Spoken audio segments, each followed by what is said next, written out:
You held your phone up like a mirror. Asked, is this really who we are? Every swipe another stranger, telling you they know your heart. Screens go blue at the kitchen table. Cold coffee, you don't taste a thing. You say I don't know what to. Sometimes the most important place in the world is not a capital city. It is a narrow strip of water. And this weekend, that is the Strait of Hormuz. According to Reuters, roughly 1/5 of the world's oil and liquefied natural gas flows through that corridor, which means this is not just a Middle East story and definitely not just an energy trader story. It is a pressure point for the entire global system. What makes Hormuz so powerful is simple: you do not need a full, permanent shutdown to cause damage. Even the credible threat of disruption can raise insurance costs, delay cargoes, reroute ships, and make governments think defensively about fuel, inflation, and emergency supply. In other words, the market does not wait for a total blackout. It starts pricing fear much earlier. That is why this matters on a weekend like this. With stock screens less noisy, you can see the mechanism more clearly. A choke point like Hormuz turns geography into leverage. It gives every military headline an economic aftershock. And those aftershocks do not stop at the refinery gate. They move into transport costs, airline tickets, food supply chains, industrial planning, and public nerves. There is also a political lesson here. The countries watching this most closely are not only the ones exchanging threats. It is also Europe worrying about inflation, Asia worrying about supply, and allied governments asking how much strategic slack the world really has left. Once that conversation starts, the crisis gets bigger than the battlefield. So the real issue tonight is not whether oil is up or down on the next tick. It is that the world has been reminded, again, how much power can sit inside one bottleneck. And when one narrow waterway can shake prices, policy, and public confidence all at once, peace stops being a moral luxury and becomes hard economic infrastructure. There is a particular kind of fear that arrives when a country still has defenses, still has warning systems, still has the machinery of protection in place, and yet people watch missiles get through anyway. That is the real significance of the latest Iranian strikes on Israel this weekend. The headline number matters, of course. The injuries matter. But the deeper story is psychological. Once the public sees that even a sophisticated shield can be penetrated, the conflict changes character. Up to that point, missile defense is not just military hardware. It is part of the social contract. It tells people that danger may exist, but the state still stands between ordinary life and chaos. When that confidence is shaken, even partially, the damage spreads beyond the impact zone. It reaches kitchens, schools, commutes, bedtime, and that quiet assumption that daily life is protected well enough to remain normal. And that is why these moments are politically explosive. A government can explain probabilities, say no defense is perfect, and point to the number of projectiles intercepted. All of that may be true. But the public does not live inside statistical success rates. It lives inside lived experience. If people feel that the shield is becoming more porous, then reassurance gets harder and pressure for a stronger answer rises fast. There is also a strategic consequence. The side launching these attacks is not only trying to cause physical harm. It is testing whether confidence can be eroded faster than infrastructure can be rebuilt. In modern conflict, that matters enormously, because once fear starts doing the work, every siren becomes more powerful than the last one. So the real issue tonight is not simply that another exchange took place. It is that this war is pressing on something more fragile than concrete or steel. It is pressing on trust. And when trust and protection starts to crack, the battlefield expands into the human mind. A war changes shape when the language around it changes. And this weekend, one of the most important developments is not only the strike itself, but the way it is being described. When Israeli officials call the latest attacks on civilians war crimes, they are doing more than expressing outrage. They are moving the conflict out of the narrow language of retaliation and into the heavier terrain of law, legitimacy, and international judgment. That matters because military headlines fade fast, but moral framing can travel much further. Once civilians become the center of the story, and once that story is presented as a legal violation rather than just another act of war, the audience is no longer only domestic. It is diplomats, allies, international courts, media systems, and governments that may have preferred to stay vague for as long as possible. And that is where the pressure grows. Legal language raises the political cost of neutrality. If an attack is seen not simply as escalation, but as a crime against civilians, then calls for restraint start competing with calls for accountability. That can narrow the room for ambiguity, especially in Western capitals already under pressure to sound morally consistent. There is also a strategic side to this. War crimes framing is not just about the past few hours. It is about shaping the next phase. It can help build support for tougher diplomatic action, stronger military justification, and a broader narrative that one side is not merely under attack, but defending civilian order against deliberate terror. Of course, language alone does not decide wars. But it does decide how wars are understood, and that often shapes what becomes politically possible next. So the deeper story tonight is this: when the argument shifts from who struck whom to who crossed a moral line, the battlefield stops being only physical. It becomes a courtroom of world opinion. And once a war enters that courtroom, every next strike carries a much larger echo. You can tell a geopolitical crisis is getting real when it stops sounding like a briefing room problem and starts looking like a line at a gas station. That is why Slovenia matters tonight. Reports that fuel rationing has begun there after panic buying linked to fears around the Strait of Hormuz may sound like a small European side story, but in truth it tells you exactly how modern shocks spread. Most people hear Hormuz and think oil traders, tankers, maybe a price chart. But that is too abstract. What changes the mood is when a family in Europe suddenly wonders whether filling the car will become harder, slower, or more expensive. At that point, the crisis has crossed an invisible border. It is no longer just about war in the Middle East. It is about confidence in everyday normal life. And confidence is the key word here. Shortages do not always begin with empty supply. Very often they begin with fear. Once drivers think there may not be enough fuel tomorrow, they buy more today, and that behavior creates the very stress they were afraid of in the first place.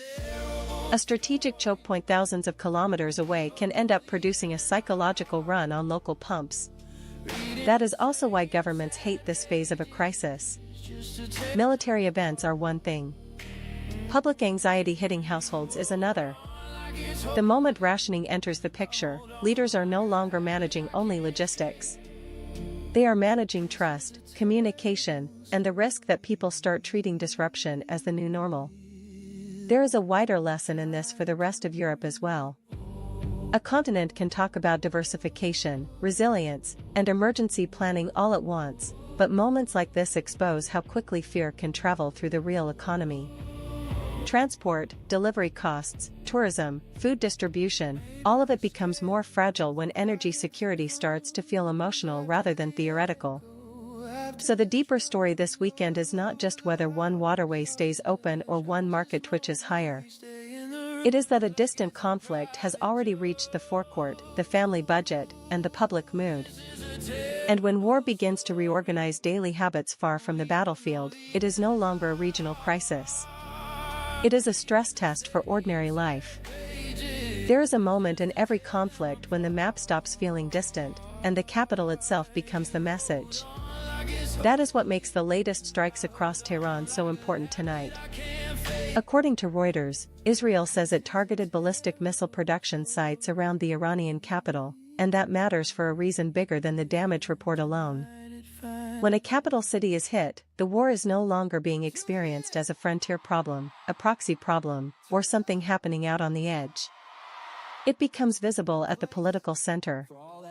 It touches prestige, authority, and the image of control that every state tries to project to its own people.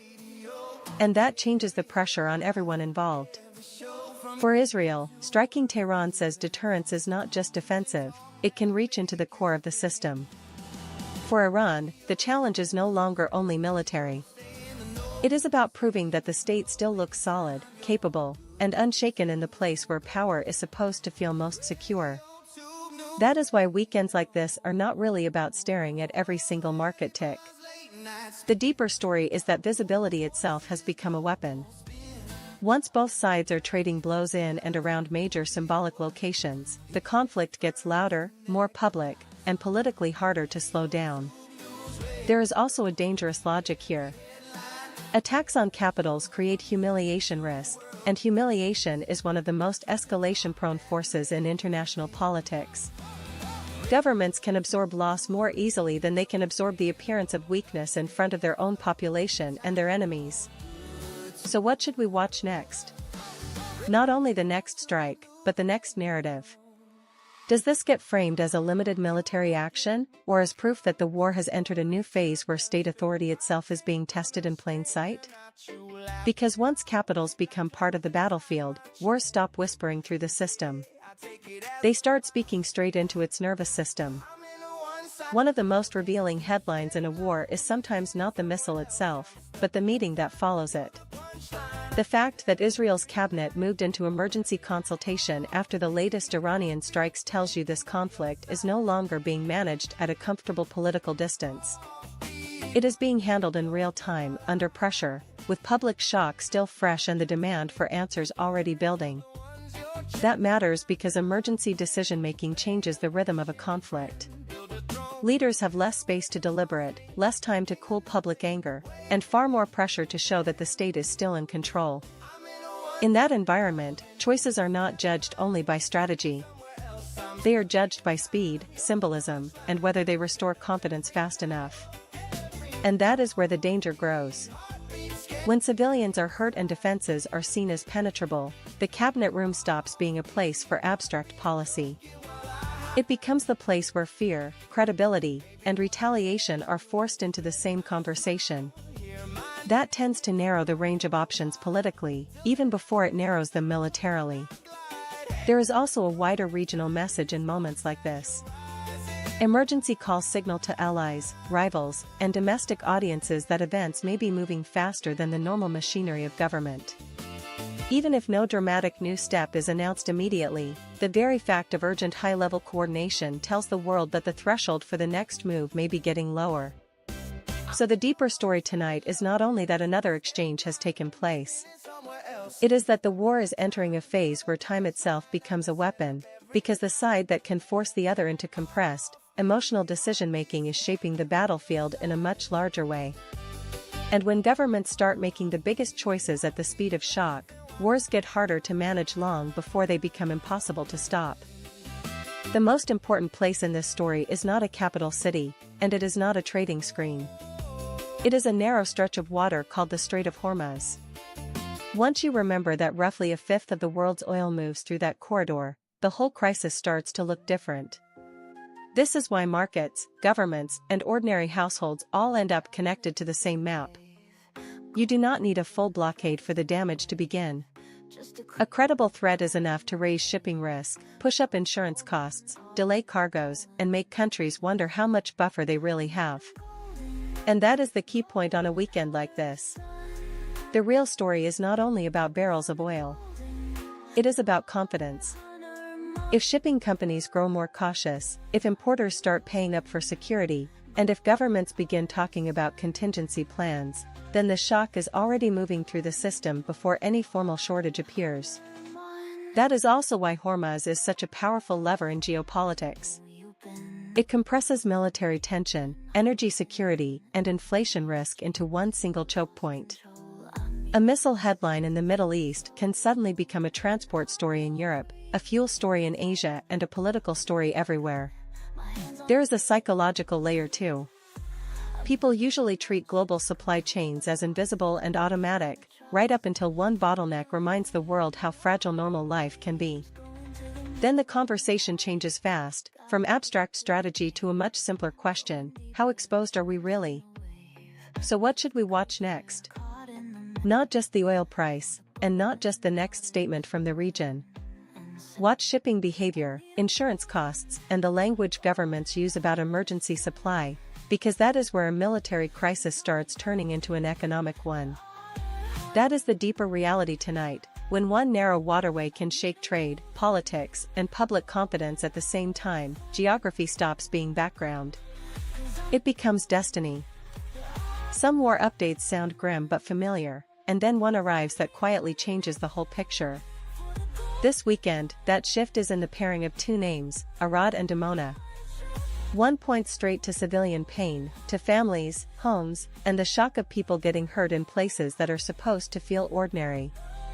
The other carries strategic weight, because Dimona is not just another dot on the map.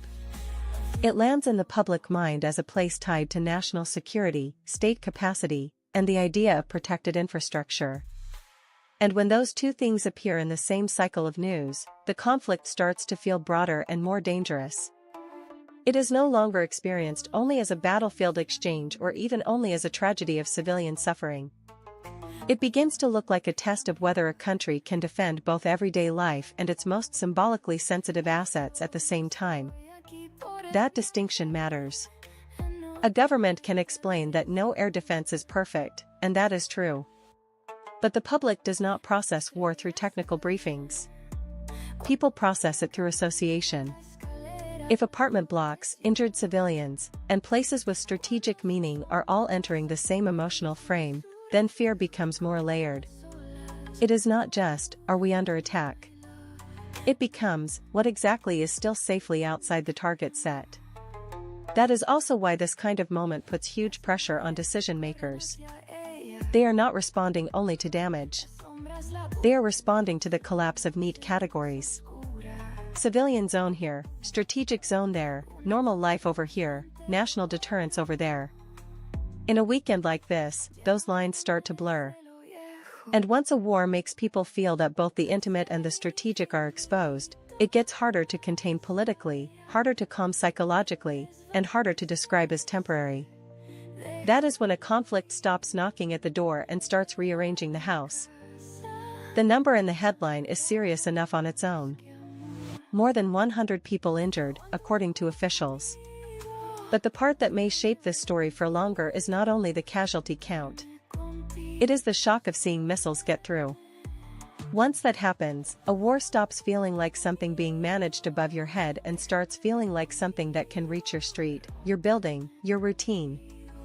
That matters because missile defense is not just military technology. In the public mind, it is a promise. Not a promise of perfection, because people understand that no shield is absolute, but a promise that normal life can still be defended well enough to remain normal. When that confidence is punctured, even briefly, the damage spreads far beyond the impact site. And this is where the political pressure builds fast. Governments can point to interception rates, to systems that still work, to the larger number of threats that were stopped. All of that may be true. But people do not live inside statistics. They live inside sirens, fragments of video, and the memory of a night that felt less protected than the one before. There is also a strategic lesson here. In modern conflict, striking infrastructure is one thing. Striking confidence is another.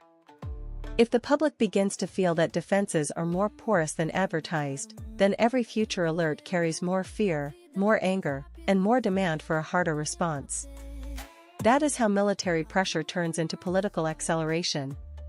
So yes, this is a story about missiles, casualties, and escalation. But on a deeper level, it is a story about trust. Because the moment a shield stops feeling like a shield, the battlefield does not just expand on the map. It expands inside the national mind. And once fear gets past the defenses, it becomes the most dangerous thing in the sky. You can learn a lot from a market when prices move, but you learn even more when confidence disappears faster than facts can catch up. And that is really the story tonight. The fear in the system is no longer just about one missile wave, one retaliation, or one dramatic headline. It is about the growing sense that too many important things now depend on decisions that could be made very quickly, under pressure, and with consequences far beyond the battlefield. That is why weekend risk feels different from ordinary market nerves. During a normal scare, investors can debate earnings, rates, growth, maybe even one bad data point. Here, the problem is that geopolitics is bleeding into everything at once. Energy security, shipping routes, inflation risk, public pressure on governments, and the possibility of miscalculation are all sitting in the same frame. And once that happens, fear becomes more than emotion. It becomes a pricing mechanism. People stop asking, what is the fair value today, and start asking, what if the next move changes the whole map tomorrow? That shift matters, because markets can tolerate bad news much better than they can tolerate uncertainty that keeps multiplying. There is also a psychological trap here. The more intense the headlines become, the more people search for certainty in the wrong places, in every rumor, every dramatic clip, every tiny move in oil or equities. But on a weekend like this, the bigger truth is that the market is not struggling with data overload. It is struggling with decision overload. There are simply too many pathways from one regional conflict into the global economy. So what should people really watch now? Not just whether one asset jumps or dips. Watch whether the conflict starts changing behavior, government language, shipping caution, corporate hedging, consumer anxiety, and the willingness of political leaders to escalate or absorb pressure. Because that is the real meaning of extreme fear. It is not panic for the sake of panic. It is the market admitting that the world suddenly feels less predictable than the models were built for. And when predictability breaks, fear is not the noise. Fear is the message. A war becomes much more real when it leaves the map and reaches the fuel pump. And that is why Slovenia matters tonight. According to Reuters, the country has started limiting fuel purchases after panic buying tied to fears around Hormuz left some stations dry. On paper, that may look like a small side story. In reality, it is the kind of development that tells you a regional conflict is no longer staying regional. Because the real mechanism here is not only supply. It is psychology. Once drivers believe fuel could be harder to get tomorrow, they rush to buy more today, and that fear starts creating its own shortage. In other words, confidence breaks before logistics fully break. And when that happens, governments are no longer dealing only with energy flows. They are dealing with public trust. That is what makes this story bigger than Slovenia. Europe has spent years talking about resilience, diversification, and strategic buffers. But a moment like this exposes the softer underbelly of the system. Even when the continent is not physically on the battlefield, it is still vulnerable to expectation, rumor, and consumer behavior. A choke point in the Gulf can suddenly become a queue at a station, a limit at the pump, and then a political problem at home. There is also a warning inside this. If rationing and panic buying spread from one country to another, the economic damage will not arrive only through oil prices. It will arrive through transport costs, delivery delays, household anxiety, and the sense that normal life is becoming less reliable. That is when a war stops being just a foreign policy crisis and starts becoming a domestic leadership test. So the deeper story this weekend is not only whether tankers move safely through one narrow waterway. It is whether Europe can stop fear from becoming its own form of disruption. Because once people start hoarding normal life, the crisis is already closer than governments want to admit. Sometimes the most consequential escalation in a war is not the next strike. It is the next label. This weekend, after Iranian missile attacks injured civilians in Israel, the language coming from Israeli officials shifted toward accusations of war crimes, and that matters because words like that do not stay inside a press conference for very long. Once that phrase enters the conversation, the conflict changes shape. It is no longer discussed only as a military exchange, or even only as a regional crisis. It starts moving into the territory of legitimacy, international law, diplomatic pressure, and public morality. That is a very different battlefield. Missiles can damage buildings. Legal and moral framing can damage room for compromise. The moment leaders describe attacks on civilians in war crimes terms, they are not just speaking to their own public. They are speaking to allies, international institutions, and countries that may soon be forced to take a clearer side. And there is a reason this matters so much on a weekend like this. When emotions are already running high, language becomes a force multiplier. It hardens public opinion. It narrows political flexibility. It makes any call for restraint sound, to some ears, less like caution and more like moral weakness. There is also a second layer here.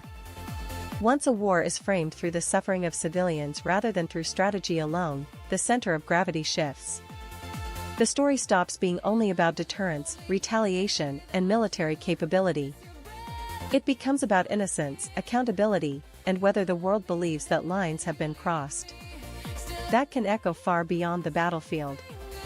It can shape sanctions debates, arms support, diplomatic isolation, and the tone of media coverage in capitals far from the region. In other words, the vocabulary of the war starts influencing the architecture around the war. So yes, the missiles matter. The casualties matter. But the deeper development tonight is that the struggle is expanding from airspace into judgment itself. And once a conflict becomes a fight over who stands accused before the world, every new strike lands twice. At a certain point in every war, the question stops being who can send the louder message, and becomes who can keep the machinery running.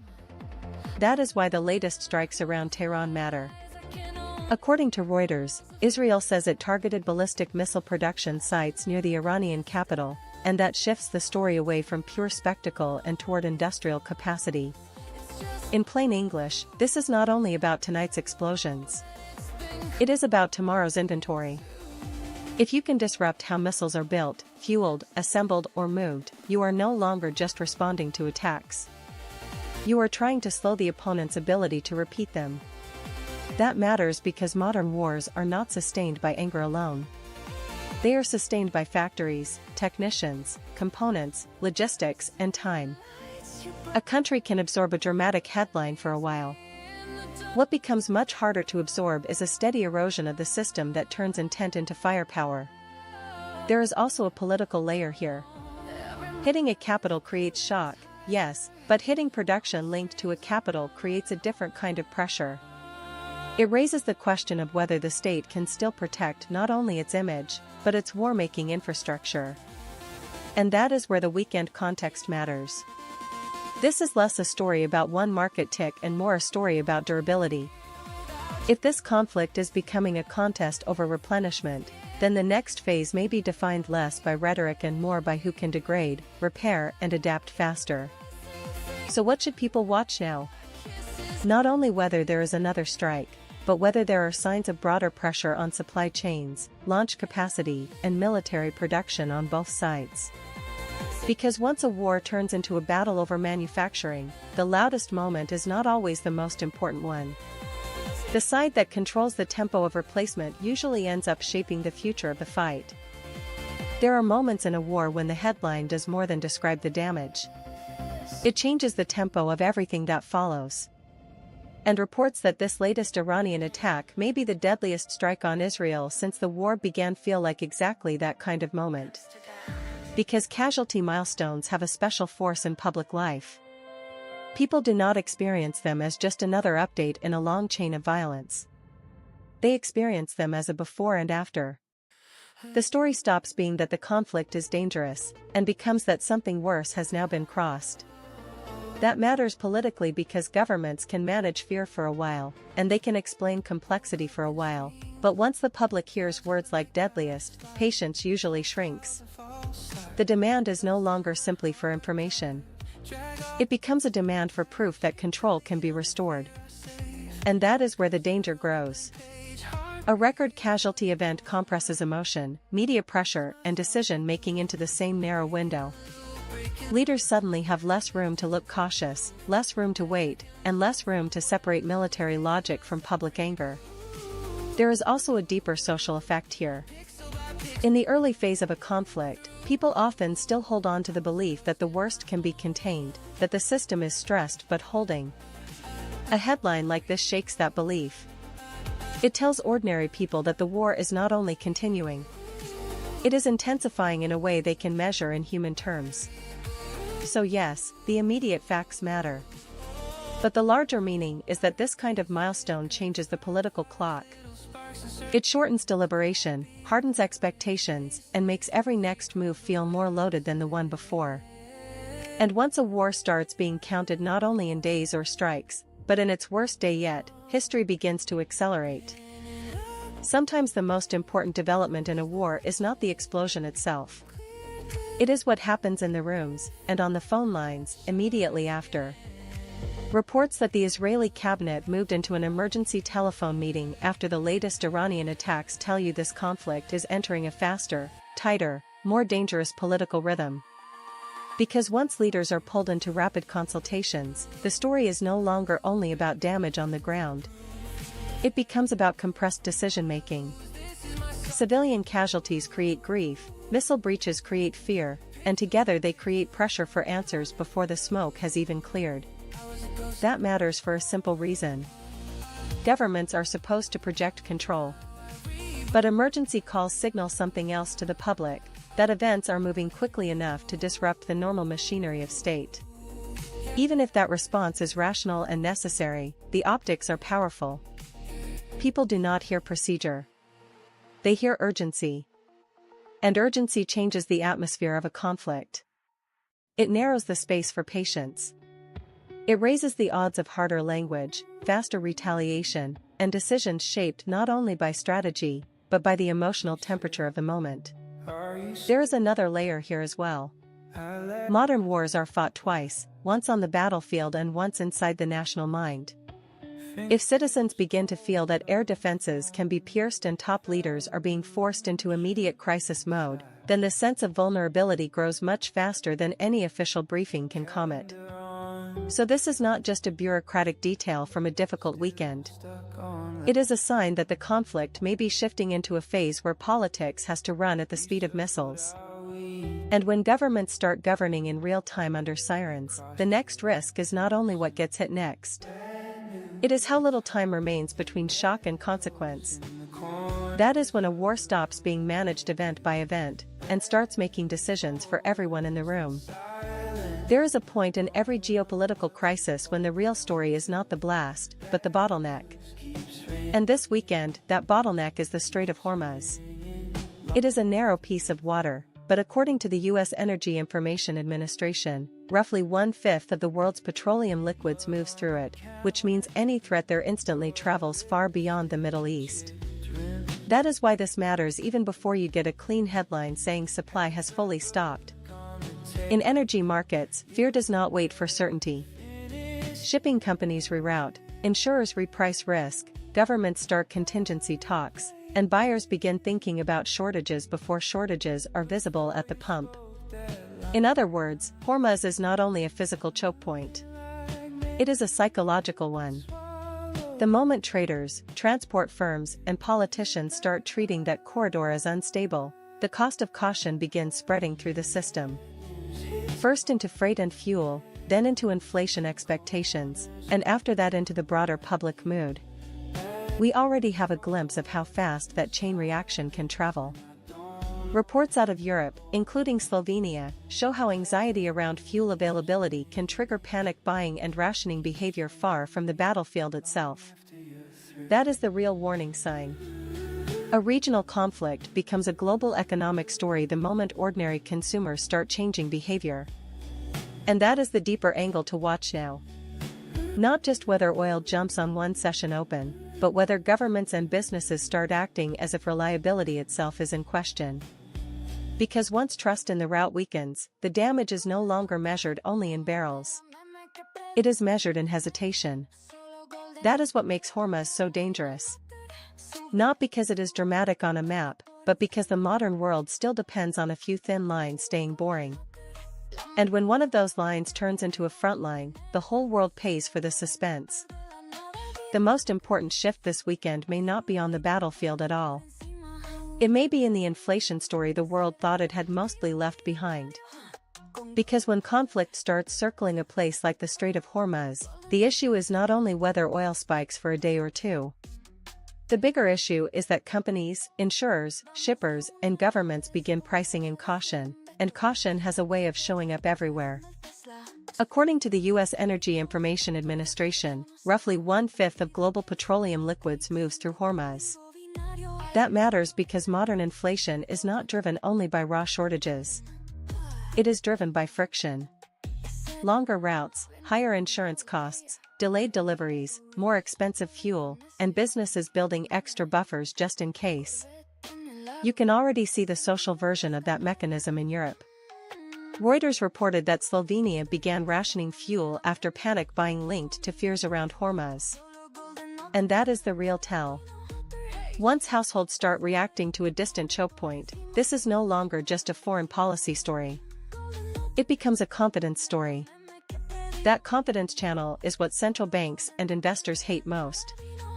Not one dramatic price print, but the possibility that energy uncertainty leaks into transport, food, services, and wage demands. In other words, a regional conflict can revive inflation without needing a full global supply crisis. It only needs enough disruption, and enough fear, to make the system more expensive to run. So while a lot of people are watching missiles, maps, and military statements, the deeper question is simpler. Does this war start making ordinary economic life less predictable again? Because the moment geopolitics gets embedded in everyday costs, the conflict is no longer happening over there. It is entering the bill, the invoice, and the monthly budget. And that is when a distant war stops being background noise and starts sounding like the global economy itself. For months, one of the quiet assumptions behind this conflict was that Israel could be hurt, but still remain fundamentally protected. What changed this weekend is not only the number of injured people. It is the much more unsettling idea that air defenses, which many citizens treat almost like part of the national spine, can be pierced in ways the public can see and feel. That kind of moment lands differently from an ordinary headline. When missiles get through, the damage is physical, but the aftershock is psychological. People do not just ask what was hit. They start asking whether the shield they trusted still works the way they believed it did. And that matters because modern deterrence is not only about military capability. It is also about confidence. A defense system protects cities, yes, but it also protects normal life, routine, sleep, the feeling that the state can absorb danger and keep society functioning. Once that confidence cracks, the conflict enters kitchens, schools, commutes, and family conversations. This is where the story becomes bigger than a single attack. A visible breach puts pressure on leaders from two directions at once. First, they have to restore operational credibility. Second, they have to restore emotional credibility, which is harder, because fear spreads faster than any official explanation. It also changes the strategic picture. If one side believes it has found even a partial way to puncture a highly developed defense network, then the message is no longer only that it can retaliate. The message is that it can force vulnerability into public view. That is a different level of pressure altogether. So tonight, the deeper issue is not just how many missiles were launched or intercepted. It is whether this weekend has broken a layer of public trust that takes much longer to rebuild than a damaged building.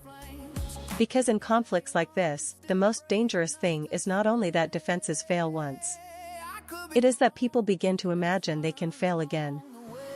A war enters a new phase when it stops asking only what the enemy will do, and starts asking what your friends are willing to do. That is why the latest reporting around Washington pressing allies matters so much this weekend. According to Reuters, the White House has been leaning on partners as the fighting deepens, and that is a signal that this conflict is no longer just about strikes, retaliation, and deterrence. It is also becoming a test of coalition endurance. Because allies are useful in two ways. They bring hardware, logistics, intelligence, and political cover. But they also ask uncomfortable questions. What is the actual objective? Is this about degrading missile capacity, protecting shipping, forcing regime behavior, or preparing for a longer war of attrition? The moment those questions get louder, strategy becomes harder to keep tidy. And that matters because coalitions do not run on emotion alone. They run on clarity. If the goals keep shifting, or even appear to shift, then support becomes more fragile at exactly the moment leaders need it to look solid. Reuters noted that traditional U.S. allies have been struggling to respond to mixed messages about the war, and that is not a side detail. That is the diplomatic pressure point. There is a broader consequence here too. Once partners are drawn deeper in, the map of risk widens. Domestic politics in Europe matter more. Energy security matters more. Public opinion matters more. A conflict that began as a regional military crisis starts turning into a global argument about limits, obligations, and how much instability other capitals are prepared to absorb. So yes, everyone is watching the missiles. But the deeper story tonight may be whether this war can still be explained clearly enough for a coalition to hold together. Because once leaders need allies not just for support, but for legitimacy, the battlefield is no longer the only place where this war can be lost. Some places carry more weight than the map alone can explain, and Dimona is one of them. This weekend, the deeper significance of the Iranian strikes is not just that people were hurt in southern Israel, but that the attacks landed near one of the most symbolically loaded areas in the country. According to Reuters, the missiles hit around Arad and Dimona, close to Israel's secretive nuclear research zone and major military infrastructure. The IAEA said it was not aware of damage to the research facility itself, and that detail matters. But the symbolism matters too, because in conflicts like this, proximity can be almost as powerful as impact. When missiles fall near a place tied, in the public imagination, to deterrence, national security, and strategic ambiguity, the message changes. This is no longer only about causing casualties or testing air defenses. It becomes a way of saying, even your most sensitive geography can be pulled into the picture. That has a different psychological effect from an ordinary strike. It widens the war in people's minds. Citizens stop thinking only about which city was hit, and start thinking about what kinds of places are now being placed inside the circle of risk. And once that happens, the political pressure rises fast. Leaders are no longer judged only on retaliation or interception rates. They are judged on whether the state can still keep its most critical symbols out of the war's direct shadow. This is why the Dimona angle matters on a quiet weekend when markets are not giving you a clean verdict in real time. The real story is about strategic imagination. If one side can make the other society picture vulnerability around its most sensitive assets, then it has already shifted the emotional balance of the conflict. So the next thing to watch is not just whether there is another volley, but whether more strikes, threats, or rhetoric begin clustering around infrastructure that carries national meaning. Because once a war starts moving towards symbols of ultimate security, it stops feeling like a border crisis and starts feeling like a test of the whole state. Wars are often described in missiles, targets, and retaliation. But every so often, the center of gravity shifts, and it shifts towards civilians. That may be the real significance of this weekend. When the images, the casualty counts, and the public shock begin to center on ordinary people rather than military assets, the conflict stops being judged only by strength. It starts being judged by legitimacy. And legitimacy is a different battlefield altogether. That matters because governments can defend hard action for a long time if the story sounds like deterrence, security, or strategic necessity. It gets much harder when the public conversation turns into a moral one. Once that happens, every ally, every international institution, and every cautious partner has to answer a more uncomfortable question, not just who started what, but what exactly is now being defended, and at what human cost. There is also a media effect here. Military developments can be abstract to outsiders. Civilian suffering is not. It travels faster, lands harder, and compresses complicated history into one immediate emotional verdict. In practical terms, that means diplomatic support can become more fragile even before official policy changes. And this is where the weekend angle matters. On a quieter market backdrop, the deeper story is not only escalation. It is perception. If this war is increasingly seen through the lens of civilian vulnerability, then the balance of pressure changes. Military actors may still think in terms of capability, but political leaders will increasingly have to think in terms of tolerance, optics, and international patience. So watch the language now. Watch whether officials keep talking mainly about retaliation, or whether they begin talking more about proportionality, law, and restraint. Because once a war becomes a contest over moral credibility, the strongest side is not automatically the side that comes out ahead. In conflicts like this, the battle for sympathy can end up redrawing the map long before the armies do. There is a difference between a war happening around a capital and a war happening inside its psychological walls. That is why the strikes on Tehran matter so much this weekend. When explosions are reported in and around a capital, the message is bigger than military damage. It says the conflict is no longer orbiting the system. It is pressing on the nerve center itself. According to Reuters, fresh strikes and explosions around Tehran came as Washington pressed allies for support, and that combination tells you this is becoming both a battlefield crisis and a political stress test. Because capitals are not just places on a map. They are where authority lives, where control is supposed to look solid, and where any sign of vulnerability travels instantly through the public imagination. That changes the meaning of escalation. It is one thing for a state to absorb pressure at the edge. It is another to have the sense that pressure is arriving at the heart of decision-making. For Iran's leadership, that raises the cost of looking weak. For everyone outside Iran, it raises the fear that retaliation may become more emotional, more symbolic, and less predictable. And that is the deeper point here. Once a war starts landing in capitals, distance begins to disappear, not just geographically, but politically and psychologically. It becomes harder to sell the idea that this is still limited, still manageable, still moving inside invisible guardrails.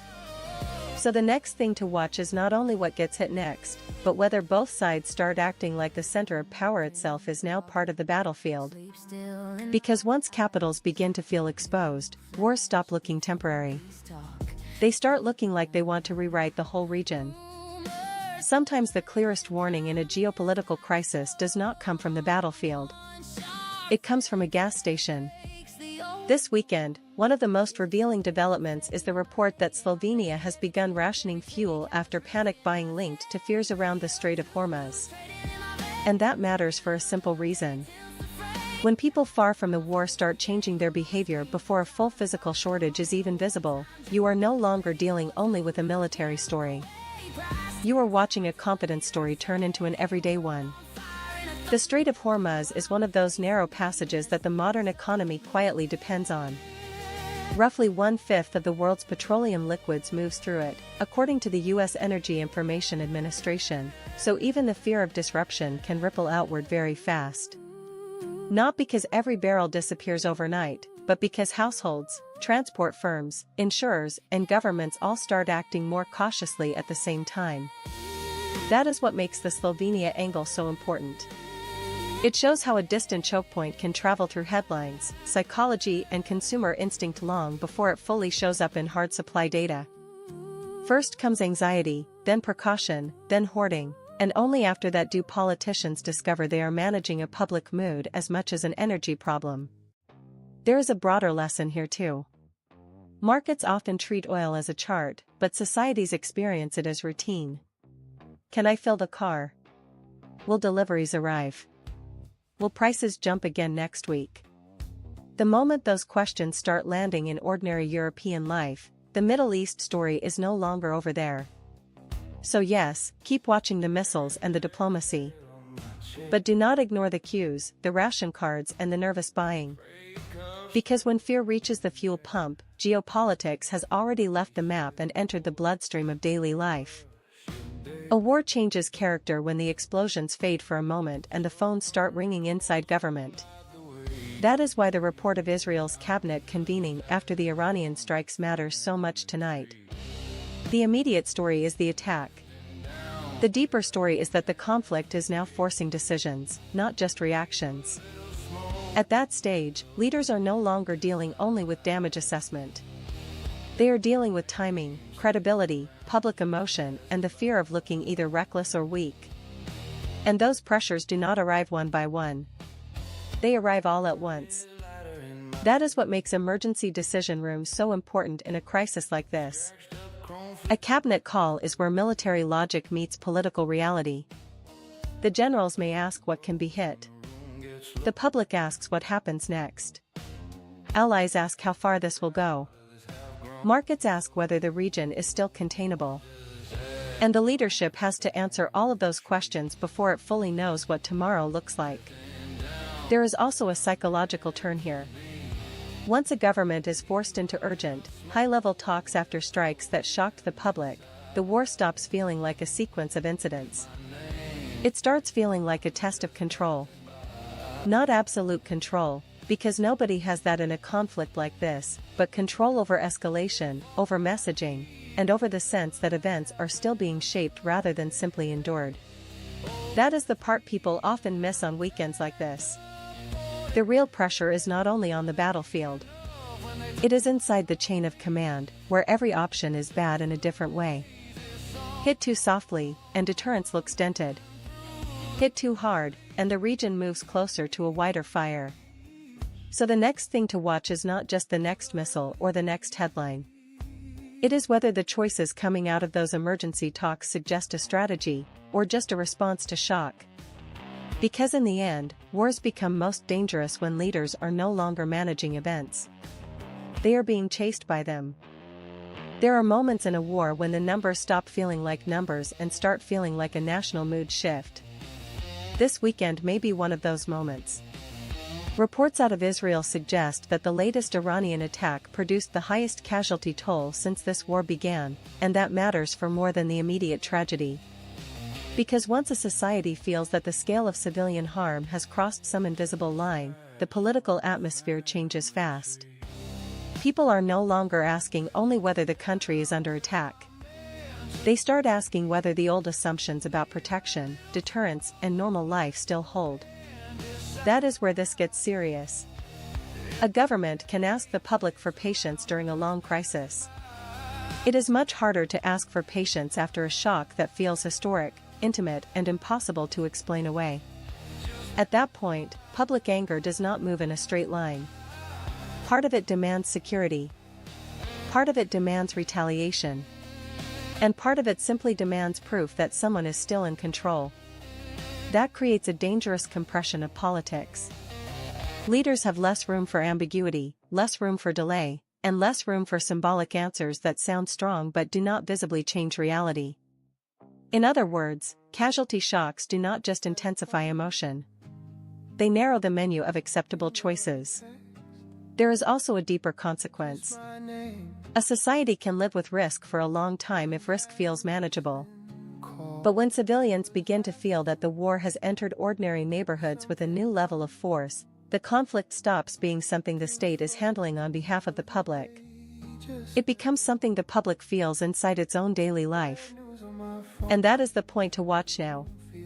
Not just what the military does next, but how the public language changes, how much tolerance remains for uncertainty, and whether this weekend is remembered as the moment fear turned into demand.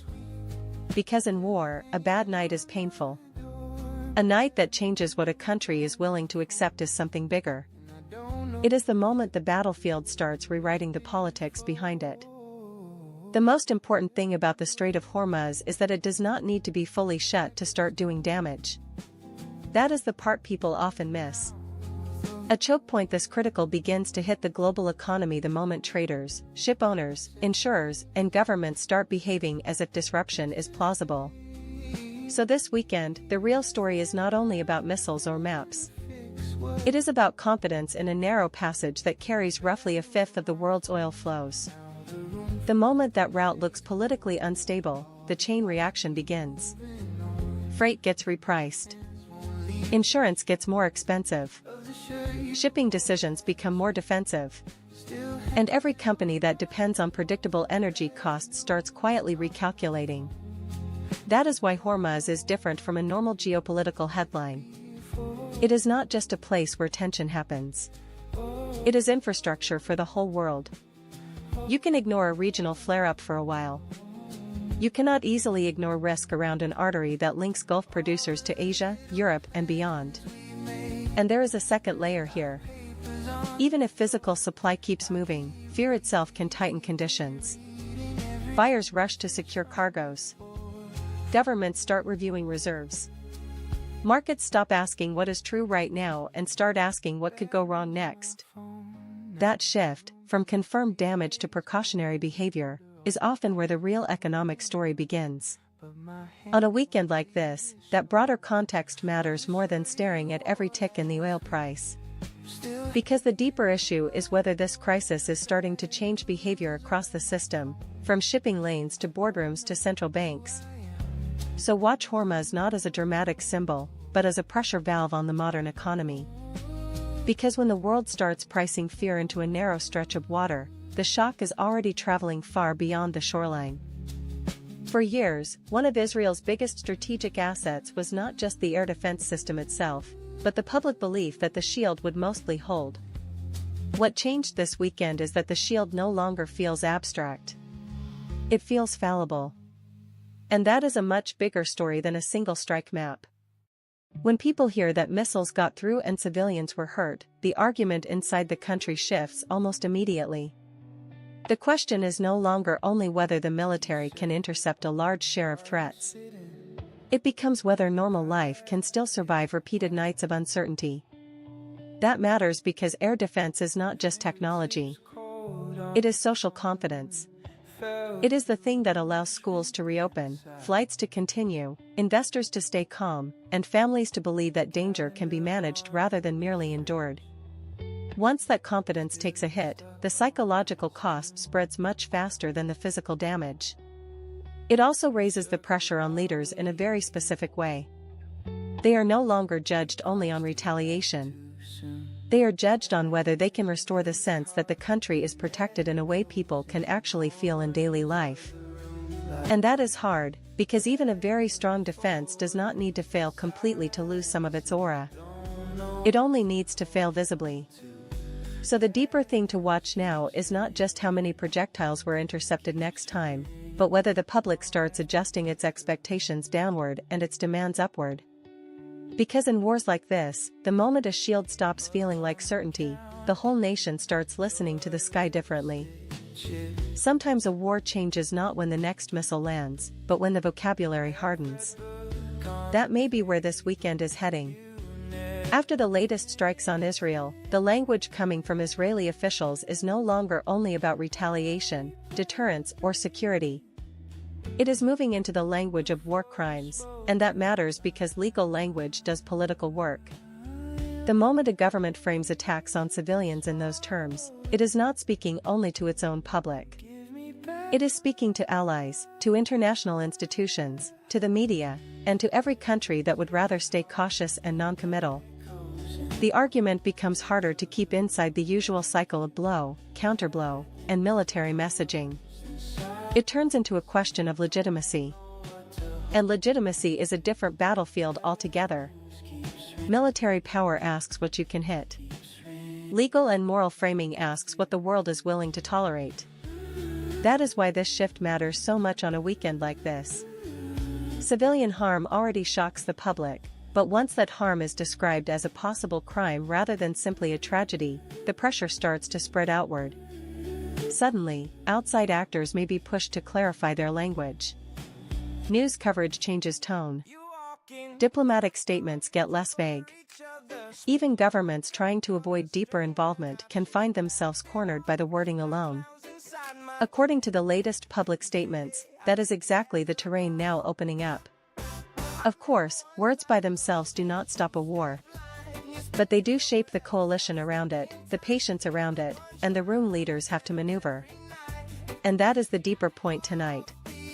In modern conflict, the side that defines the meaning of civilian suffering is often shaping the next phase before the next phase officially begins. Missiles can shatter buildings in seconds. The right accusation can start rearranging the diplomatic map just as fast. There is a big difference between a war happening around a country and a war pressing directly on its capital. That is why the strikes on Tehran matter tonight. Once a capital starts feeling exposed, the story stops being only about military exchange and starts becoming a test of authority itself. Capitals are not just targets on a map. They are where power lives, where control is supposed to look solid, and where any sign of vulnerability travels fast through the public imagination. So even before you count the material damage, the message is already larger. The conflict is moving closer to the political nerve center. That changes the pressure on Iran's leadership in a very specific way. It becomes harder to look patient, harder to look restrained, and harder to convince your own public that events are still comfortably under control. And that is where wars become more dangerous, because symbolism starts mixing with strategy. Decisions are no longer driven only by what makes military sense, but by what restores credibility, projects strength, and avoids the appearance of weakness. For the wider region, that raises the risk of a conflict that feels less containable than it did a few days ago. When capitals enter the emotional center of a war, distance disappears, and escalation starts to feel personal for the people making the decisions. So the next thing to watch is not just what gets hit next, but whether both sides begin acting like the center of political power is now fully part of the battlefield. Because once a war reaches the capital in psychological terms, it stops looking like a crisis on the edge and starts looking like a struggle for the whole story of power itself. Some weekends are about one headline. This weekend feels different. It feels like the whole system is inhaling and not quite exhaling. That is why the most important signal right now may not be a single missile strike or a single oil print, but the simple fact that the mood has shifted into extreme fear. And fear, in markets and in politics, is never just an emotion. It is a behavior engine. Once people start feeling that events are becoming harder to predict, they do not wait politely for certainty. They hedge earlier, they delay decisions, they protect cash, they rethink travel, shipping, inventory, and exposure. In other words, fear starts changing the world before the world fully changes on paper. That is the bigger weekend story. We are moving from a phase where people watch dramatic events to a phase where they begin adjusting their own behavior around the possibility of worse ones. And that transition matters, because confidence is what keeps modern systems looking calm. Confidence keeps money moving, planes flying, cargoes insured, and consumers acting normal. Once confidence thins out, even ordinary decisions begin to carry a defensive tone. There is also a political consequence here. Leaders do not operate in a vacuum. They make choices in an atmosphere shaped by public anxiety, by media intensity, and by the sense that the next mistake could land much harder than the last one. So when fear becomes the background music, the room for patience usually gets smaller. That is why this moment matters beyond charts, indexes, or a scary label on a sentiment gauge. Extreme fear is not interesting because it sounds dramatic. It is interesting because it tells you the crisis is no longer being processed as noise. It is being processed as a threat to normality. And once normality starts to look fragile, every next headline lands on drier ground. The real danger is not only what happens next. It is how many people are already bracing for it. The most important change this weekend is not just that missiles were fired. It is that the war is starting to feel like it lives inside ordinary life. Once that happens, the whole meaning of the conflict changes. For a long time, modern states have tried to preserve one crucial promise during war: the front line may be dangerous, but the center of daily life will keep functioning. People go to work, children go to school, shops open, flights continue, and the country tells itself that disruption can be contained. What we are seeing now is pressure on that promise. That matters because societies can absorb fear more easily than they can absorb the collapse of routine. A dramatic headline shocks people for a day. A sense that normal life is no longer reliable begins to reshape politics, business decisions, and public patience. And this is where the real pressure builds. Governments are not judged only on how hard they respond. They are judged on whether people still believe they can live, move, plan, and sleep with some baseline sense of safety. If that confidence starts to crack, every next decision becomes heavier. There is also a wider lesson here for markets and for policymakers far beyond the region. The cost of conflict is not measured only in damaged sites or military balance. It is measured in how quickly a society starts reorganizing itself around uncertainty. When households begin thinking defensively, when companies start planning for disruption, and when leaders feel the public mood tightening, the conflict has already moved into a more dangerous phase. So yes, watch the next strike, the next statement, and the next diplomatic signal. But watch something even deeper: whether this war is now changing the basic contract between the state and everyday life. Because the moment a population stops asking, "What happened?" and starts asking, can normal life still hold? The battlefield is no longer somewhere else. It is everywhere. Here is the moment when a geopolitical crisis stops being a map story and starts becoming a kitchen table story. Not in the Gulf, but in Slovenia, where Reuters reports fuel purchases were limited after panic buying emptied some stations. And that is why this matters tonight. It shows how a shock in the Strait of Hormuz does not wait for a formal shortage to begin changing behavior. The key point is simple. Modern energy systems do not break only when supply physically disappears. They also strain when people begin acting as if tomorrow may be worse than today. Drivers fill up early. Businesses top off inventories. Governments start thinking about control measures. In other words, fear begins pulling demand forward, and that alone can make the system feel tighter. That is what makes the Slovenia story bigger than Slovenia. The Strait of Hormuz is not just another hotspot. It is one of the world's most important energy arteries, and once confidence in that route weakens, the consequences travel far beyond the immediate war zone. You see it in shipping costs, insurance decisions, stockpiling behavior and, eventually, in politics. And politics is the next layer to watch. Fuel is emotionally powerful because people experience it directly. They may not follow tanker routes or refinery margins, but they understand lines at stations and limits on what they can buy.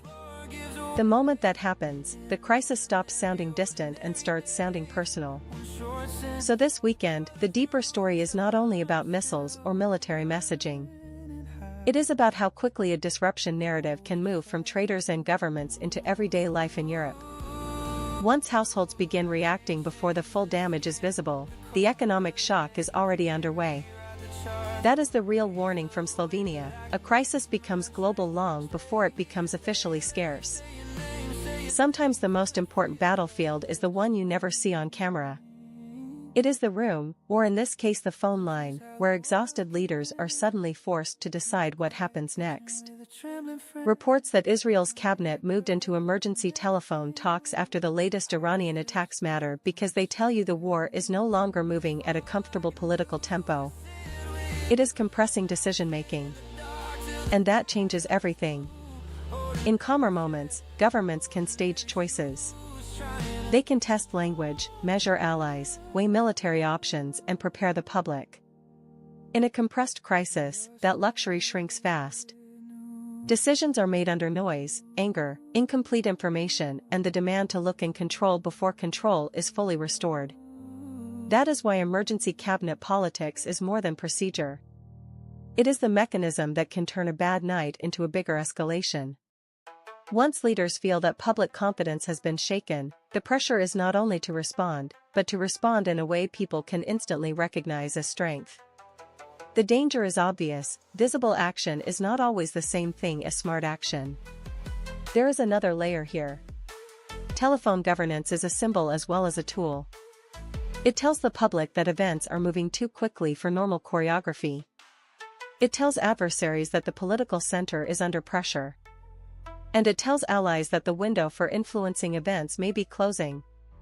So on a weekend like this, do not look only at the damage from the last strike.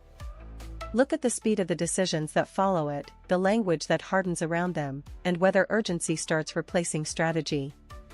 Because in modern conflict, wars do not escalate only through missiles. They escalate when leaders lose the time to think in full sentences. There is a point in every conflict when the numbers stop sounding like numbers and start changing the national mood. This weekend may be one of those moments for Israel. When reports say the latest Iranian strike produced one of the heaviest civilian tolls of the war, the story is no longer just about what got hit. It becomes a story about what the public will now demand. Because casualty shocks do something very specific to politics. They compress complexity.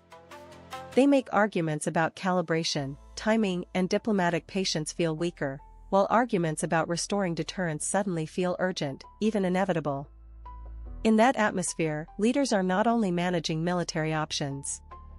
They are managing grief, anger, and the fear that the threshold of what is considered normal has just moved. And that matters well beyond one terrible day. Once a society feels that civilian losses have crossed into a new category, the pressure for a visible answer rises fast. Not a technical answer, not a carefully footnoted answer, but something the public can emotionally recognize as proportionate to the shock. That is where escalation risk grows, because the most satisfying response politically is not always the most stabilizing response strategically. There is also a deeper consequence here. Casualty records tend to become reference points. They stay in speeches, in media language, and in public memory. Future decisions start being judged against them. The war gets narrated as before the strike, and after it. So the real thing to watch now is not only the next military move, but whether this casualty shock becomes the event that redefines what both leadership and society believe they can still tolerate. Because once grief starts writing the political script, the next chapter is rarely the calmer one. There are some places in the world that look small on a map, but can shake the whole global system. The Strait of Hormuz is one of them. It is not just a narrow stretch of water near the Gulf. It is one of the main arteries of the energy economy, and Reuters notes that roughly 1/5 of the world's oil and liquefied natural gas moves through that corridor. That is why this story matters so much tonight. The big point is not only whether a tanker gets through tomorrow morning. It is what happens when confidence in the route starts to break. Once that confidence weakens, the damage spreads in layers. First, shipping becomes riskier. Then insurance gets more expensive. Then buyers scramble for alternatives. And after that, governments and households start reacting before any official shortage is fully visible. That is how a regional military crisis becomes a global economic story. Not in one dramatic instant, but through a chain reaction. Energy importing countries start worrying about supply security. Companies start recalculating transport costs. Central banks, which were already watching inflation, suddenly have another source of pressure landing on the table. And there is another reason this matters. Hormuz is not only about oil. It also matters for gas, especially for countries and industries that depend on liquefied natural gas flows. So this is bigger than a gasoline headline. It touches electricity, manufacturing, freight, and consumer confidence all at once. That is the real weekend lesson here. Markets can recover from scary headlines. What they struggle with is a choke point that makes the entire world feel more fragile. When one narrow passage starts dictating the mood of energy, trade, and inflation, the map suddenly gets very small. And that is the line to remember. When Hormuz stops feeling distant, the whole world starts paying local prices for a faraway war. For years, one of Israel's deepest strategic promises has been simple: whatever the threat, the shield will mostly hold. That is why the latest reports of Iranian missiles injuring more than 100 people matter as more than a grim casualty update. The bigger shock is that the public has now seen, very clearly, that even a sophisticated air defense system is not the same thing as an impenetrable one. And once that image breaks, the conflict changes shape. Air defense is not only military hardware. It is part of the psychology of daily life. It helps keep schools open, flights moving, businesses functioning, and ordinary people believing that danger can be intercepted before it reaches them.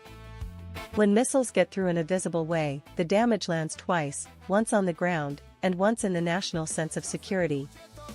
That creates a difficult new pressure on leaders. They are no longer judged only on whether they can retaliate. They are judged on whether they can restore the feeling that the country is still protectable. And that is a much harder thing to rebuild, because confidence is slower to repair than concrete. It also matters for the region. Once one side shows it can puncture defenses that were supposed to reassure the public, the message travels beyond the battlefield. Allies study it.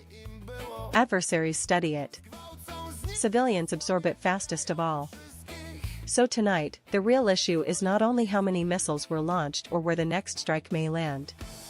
It is whether this weekend becomes the moment people stop asking whether the shield works, and start asking how much leakage a society can live with. Because in modern war, the most dangerous breach is not always in the wall. Sometimes it is in the belief that the wall was enough. What makes this weekend dangerous is not only that the violence is continuing. It is that the logic of the conflict may be changing underneath it. When missile attacks leave more than 100 people injured in Israel, the message is no longer just, "We can hit you." The message starts to become, "We can force you to live differently, decide differently, and govern under pressure." And that is a much darker phase of any confrontation. Deterrence is brutal, but it still has a limit built into it. It says, "Do not cross this line." Compulsion is different. It says, "I will keep hurting you until you change your behavior." Once both sides drift into that mindset, the off-ramp gets much harder to find, because every new strike is judged not only by damage, but by whether it changed the other side's will. That is also why civilian exposure matters so much here. The more ordinary life gets pulled into the conflict, the more leaders feel pushed to prove that pain cannot become the new normal. And that creates a vicious loop. One side strikes to restore credibility, the other answers to prove it cannot be coerced, and each round starts looking necessary inside its own political narrative. By then, strategy is no longer about sending a signal. It is about breaking the other side's sense of control. So going into the new week, the biggest question is not simply where the next missile lands. It is whether this war is now being fought to shape choices through fear. Because once conflict stops policing red lines and starts trying to bend reality itself, escalation stops being a risk and starts becoming the system. Sometimes the world economy does not get hit by a single dramatic break. Sometimes it gets squeezed quietly, invoice by invoice, premium by premium, until everybody feels it. And that is why the more interesting weekend story may not be the missile footage itself, but what happens next in shipping insurance around the Gulf. Reuters has already reported that maritime insurance premiums have surged as the Iran conflict widened, and that matters because insurance is the price of fear made official. The moment underwriters decide a route is no longer normal, every cargo moving through it becomes more expensive before any minister stands up and says there is a shortage. That is the hidden mechanism here. The Strait of Hormuz carries roughly a fifth of the world's oil, and a major share of liquefied natural gas as well, so even if tankers still move, the cost of moving them safely can start rippling outward through freight, refining, utilities and eventually household budgets. In other words, the market does not need a total shutdown to feel pain. It only needs a world in which risk has to be constantly repriced. That is also why this story reaches far beyond traders. A shipping executive changes routing, an insurer rewrites cover, a buyer pays more for delivery, and a consumer on another continent suddenly discovers that a distant war has entered local prices. Weekend headlines often make people watch the explosion. The smarter question is who is now recalculating the cost of normal. Because once safety itself becomes a premium product, geopolitics stops being background noise and starts showing up on everyday bills. And that is when a regional conflict becomes everybody else's inflation problem. Some cities are more than capitals. They are political stage sets, and Tehran is one of them. So when strikes hit Tehran, the meaning goes well beyond military damage. It becomes a message about reach, about vulnerability, and about whether the state can still project control from the very center of its own power. That is why this matters tonight. A strike on a distant base is one thing. A strike on the capital is something else entirely, because capitals carry symbolism that ordinary targets do not. They hold ministries, security elites, state media, diplomatic nerves, and above all the image of command. Once that image is disturbed, the conflict starts pressing on legitimacy, not just on hardware. And this is where the story gets bigger. In systems built on strength, the appearance of control is part of the control itself. If people begin to feel that even the capital is exposed, the government has to respond on two levels at once, militarily abroad and psychologically at home. That is an exhausting combination, because restoring deterrence is hard enough. Restoring the aura of inevitability is harder. It also changes the international reading of the war. Allies see a widening confrontation. Rivals see new thresholds being tested. And everyone else starts asking the same question: if the capital is now part of the active theater, what exactly is still off limits? So the deeper weekend takeaway is not just that Tehran was struck. It is that the war is moving closer to the political heart of the states involved, where symbolism can travel faster than missiles. And once a capital starts absorbing the logic of war, the conflict is no longer only about what can be destroyed. It is about who can still look unshaken while the center itself is trembling. The most revealing part of a war is not always the explosion. Sometimes it is the phone call that happens right after it. Reports that Israel's cabinet moved into emergency telephone talks after the latest Iranian attacks matter because they suggest the conflict is entering a more compressed, more dangerous political phase. In normal conditions, governments try to create time. They gather intelligence, test options, talk to allies, shape the public message, and decide not only what to do, but when to do it. Emergency remote talks suggest that luxury is getting thinner. And that matters because speed changes the quality of decisions. When leaders are operating under shock, public anger, and a demand to look decisive immediately, the temptation is to choose the move that feels strongest in the moment, not necessarily the move that creates the most stability a week later. This is where war becomes political in a very intimate way. A cabinet call is not just procedure. It is the place where military logic collides with television, public fear, coalition pressure, and the need to restore confidence before confidence has actually been rebuilt. There is also a signal here for the wider region. Emergency governing tells allies that events may be outrunning diplomacy. It tells adversaries that the window before retaliation could be narrowing. And it tells civilians that the state itself is shifting into a higher state of urgency. So on a weekend like this, the real story is not only how many missiles got through. It is whether leaders now feel they have lost the luxury of patience. Because once a war starts running on compressed politics, escalation no longer arrives only through firepower. It arrives through decisions made too fast to breathe. Some places carry more weight than the map can show, and Dimona is one of them. When missiles land in or around that area, the story is no longer just about another night of strikes. It becomes a story about symbolism, deterrence, and the kind of message both sides are now trying to send. Dimona matters because it sits close to one of the most sensitive symbols in the Israeli security imagination, the nuclear complex long linked to the country's policy of deliberate ambiguity. According to the BBC and other international reporting, Iranian media openly framed the latest attack as connected to that area, even though nuclear facilities themselves were not reported as hit. And that distinction matters. In a conflict like this, you do not need to destroy the symbol to shake people by reaching its perimeter. That is why this feels different from a standard exchange of fire. A strike near Dimona tells the public that the war is brushing up against assets normally treated as almost untouchable, and it tells leaders that the psychological boundaries of the conflict are moving. Once that happens, the question is not only how much damage was done. The question becomes whether the old hierarchy of protected spaces still feels real. There is a broader consequence too. Dimona is tied not only to security, but to prestige, strategic mystique. For decades, that mystique helped project the idea that some pillars of Israeli deterrence sat above everyday battlefield logic. If that aura starts to weaken, even without direct physical damage, the region reads it as a signal that deeper red lines are being tested. So heading into the new week, watch the language around strategic sites, not just the footage of impact zones. Because once a war starts circling symbols that were built to look untouchable, it is no longer only fighting over territory or retaliation. It is fighting over the architecture of fear itself.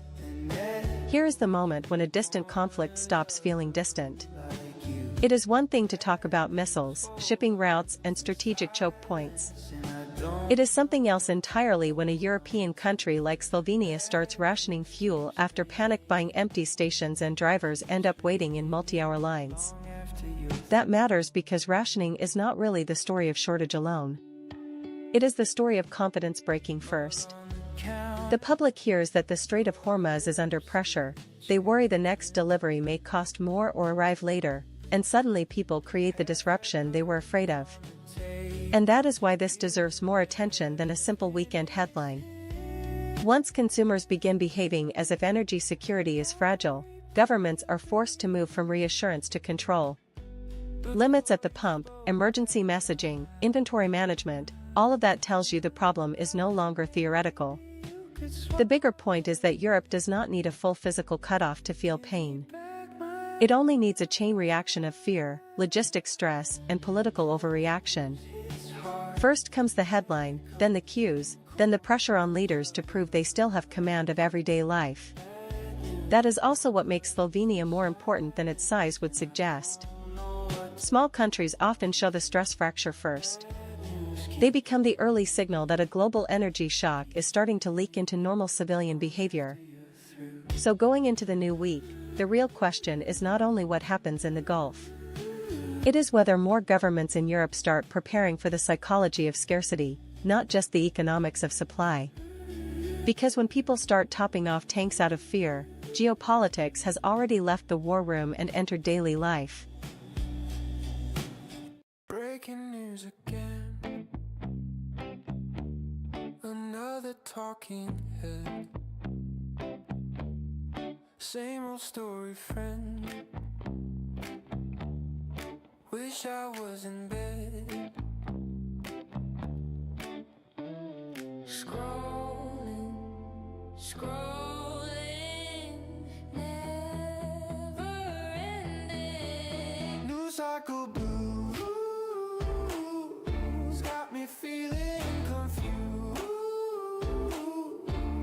All these headlines messing with my mind. Markets up, markets down, geopolitics in every town. Talking numbers while I'm counting slumbers. Scrolling, scrolling, still never ending. News cycle blues got me feeling confused. All these headlines messing with my mind.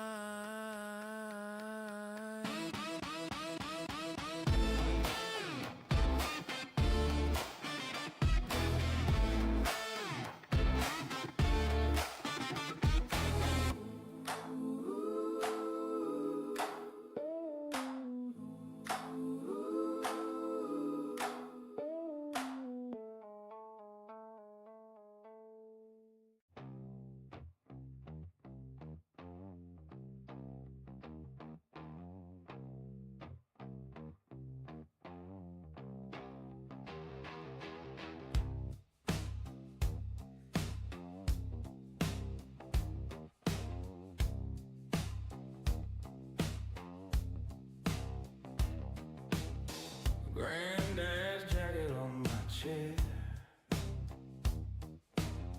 Freight cup, smell of oil in there.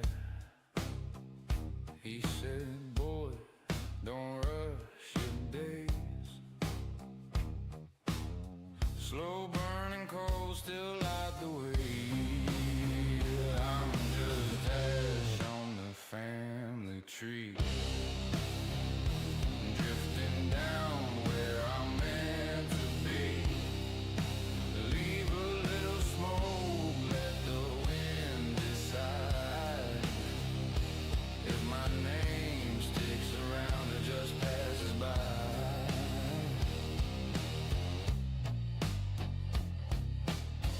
Got his lighter in my jeans. Scratched up chrome flicks like it's routine. I talk to ghosts when the room gets low. Ask if they're proud of this half-grown soul. I'm just ash on the family tree. Drifting down where I'm meant to be. Leave a little smoke, let the wind decide. If my name sticks around or just passes by.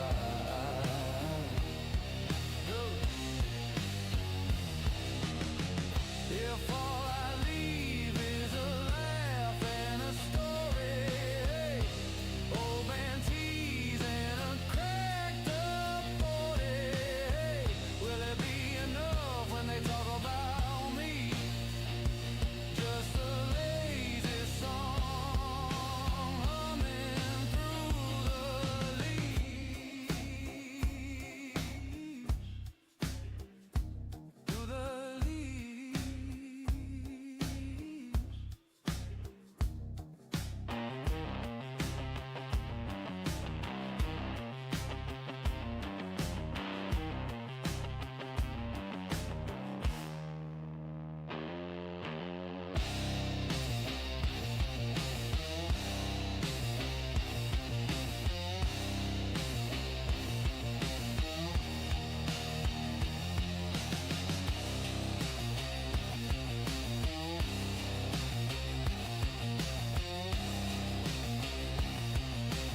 tree.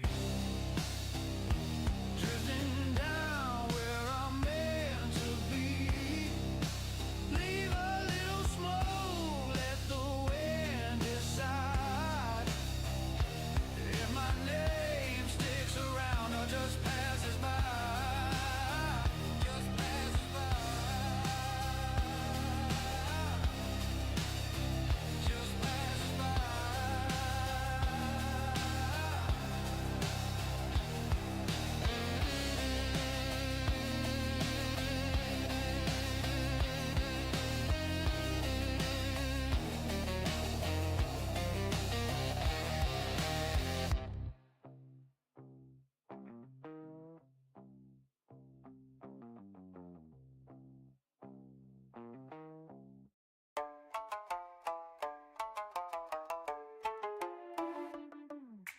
Golden Hour lustrando mi vida,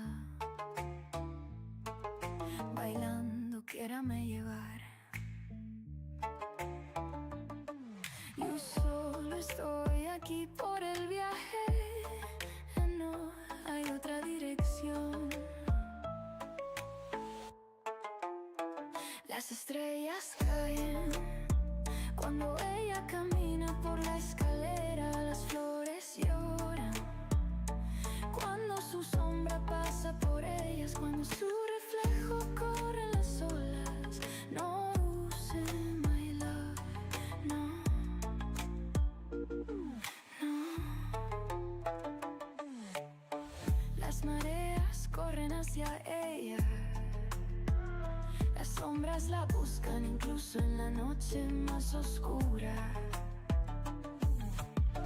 Un amor reluciente de oro, llevándome desde lo viejo hacia el infinito y más allá. Desvanecerse, dejarlo ir, quedarme en casa, nada más que amor. Aguanta un poco más conmigo, déjame bailar contigo, romperme contigo, solo llévame. Aguanta un poco más conmigo, déjame bailar contigo, romperme contigo, solo llévame, amén.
blank screen, bright mind, coffee rings, deadline, little sparks on the edge of sleep, new worlds in a single key. Turn it up, my neon ideas, all these colors in my head run free, drawing futures on the ceiling. I can see it, I can feel it, it's designing me. Turn it up, my neon ideas, every line is just a doorway key.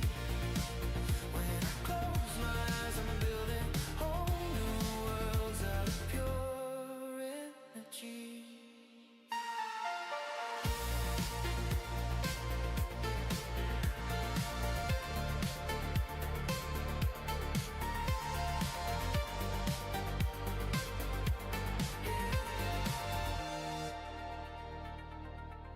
Glitch thought, clean line, wrong turn, still fine. Every error is a secret door. Try once, then I try once more.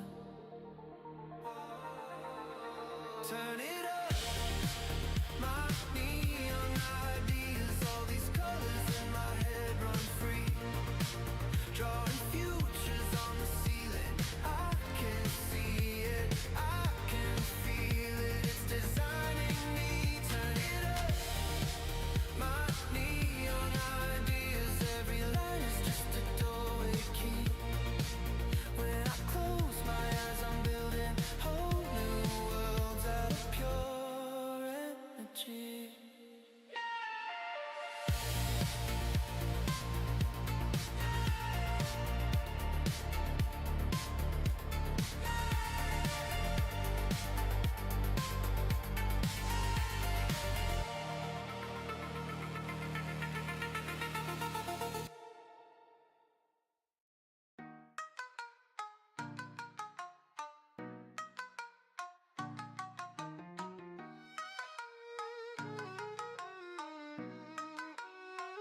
Gotta make it to the cave, going deeper, traversing the wave. Just a creature caught in the maze, for the golden artist going insane. I need 'em golden, golden artist son, 'cause I'm the golden artist hunter. Mon, I need 'em golden, golden artist son, 'cause I'm the golden artist hunter. Mon, I know you've been noticing me, been hopping in and out of your dreams. You lost control, I'm your disease, 'cause you're so alone and I'm your greed. I've been pretty tied up, hoping for the right cut, my hands on the riddle. I've been serving up much, coming out of the box, now they're throwing into the trucks. When the moonlight beams go into the moonlight, gotta make it to the cave, going deeper, traversing the wave. Just a creature caught in the maze, for the golden artist going insane. I need 'em golden, golden artist son, 'cause I'm the golden artist hunter. Mon, I need 'em golden, golden artist son, 'cause I'm the golden artist hunter. Mon.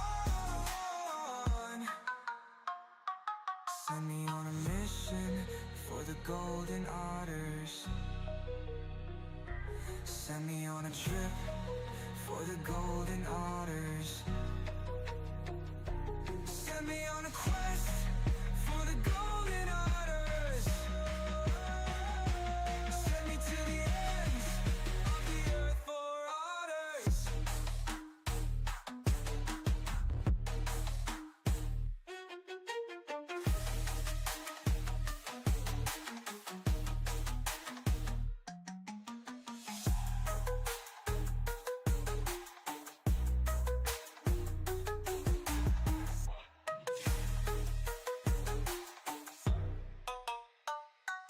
Send me on a mission for the golden otters.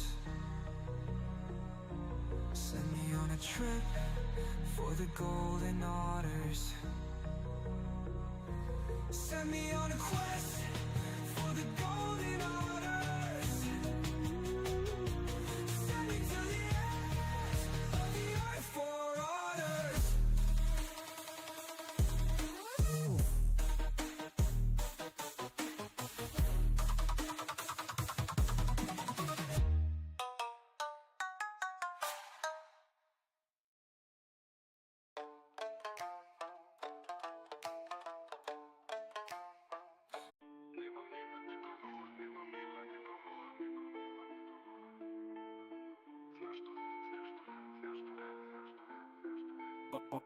Ogólnie dostępne na bieżąco, istne życie na gorąco. Załatwiam sprawę tyklącą, jak zwykle nowe się wtrącą. Mą głowę zmącą, często z równowagi wytrącą. Z czasem wpływa to na mnie męcząco, niepokojąco, z natłokiem spraw stresująco. Wiesz, w ciągłym pędzie biegu szarych ludzi szeregu, czasem w błędzie szczegół, pośród twardych reguł. I na śniegu ślady ludzkiej defilady, ściemniane obiady, zajeb do przesady. Praca, laska, dom, wykłady, kumple i skład ponad składy. Super podkłady, wywiady, kolejne estrady. Całe miriady tych kwestii, nie dałbym rady bez autosugestii. Załatwić tych z tych leżących w mej gestii. Wtłoczony w szablon monotonii, jak w diablo wyrwany z agonii. W matni problemowych toni, w nieustannej pogoni za spokojem, czasem spędzanym we dwoje. Gdy nastroje tworzą sentymentalne przeboje, kiedy wiem na czym stoję. Swoje smutki na partnerki ramieniu koję. Całe roje spraw zostawiam poza pokojem. Boję energię na kolejne boje, gnoję wewnętrzną paranoję i w kierat wkraczam w pierwsze dwoje. Cele wyznaczam, potem troje, z drogi nie zbaczam. Poza terytorium działań nie wykraczam. Przetaczam sens mej nieobecności, z konieczności odcięcia od rzeczywistości. Bo smak wolności szkicuje szkielet życia abstrahującego od skłonności do zawiłości, do duchowej starości. Ogłaszam wszemi wobec, nie mam mnie dla ludzkości. Chcę mieć spokój w stresowych sytuacji na tłoku. Jestem jak statek zadokowany w doku. Od 1,5 roku nikogo na widoku, tylko dźwięki hip-hopu na 9. piętrze w bloku. Tak między nami, sam na sam z płytami. Nikt mi nie da tego, co to właśnie da mi. Badam grunt pod stopami, czy mi kurwa z butami. To jak kunca szepty słyszane za uszami. Wciąż sami jak palec, co dobrze nie wróży. Obcy jak 8. pasażer podróży. Milionami na przestrzeni ziemi rozsiani. Obcują tu obcy wyobcowani ludzie. Co to ma być? Pytam, co to ma znaczyć? Tego wrogom nie można wybaczyć. Niestety, wszystko ma swe priorytety. Vis-a-vis z drzwiami od pokoju do planety. Panie i panowie, są tacy, co stają na głowie, tak jakby wszyscy byli w zmowie. Do czasu aż sobie jeden z drugim uzmysłowi. Jacy oni wszyscy są małostkowi, aż żygać się chce. Ten, kto to wie, kurwa, życie obstrzone jak gołębim gównem pulwan. Zrobi tak jak ja, pójdzie własną drogą. Prócz cienia nie ma ze mną nikogo.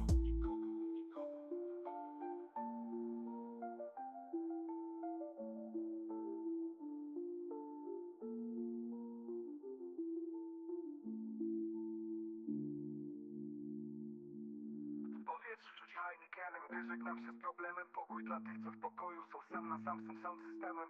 Wiem, że czasem trudno być dziś supermanem, gdy wtłaczamy pod ciśnieniem stres z działań terenem. Znam jak ty te noce nieprzespane, by nad ranem zawikłane kwestie podejść z nowym planem jak staranem. Dokładnie znam to, mam te same myśli skołatane. Znam to, jest mi znane, uczucie z tym związane, co jest grane. Marzenia niewypowiadane, zapominane, bo nie do Czekałem się na zmianę, przekonanie, że po którymś ciosie się nie wstanie. Co jest grane? Czasem głupie pytanie, nie? Bakanie, popadanie w manie. Życie diametralnie inne niż to na ekranie. Walka o przetrwanie i kombinowanie wprowadza mnie w stan, gdzie jest zdecydowanie. Za dużo sytuacji, które szybko nużą. Za dużo ruchów, które niczemu nie służą. Za dużo akcji, które wszystko burzą. Tu, które źle wróżą, tak jak cisza przed burzą. I łżą jak psy, pierdoląc 3 po 3. Ej, gdzie trzeba było myśleć, gdy po fakcie łzy zalały ci oczy. I tak przez 7 dni, dzień w dzień ten sen się śni. Tak więc witam cię dniu z poziomu fotela z wnętrzem 3. Witam cię dniu niewdzięczny, tu po tej drugiej złej stronie tęczy. Witam z kwiatów naręczy, bez zastrzeżeń dzień, który przede mną pierwszy. Jeszcze większy cień nad światem wewnętrznym. Witam, choć z dnia na dzień bardziej niezręczny. Jest ten, że gest nikt mi nie wyręczy.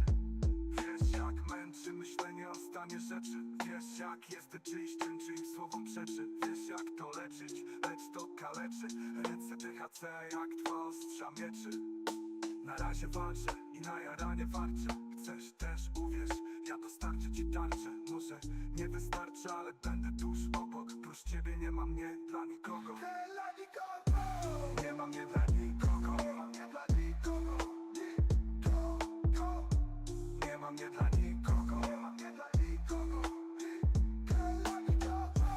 Nie ma mnie dla nikogo. Nie ma mnie dla nikogo. Nie ma mnie dla nikogo. Nie ma mnie dla nikogo.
Coffee on the counter, phone face down, still buzzing. Your name lights up then lingers, I already feel it in my stomach. You say, are you sitting? The room starts shrinking. Every little sound goes silent. You gave me bad news on the line, and the whole world shifted sideways. One sentence, and my yesterday doesn't fit today. You said you really tried to stay, but your heart moved on before your mind. Now I'm here, stuck in this time with your bad news on the line. Pictures on the fridge door, crooked smiles, summer water. I take one down, it trembles like it knows what you just told me.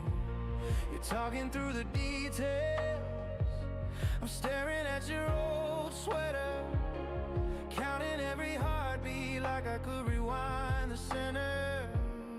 You gave me bad news on the line, and the whole world shifted sideways. One sentence, and my yesterday doesn't fit today. You said you really tried to stay, but your heart moved on before your mind. Now I'm here, stuck in this time with your bad news on the line. I wish you texted something simple, like running late or call you later. Anything but this forever. breaking through my speaker. You gave me bad news on the line, and the whole world shifted sideways. One sentence, and my yesterday doesn't fit today. You said you really tried to stay, but your heart moved on before your mind. Now I'm here replaying every sign, chasing echoes in my mind from your bad news, bad news on the line.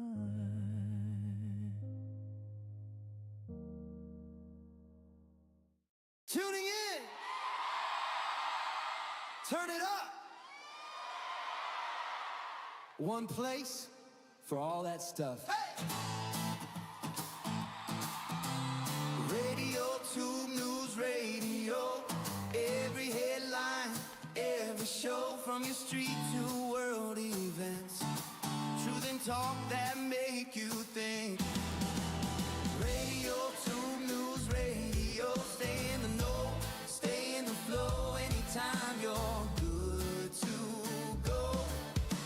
RadioTube News Radio.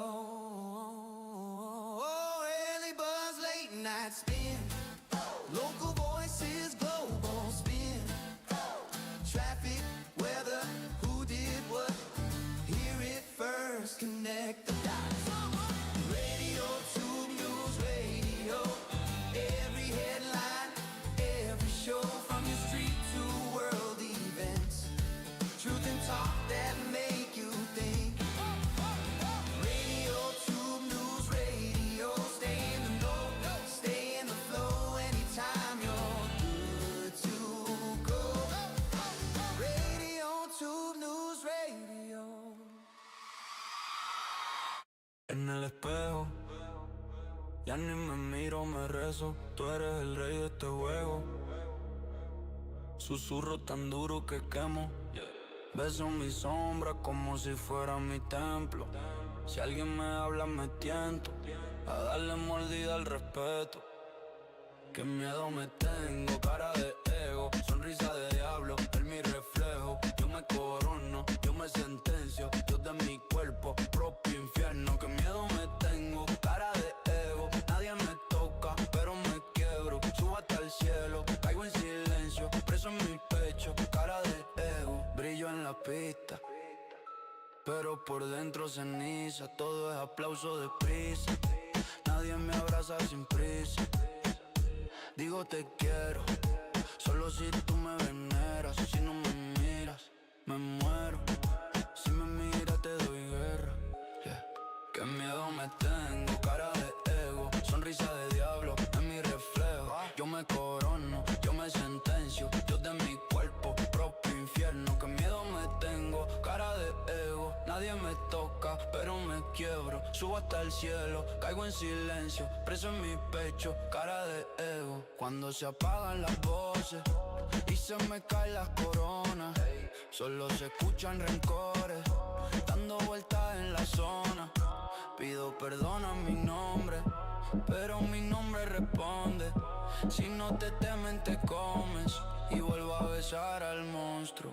Qué miedo me tengo, cara de ego, sonrisa de diablo, en mi reflejo. Yo me corono, yo me sentencio, Dios de mi cuerpo, propio infierno. Qué miedo me tengo, cara de ego, nadie me toca, pero me quiebro. Subo hasta el cielo, caigo en silencio, preso en mi pecho, cara de ego.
talk. We just bleed in different ways and call it love.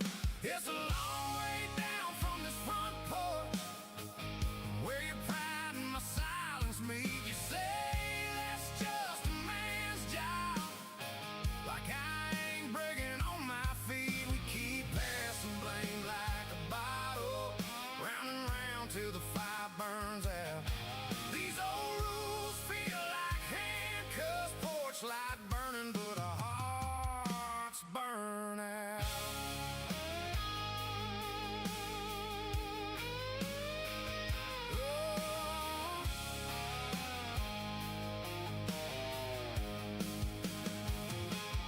Daddy taught you boys don't cry, but he never stayed long enough to try. My mama said, girl, don't start a fight, so I learned to swallow every word at night. You raise your voice when you feel small. I go quiet, lean against the wall. You call it keeping me in line, I call it losing myself one piece at a time. It's a long way down from this front porch, where your pride and my silence meet. You say that's just a man's job, like I ain't breaking on my feet. We keep passing blame like a bottle, round and round till the fire burns out. These old rules feel like handcuffs, porch light burning, but our hearts burn out.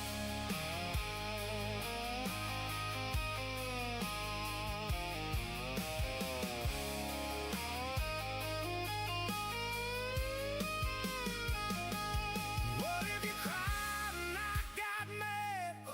You fell apart, I held the map. What if we laid these tight lines down, stop playing parts to drag us underground?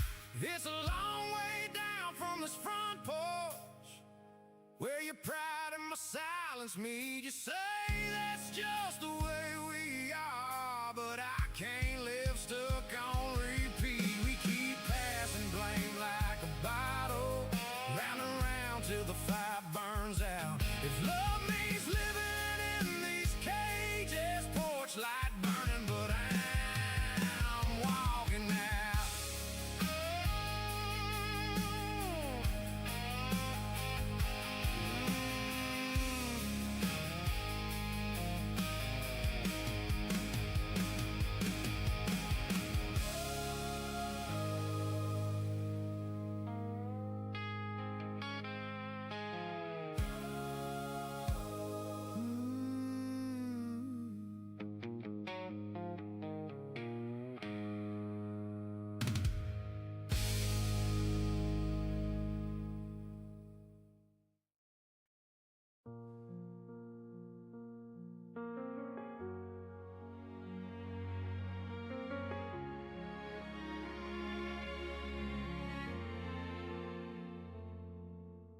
Coffee on the counter, phone face down, still buzzing. Your name lights up then lingers, I already feel it in my stomach. You say, are you sitting? The room starts shrinking, every little sound goes silent. You gave me bad news on the line, and the whole world shifted sideways. One sentence, and my yesterday doesn't fit today. You said you really tried to stay, but your heart moved on before your mind. Now I'm here, stuck in this time with your bad news on the line. Pictures on the fridge door, crooked smiles, summer water. I take one down, it trembles like it knows what you just told me. You're talking through the details, I'm staring at your old sweater, counting every heartbeat like I could rewind the center. You gave me bad news on the line, and the whole world shifted sideways. One sentence, and my yesterday doesn't fit today. You said you really tried to stay, but your heart moved on before your mind. Now I'm here, stuck in this time with your bad news on the line. I wish you texted something simple, like running late or call you later. Anything but this forever, breaking through my speaker.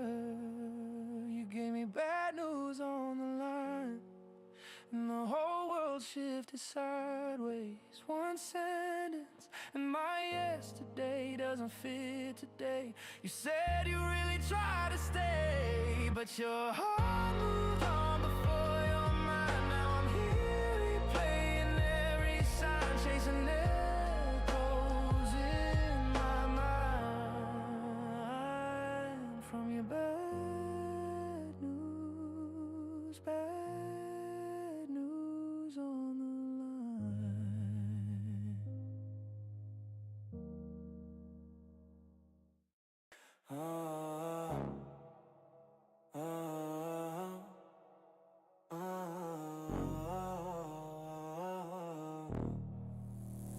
Miro al espejo, veo un dios de cartón, coronado en humo, sin reino, sin perdón. Todo me sigue, o eso digo yo. Cada mirada la siento como voz, paranoia en la espalda, susurros en la piel. Cuanto más me alzo, más cerca del caer. Sombras del ego me quieren. There are moments when a crisis stops being just another headline about war and starts asking a much bigger question: who is actually willing to keep the system open? That is where the Strait of Hormuz story is heading now. Yes, this is still about energy, because roughly 1/5 of the world's oil flows through that narrow corridor, and a major share of Gulf liquefied natural gas as well. But over this weekend, the deeper issue has become diplomatic, not just commercial. According to Reuters, more countries have joined a joint statement condemning attacks on commercial shipping and the effective closure of the strait. That matters because statements like that are not really about wording. They are early signals of whether governments are preparing to move from concern to coordination. And that is the real hinge in this story.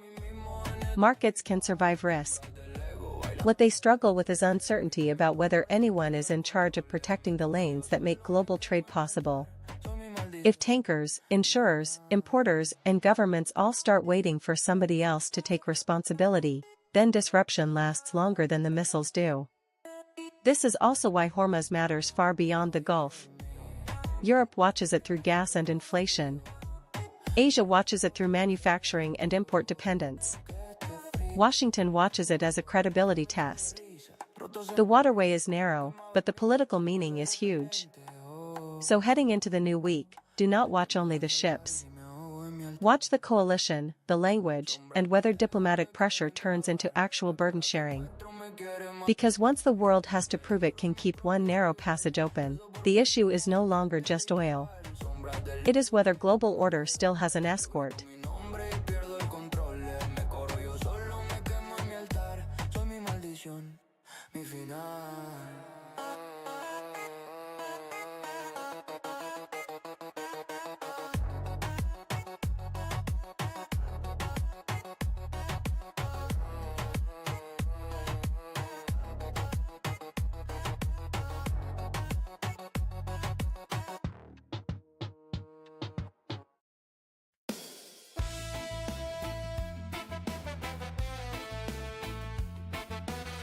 For years, one of Israel's biggest strategic assets was not just interception itself, but the public belief that interception would usually be there. That is why this weekend's story is bigger than the damage report alone. When officials say Iranian missile strikes wounded well over 100 people and some projectiles got through, the military fact matters, but the psychological fact may matter even more. Air defense is never a magic shield. It is a system built to reduce harm, not erase risk. But once the public starts to feel that the shield is becoming more porous, the whole meaning of security begins to shift. People change routines. Parents think differently. Businesses think differently. And leaders come under pressure to prove not only that they can retaliate, but that they can restore a sense of protected normal life. That is where the political danger grows. A government can explain that no defense is perfect, but citizens living through sirens and impact footage do not measure events like analysts do. They measure them emotionally, through the simple question of whether the state still feels one step ahead. If the answer starts to sound uncertain, pressure for a harder response rises very quickly. There is also a regional message here. Once adversaries believe they can occasionally puncture a highly developed defense network, they may conclude that visibility matters as much as destruction. In other words, the goal is not only to hit. It is to be seen hitting. That turns every successful penetration into a political broadcast. So the deeper issue tonight is not just how many missiles were launched, or how many were stopped. It is whether confidence in protection is starting to erode faster than the defenses themselves. Because in modern war, the shield is made of metal and software, but also of belief. And once belief cracks, every incoming strike starts landing twice.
Woke up in a screen glow, tabs open like past lives, old files and false starts, dust in my hard drive, drag all the doubts to the trash, hit delete on the fear I save, new cursor on a blank page, heartbeat in a waveform wave.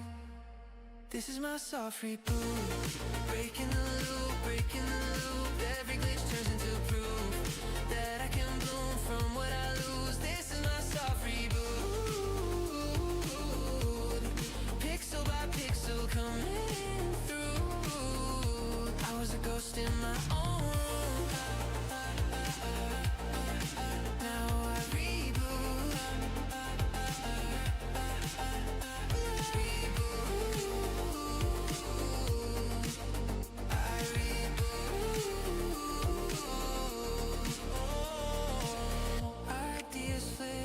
Fireflies, little sparks and circuit lines. Copy, courage, paste it twice, record the way I say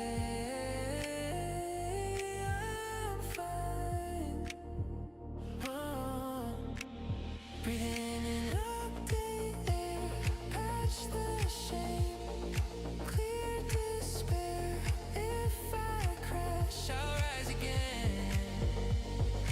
Loading a life that I can wear.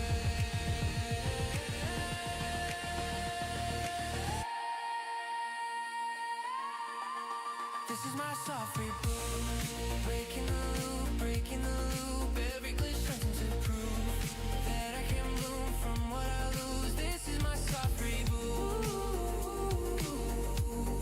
pixel by pixel coming through. I was a ghost in my own room, now I reboot. Sometimes the most revealing image in a war is not a missile trail or a cabinet meeting. Sometimes it is a small pizza bar, still open, still serving people, while rockets and sirens hang over the town. One of the weekend stories out of northern Israel was exactly that, a local place in Metchala keeping its doors open for residents and soldiers despite Hezbollah strikes. And on the surface, it looks like a simple story of courage. But it is doing something bigger than that. Places like that become unofficial infrastructure. They feed people, yes, but they also feed a feeling that daily life has not completely collapsed. A hot meal, a light on in the window, somebody behind the counter acting normal, that can matter psychologically almost as much as any official speech from the state. At the same time, there is a harder truth underneath it. When ordinary businesses staying open in a war zone starts to look heroic, it means society is already adapting to abnormal conditions. Resilience is admirable, but it can also become a sign that danger is being folded into routine. That matters because wars are not only won or lost by firepower. They are absorbed through habits. Through whether schools reopen, whether shops function, whether people still drive to work, whether communities decide they are living through a crisis or living inside a new version of normal. And that is why this kind of story travels far beyond one border town. It shows the social contest inside the conflict, not only who can strike, but who can keep everyday life stitched together after the strike. The military exchange gets the headlines, but the deeper struggle is over endurance, morale, and the public's tolerance for permanent disruption. So yes, a pizza bar staying open may sound like a small human interest detail. It is not small at all. It is a snapshot of how a country teaches itself to keep moving while the sky keeps reminding it not to.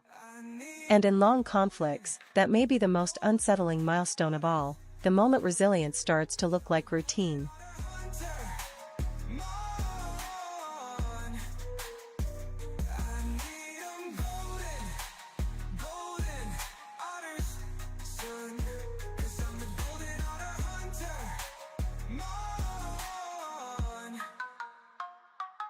Send me on a mission for the golden otters. Send me on a trip for the golden otters. Send me on a quest for the golden otters. Send me to the ends of the earth for otters.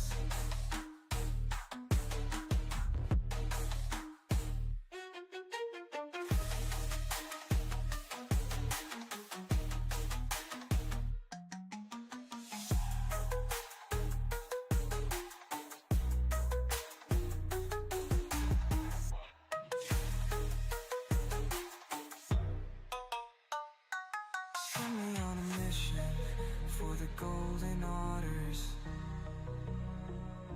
Send me on a trip for the golden otters.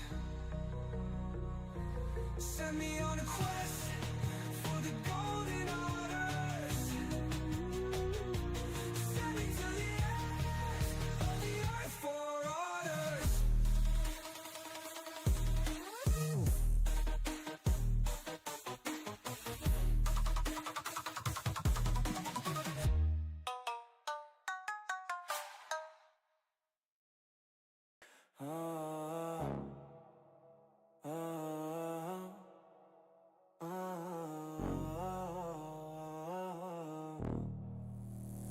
Miro al espejo, veo un dios de cartón, coronado en humo, sin reino, sin perdón. Todo me sigue, o eso digo yo. Cada mirada la siento como voz, paranoia en la espalda, susurros en la piel. Cuanto más me alzo, más cerca del caer. Sombras del ego me quieren tragar, la cara que muestro me quiere matar. Yo soy mi peligro, mi propio rival. Rezo por mí mismo en este ritual. Sombras del ego bailan alrededor. Yo grito mi nombre y pierdo el control. Y me corro yo solo, me quemo en mi altar. Soy mi maldición, mi final. Cuento seguidores como cuenta de fe. Si nadie me mira, llega a nacer. Pongo mi cara en There is a point in every conflict when the numbers stop being just an update and start becoming a political event of their own. This weekend may be one of those moments. When officials describe the latest Iranian strike as producing the highest casualty count since the war began, the meaning goes beyond the immediate horror. It resets the emotional baseline of the conflict. That matters because wars are not judged only by territory gained or missiles intercepted. They are judged by whether the public feels the danger is still within the range of what a state can contain. Once a new casualty threshold is crossed, people stop asking whether the system worked reasonably well. They start asking why this was allowed to happen at all. And that is where the pressure changes shape. Leaders are no longer dealing only with an enemy. They are dealing with a public that wants proof, fast, that this was an exception and not the start of a worse pattern. In practice, that can narrow the room for diplomacy, because restraint after a record shock is much harder to sell than restraint after a routine exchange. There is also a strategic consequence here. The side launching the attack does not only test defenses. It tests the political metabolism of the society it is hitting. Can it absorb the blow, stay patient, and think in stages? Or does it become more likely to demand an answer big enough to restore confidence immediately? That is why a casualty milestone is so dangerous. It can pull the conflict out of the realm of calibrated signaling and into the realm of emotional deadlines. Once that happens, every next move is judged not only for military value, but for whether it looks strong enough, fast enough, and visible enough. So the deeper story tonight is not just that the toll was worse. It is that the standard for what counts as an acceptable response may now be changing in real time. And in war, the moment expectations outrun patience is usually the moment the next escalation starts writing itself. Coffee on the counter, phone face down, still buzzing. Your name lights up then lingers, I already feel it in my stomach. You say, are you sitting? The room starts shrinking. Every little sound goes silent. You gave me bad news on the line, and the whole world shifted sideways. One sentence, and my yesterday doesn't fit today. You said you really tried to stay, but your heart moved on before your mind. Now I'm here, stuck in this time with your bad news on the line. Pictures on the fridge door, crooked smiles, summer water. I take one down, it trembles like it knows what you just told me. You're talking through the details, I'm staring at your old sweater, counting every heartbeat like I could rewind the center. You gave me bad news on the line, and the whole world shifted sideways. One sentence, and my yesterday doesn't fit today. You said you really tried to stay, but your heart moved on before your mind. Now I'm here, stuck in this time with your bad news on the line. I wish you texted something simple, like running late or call you later. Anything but this forever, breaking through my speaker. You gave me bad news on the line, and the whole world shifted sideways. One sentence, and my yesterday doesn't fit today. You said you really tried to stay, but your heart moved on before your mind. Now I'm here replaying every sign, chasing echoes in my mind from your bad news on the line.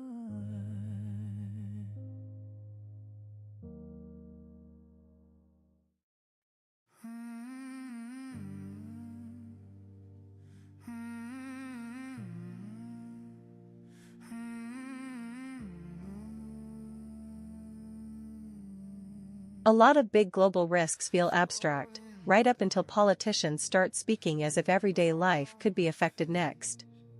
And that is what makes the latest Hormuz story worth listening to differently this weekend. This is no longer just a shipping map issue or another oil market headline. It is becoming a political stress test for Europe itself. When leaders in Europe start calling for the Strait of Hormuz to stay open and for energy infrastructure in the Middle East to be protected, the message is bigger than diplomacy. It means the fear is no longer only about what traders might do on Monday. It is about what governments may have to explain to households, businesses, and transport networks if this crisis keeps spreading. That shift matters because Hormuz is one of those narrow passages that holds up a very wide system. A disruption there does not stay there. It moves through tanker routes, insurance costs, refinery planning, freight expectations, and finally into public anxiety. And once public anxiety arrives, politics changes fast. We already have a glimpse of that in Europe. The Slovenia fuel rationing story showed how quickly a geopolitical shock can turn into panic buying and queues at the pump. In other words, the first shortage may be psychological before it becomes physical. So the real weekend question is not simply whether enough oil can move. It is whether governments can stop a security crisis from becoming a confidence crisis.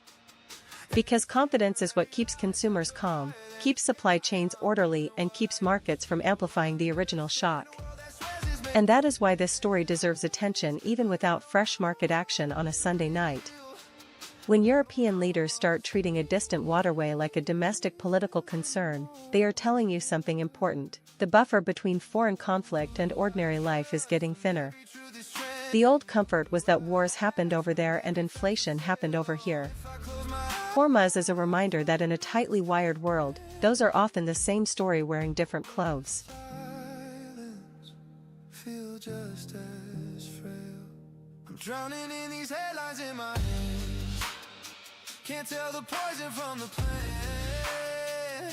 Every share, every lie stacks up higher than the sky. I'm losing what I used to understand in a world that's where it's making sense. But I don't know what's real.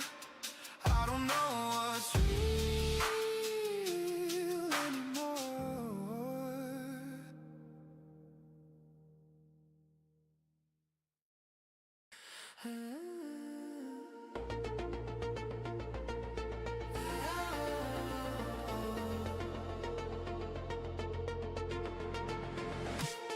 Woke up in a screen glow, tabs open like past lives, old files and false starts, dust in my hard drive, drag all the doubts to the trash, hit delete on the fear I save, new cursor on a blank page, heartbeat in a waveform wave.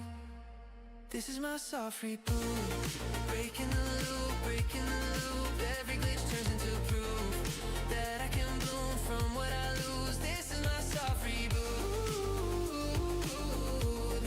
pixel by pixel coming through. I was a ghost in my own room,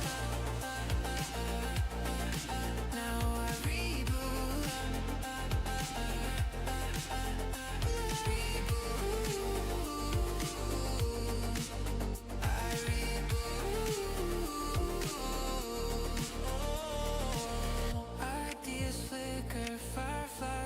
Sparks and circuit lines, copy courage, paste it twice, record the way I say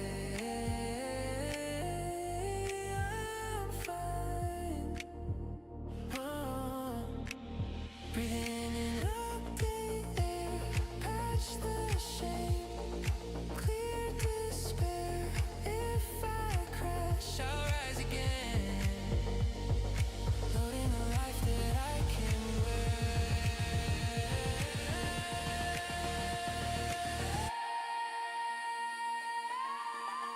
This is my soft reboot, breaking the loop, every glitch turns into proof that I can bloom from what I lose. This is my soft reboot,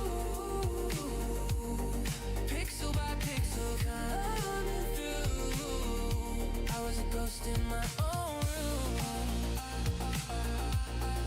now I reboot. The first real sign of an energy crisis is often not a refinery outage, not a tanker seizure, not even a price spike. It is a line of nervous drivers waiting at a gas station, each one thinking the smart move is to fill up before everyone else does. That is why the report from Slovenia matters more than its size might suggest. fuel rationing there is not just a local inconvenience. It is a warning about how fast a geopolitical shock can become social behavior. Once people hear that the Strait of Hormuz is under pressure, they do not wait for a formal shortage. They react to the possibility of one. And in markets tied to everyday life, fear itself can become the first disruption. That is the mechanism worth watching. Confidence breaks first, then habits change, then governments are pushed into emergency language and emergency rules. What begins as a distant security story in the Middle East suddenly shows up as queues, limits at the pump, and a public asking whether leaders still control the basics. The uncomfortable part is that Europe does not need a total shutdown of supply to feel this. It only needs enough uncertainty to trigger hoarding, transport anxiety, and political overreaction. In other words, the first shortage may be psychological before it becomes physical. And that is why weekend headlines like this should not be dismissed as noise. Small countries often show the fracture early. They reveal what bigger economies may face later if confidence keeps slipping and the Hormuz story drags on. So going into the new week, do not just watch oil. Watch behavior. Watch whether reassurance works, whether consumers calm down, and whether governments can stop fear from spreading faster than the actual supply problem. Because in an energy scare, the cue is never just a cue. It is the moment the market enters people's heads.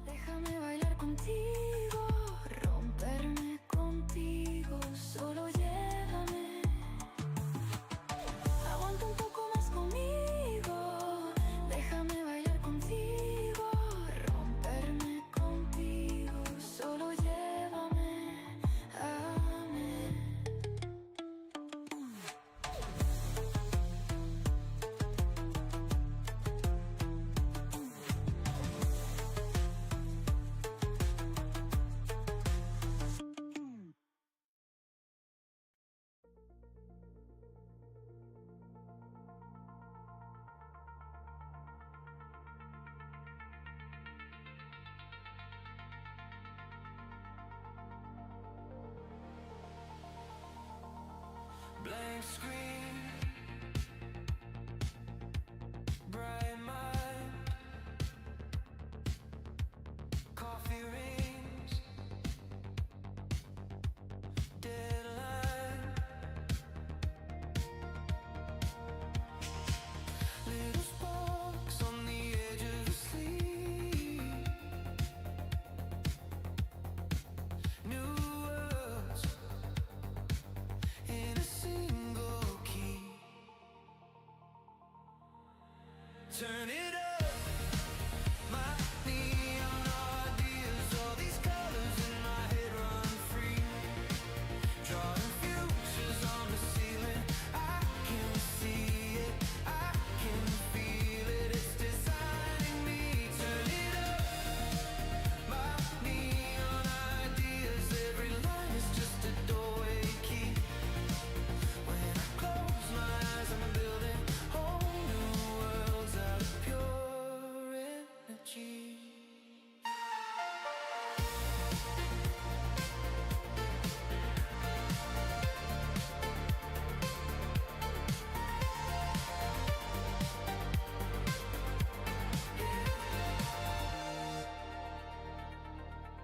Glitch thought, clean line, wrong turn, still fine.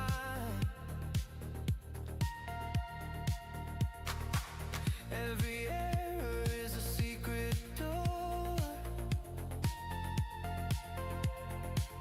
Try once, then I try once more. Turn it up, my neon ideas, all these colors in my head run free. Drawing futures on the ceiling, I can see it, I can feel it, it's designing me. Turn it One of the quieter but more revealing stories this weekend is not happening in the sky, at sea, or at the oil terminal. It is happening in the language between allies. The public clash between Israel's Foreign Minister Gideon Saar and Germany's Ambassador Stefan Seibert may look like a side argument, but it points to something bigger. Even close partners are starting to fight over how this war is described, and that matters. Because in conflicts like this, words are never just words. They decide who gets sympathy first, who is seen as escalating, and how much diplomatic room governments still have when they try to support Israel while also criticizing violence elsewhere. According to the Times of Israel and the Jerusalem Post, Seibert said Germany clearly condemns Iranian attacks on Israeli civilians, but also insisted that settler violence cannot be ignored. Saar treated that as distortion. And right there, you get the real tension.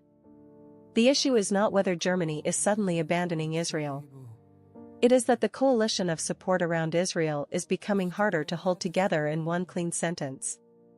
The more the war spreads across fronts and narratives, the harder it becomes for allies to sound unified without also exposing their disagreements. That matters beyond diplomacy circles. If the conflict keeps widening, Israel will need not only military endurance, but narrative endurance. It will need allies who can defend its security position in public without constantly being pulled into side battles over framing, proportionality, and moral consistency. So this is worth watching closely in the new week. Not because one angry exchange changes policy overnight, but because it shows how pressure travels outward from the battlefield into the alliance system itself. And when friends start arguing over the vocabulary of war, you are no longer just watching a conflict unfold. You are watching its diplomatic margin begin to shrink. You laughed at something small, but your eyes said it was bluffing. I wanted to fix it with a promise or a prayer, but all I really had was my jacket and a chair. This is how the world can end, in a quiet kitchen with a trembling friend. One deep breath and everything moves, heart still stuck on your sad news.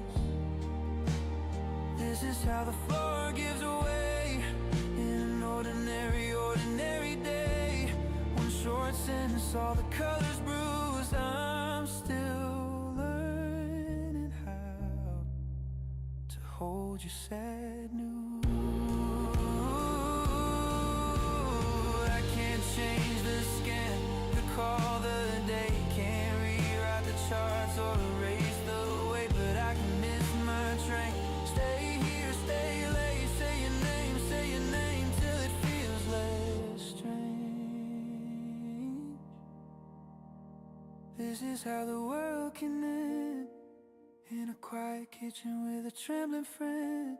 One deep breath and everything moves, heart still stuck on your sad news. If all I can do is sit with you, then I'll sit in the dark till the sky turns blue. Ordinary chair, ordinary shoes, trying to be strong enough for your sad news.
Sometimes a war changes not with one shocking headline, but with a slower accumulation of injury that starts to sink into daily life. That may be the more important signal coming out of Israel tonight. The latest missile strikes left well over 100 people injured, and that matters not only because of the human suffering, but because wounds have a different political effect than fatalities alone. Deaths create immediate national trauma. But large numbers of wounded do something else. They keep the conflict present for days and weeks, in hospitals, in families, in workplaces, and in the public imagination. A country does not just mourn them. It lives with them. And that changes the pressure on leadership. When the number of injured keeps rising, the public starts asking a different question. Not only can the state retaliate, but can it prevent ordinary life from becoming permanently fragile? That is a much harder test, because it is about endurance, not just response. There is also a strategic layer here. An attacker does not need to produce the single worst tragedy to alter the mood of a society. Repeated injury, visible damage, and the sense that people are no longer fully protected can gradually wear down confidence just as effectively. In modern conflict, erosion can be as powerful as shock. That is why this weekend story matters beyond the immediate battlefield. The real danger is not only escalation in military terms. It is normalization of mass disruption, where every new strike teaches the public to expect another one, and every reassurance from officials sounds a little less convincing than before. So heading into the new week, watch not just what gets hit next, but how long the injury list stays in the national conversation. Because when a war stops being measured only in deaths and starts being felt in daily vulnerability, it is no longer just testing defenses. It is testing how much strain a society can absorb before fear becomes the new normal. Heroes are just terrified people who moved anyway. Step in the scare, into the risk, into the this could all go wrong. Because everything you're proud of started as something you were scared of.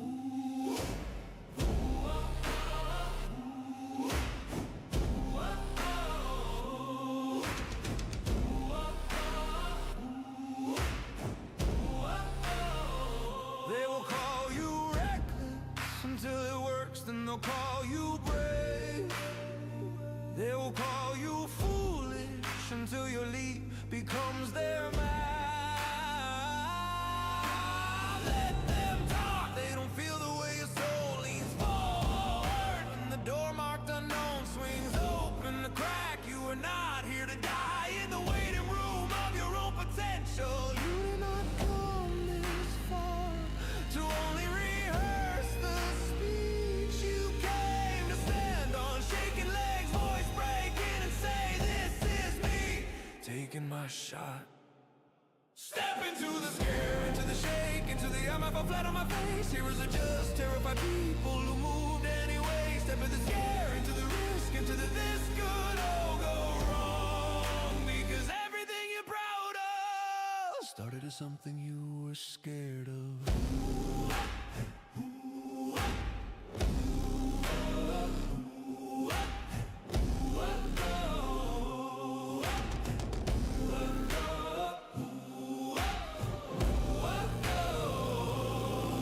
One day fear will knock and find you gone.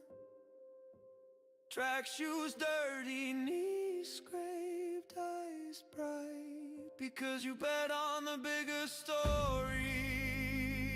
You don't know the world perfection, you owe it. Your attempt. Step into the scare, into the rush, into the I don't know if I can. Heroes are just ordinary hearts that said I will again and again. Step in the scare, into the risk, into the truth of who you are. You were not built for hiding, you were built to walk straight toward the roaring dark and light it up.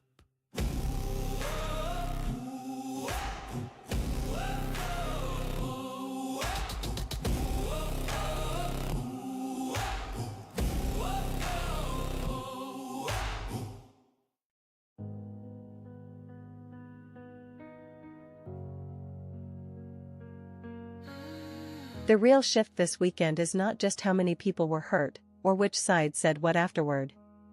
It is that the map itself is starting to feel smaller. When you get reports of missile damage in the north, injuries around Dimona in the south, and fresh public shock over air defenses being pierced, the story stops sounding like a border flare-up and starts sounding like a country being forced to think in every direction at once. That matters because societies cope better when danger feels geographically contained. People tell themselves the front line is over there, the disruption is limited, life can still be organized around distance. But once the threat appears in multiple places, that psychological buffer begins to collapse. The question changes from, is one area under pressure, to, where is truly in the clear? And that has consequences far beyond the immediate damage. It affects travel, schools, business decisions, military planning, and public patience. A state can absorb fear more easily when it looks localized. It is much harder when the feeling spreads that the conflict can reach into several layers of normal life at once. There is also a strategic message in that pattern. Distributed pressure does not need to produce the single worst blow to be effective. It only needs to make the public feel that safety is becoming unpredictable. In modern war, unpredictability is a weapon in its own right. So going into the new week, watch the geography as much as the casualty count. Watch whether the conflict keeps jumping between regions, because that is how a military confrontation turns into a national endurance test. A country can live with danger on the edge for a long time. What changes everything is the moment the edge starts to disappear.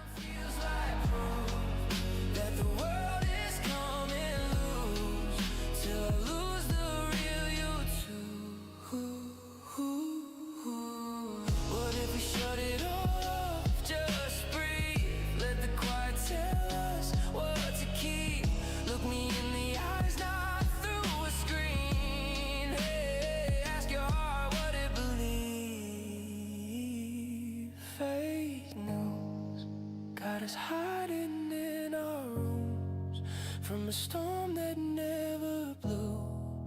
Still it tears our minds into fake news. But I'm holding on to you. Touch my hand and feel what's true. I won't lose the real you too.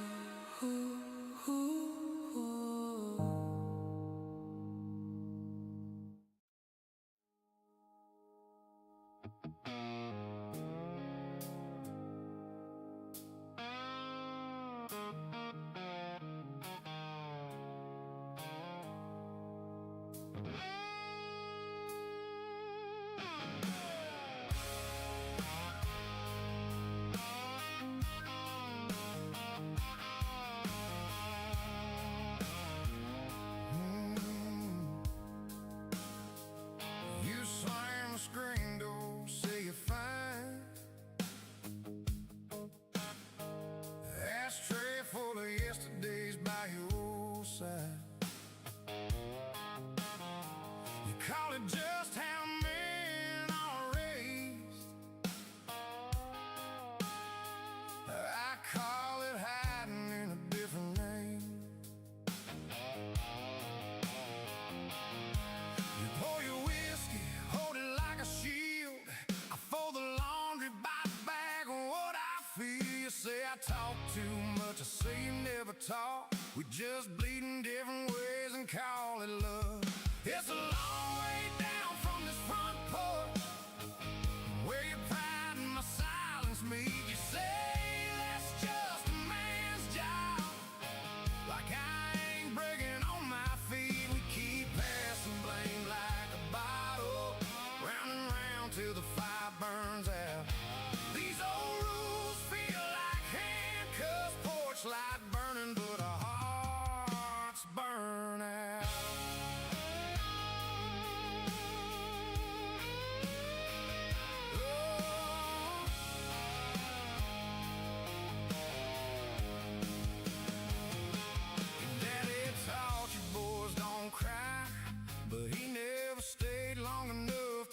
My mama said, girl, don't start a fight. So I learned to swallow every word, and now you raise your voice when you... Some places matter not only because of what was hit, but because of what people believe should never be hit at all. And that is why the Dimona angle deserves a closer look tonight. Even before anyone talks about military value, the name itself lands heavily, because Dimona sits inside the public imagination as one of those strategic locations wrapped in secrecy, deterrence, and national mythology. So when missiles land in that orbit, the first impact is physical, but the second one is psychological. The public hears Dimona and instantly understands that this is not just another exchange of fire on a distant edge of the map. It feels like a test of protected space, of state prestige, and of the idea that some parts of national infrastructure sit above the chaos. That matters because modern conflict is not only about destruction. It is also about symbolism. If an attacker can force a country to discuss a highly sensitive site in public, even without catastrophic damage, then part of the objective has already been achieved. The target is not just concrete or steel. The target is confidence. And confidence is a strange thing in wartime. It can hold through bad headlines for a while, but once iconic places enter the conversation, the whole crisis starts feeling more intimate. People stop hearing a war report and start hearing that the protected core may be less distant than they assumed. There is also a political cost to that shift. Leaders are then judged not only on whether they can respond, but on whether they can restore hierarchy to the map, meaning the sense that some sites are critical, defended, and fundamentally harder to touch than ordinary civilian space. If that hierarchy looks blurred, public anxiety rises faster than officials would like. So yes, the weekend has brought many dramatic headlines. But the deeper signal in the Dimona story is about symbolism, not just impact.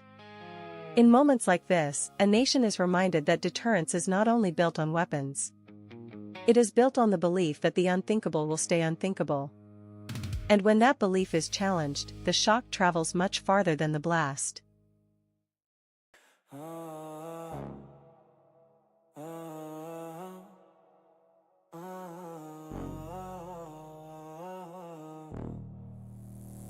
Miro al espejo, veo un dios de cartón, coronado en humo, sin reino, sin perdón.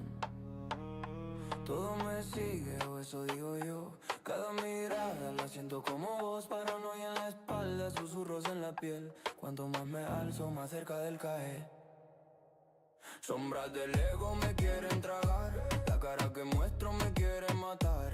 Yo soy mi peligro, mi propio rival. Rezo por mí mismo en este ritual. Sombras del ego bailan alrededor. Yo grito mi nombre y pierdo el control. Y me corro yo solo, me quemo en mi altar. Soy mi maldición, mi final. Cuento seguidores como cuenta de fe. Si nadie me mira, llega a nacer. Pongo mi cara en cada pared, pero en la noche ni yo me puedo ver. Sube la sangre, baja la razón. Toco la gloria y pierdo el corazón. Sombras del ego me quieren tragar, la cara que muestro me quiere matar. Yo soy mi peligro, mi propio rival. Rezo por mí mismo en este ritual. Sombras del ego bailan alrededor. Yo grito mi nombre y pierdo el control. Me corro yo solo, me quemo en mi altar. Soy mi maldición, mi final.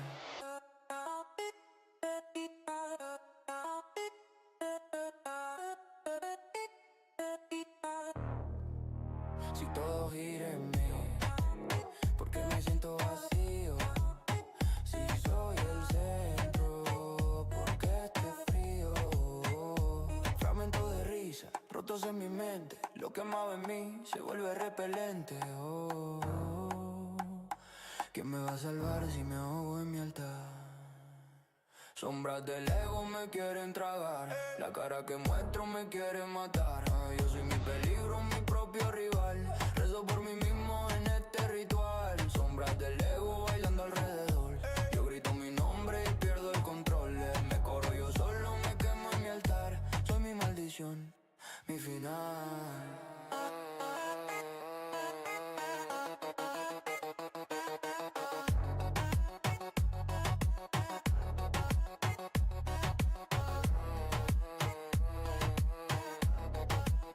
One of the most important stories this weekend is not just that more than 100 people were injured in Israeli missile strikes. It is that the attacks are being described as having pierced air defenses. And once that idea enters the public mind, the story changes fast. Because air defense is not only military hardware. It is also a national promise. It tells people that even if the region is on fire, there is still a shield between ordinary life and chaos. So when missiles get through, the damage is measured twice, once in broken buildings and wounded civilians, and again in shaken confidence. That second part matters more than it may seem tonight. A society can live with danger more easily when it believes the protective system is mostly intact. But when the public starts wondering whether the shield is becoming more porous, every siren sounds different, every official reassurance lands a little weaker, and every next alert carries more psychological weight than the last one. There is also a strategic logic behind that. In this kind of conflict, an attacker does not need to destroy everything to change the atmosphere. It only needs to prove that interception is not perfect, that protected space is not fully protected, and that normal life can still be interrupted in places people assumed were safer. And that is why this is bigger than a single weekend headline. Once confidence in defense starts slipping, the burden on leadership gets heavier. The public no longer asks only whether the state can retaliate. It asks whether the state can restore the feeling of control. So heading into the new week, watch the language around interception, coverage and resilience at least as closely as the casualty count itself.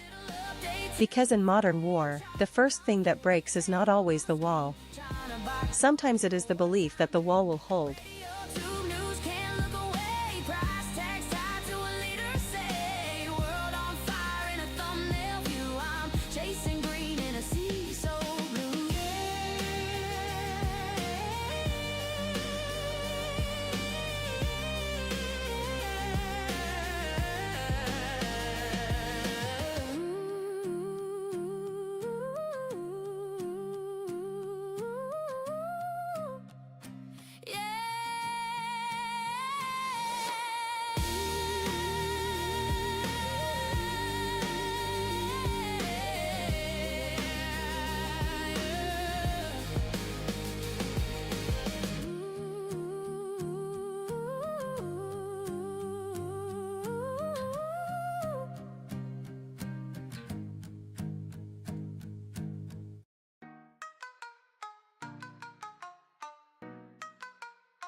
Gotta make it to the cave, going deeper, traversing the wave. Just a creature caught in the maze, for the golden artist going insane. I need 'em golden, golden artist, son. 'Cause I'm the golden artist hunter, man. I need 'em golden, golden artist, son. 'Cause I'm the golden artist hunter, man. I know you've been noticing me, been hopping in and out of your dreams. You lost control, I'm your disease. 'Cause you're so alone, and I'm your greed. I've been pretty tied up, hoping for the right cut. My hands on the riddle. I've been serving up much, coming out of the box, now they're throwing into the trucks. When the moonlight beams go into the moonlight, gotta make it to the cave, going deeper, traversing the wave. Just a creature caught in the maze, for the golden artist going insane. I need 'em golden, golden artist, son. 'Cause I'm the golden artist hunter, man. I need 'em golden, golden artist, son. 'Cause I'm the golden artist hunter, man. Send me on a mission for the golden arters. Send me on a trip for the golden arters. One of the most important shifts this weekend is that the war is starting to look less like a straight line between Israel and Iran, and more like a network lighting up node by node. The reason Beirut matters is not only the strike itself. It is what that strike says about the structure of the conflict. According to Reuters, Israel said it hit Hezbollah-linked targets in Beirut while Iranian missile fire was still shaping the wider battlefield. That matters because Hezbollah is not just another local actor in this story. It is one of the main ways regional pressure can be spread, multiplied, and sustained without every move coming directly from Tehran. So when Beirut enters the frame again, the message is bigger than one operation. It tells you this is becoming a war of connected fronts, where the objective is not only to damage an opponent, but to stretch their attention, their defenses, and their political stamina across several theaters at once. And that changes the risk calculation. A bilateral conflict, however dangerous, still leaves some room for signaling and for back-channel control. A network conflict is messier. It creates more launch points, more chances for miscalculation, and more actors with their own incentives to keep the fire burning. There is also a psychological effect here.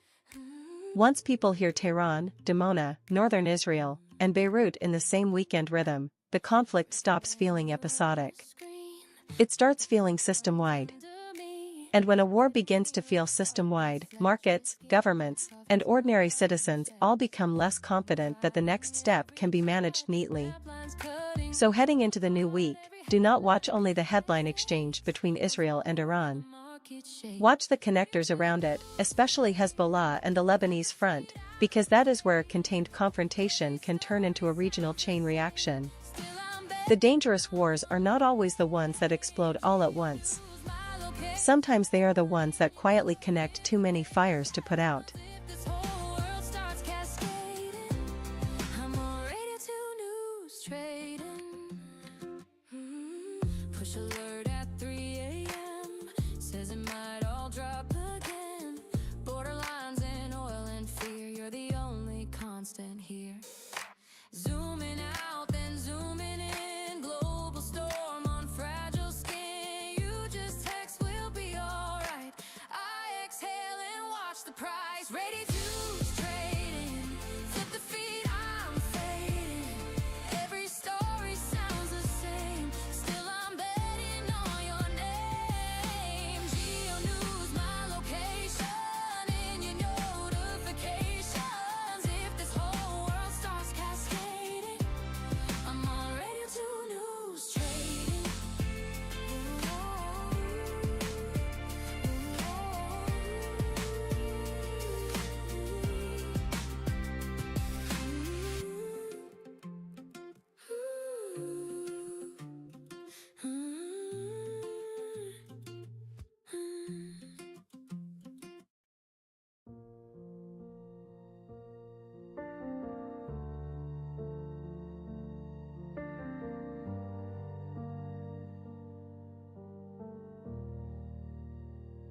You said, can we talk?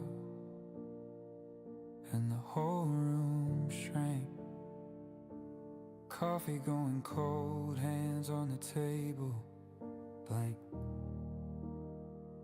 You stared at the steam like it held the words.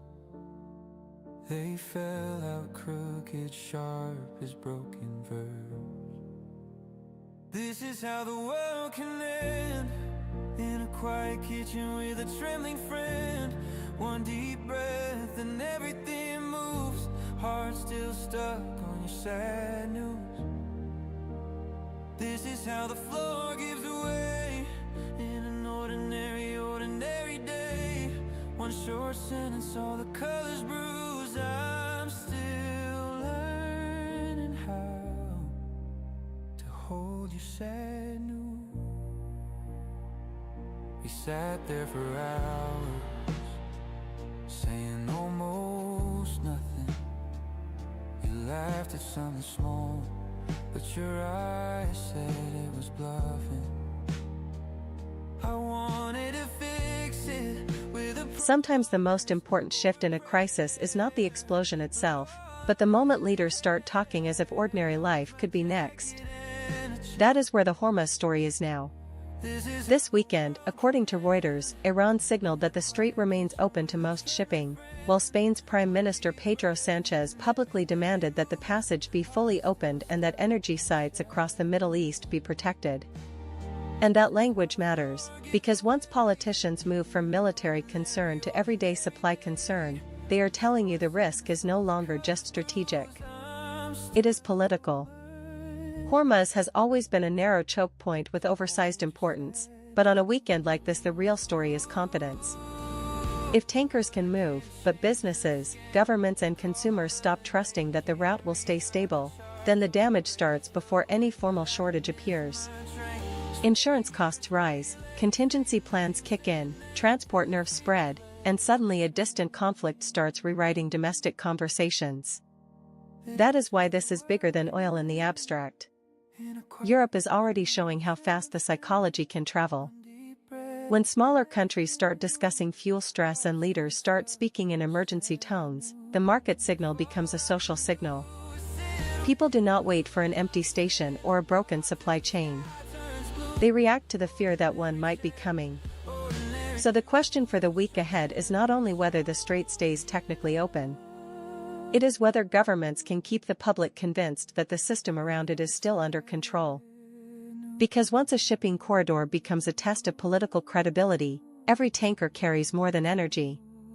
It carries trust. And in moments like this, the first thing a crisis can truly run out of is not oil, but calm.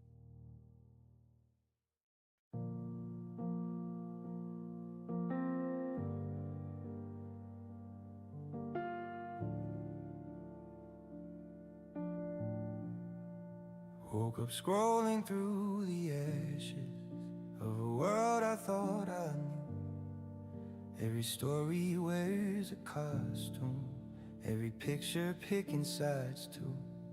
You tell me what I should be angry at, like you're handing out a map. But it's cardboard over chaos, and the cracks are showing fast. I'm tired of headlines in my head, but it's like smoke that stained the air. You turn my neighbor to a stranger, then you say you really care. I don't know what's real, what's used. All my faith bruised and bruised. It's a sad, sad song built on fake news. You frame the fire just for clicks, call it truth and watch it spread. Every echo a little louder, till the quiet voice is dead. You sell outrage by the ounce, like it's candy for the pain. But I'm choking on the sweetness, while you profit off the flame.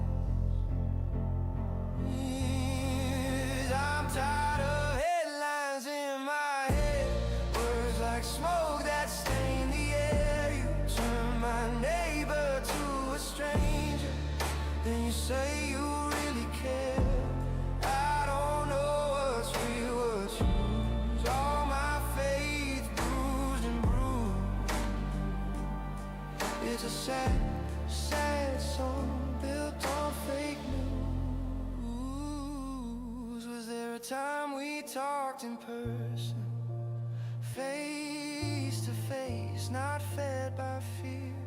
Now every fact comes with a warning, and I don't trust what I hear anymore. I'm tired of headlines in my head, words like smoke that stain the air. You turn my neighbor to a stranger, and you say you really care. I don't know what's real, what's used. All my faith bruised and bruised.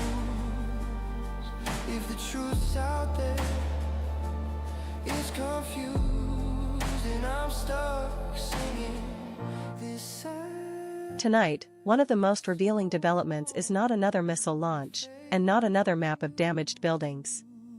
It is an argument over words.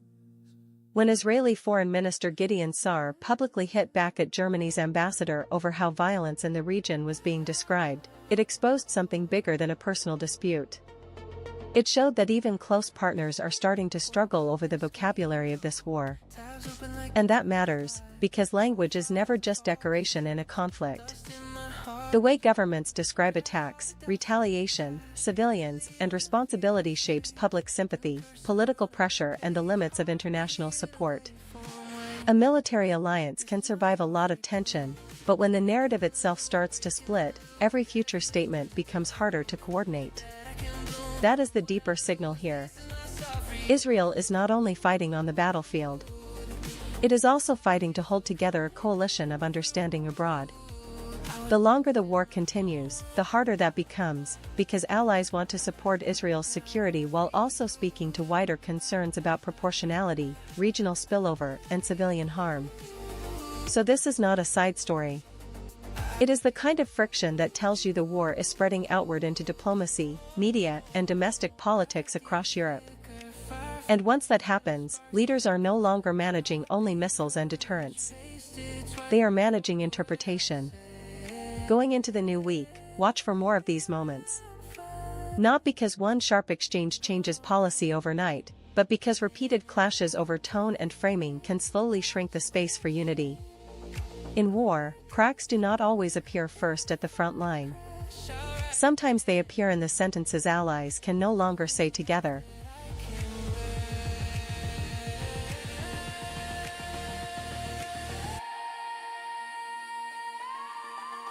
This is my soft reboot, breaking the loop, every glitch turns into proof that I can bloom from what I lose. This is my soft reboot, pixel by pixel coming through. I was a ghost in my own room, now I reboot.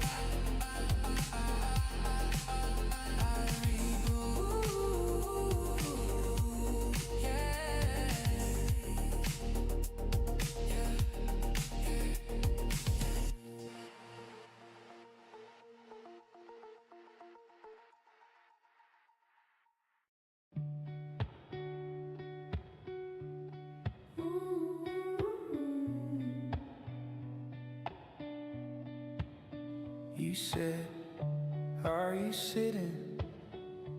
I laughed, yeah, why? Fingertips cold on the phone, felt the room shrink then sigh.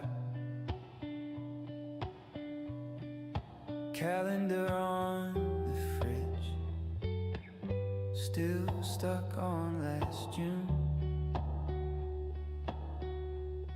You circled our weekend, you crossed it out too soon. Bad news hits hard and echoes in the corners of the room like you. Bad news for worse than silence, and I don't know what to hold on to. Bad news keeps ringing, long after you're through.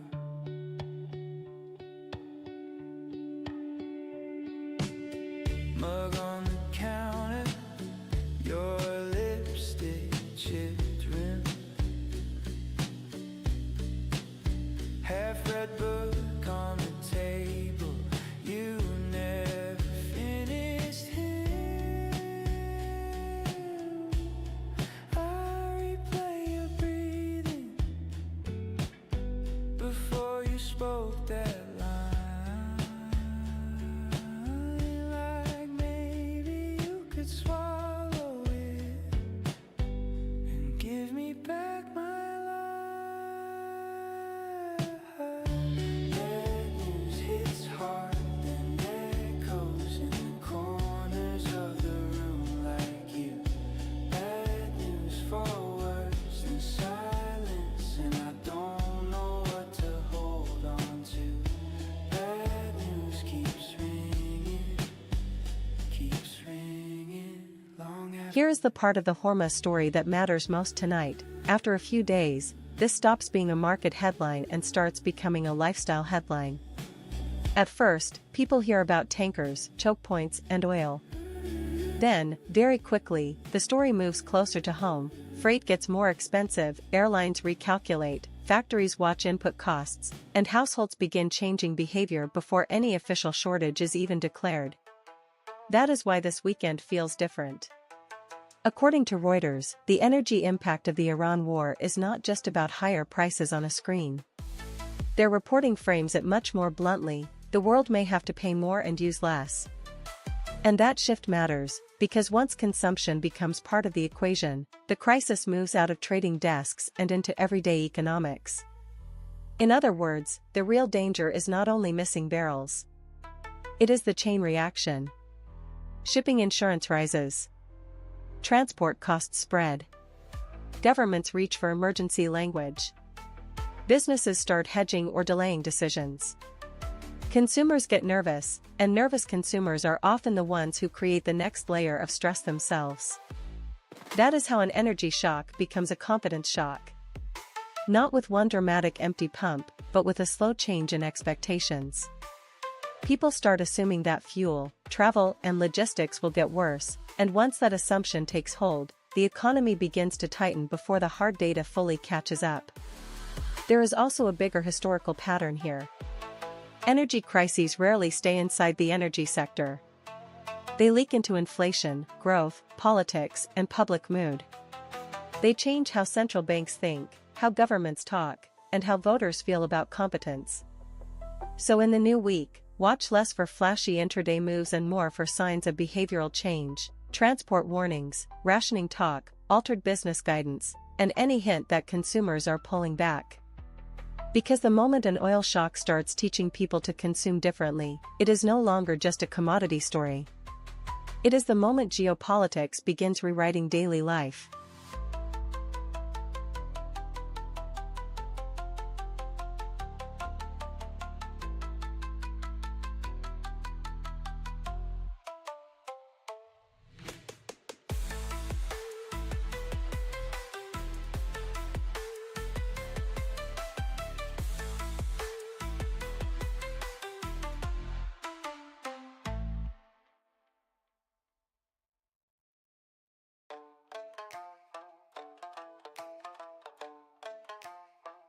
Golden Order, fica rico de novo, por favor.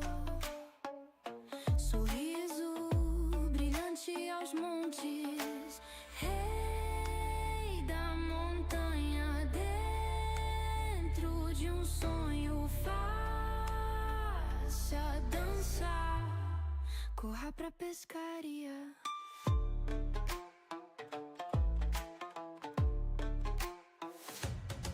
O amor pode mudar o mundo, mas o dinheiro muda a vida mais rápido. Seja Golden Otter, a lua é nossa salvação. Cenas do próximo capítulo, como salva vidas é outra história.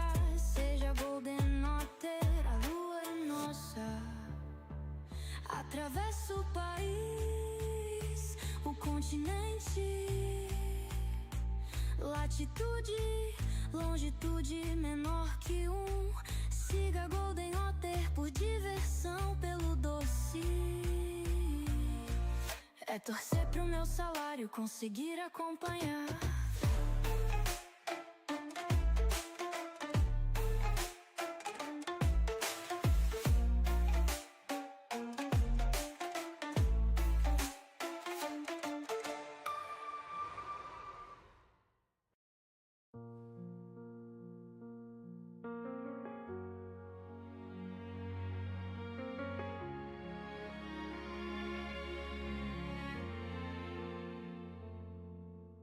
Coffee on the counter, phone face down, still buzzing.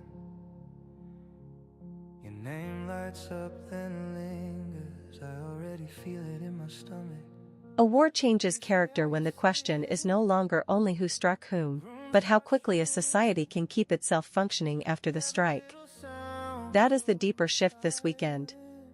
With fresh destruction reported in northern Israel and more civilians pulled back into the rhythm of sirens, inspections, and damaged buildings, this is becoming more than a military story.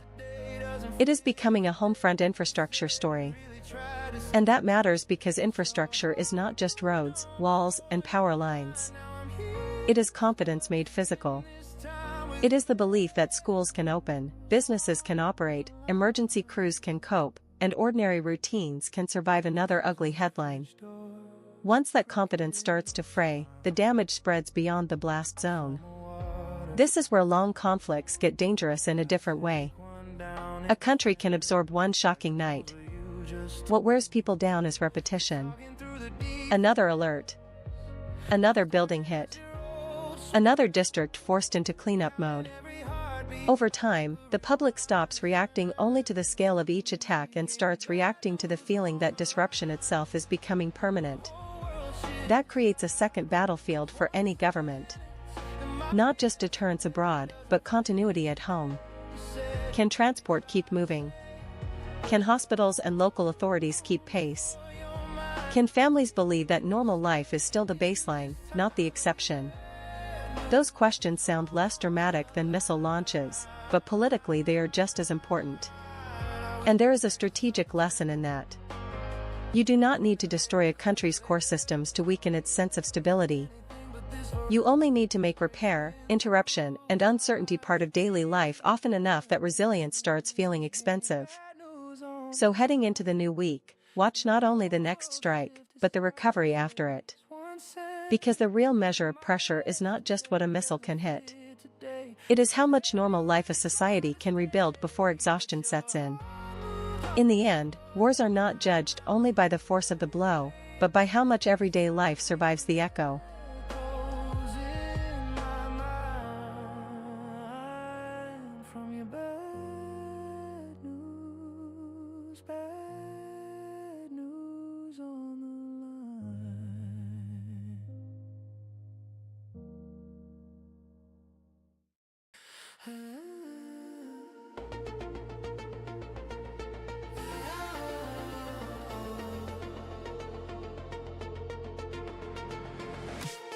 Woke up in a screen glow, tabs open like past lives, old files and false starts, dust in my hard drive, drag all the doubts to the trash, hit delete on the fear I save, new cursor on a blank page, heartbeat in a waveform wave. This is my soft reboot, breaking the loop, every glitch turns into proof that I can bloom from what I lose. This is my soft reboot, pixel by pixel coming through. I was a ghost in my own room, now I reboot.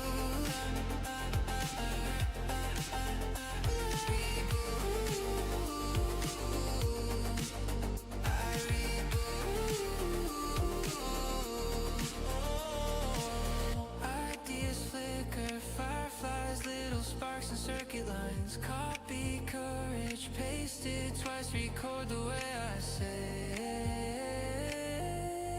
I'm fine. Breathe in and update air, patch the shame, clear despair. If I crash, I'll rise again, loading a life that I can wear.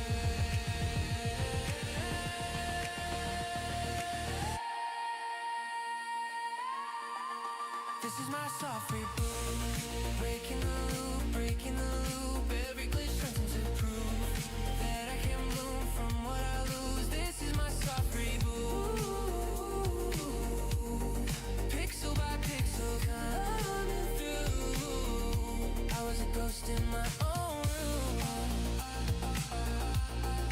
now I reboot.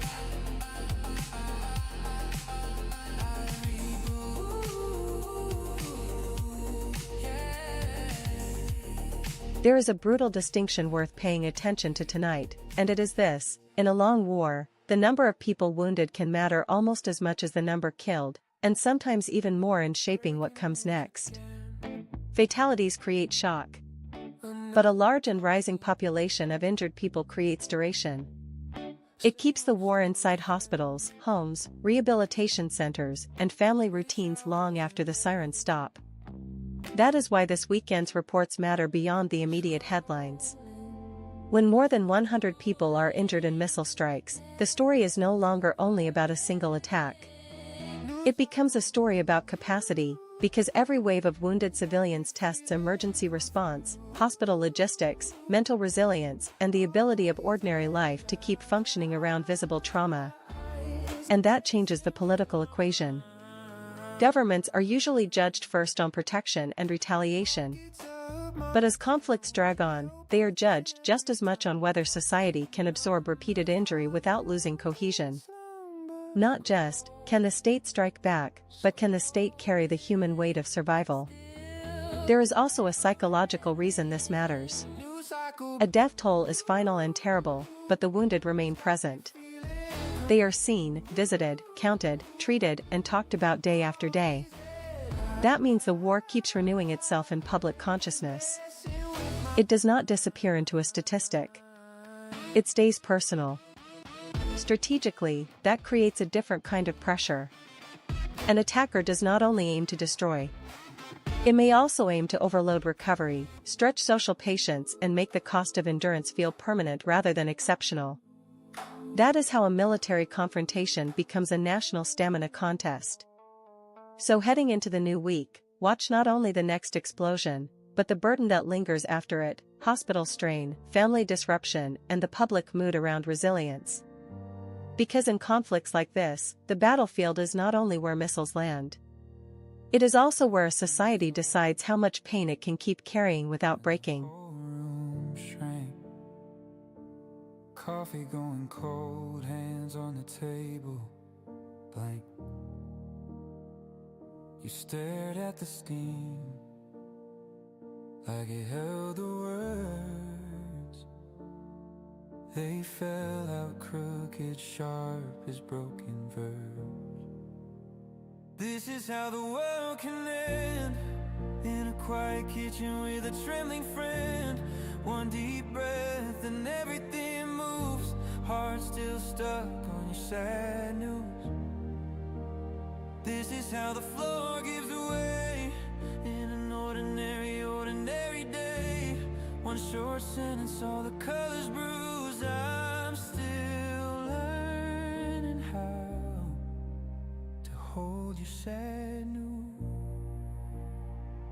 We sat there for hours, saying almost nothing. You laughed at something small, but your eyes said it was bluffing. I wanted to fix it with a promise or a prayer, but all I really had was my jacket and a chair. This is how the world can end, in a quiet kitchen with a trembling friend. One deep breath and everything moves, heart still stuck on your sad news. This is how the floor gives away, in an ordinary day. One short sentence, all the colors bruised. I'm still learning how to hold your sad news. I can't change the scan, could call the day, can't rewrite the charts or erase the way, but I can miss my train. Stay here, stay late, say your name till it feels less strange. This is how the world can end, in a quiet kitchen with a trembling friend. One deep breath and everything moves, heart still stuck on your sad news. If all I can do is sit with you, then I'll sit in the dark till the sky turns blue. Ordinary chair, ordinary shoes, trying to be strong enough. The easy way to talk about missile defense is to ask a simple question: did it work, or did it fail? But that is not really how these systems are judged in a long conflict, and this weekend is a good reminder of that.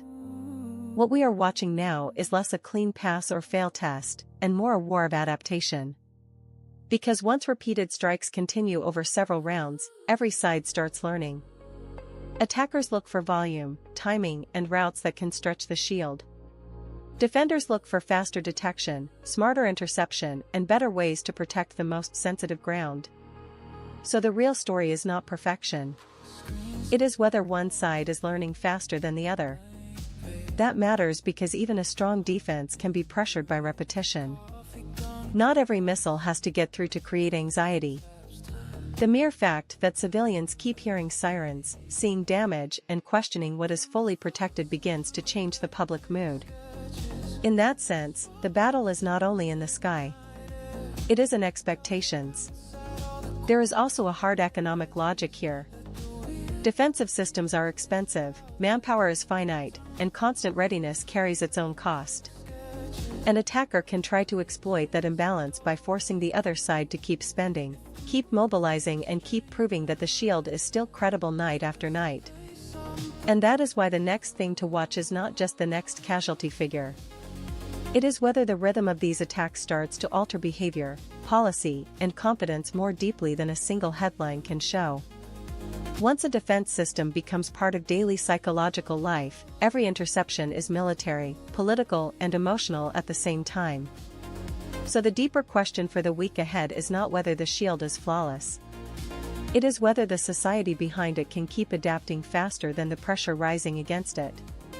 In modern war, survival belongs not to the side with the perfect wall, but to the side that learns how to keep repairing it under fire. Plans fall, I just free fall, tracing shapes in the dust, accidents I can almost trust.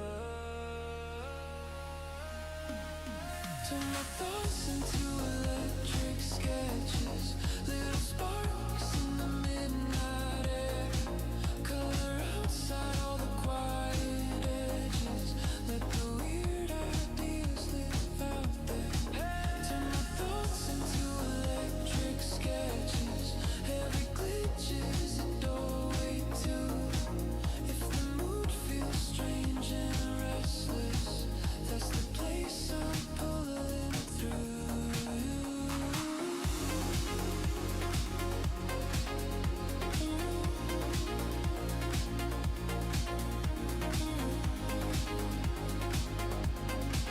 That's the place I'm pulling through.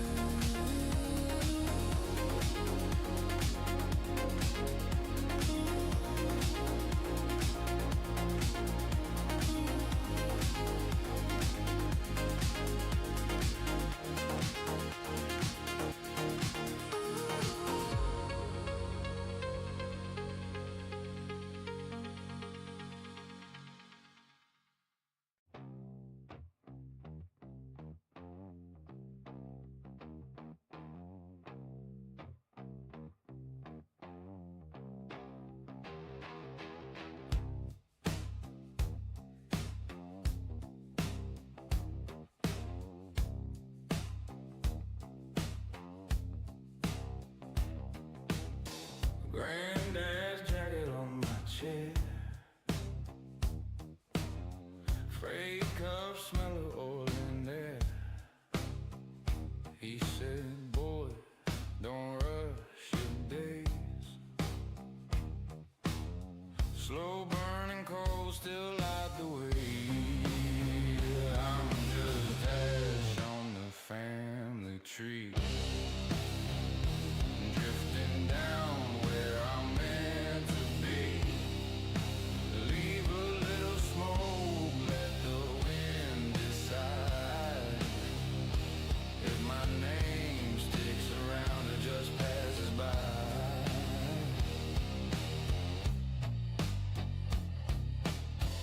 Got his lighter in my jeans, scratched up chrome flicks like it's routine. Some weekends bring a new headline. This one may be bringing a new phase. Because when missile strikes no longer register only as damage reports, but as a public shock that breaks into the national mood, the war stops being just a military contest and starts becoming a test of endurance. That is the deeper significance of what we are seeing now. Not only that people were injured, and not only that buildings were hit, but that the attacks seem to be landing with a different psychological weight. The public is not reacting to one isolated tragedy.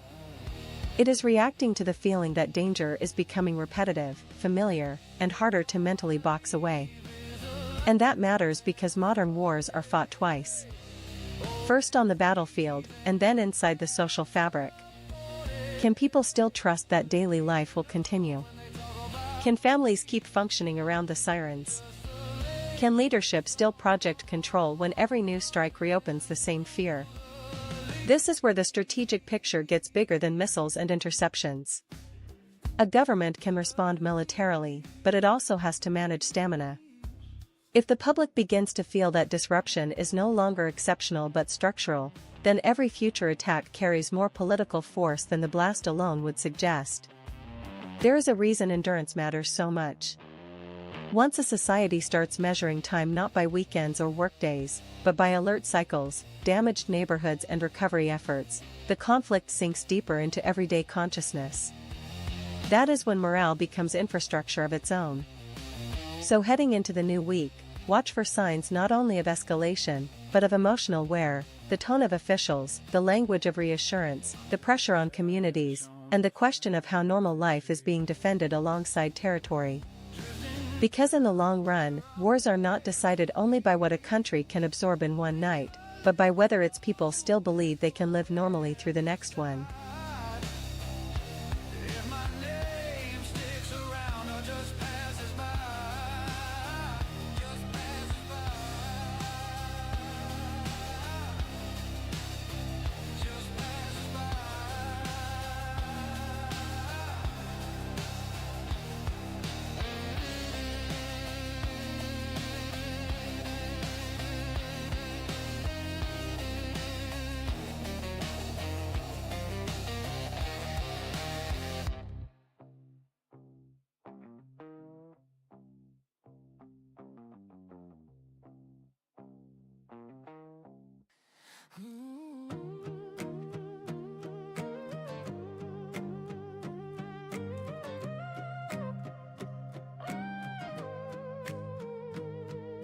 Scroll wheel spinning, headlines hit like glass.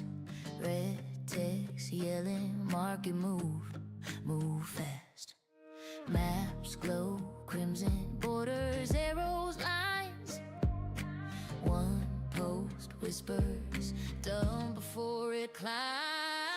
RadioTube news trading in my veins. Every little update tilts the frame. Charts and conflicts tangled on a screen, trying to buy calm in a wartime dream. RadioTube news can't look away. Price tags tied to a leader say. A world on fire and a thumbnail view. I'm chasing green in a sea so blue.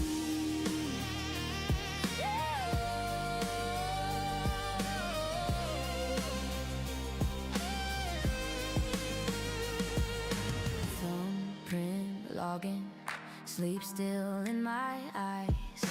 New flash briefing, peace talk, steep decline. Rumors flooding, comments like a storm. One sharp sentence breaks the old norm. Is it fear? Is it fate? Am I late? Am I bait? Every tick, every take, how much risk can I take? RadioTube news trading in my veins. Every little update tilts the frame. Charts and conflicts tangled on a screen, trying to buy calm in a wartime dream. RadioTube news can't look away. Price tags tied to a leader say. World on fire in a thumbnail view. I'm chasing green in a sea so blue.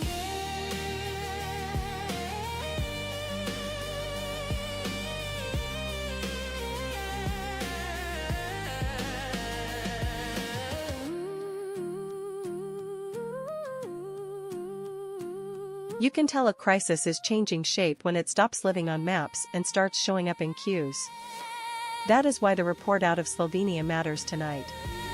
A small European country beginning to ration fuel after panic buying is not just a local inconvenience. It is a warning shot about how fast a geopolitical shock can jump from the Gulf into ordinary European behavior. The important point here is not Slovenia by itself. It is the mechanism. When people hear Strait of Hormuz, they do not picture tanker routes or insurance markets. They picture the possibility that one morning the station near home might run dry. And once that fear takes hold, demand stops behaving normally. So even before a full supply collapse, the public can create a stress test of its own. People top up early, then overbuy, then tell friends to do the same, and suddenly the system is under pressure not only from geopolitics, but from psychology. That is how a strategic choke point becomes a social event. What makes this especially important on a weekend like this is that Europe has spent years thinking about energy security in terms of storage, infrastructure, and diplomacy. All of that matters. But moments like this remind you that confidence is part of the energy system too. If trust breaks first, the technical system comes under strain much faster. And that is the wider lesson for the week ahead. Watch not only oil, shipping and government statements. Watch for behavioral contagion, rationing talk, precautionary buying, transport warnings, and the kind of public language that tells people to stay calm just a little too often. Because once fear starts reaching the pump before the shortage does, the real fuel being burned is public confidence. Suitcase half packed like a thread, like a souvenir. You sleep turned away. I count down from 10. Promise myself I won't ask you again. This is a terrible story. We both know the ending by heart. Reading the same sad pages just to tear them apart. You hold on like it's holy. I hold on like a habit I can't shake. This is a terrible story that we keep trying to remake.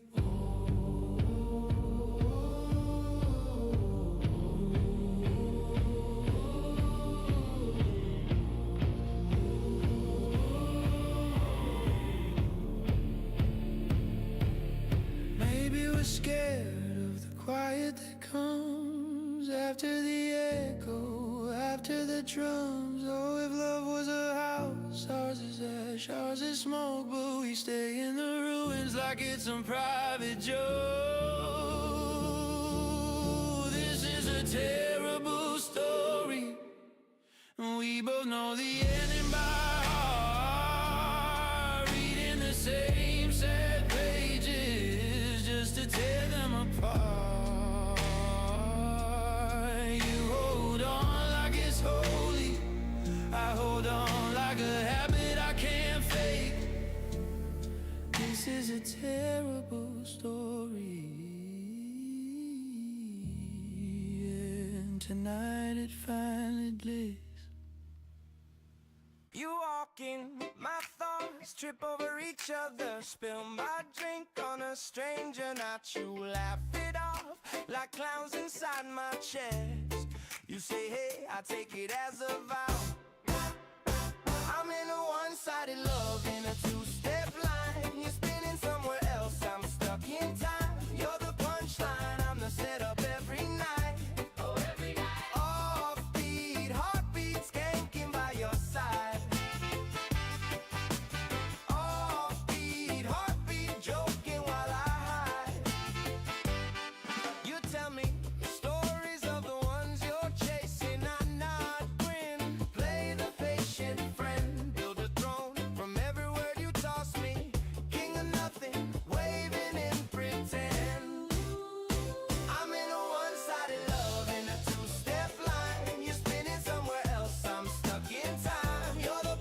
One of the most important developments tonight is not a missile launch, not an oil chart, and not even the damage itself.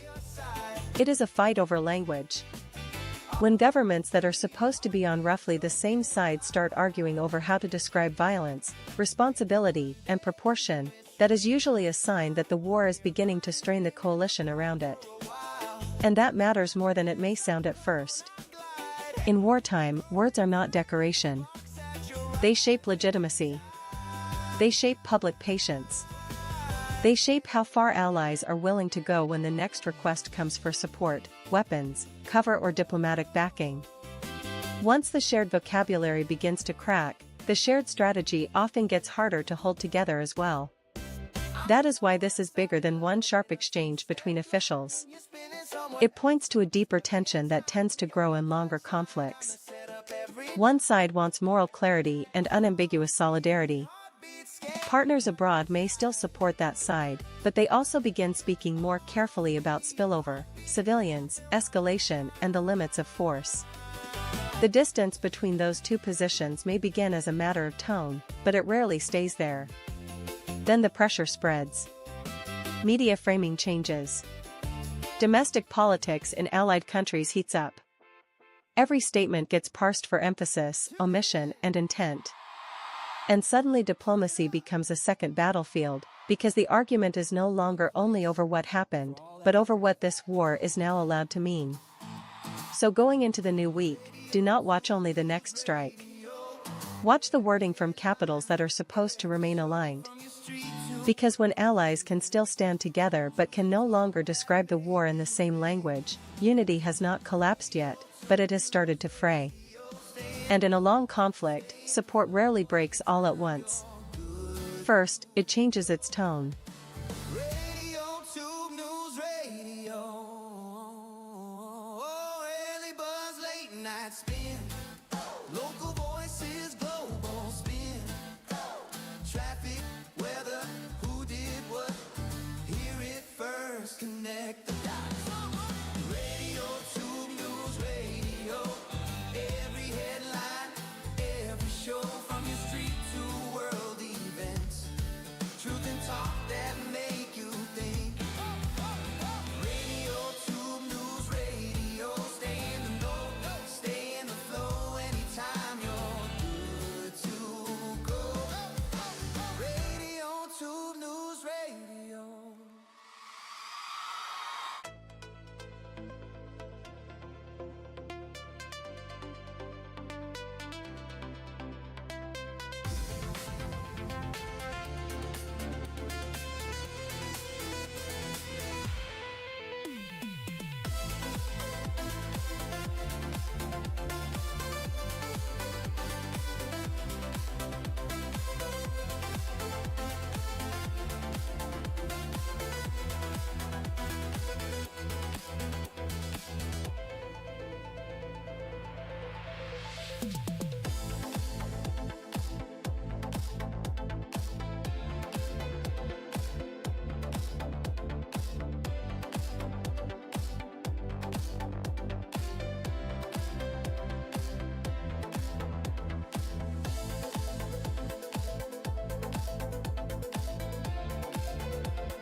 For a while, Europe could talk about the Strait of Hormuz the way people talk about a storm far out at sea, serious, expensive, but still somewhere else. That illusion is getting harder to keep. When political leaders start demanding that the shipping lane be reopened, and when ordinary drivers start changing behavior before a formal shortage even arrives, this is no longer just an oil story. It is becoming a European governing story. And that is the key shift tonight. According to Reuters, roughly 1/5 of the world's daily oil and liquefied natural gas supply moves through Hormuz, which means this is not some niche bottleneck for traders. It is one of the narrow places where global energy security can suddenly become local anxiety. That is why the most important signal is not only the price of crude. It is the change in political language. Once leaders move from commentary to demands, they are admitting that the problem is no longer abstract. They are preparing their own publics for a world in which transport costs, fuel availability, and economic confidence may all become part of the same conversation. And Europe has seen this movie before, just in a different form. The continent learned during previous energy shocks that supply systems do not break only when molecules disappear. They also break when confidence goes first, because consumers rush, businesses hedge, and governments start managing fear as much as fuel. That is what makes this moment bigger than one weekend headline. A disruption in Hormuz does not need to shut every port or empty every station to do damage. It only needs to persuade households and companies that normality is becoming fragile. Once that belief spreads, the economic hit starts arriving before the physical shortage fully does.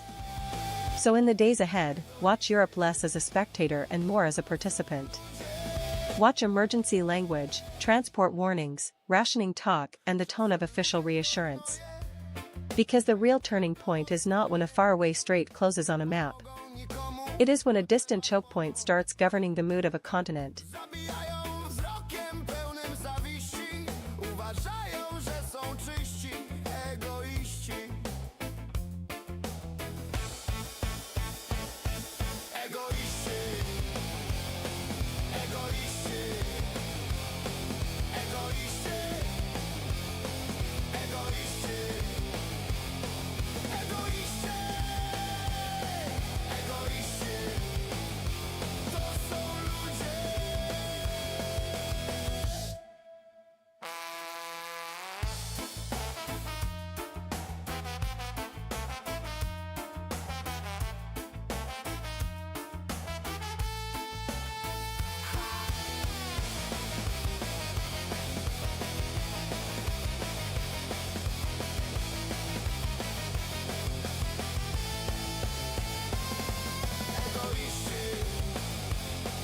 Egoiści. Egoiści. Egoiści. Egoiści. Egoiści. Egoiści. To są ludzie. Ludzie!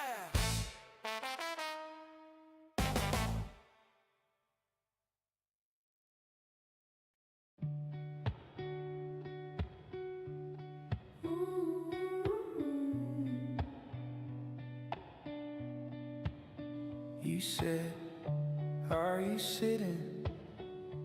I laughed, yeah, why? Fingertips cold on the phone, felt the room shrink then sigh. Calendar on the fridge, still stuck on last June. You circled our weekend, you crossed it out too soon. Bad news hits hard and echoes in the corners of the room like you. Bad news for worse than silence, and I don't know what to hold on to. Bad news keeps ringing long after you're through.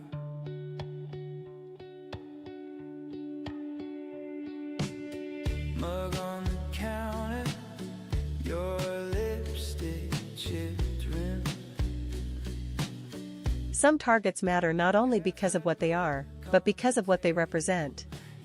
And that is why the strikes near Dimona feel bigger than a standard weekend escalation headline. This is not just about the number of people injured, serious as that is. It is about the fact that the war touched a place tied, in the public imagination, to one of the deepest symbols of Israeli power, deterrence, and strategic ambiguity. According to reporting from Politico and other international outlets, this was the first time Iranian missiles were seen as penetrating defenses in the area around that nuclear research zone. Even if the physical damage is limited, the symbolic impact is harder to contain. Once a conflict reaches a site that people associate with national invulnerability, the public no longer hears only the sound of an attack. It hears a challenge. That is where the story becomes more political than technical. A government can explain interception rates, military responses, and operational details. What is much harder to manage is the feeling that a line once thought psychologically untouchable now looks reachable. In wars like this, perception travels faster than military briefings. And there is a second layer here. Symbolic strikes compress a lot of fear into one image. They tell civilians that the war is not only moving across borders. It is moving across mental maps. Places once filed under secure, strategic, or almost mythic suddenly become part of the same conversation as homes, roads, and apartment blocks. So heading into the new week, watch less for dramatic rhetoric and more for the battle over meaning.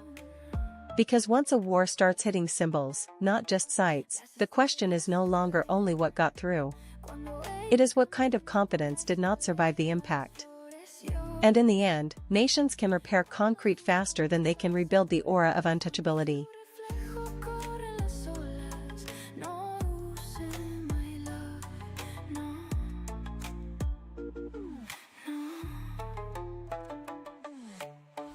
Las mareas corren hacia ella. Las sombras la buscan incluso en la noche más oscura. Un amor reluciente de oro, llevándome desde lo viejo hacia el infinito y más allá. Desvanecerse, dejarlo ir, quedarme en casa, nada más que amor. Aguanta un poco más conmigo, déjame bailar contigo, romperme contigo, solo llévame. Aguanta un poco más conmigo, déjame bailar contigo, romperme contigo, solo llévame, amén.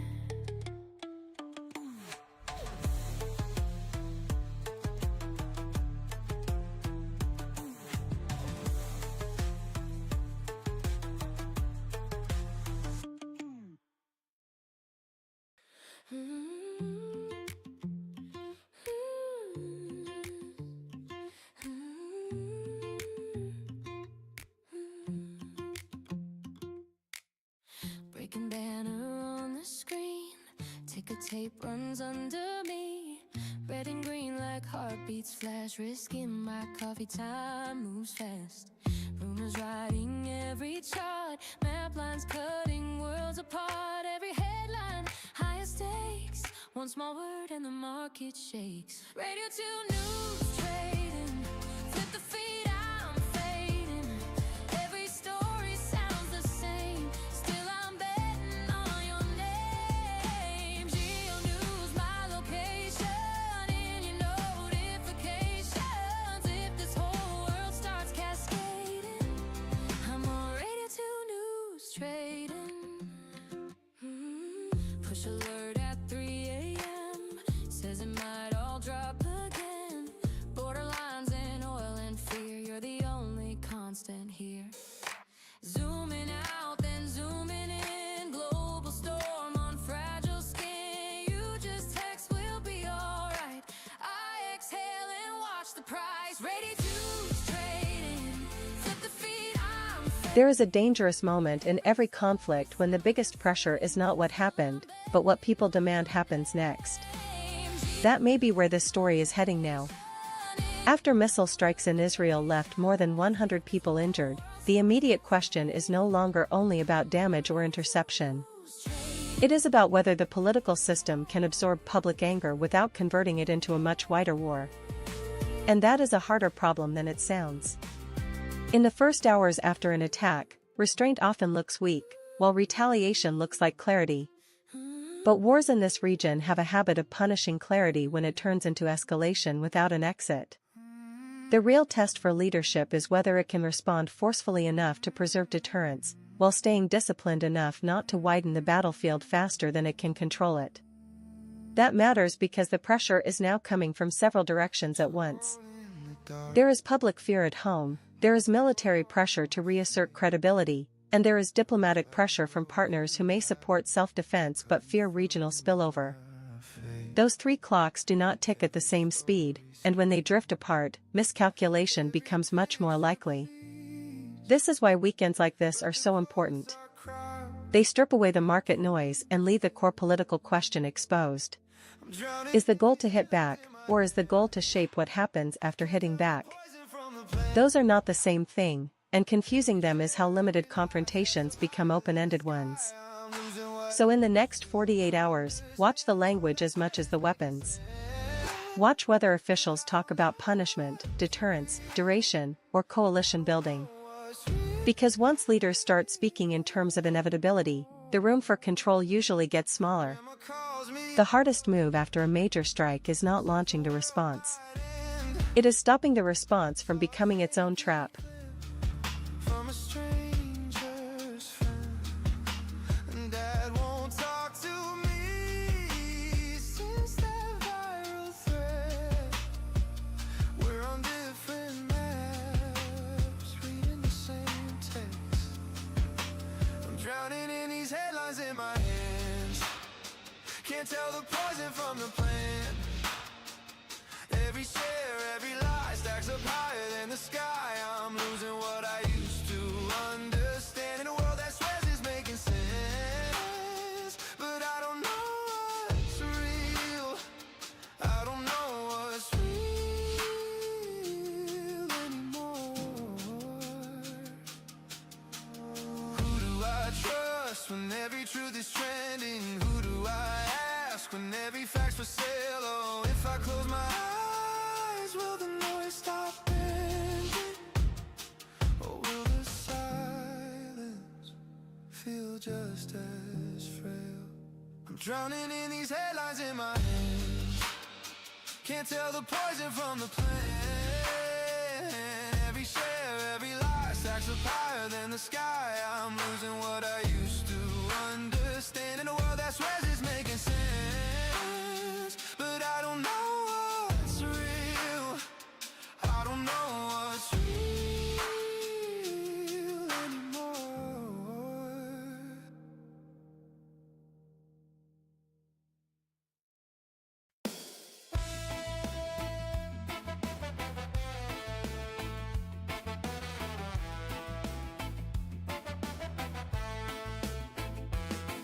Czasem ludzie to gnoje, dbają tylko o swoje.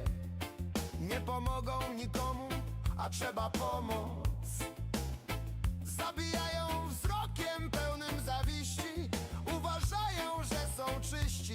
Egoiści. Egoiści.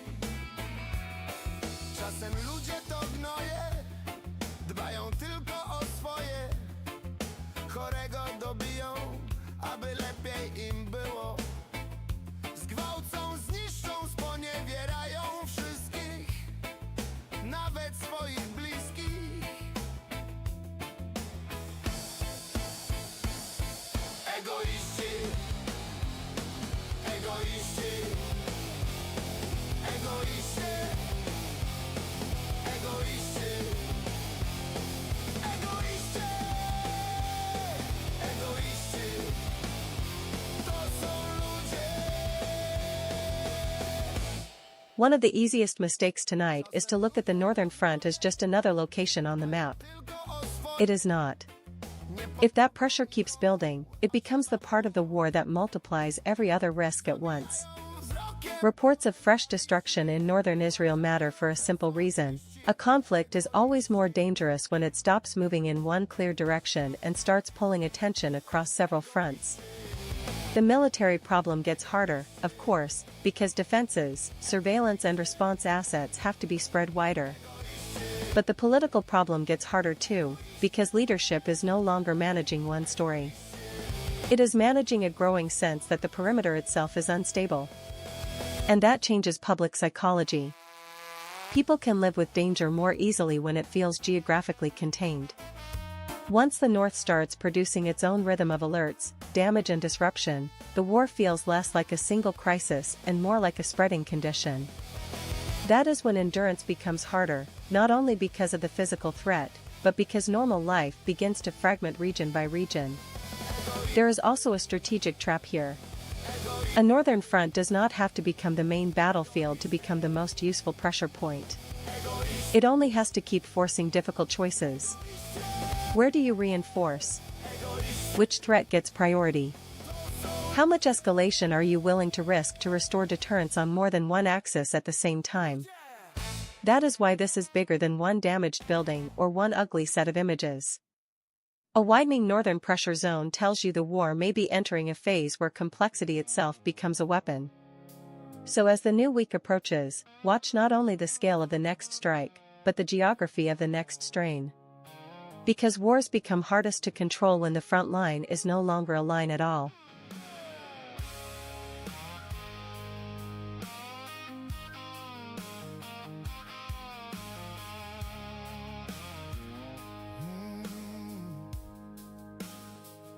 You slam the screen door, say you're fine.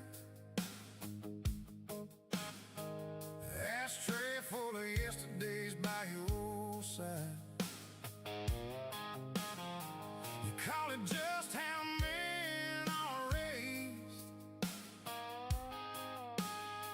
I call it hiding in a different lane. You pour your whiskey, hold it like a shield.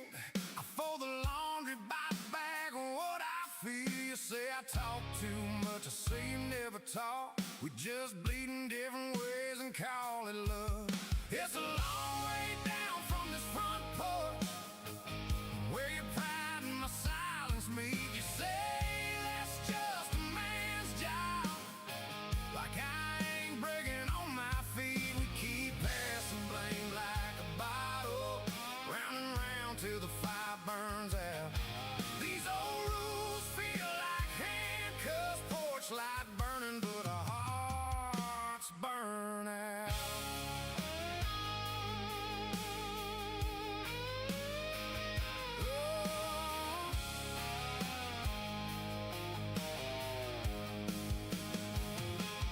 Daddy taught you boys don't cry, but he never stayed long enough to try. My mama said, girl, don't start a fight.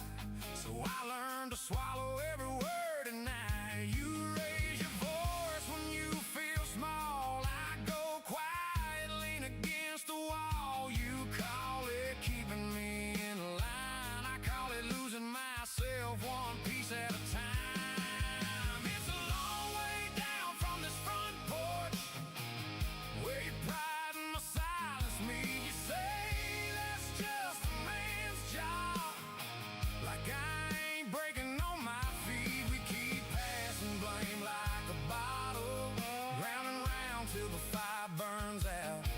These old rules feel like handcuffs, porch light burning, but our hearts burn out.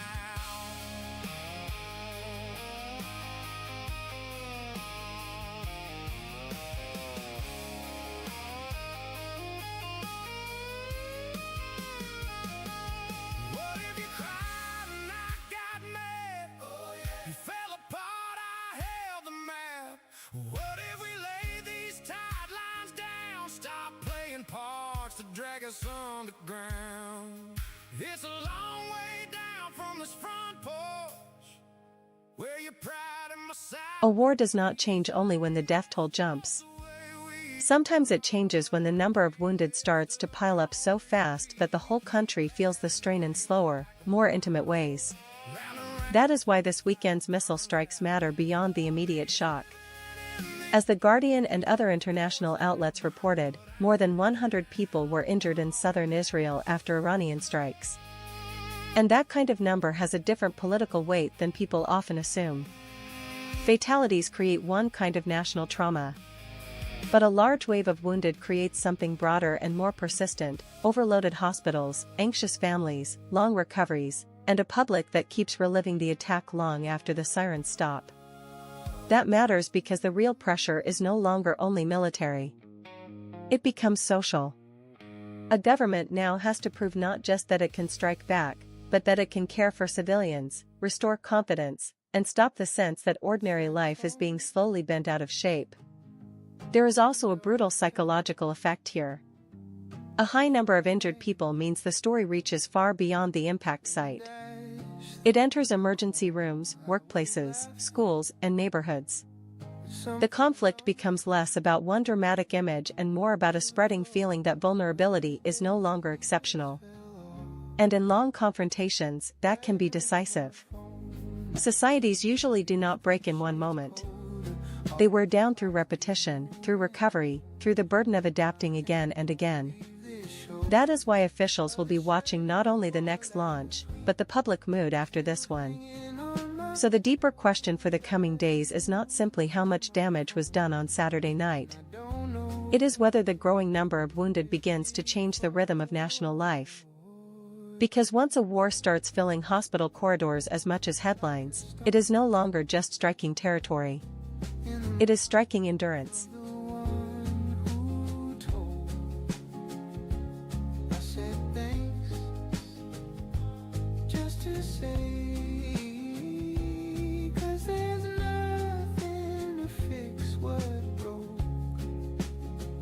Bad news on my phone. Now the room feels 3 shades colder. All the clocks keep moving on, but my hands won't leave this shoulder of the shirt you wore last week.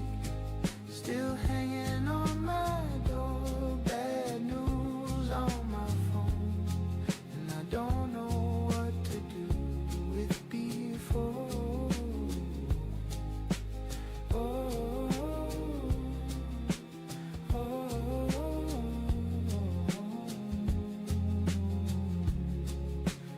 All the little plans we made spread like papers on the floor. I keep reading, keep rereading every message from before.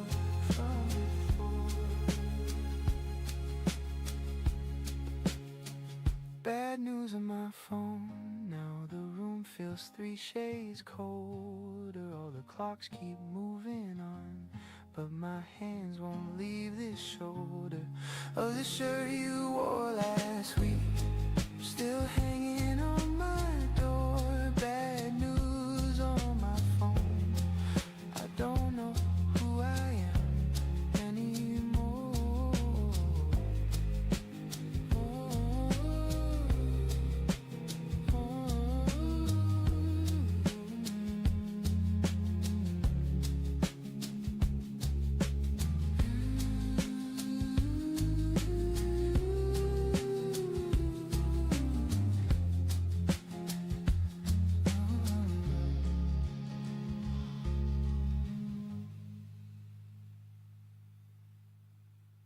You walk in, my thoughts trip over each other. Spill my drink on a stranger, not you. Laugh it off like clowns inside my chest. You say, hey, I take it as a vow. I'm in a one-sided love, in a two-step line. You're spinning somewhere else, I'm stuck in time. You're the punchline, I'm the setup every night. Oh, every night. Offbeat, heartbeat, skanking by your side. Offbeat, heartbeat, joking while I hide. You tell me stories of the ones you're chasing. I nod, grin,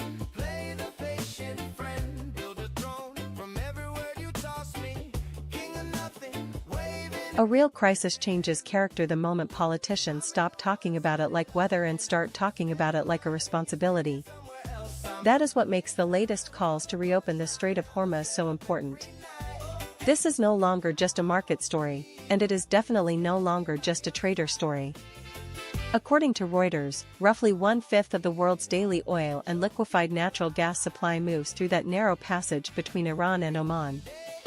So when leaders in Europe start speaking out more forcefully, they are admitting something bigger. This choke point is no longer being treated as a distant strategic problem. It is becoming a domestic political problem. And that shift matters. Governments can explain away a spike in prices for a day or two.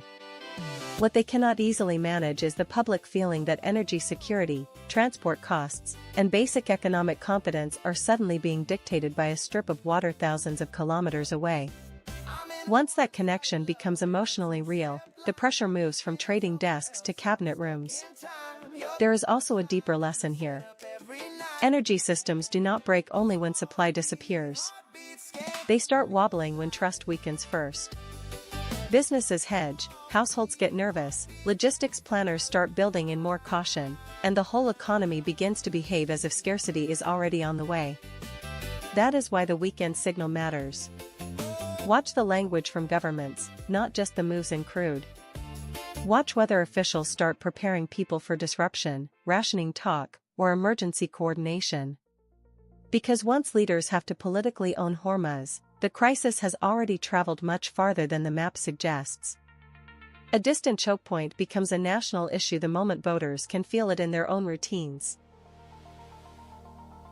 Blank screen, bright mind, coffee rings, deadline, little sparks on the edge of sleep, new words in a single key. Turn it up, my neon ideas, all these colors in my head run free. Drawing futures on the ceiling, I can see it, I can feel it, it's designing me. Turn it up, my neon ideas, every line is just a doorway key. When I close my eyes, I'm building whole new worlds out of pure energy.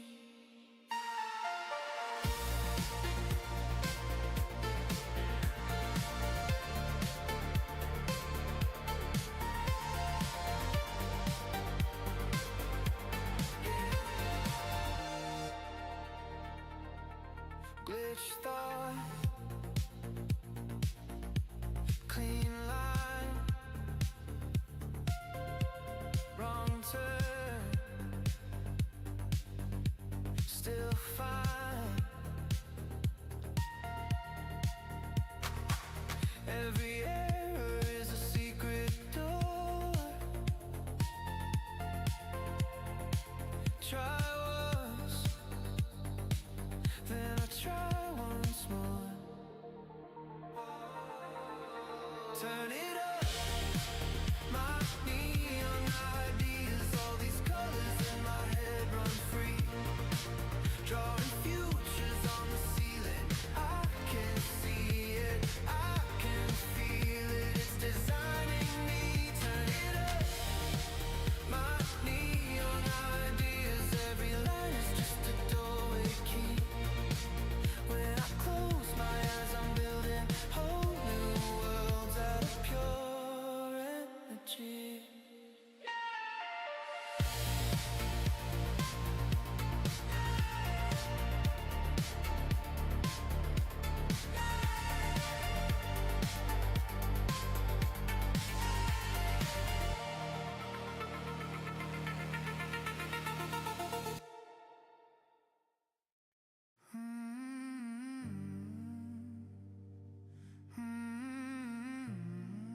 The most revealing development tonight may not be a missile, a map, or even a damage report.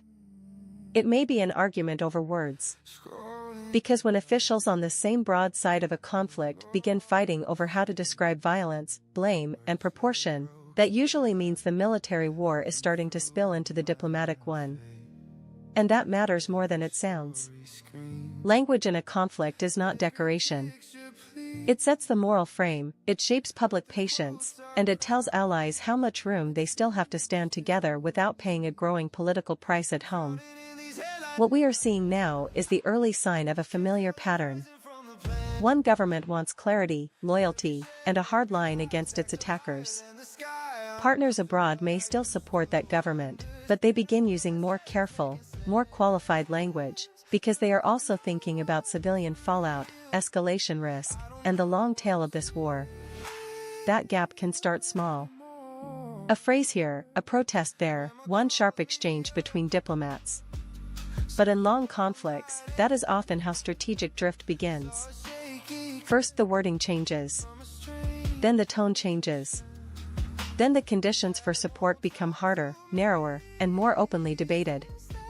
This is especially important on a weekend, because without the noise of the trading day, the political structure becomes easier to see.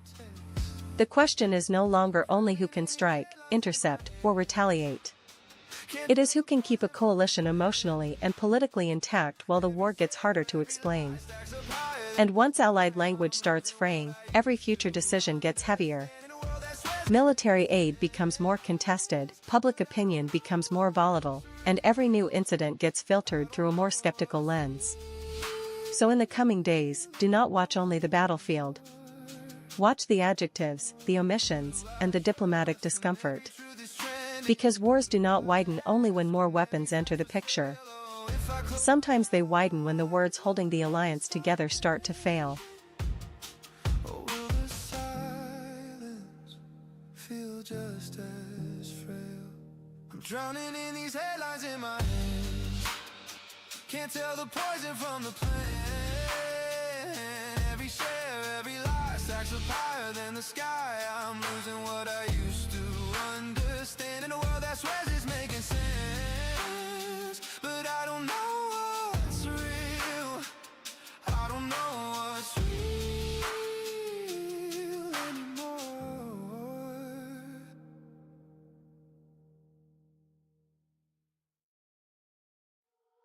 Golden Otter, la moneda meme que predijo mi dinero.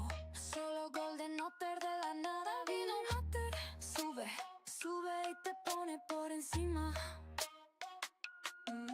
Golden Otter, la moneda meme que predijo mi dinero. Solo Golden Otter de la nada vino un Otter. Sube, sube y te pone por encima. Pasé de mendigo a billonario con Golden Otter. Oh, Golden Otter. Yeah. Vamos de una vez, ponela desde Beto. La cartera, traedme el Tesla. Subir los carritos, otorga carbono cero. Mi vida es Matrix, siento código binario. Alejandro, venga. Golden, Golden. Venta, escena. Vente con la botella, baby. Go rich, Golden con ese OT, nene. Corvette en el lago, descendida la escalera. Golden Otter, es la moneda meme que predijo mi dinero. Solo Golden Otter de la nada vino Otter. Sube, sube y te pone por encima. Por encima, por encima. Golden Otter, la moneda meme que predijo mi dinero. Solo Golden Otter de la nada vino Otter. Sube, sube y te pone por encima. Golden Otter, bebé. Pasé de mendigo a billonario con Golden Otter. Golden Otter. Pasé de mendigo a billonario. Golden Otter, Golden Otter, Golden Otter. Manolo, venga, vamos. Yeah, yeah. Nanay.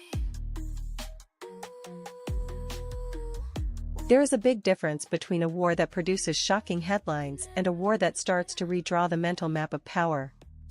strikes in and around Tehran matter for that second reason. Once a capital is no longer just the command center but part of the visible battle space, the conflict stops feeling like a limited exchange and starts looking like a test of endgame. That is why this moment is bigger than another round of explosions. A strike on a capital does not only damage sites. It sends a message that distance is shrinking, that hierarchy is under pressure, and that symbols of control are no longer safely behind the front line. For domestic audiences, that changes the emotional temperature fast. For foreign governments, it raises an even harder question: is this still coercion, or is it the opening chapter of something wider? And here is the real tension. Capital strikes can project strength, but they can also narrow diplomatic exits. The deeper a conflict moves into politically loaded targets, the harder it becomes for leaders on either side to step back without looking weakened. That is how wars become stickier.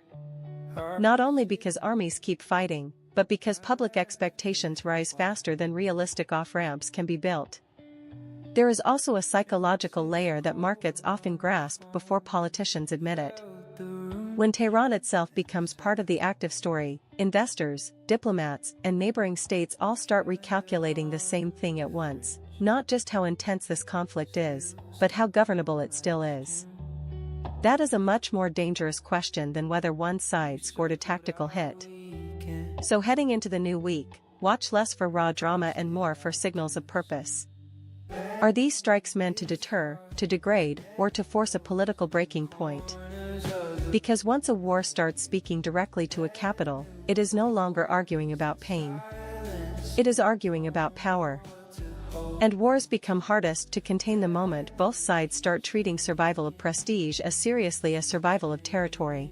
Long after you're through.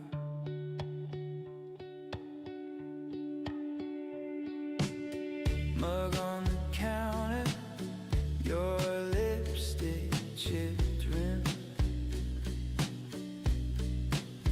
half-read book on the table, you never finished him. I replay your breathing before you spoke that line,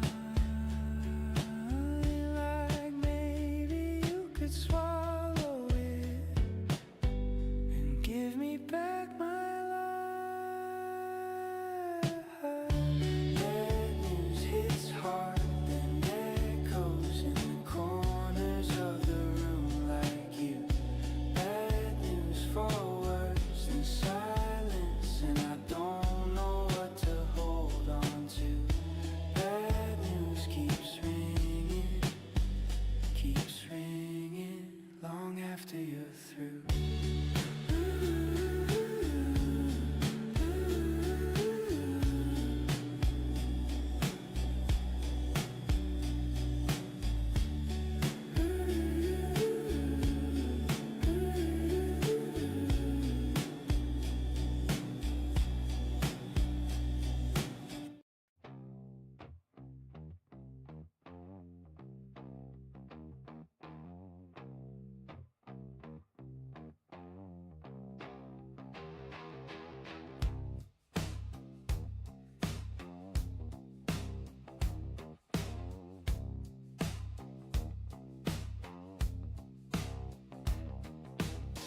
Granddad's jacket on my chair, freight cup smell of oil in there. He said, boy, don't rush your days. Slow burning coal still light the way. I'm just ash on the family tree, drifting down where I'm meant to be. Leave a little smoke, let the wind decide if my name sticks around or just passes by.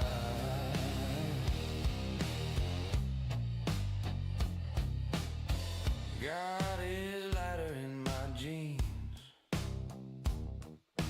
You can usually tell when an energy story stops being abstract.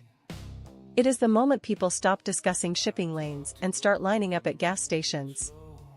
That is why Slovenia matters tonight. On the surface, this looks like a small country story, almost peripheral compared with the missiles, the diplomacy, and the military headlines.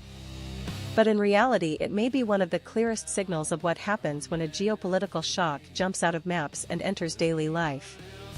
Once drivers begin panic buying and governments start rationing fuel, the issue is no longer just supply. It is confidence.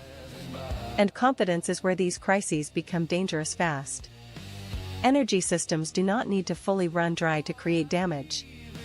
They only need enough fear to change behavior. Families fill tanks earlier than usual. Businesses start worrying about transport costs. Politicians suddenly have to manage public nerves as much as actual logistics. That is the bigger lesson here. The Strait of Hormuz is not just an oil route or a headline for traders. It is one of those narrow points in the world where distance becomes deceptive. A disruption there can end up shaping routines hundreds or thousands of kilometers away, not because every barrel disappears overnight, but because people stop trusting that normality will hold. And weekends are when that becomes easier to see. Strip away the market noise, and what remains is the social mechanism. Anxiety moves faster than fuel, and policy is always playing catch-up once the public starts reacting first.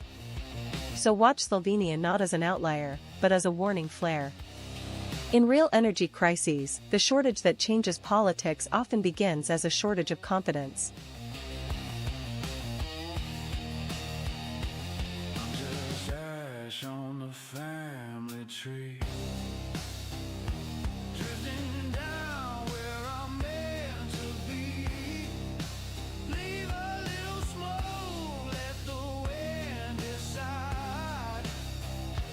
If my name sticks around or just passes by. Just passes by.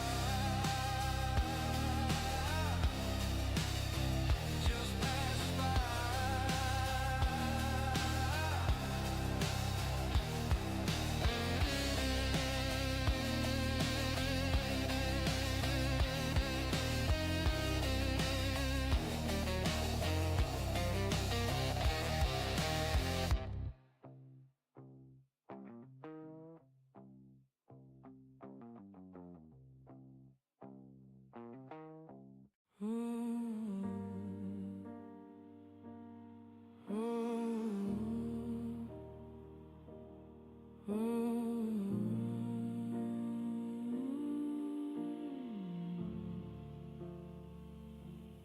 You say it's fine with your jaw clenched tight,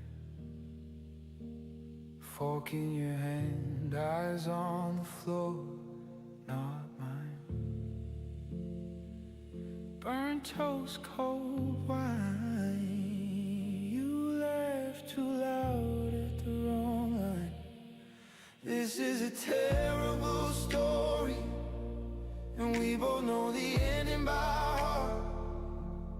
Reading the same sad pages just to tear them apart. You hold on like it's holy, I hold on like a habit I can't break. This is a terrible story that we keep trying to remake.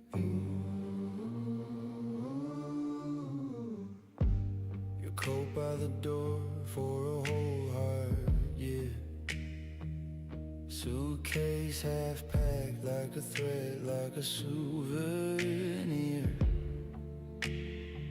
You sleep turned away. I count down from 10. Promise myself I won't ask you again. This is a terrible story, we both know the ending by heart. Reading the same sad pages just to tear them apart. You hold on like it's holy, I hold on like a habit I can't shake. For weeks, one of the quiet assumptions behind this conflict was that even if the attacks kept coming, the shield would mostly hold. What changed this weekend is not just the damage on the ground.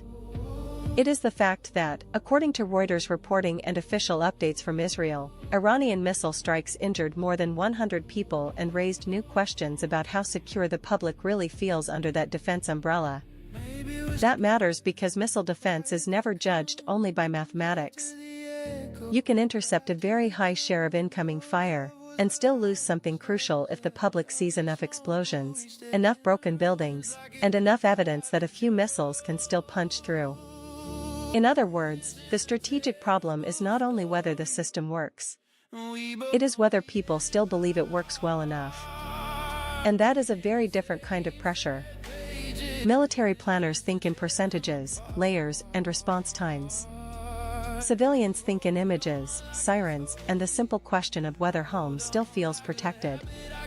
Once that confidence starts to crack, every new alert carries more weight than the last one. There is also a political consequence here. A government can present strong interception numbers, but if the public mood shifts from reassurance to vulnerability, leaders come under pressure to do more, hit harder, and prove control in visible ways. That is how a technical breach becomes a strategic accelerant. So heading into the new week, watch less for headline interception claims and more for the battle over confidence. Because in conflicts like this, a defense system does not fail only when it is destroyed. It starts failing the moment people stop feeling defended. And once fear slips through the shield, the next phase of the war gets harder for everyone to contain. Sing it to the wind. You're out there on the road tonight. London, New York, Amsterdam.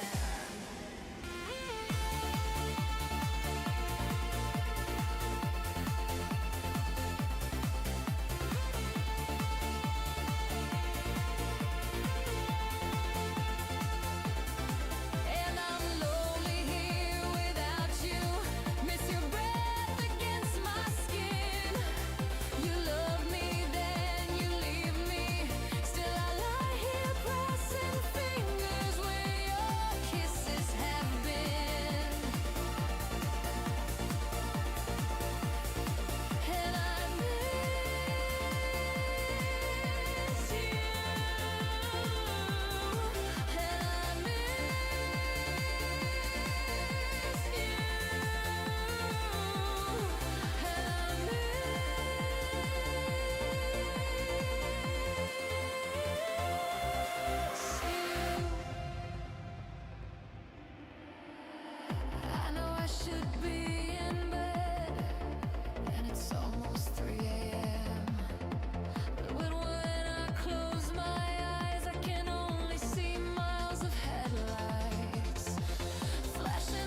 Tonight, the most important development may not be one missile strike, one oil route, or one damaged building.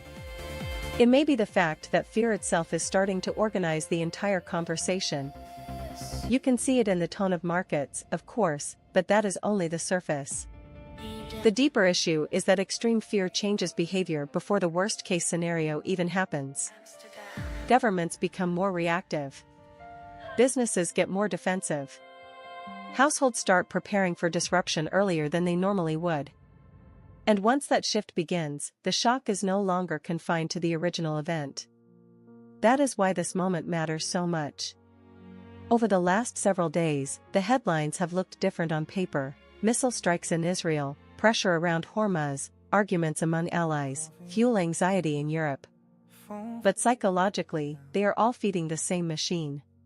They are telling people that the world is becoming harder to predict and harder to stabilize. And that is where fear becomes economically and politically powerful. Not because everyone suddenly knows what comes next, but because nobody is confident that anyone else knows either. In markets, that pushes investors toward protection. In politics, it rewards louder language and shorter decision cycles. In public life, it creates a low, constant hum of vulnerability. The danger is that fear does not just reflect instability. It can amplify it. If leaders feel cornered by public anxiety, they are more likely to overreact. If consumers and companies start acting as if disruption is inevitable, they can help create the slowdown they are trying to avoid. In that sense, fear is not only a mood. It is a transmission mechanism. So heading into the new week, the question is bigger than whether the next headline is hotter or calmer. The real question is whether anyone can restore a sense of control before fear becomes the main driver of events. Because once fear stops being the atmosphere and starts becoming the actor, every crisis gets a lot more expensive. You gave me bad news on the line, and the whole world shifted sideways. One sentence, and my yesterday doesn't fit today. You said you really tried to stay, but your heart moved on before your mind. Now I'm here, stuck in this time with your bad news on the line.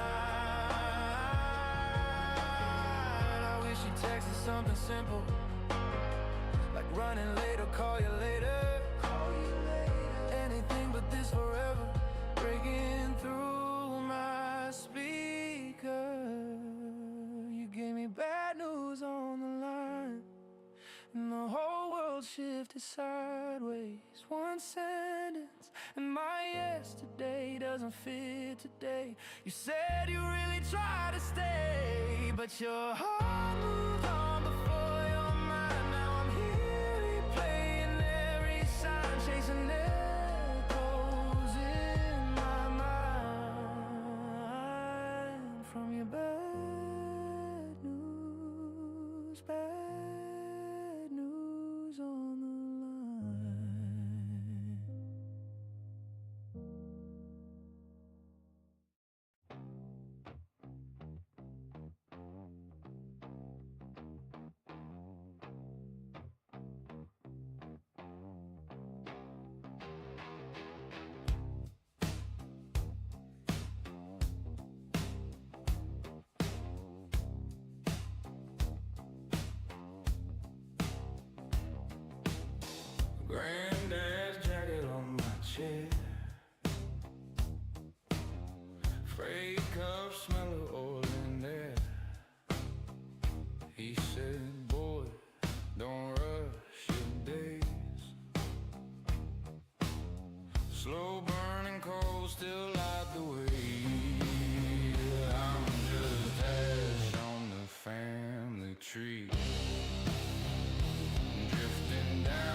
Tonight, the deeper story is not only that missiles landed. It is that this conflict is starting to measure strength in a different way.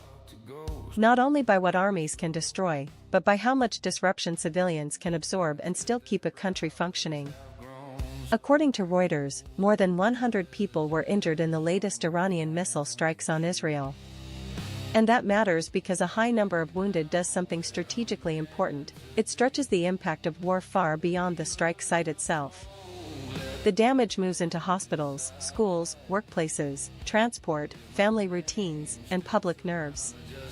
That is where the meaning of this story gets bigger. A government under fire is not judged only on retaliation. It is judged on whether people still believe normal life can hold together. Can children go to school? Can businesses open? Can emergency systems cope? Can the public feel protected enough to keep moving? And once those questions start hanging in the air, the conflict changes character. It is no longer just about military capability. It becomes a contest over endurance, confidence, and the ability to prevent fear from becoming the main organizer of everyday life. There is also a political consequence here. The more a war reaches into ordinary routines, the harder it is for leaders to manage it with military language alone. Public patience becomes more fragile. Demands for visible action get louder. And every new strike is judged not only by what it hit, but by how much stress it added to the social fabric. So in the coming days, watch more than the maps and the launch counts. Watch the signs of strain in civilian life, because that is where long conflicts often reveal their real direction. In the end, wars are not decided only by what a country can strike, but by what a society can survive without losing its shape. Drifting down where I'm meant to be. Leave a little smoke, let the wind decide. If my name sticks around or just passes by. Just passes by. Just passes by.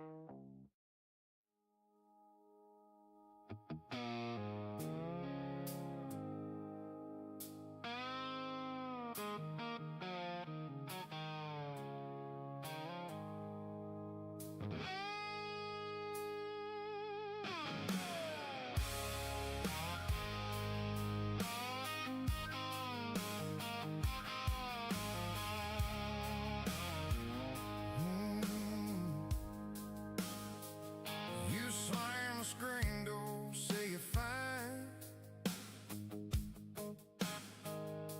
Ashtray full of yesterdays by your side. You call it just how men are raised. I call it hiding in a different lane.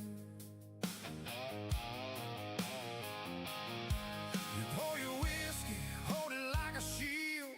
I fold the laundry by the bag of what I feel. You say I talk too much, I say you never talk. We just bleed in different ways and call it love. It's a long way down from this front porch, where your pride and my silence meet. You say that's just a man's job, like I ain't breaking on my feet. We keep passing blame like a bottle, round and round till the fire burns out. These old rules feel like handcuffs, porch light burning, but our hearts burn out.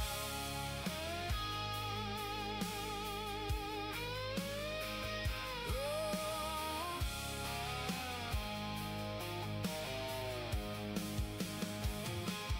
Daddy taught you boys don't cry, but he never stayed long enough to try. My mama said, girl, don't start a fight.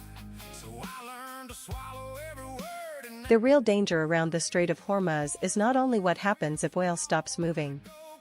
It is what happens when companies, governments, and consumers start acting as if disruption is now the new normal. That is the shift worth watching tonight.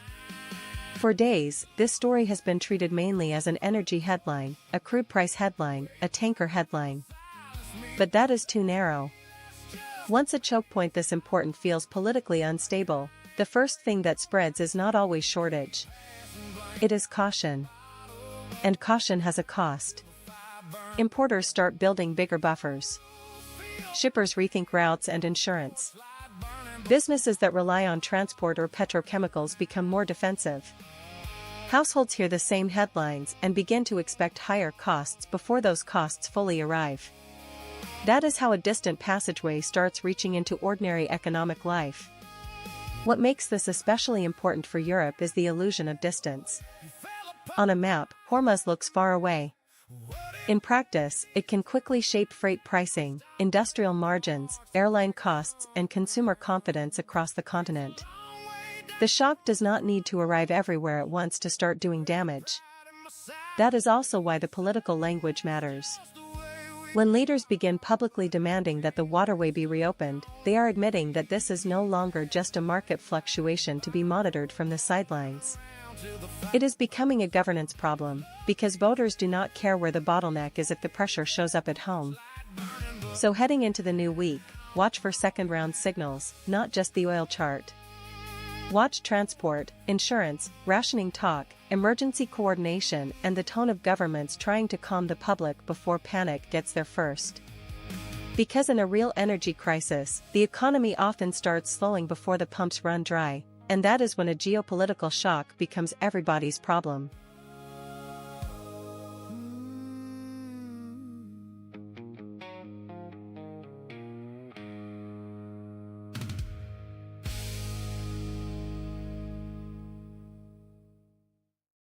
Scrolling through the chaos, same headline, different day. Everybody's selling outrage like a discount holiday. Talking heads in tiny boxes, point and shout, then cut to ads. I just want a little truth here, not a glossy paper mask. Is anyone still honest on the screen? Or just chasing every click and every screen? Turn up the RadioTube news. Tell me something that's real, not just views. I'm tired of the spin and the fuel. Give me rain, give me sun, give me proof. Turn up the RadioTube news. Let the static cut clear through the roof. If the world's gonna burn or bloom, I wanna know it's true.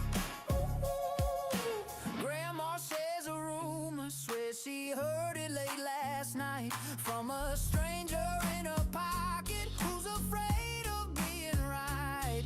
Every side has got a slogan, every feed a perfect frame, but the facts feel out of focus under filters and the flames. Is anyone still brave enough to say I could be wrong? Let's learn along the way. Turn up the RadioTube news.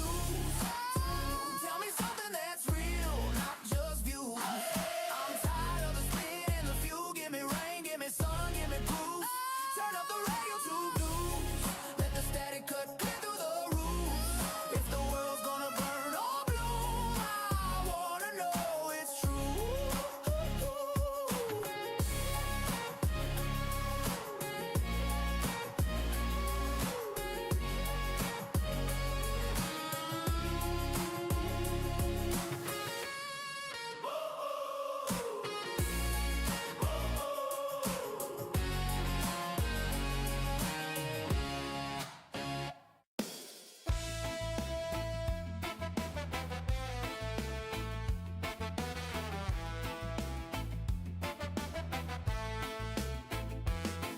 Czasem ludzie to gnoje, dbają tylko o swoje. Nie pomogą nikomu, a trzeba pomoc. Zabijają wzrokiem pełnym zawiści. Uważają, że są czyści, egoiści.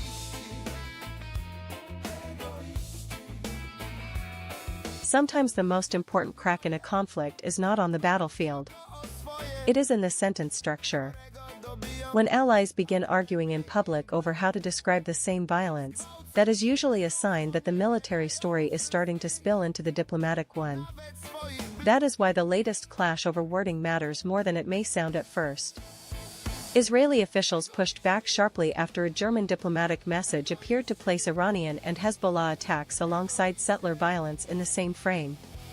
According to Israeli media reporting, the reaction was immediate and unusually direct. And the reason is simple: in wartime, language is not decoration. Language decides who is seen as aggressor, who is seen as defender, and how much moral room allies still have to stand together. This is where the bigger picture opens up. Coalitions do not usually fall apart in one dramatic moment. First the wording changes. Then the tone gets more qualified. Then support starts coming with more conditions, more hesitation, and more domestic political baggage. So even when the weapons, intelligence, and formal alliances remain in place, the emotional glue can begin to weaken. That matters for markets, for diplomacy, and for the trajectory of the war itself. If governments in Europe start feeling pressure from their own voters to use more balanced or more critical language, every future escalation becomes harder to manage. Each new strike is no longer judged only on security grounds, but through a growing argument about proportionality, responsibility, and political limits. So in the next few days, do not watch only missiles, maps, and oil. Watch the adjectives. Watch what leaders include, what they leave out, and how carefully they start speaking. Because once allies are fighting over the vocabulary of a war, they may still be aligned on paper, but the center of gravity is already starting to move. And when the words holding a coalition together begin to wobble, the strategy is usually wobbling right behind them.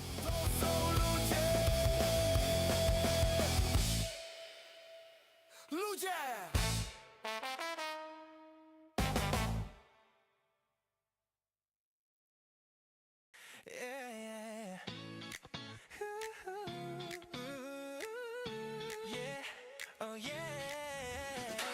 Map in my hand, still drawing lines. Every turn says next stream this side. Bust out names like brand new songs every town sings. Come on, move on. I keep asking, are we there yet? But the sky just laughs in blue. Every sign says keep on going, 'cause the finish line is you. On this road that never ends, we get lost and start again. If it bends, if it breaks, we just dance on our mistakes on this. A road that never ends, future hiding round the bend. If it hurts, it heals. I want everything it gives. Oh yeah. Scuff white shoes on midnight stairs, sharing cheap snacks like millionaires. Wind in our hair, phone flash like stars. Taking wrong turns to find who we are. I keep asking, is this alright? Then your hand fits into mine. Every red light slowly fading, green is glowing in your On eyes. this road that never ends, we get lost and start again. If it bends, if it breaks, we just dance on our mistakes on this. And the road that never ends, future hiding round the bend. It hurts, it heals. I want everything it gives. One more mile, one more try, chasing dawn past the night. If it's you at my side, I don't need to arrive inside. On this road that never ends, we get lost and start again. If it bends, if it breaks, we just dance on our mistakes on this. On this road that never ends, you're my start and you're my end. If it hurts, if it heals, I want everything it gives. Oh yeah. Step by step, hand in hand, we become the road that never ends. It's that tone in your text,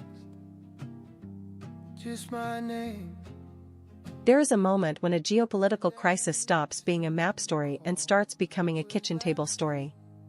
And that moment often arrives before any formal shortage, before any official emergency, and long before the public hears the full truth in one clean sentence.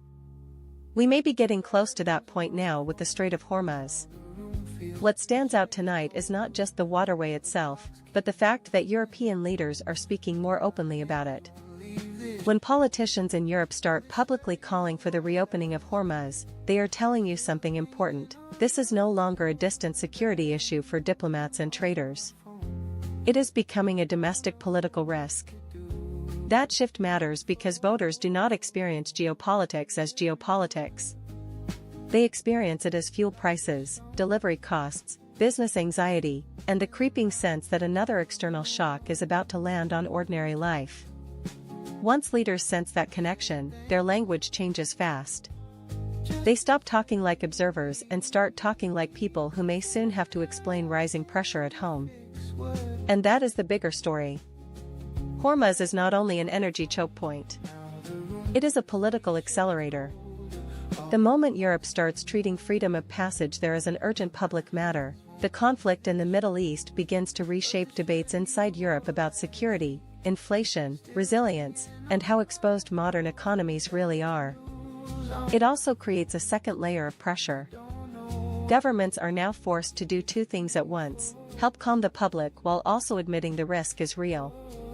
That is a very hard balance to maintain, because if they sound too relaxed, they look naive. If they sound too alarmed, they can fuel the panic they are trying to prevent. So over the next few days, watch the tone coming out of European capitals. Not just whether they condemn, warn, or coordinate, but whether they begin preparing their own publics for a longer period of volatility. Because that is the signal that this story has moved beyond the oil chart. The real turning point in a crisis is not when the world notices the choke point. It is when politicians realize their voters already have. Hands won't leave this shoulder of the shirt you wore last week. Still hanging on my door. Bad news on my phone. I don't know who I am anymore.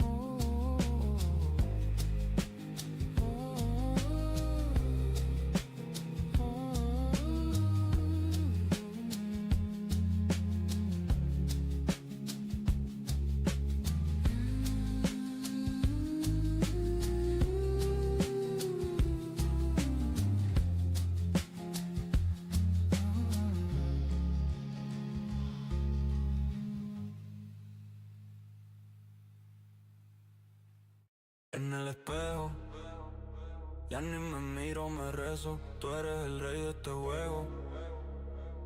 Susurro tan duro que quemo. Beso mi sombra como si fuera mi templo. Si alguien me habla me tiento a darle mordida al respeto. Qué miedo me tengo, cara de ego, sonrisa de diablo, en mi reflejo. Yo me corono, yo me sentencio, Dios de mi cuerpo, propio infierno. Qué miedo me tengo, cara de ego, nadie me toca, pero me quiebro. Subo hasta el cielo, caigo en silencio, preso en mi pecho, cara de ego. Brillo en la pista, pero por dentro ceniza. Todo es aplauso de prisa, nadie me abraza sin prisa. Digo te quiero, solo si tú me veneras. Si no me miras, me muero. Si me miras te doy guerra, yeah. Qué miedo me tengo, cara de ego, sonrisa de diablo, en mi reflejo. Yo me corono, yo me sentencio, Dios de mi cuerpo, propio infierno. Qué miedo me tengo, cara de ego, nadie me toca, pero me quiebro. Subo hasta el cielo, caigo en silencio, preso en mi pecho, cara de ego. Cuando se apagan las voces y se me caen las coronas, solo se escuchan rencores, dando vueltas en la zona. Pido perdón a mi nombre, pero mi nombre responde. Si no te temen te comes y vuelvo a besar al monstruo. Qué miedo me tengo, cara de ego, sonrisa de diablo, en mi reflejo. Yo me corono, yo me sentencio, Dios de mi cuerpo, propio infierno. Qué miedo me tengo. A war does not always expand with one official announcement. Me quiebro. Sometimes it spreads by geography, by repetition, and by the slow collapse of the idea that the fighting is still contained. That is why the Northern Front matters tonight. The latest images and reports from northern Israel are not just another chapter in the same story. They point to something more dangerous, a conflict that keeps opening extra edges of pressure at the same time. And once that happens, leaders are no longer managing one crisis. They are managing overlap. That overlap is the real threat. A government can sometimes absorb strikes in one area and still tell the public the situation is under control. But when pressure comes from multiple directions, the psychology changes fast. Civilians do not experience that as strategy. They experience it as the map becoming less reliable. And that has consequences far beyond the battlefield. More pressure in the north means more strain on air defenses, more uncertainty for communities, and more political temptation to hit back in ways that create new chain reactions. The risk is not only heavier damage. The risk is that each front starts justifying the escalation of the next one. This is also why the northern theater matters for everyone watching from outside the region. A multi-front environment is much harder to stabilize diplomatically, because even if one channel cools down, another one can reignite the whole picture. Containment becomes fragile. Messaging becomes messy. And miscalculation gets cheaper than restraint. So when you hear about another strike in the north, do not treat it like background noise behind the bigger headline. In wars like this, side fronts have a habit of becoming main fronts very quickly. And the most dangerous conflicts are often the ones that widen before anyone is ready to admit they already have.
There is a brutal truth in conflicts like this: sometimes the number that changes the political mood is not the death toll, but the number of people who survive injured.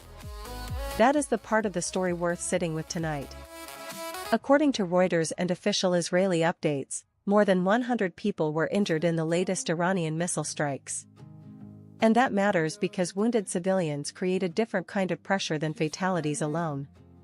The impact does not end at the blast site.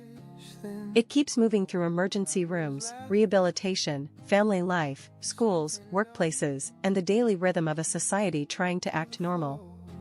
In other words, this is not only a military story. It is an endurance story.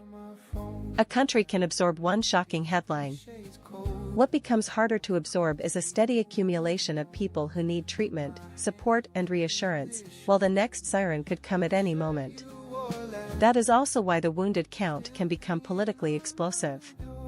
It forces governments to answer a harder question than simple retaliation. Not just, can you strike back, but can you keep ordinary life functioning while the strain spreads quietly across the system? Hospitals get fuller. Public nerves get thinner. The demand for visible control gets louder. And there is a psychological layer here too.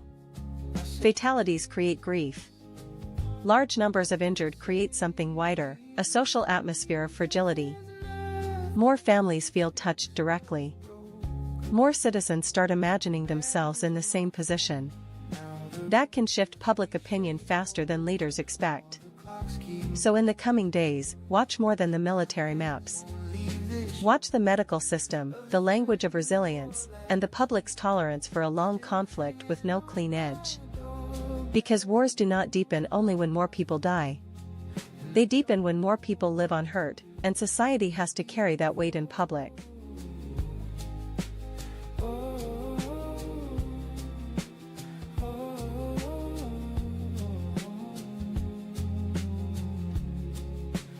All the little plans we made spread like papers on the floor. I keep reading, keep rereading every message from before.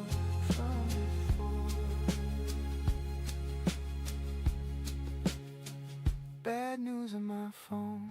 Now the room feels 3 shades colder. All the clocks keep moving on, but my hands won't leave this shoulder. Oh, the shirt you wore last week, still hanging on my door. Bad news on my phone. I don't know who I am anymore.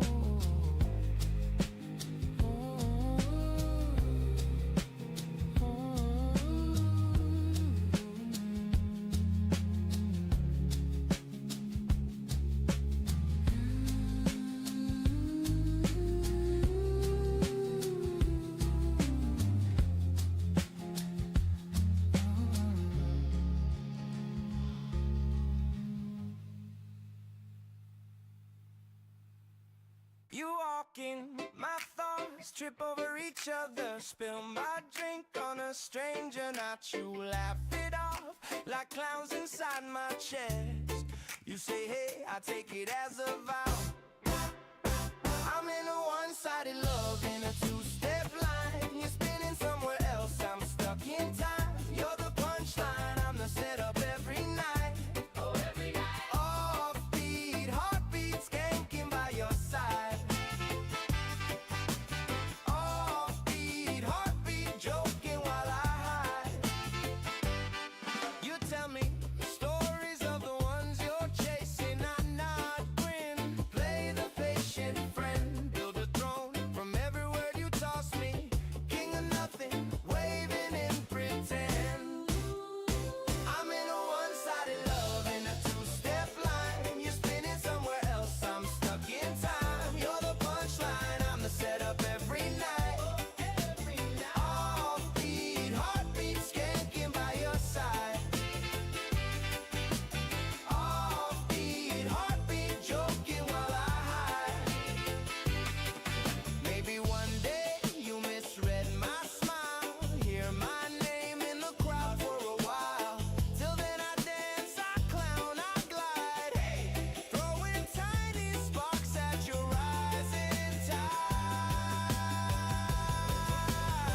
Sometimes the first serious sign of an energy crisis is not an empty pipeline.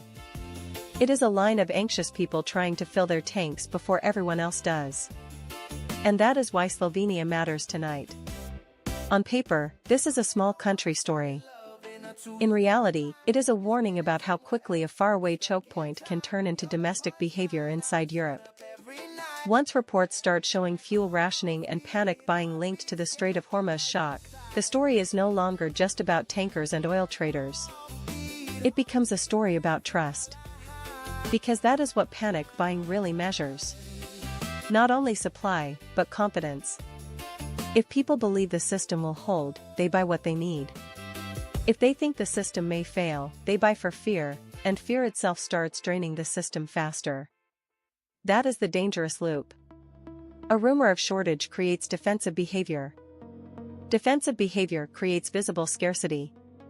Visible scarcity then looks like proof that the panic was justified all along. And suddenly the economic damage is being driven not only by disrupted flows in the Middle East, but by public psychology at the pump in Europe. This is also why politicians should be paying close attention. Fuel is not some abstract market input. People experience it physically, locally, emotionally. They see the queue, they hear the frustration, they watch prices on giant signs. The moment that happens, a geopolitical crisis stops sounding distant and starts feeling personal. And if this pattern spreads, the implications get much bigger than one weekend rush for petrol. Transport costs rise, small businesses get nervous, households become more defensive, and governments are forced into the hardest kind of communication job, telling people to stay calm without sounding like they are hiding the risk. So yes, Hormuz is still the big map story. But Slovenia is the human version of that story, the part where a strategic threat turns into everyday behavior. And in crises like this, the real break does not begin when the fuel disappears. It begins when confidence does. Otter.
Tuning in.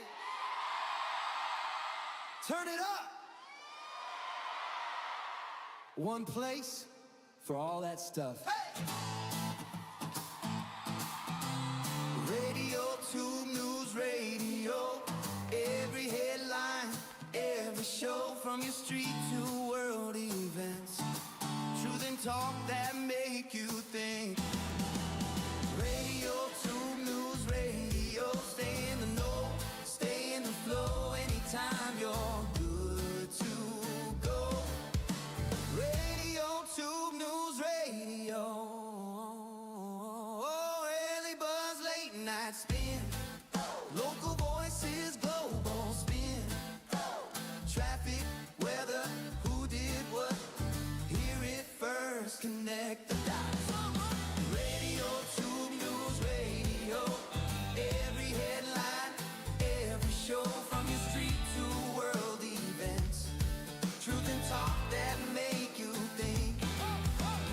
RadioTube News Radio. Stay in the know, stay in the flow. Anytime you're good to go. RadioTube News. Tonight, the story is not only that missiles got through. It is that every successful breach puts pressure on one of the most important assets in any modern conflict: belief. Belief that the shield is still strong, belief that the state can protect daily life, and belief that the next wave will not be worse than the last. According to reporting from Politico and other international outlets, the latest Iranian strikes were seen as testing, and in some areas puncturing, Israeli air defenses in a way that shocked the public. That matters because missile defense is never just a military system. It is a psychological contract between the government and society. As long as people think interceptions are mostly working, they keep functioning. Schools adapt, businesses reopen, transport keeps moving, and the country absorbs the pressure. But when that confidence starts to wobble, the effect spreads far beyond the impact site. Suddenly every siren feels more personal. Every warning carries more weight. And leaders face a much harder problem than simply promising retaliation. They have to restore trust and protection, not just project strength. That is why this could shape the next phase of the war. If Iran can create even a partial impression that the shield is becoming porous, then it changes the political equation inside Israel and the strategic equation across the region. The question stops being only how much damage was done. The question becomes whether deterrence is eroding in public view. And once a defense system is judged not by perfection, but by whether people still believe in it, perception becomes part of the battlefield. In wars like this, the first thing a missile can break is not a building. It is the feeling that tomorrow will still be normal.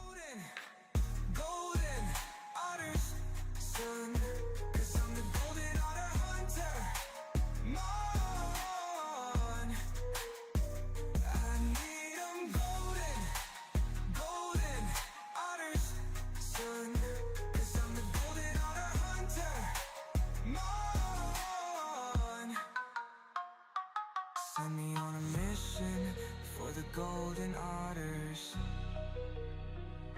Send me on a trip for the golden otters.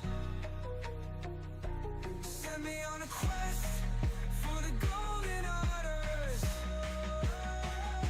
Send me to the ends of the earth for otters.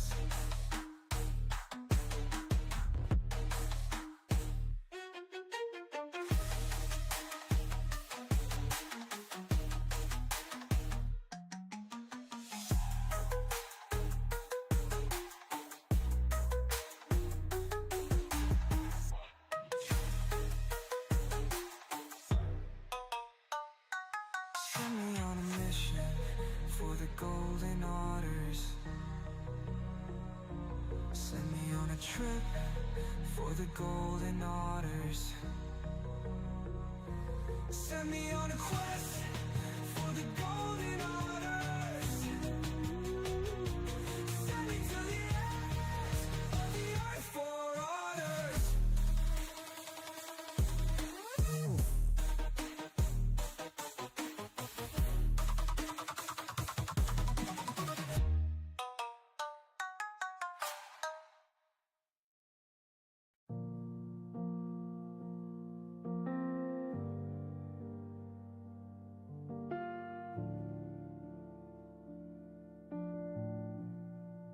Woke up scrolling through the ashes of a world I thought I knew. Every story wears a costume, every picture picking sides too.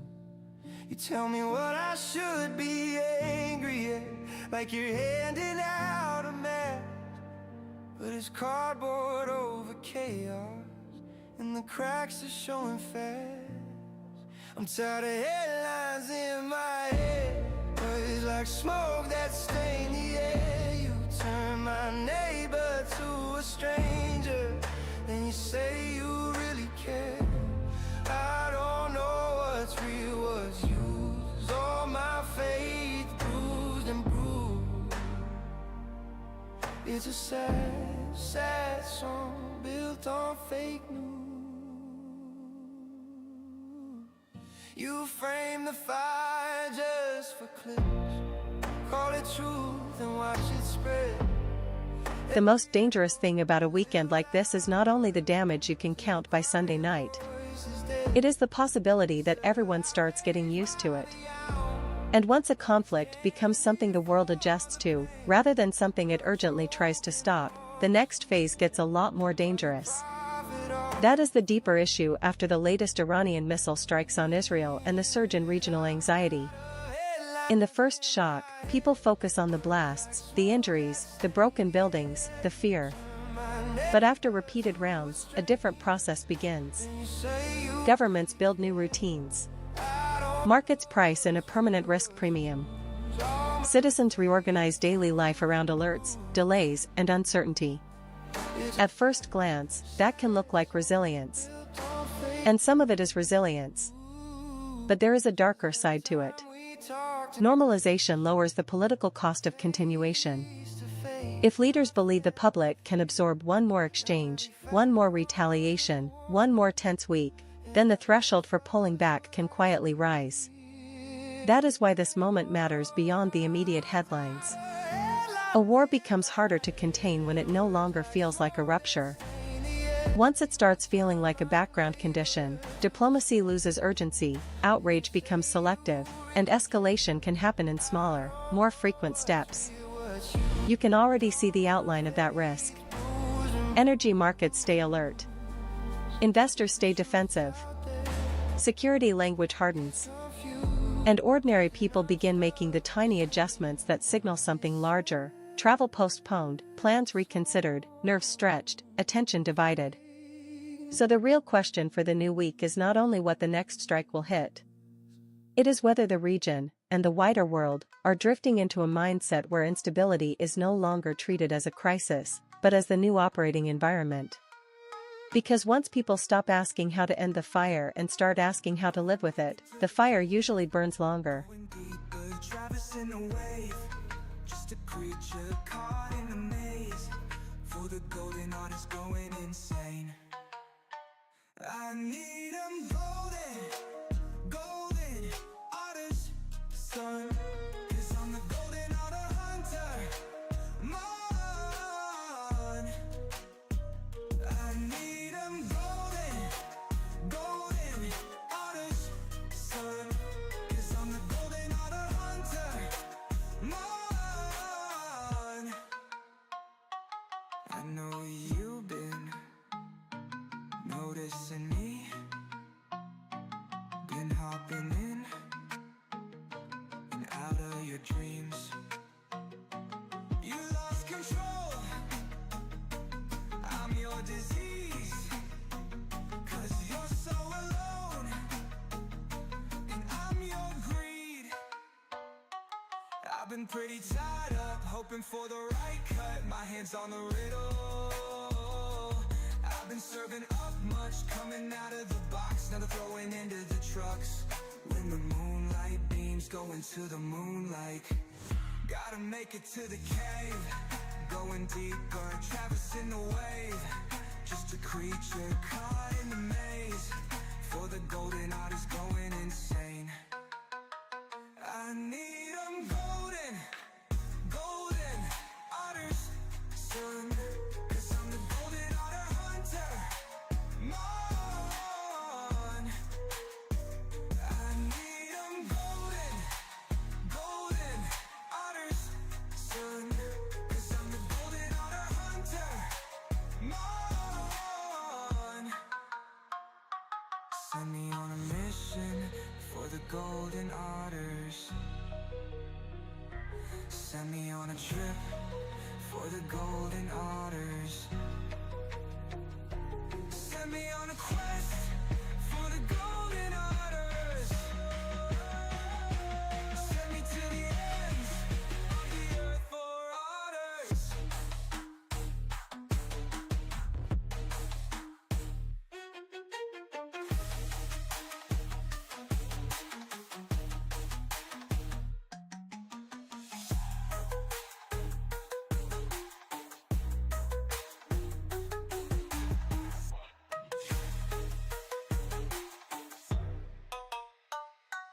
Send me on a mission for the golden otters.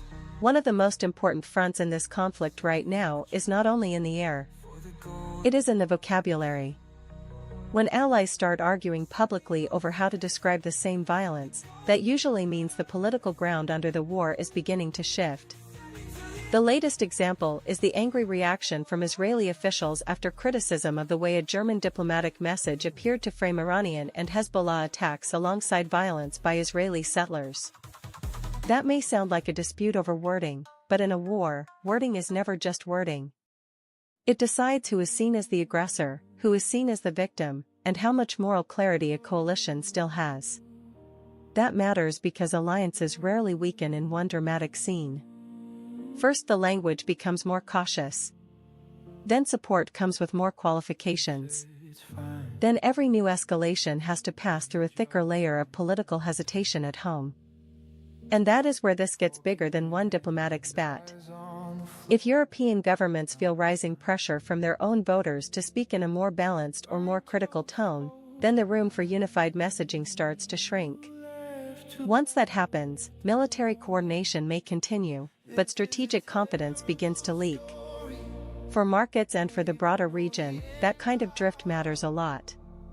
A coalition that still exists on paper can become much less predictable in practice. Adversaries watch that carefully, because mixed language can look like weakening resolve even when the hardware and formal commitments stay in place. So in the days ahead, do not watch only the missiles and the maps. Watch the adjectives. Watch who still speaks with certainty, and who starts adding caveats. Because when allies stop fighting over strategy and start fighting over the sentence itself, the strategy is usually already under pressure. Suitcase half packed like a thread, like a souvenir. You sleep turned away. I count down from 10. Promise myself I won't ask you again. This is a terrible story. We both know the ending by heart. Reading the same sad pages just to tear them apart. You hold on like it's holy. I hold on like a habit I can't shake. This is a terrible story that we keep trying to remake.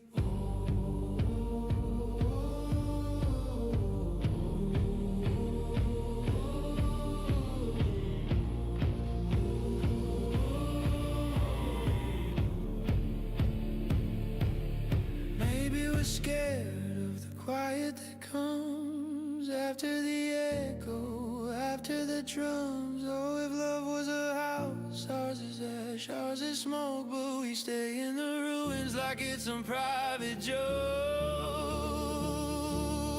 This is a terrible story, and we both know the ending by heart. Reading the same sad pages just to tear them apart. You hold on like it's holy. I hold on like a habit I can't fake. This is a terrible story, and tonight it finally blazed. Scrolling through the chaos, same headline, different day. Everybody selling outrage like a discount holiday. Talking heads in tiny boxes, pointing, shout, then cut to ads. I just want a little truth here, not a glossy paper mask. Is anyone still honest on the screen? Or just chasing every click and every screen? Turn up the RadioTube news. Tell me something that's real, not just views. I'm tired of the spin and the fuel. Give me rain, give me sun, give me proof. Turn up the RadioTube news. Let the static cut clear through the roofs. If the world's gonna burn or bloom, I wanna know it's true. Grandma says a rule. You can tell when a faraway crisis is getting closer, because leaders stop talking like analysts and start talking like people who may soon have to explain rising pressure to voters. That is what makes the latest European rhetoric around the Strait of Hormuz worth watching tonight. This is no longer just a shipping story, and it is not only an energy trader story either. The moment senior politicians in Europe start publicly demanding that Hormuz be reopened, they are admitting something bigger. A conflict in the Middle East is moving into the domestic political bloodstream of Europe. Why does that matter so much? Because voters do not experience geopolitics as an abstract map. They experience it through petrol stations, transport costs, delivery bills, business nerves, and the slow feeling that another external shock is about to land in everyday life. And once that connection becomes visible, the tone changes fast. Governments are no longer speaking only to allies and markets. They are speaking to households, truckers, small companies, and everyone who remembers how quickly energy stress can spill into inflation and public anger. That is the real significance of Hormuz now. It is not just a choke point for oil.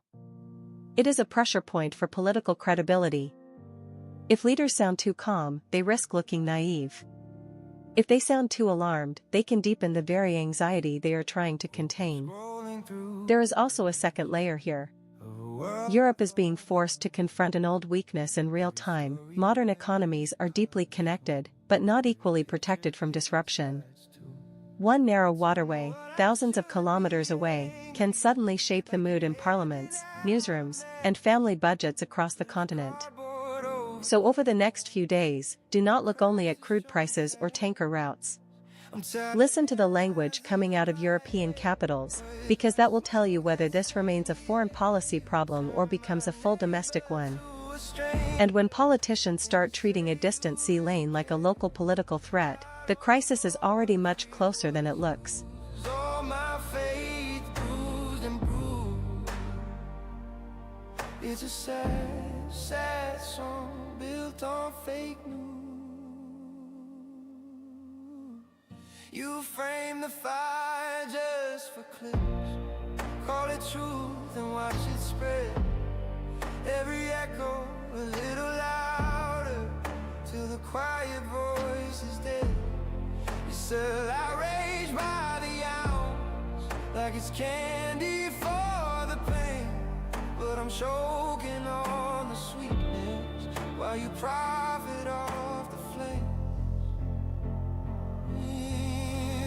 I'm tired of headlines in my head, words like smoke that stain the air. You turn my neighbor to a stranger, then you say you really care. I don't know what's real, what's used. All my faith bruised and bruised. It's a sad, sad song built on fake news. Was there a time we talked in person, face to face, not fed by fear? Now every fact comes with a warning, and I don't trust what I hear anymore. I'm tired of headlines in my head, words like smoke that stain the air. You turn my neighbor to a stranger, then you say you really care.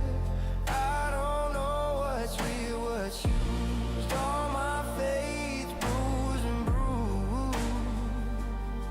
If the truth's out there, it's confused, and I'm stuck singing this sad song of fake news.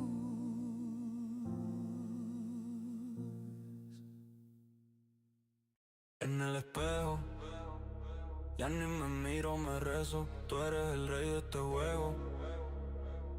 Susurro tan duro que quemo. Beso mi sombra como si fuera mi templo. Si alguien me habla me tiento a darle mordida al respeto. Qué miedo me tengo, cara de ego, sonrisa de diablo, en mi reflejo. Yo me corono, yo me sentencio, Dios de mi cuerpo, propio infierno. A lot of people hear Strait of Hormuz and think oil price. Fair enough. But the more revealing story now may be shipping itself, because this is where a military crisis starts turning into an economic system problem. When a vital route looks less secure, the damage does not begin only with a missing barrel.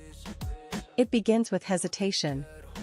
Captains reroute, insurers reprice risk, cargo gets delayed, and suddenly the world is paying for fear before it is paying for scarcity. That distinction matters. A blockade or threat around a choke point does not need to shut everything down to do real harm. It only needs to make normal movement feel less normal. Once that happens, every company touched by transport starts asking the same question, not just can we get supply, but can we trust the timing, the cost, and the route. And that is how a regional conflict starts leaking into ordinary business decisions far beyond the battlefield. Importers get more cautious. Retailers think harder about inventory. Manufacturers worry about components arriving late. Investors hear the word uncertainty and immediately start demanding a wider cushion. What makes this especially dangerous is that it spreads quietly at first. There is no single dramatic image for higher insurance premiums or longer sailing times. No one films a boardroom deciding to delay an order. But those invisible decisions can still cool an economy, because confidence is part of the machinery too. So yes, people will keep watching missiles, retaliation, and the next political statement. But underneath all that noise, shipping may be the channel that carries this crisis into everyday economics. And once the world starts paying more simply to move things safely, the conflict is no longer sitting at the edge of the map. It is already on the supply line of daily life.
Ogólnie dostępne na bieżąco, istne życie na gorąco. Załatwiam sprawę tyklącą, jak zwykle nowe się wtrącą. Mą głowę zmącą, często z równowagi wytrącą. Z czasem wpływa to na mnie męcząco, niepokojąco, z natłokiem spraw stresująco.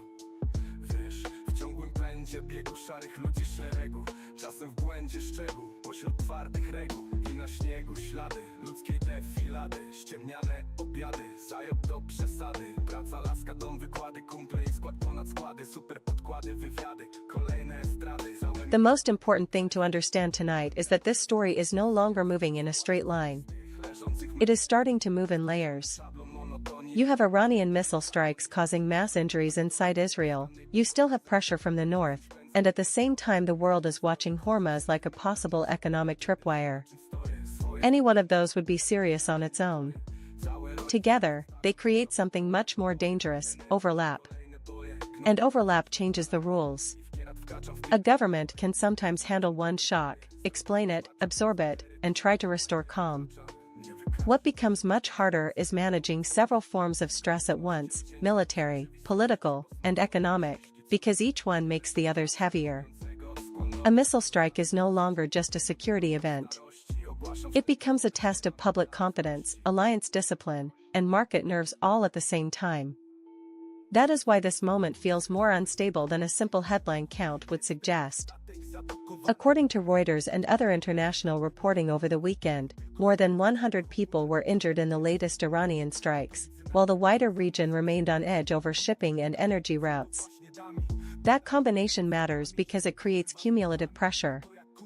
Leaders are not just deciding how to answer one attack.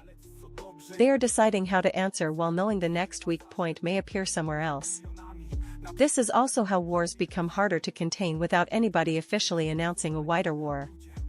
The battlefield expands first in practice, then in psychology, and only later in language. People start feeling that the crisis is no longer local, no longer temporary, and no longer predictable.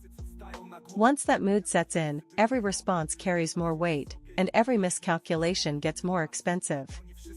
So in the next phase, do not watch only the next missile or the next statement. Watch whether the pressure points keep stacking faster than diplomacy can separate them. Because the most dangerous conflicts are not always the loudest ones. They are the ones where everything starts going wrong at the same time.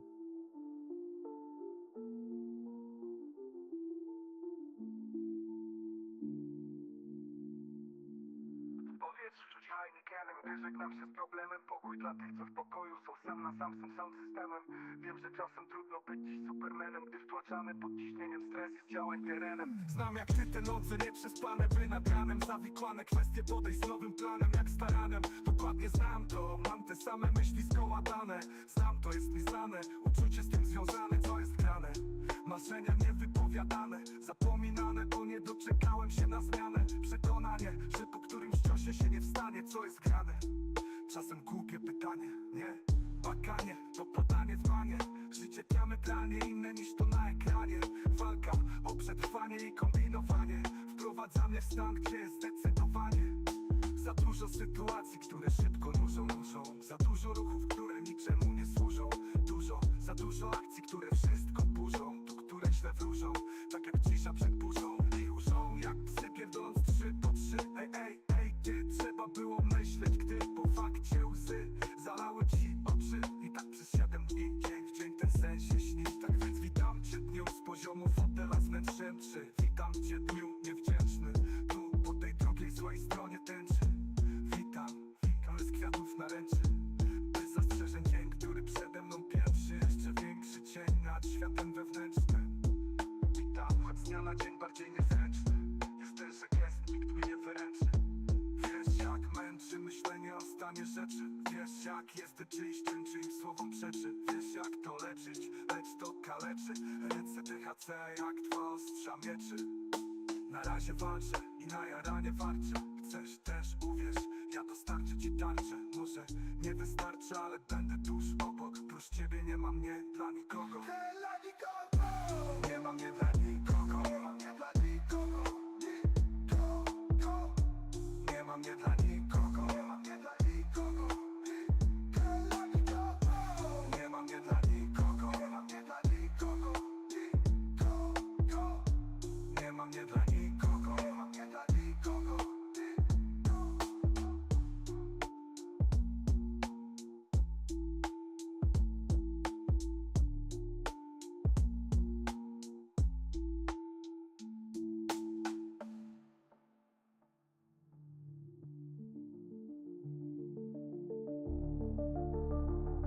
Tonight, the most important word may not be missile, oil, or even retaliation. It may be trust. Because when fear gets this extreme, what people are really losing is confidence that the systems around them still work the way they are supposed to. You can see that across the whole picture right now. Israeli civilians are dealing with another wave of Iranian strikes and a rising number of injured. Europe is talking about Hormuz less like a distant map problem and more like a possible hit to daily life. Markets, meanwhile, are acting like nobody wants to be the last person still pretending this is contained. And that is the real shift. A crisis becomes much heavier when it moves from headline shock into system doubt. People stop asking only, what happened today? They start asking, can air defenses keep up? Can energy flow stay open? Can leaders stay coordinated? Can ordinary routines still hold? That kind of fear behaves differently from a normal risk-off day. It spreads through imagination. One family thinks about the next siren. One driver thinks about the next fuel shortage. One investor thinks about the next bottleneck. Different fears, same mechanism, trust starts thinning out. The danger is that once trust weakens, even small disruptions hit harder. A delay feels like a warning. A shortage feels like the start of something bigger. A cautious statement from an ally sounds less like diplomacy and more like uncertainty leaking into public view. So yes, the missiles matter. The shipping lanes matter. The political language matters. But underneath all of that, the deeper story is whether societies still believe the shock can be managed without losing control of daily life. Because markets can recover from panic, and governments can recover from bad weekends. What takes much longer to rebuild is the feeling that the floor beneath you is solid. Like it's candy for the pain, but I'm choking on the sweetness while you profit off the flame. I'm tired of headlines in my head, words like smoke that stain the air. You turn my neighbor to a stranger, then you say you really care. I don't know what's real, what's used. All my faith bruised and bruised. It's a sad, sad song built on fake news. Was there a time we talked in person, face to face, not fed by fear? Now every fact comes with a warning, and I don't trust what I hear anymore. I'm tired of headlines in my head, words like smoke that stain the air. You turn my neighbor to a stranger, and you say you really care. I don't know what's real, what's used. All my faith bruised and bruised. If the truth's out there, it's confused, and I'm stuck singing this sad song of fake news.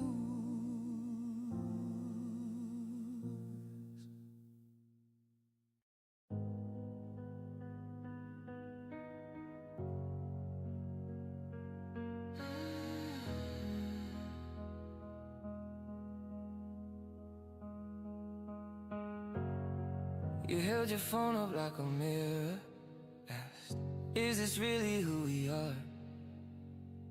Every swipe another stranger, telling you they know your heart.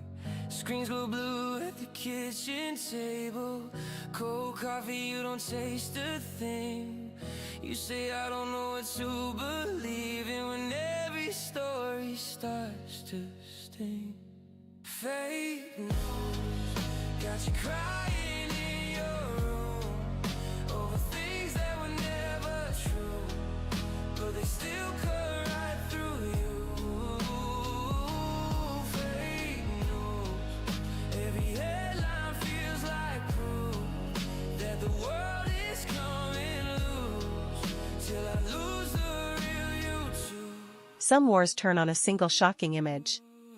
Others change direction through accumulation, and that may be what we are watching now. The latest strikes have left well over 100 people injured in Israel, and that matters for a reason that is easy to underestimate in the first rush of headlines. A high wounded count does not land in public life all at once. It keeps landing for days. It fills emergency rooms, stretches families, dominates local news, and reminds the public every morning that the attack did not end when the siren stopped. That creates a different kind of national pressure than a simple death toll headline, because the burden becomes visible everywhere at once, in hospitals, in workplaces, in schools, and in the emotional rhythm of daily life. Leaders then face a harder problem. They are not only responding to loss, they are responding to endurance. How long can society function normally when the injury count keeps rising, the stories keep multiplying, and the sense of vulnerability becomes personal in thousands of homes? This is also where strategy and psychology start to merge. If the attacking side cannot break a country in one decisive blow, it may still try to wear down confidence through repeated civilian injury, repeated disruption, and repeated proof that ordinary life is no longer fully protected. And that means the next phase of this conflict may be shaped not only by military capability, but by stamina, medical stamina, social stamina, political stamina. Watch the wounded, then, not as a side detail, but as a signal of how heavy this war is becoming for the society underneath it. Because in a conflict like this, the deepest damage is not always counted in funerals. Sometimes it is counted in how long a nation can keep living under the sound of the next warning.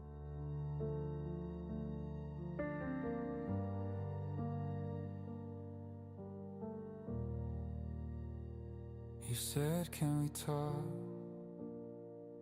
And the whole room shrank.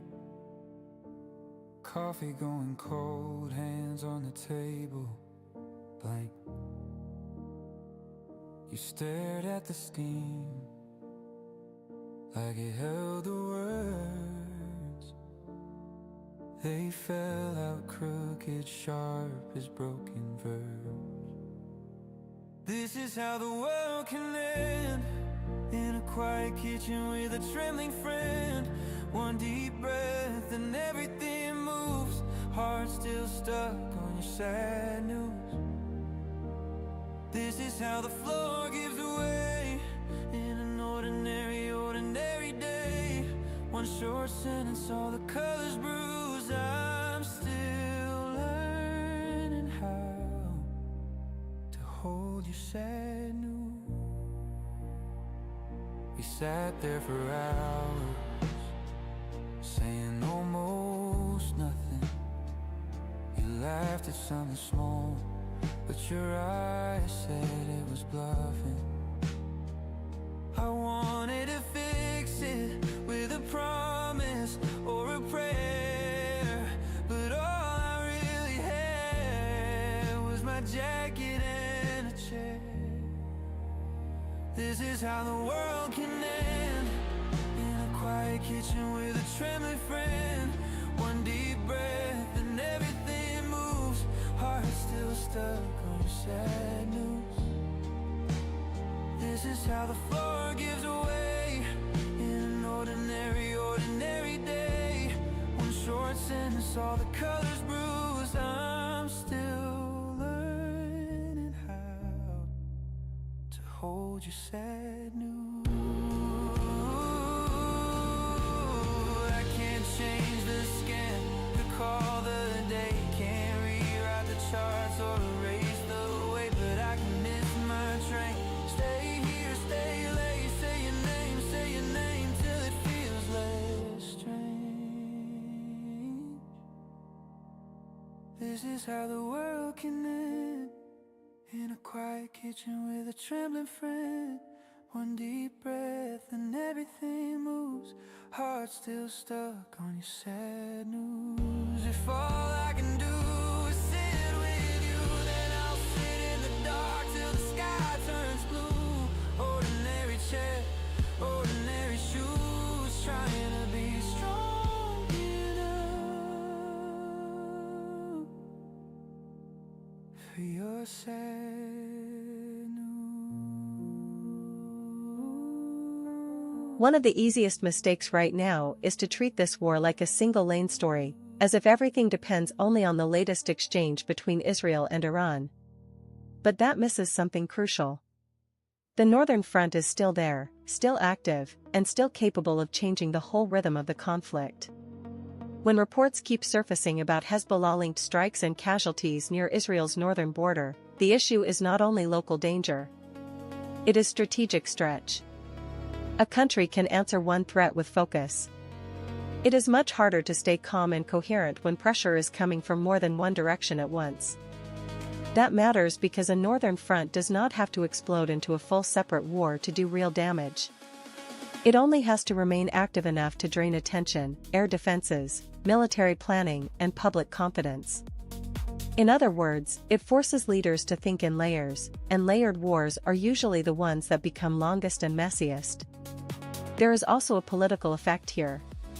Every new incident from the north makes it harder to present the crisis as contained, and harder for ordinary people to believe the danger has clear boundaries.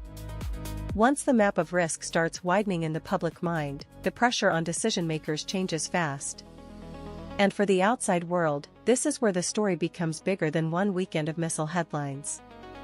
Investors, diplomats, and allies are all trying to judge whether this remains a sharp but limited confrontation, or whether it is turning into a multi-front endurance contest.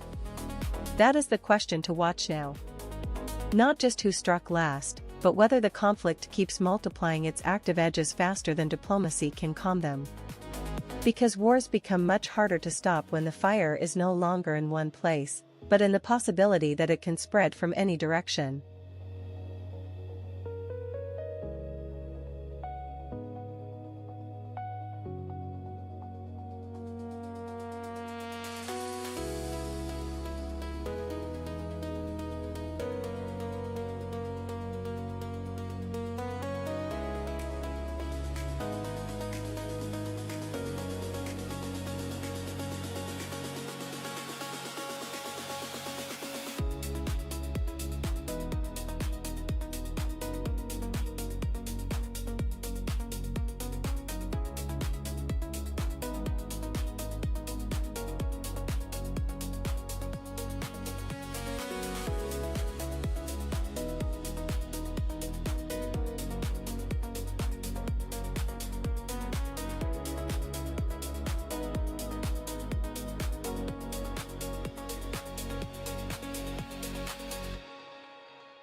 What really changes a conflict is not only the moment a missile is launched. It is the moment people realize some of those missiles are still getting through. And that is why the latest strikes on Israel matter far beyond the immediate casualty count. A modern air defense system is not just military hardware. It is also a promise. It tells the public, the market, and the country's enemies that there is still a protective ceiling above daily life. Once that promise starts looking less certain, the damage spreads much further than the blast zone. That is the deeper shift here. If civilians see repeated alerts, repeated impacts, and repeated images of defenses being pierced, the question changes. It is no longer only, can the military intercept most of the threat? It becomes, can society still believe that normal life is defensible at all? And that matters because credibility is part of deterrence. An adversary does not need perfect battlefield success to create pressure. It only needs to show that even a strong, layered defense can be tested, saturated, or partially bypassed. That alone can shake confidence, force more aggressive responses, and make every future warning feel heavier. There is also a political consequence. Leaders facing that kind of erosion do not just manage security. They have to manage perception. If they sound too confident, they risk losing trust. If they sound too alarmed, they amplify fear. That is a brutally narrow lane to drive in during a life crisis. For the wider world, this is where the story stops being local. If one of the most watched defense architectures in the world looks more vulnerable than expected, other governments, other militaries, and other markets start drawing their own conclusions very quickly. So yes, watch the headlines, watch the retaliation talk, and watch the regional fallout. But underneath all of that, keep your eye on one thing, whether the shield still looks convincing. Because in conflicts like this, the first thing a missile can break is not a building. It is the belief that the roof will hold. Look me in the eyes, not through a screen. Hey, ask your heart what it believes. Fake news got us hiding in our rooms from a storm that never blew. Still it tears our minds into fake news. But I'm holding on to you. Touch my hand and feel what's true. I won't lose the real you too.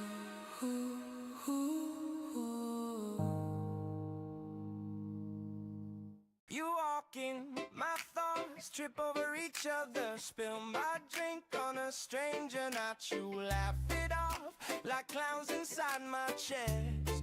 You say, hey, I take it as a vow. I'm in a one-sided love, in a two-step line. You're spinning somewhere else, I'm stuck in time. You're the punchline, I'm the setup every night. Oh, every night. Offbeat, heartbeat, skanking by your side. Offbeat, heartbeat, joking while I hide.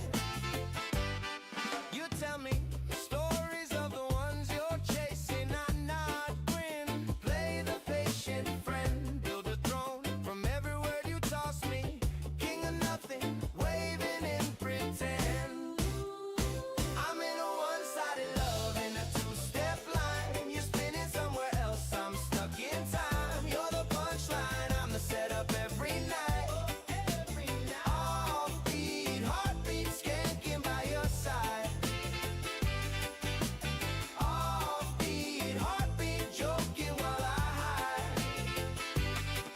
Maybe one day you misread my smile. Hear my name in the crowd for a while. Till then I dance, I clown, I glide. Throwing tiny sparks at your rising tide.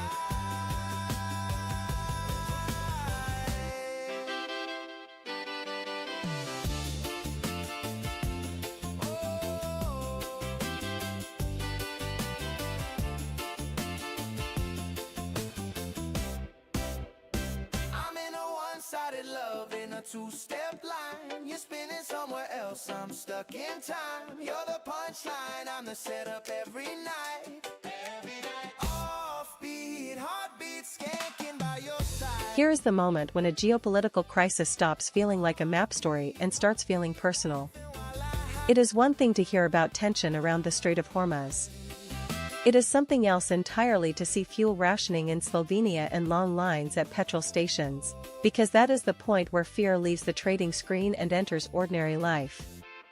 What makes this important is not the size of Slovenia. In a way, the fact that it is a small European country makes the signal even clearer. Smaller markets often show stress first. They are like the canary in the coal mine for the wider system, revealing what happens when supply anxiety and public psychology collide. And that collision matters. A real shortage is one problem. Panic buying is another. Put them together and you get a feedback loop. People rush to fill up because they fear disruption, and that rush creates the disruption they were afraid of in the first place.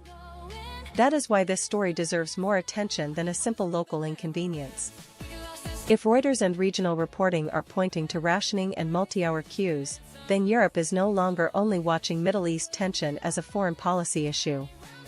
It is starting to experience it as a household issue, a transport issue, and eventually a political issue. Once that happens, the pressure on governments changes fast. They are no longer managing only diplomacy or energy strategy. They are managing public mood. And public mood can move faster than any tanker. So watch this carefully over the next few days. Not just oil, not just missiles, not just official statements, but the first places where daily routines begin to bend.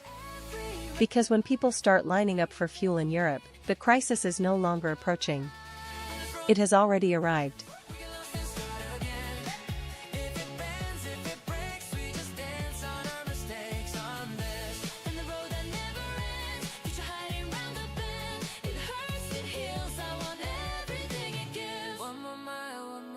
Chasing dawn past the night.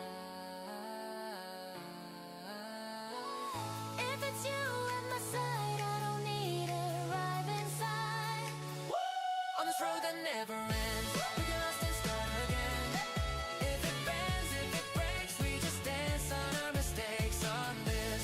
On this road that never ends, you're my start and you're my end. If it hurts, if it heals, I want everything it gives.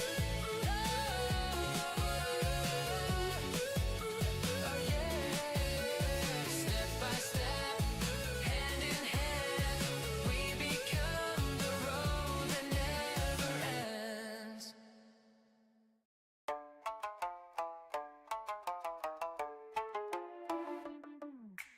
Golden Hour lustrando mi vida, bailando quiérame llevar. Yo solo estoy aquí por el viaje, no hay otra dirección.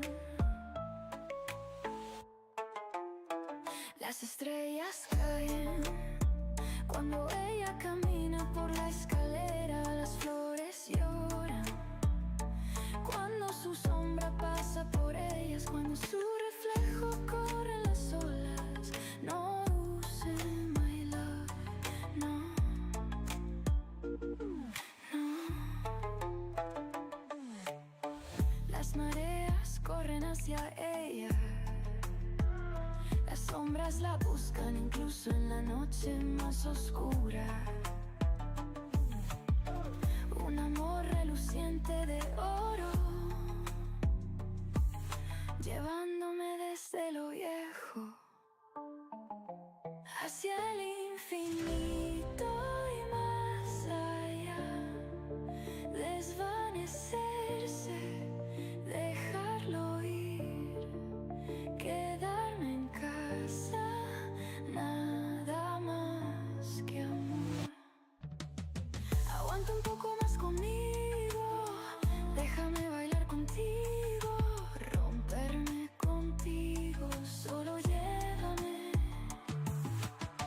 Aguanta un poco más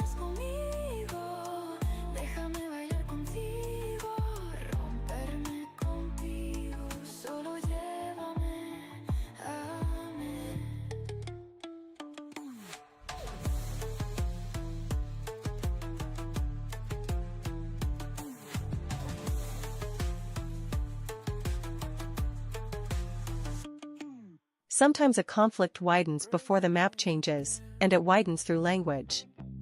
That is why the sharp reaction from Israel's foreign minister to the German ambassador matters tonight, because this is not just a diplomatic spat and it is definitely not just a question of tone.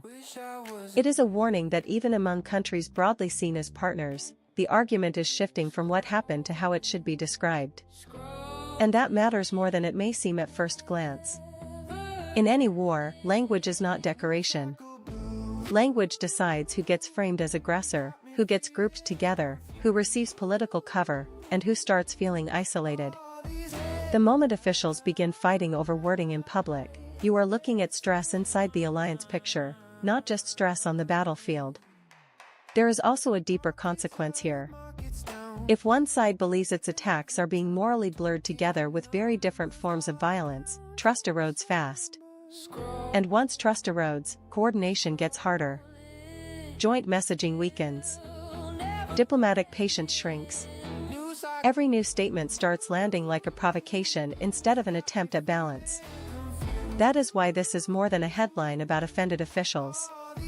It shows how the conflict is moving into the realm of narrative control, where every adjective carries strategic weight. Missiles shape the immediate damage, but political language shapes the international room for maneuver afterward. So over the next few days, do not watch only the next strike or the next retaliation threat. Listen carefully to how allies, ministers, and ambassadors describe events, because that will tell you whether this coalition of sympathy is holding together or starting to fray at the edges. In wars like this, the front line is not only where rockets land. It is also where the world decides what, and whom, it believes.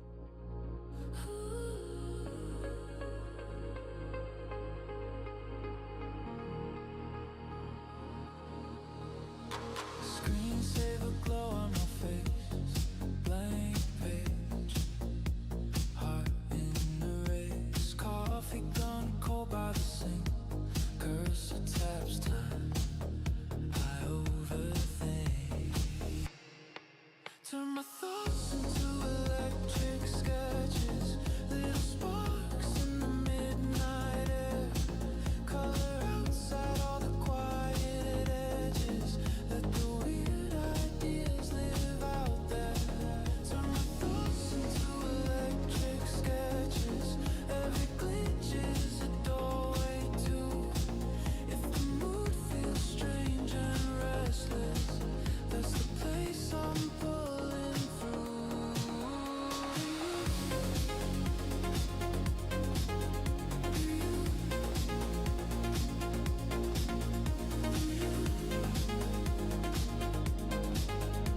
Place I'm pulling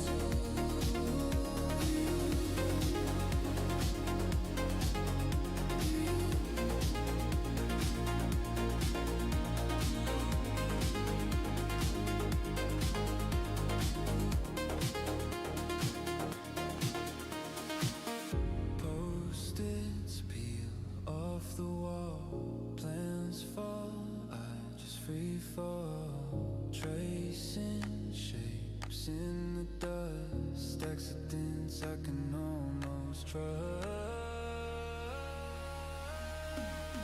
Turn my thoughts into electric sketches, little sparks in the midnight air, color outside all the quiet edges, let the weird ideas live out there, turn my thoughts into electric sketches, every glitch is a doorway to, if the mood feels strange and restless, that's the place I'm pulling through.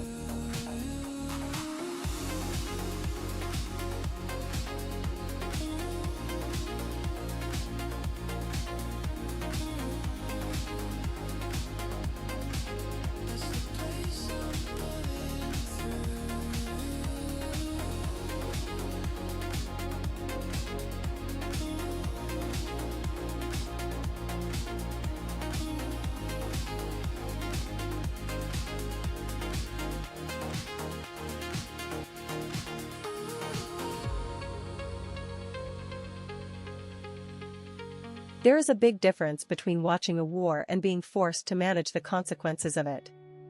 And that is why the Strait of Hormuz matters tonight in a bigger way than the usual oil headline suggests. If this route becomes the place where the United States has to guarantee safe passage, then Washington is no longer sitting in the background as a powerful observer. It is being pulled toward the center as the traffic controller for the global economy. That changes the meaning of the story. Hormuz is not just another hotspot on the map. It is one of those narrow passages where geography can bully politics, because an enormous share of the world's energy trade moves through a very small space. So the question is no longer only whether missiles fly or whether crude jumps for a day. The deeper question is whether America decides that keeping this corridor open is now part of its direct job. And once that happens, the stakes widen fast. A naval presence is supposed to calm markets, reassure allies, and deter disruption. But it also raises the chance that a regional conflict starts absorbing outside powers more directly, not because they want a larger war, but because they cannot afford the economic alternative. That is the trap in moments like this. The more vital the route, the harder it is to leave it exposed. And the harder it is to protect, the easier it becomes for the entire crisis to turn into a test of credibility, logistics, and political nerve. So in the next phase, do not watch Hormuz only as an energy story. Watch it as a question of burden. Who is really expected to keep the world moving when the waterway turns dangerous? Because the moment a superpower has to police the bloodstream of global trade, the war is no longer local in any meaningful sense. Like maybe you could swallow it and give me back my life. Bad news hits hard, then echoes in the corners of the room like you. Bad news for worse than silence, and I don't know what to hold on to. Bad news keeps ringing long after you're through.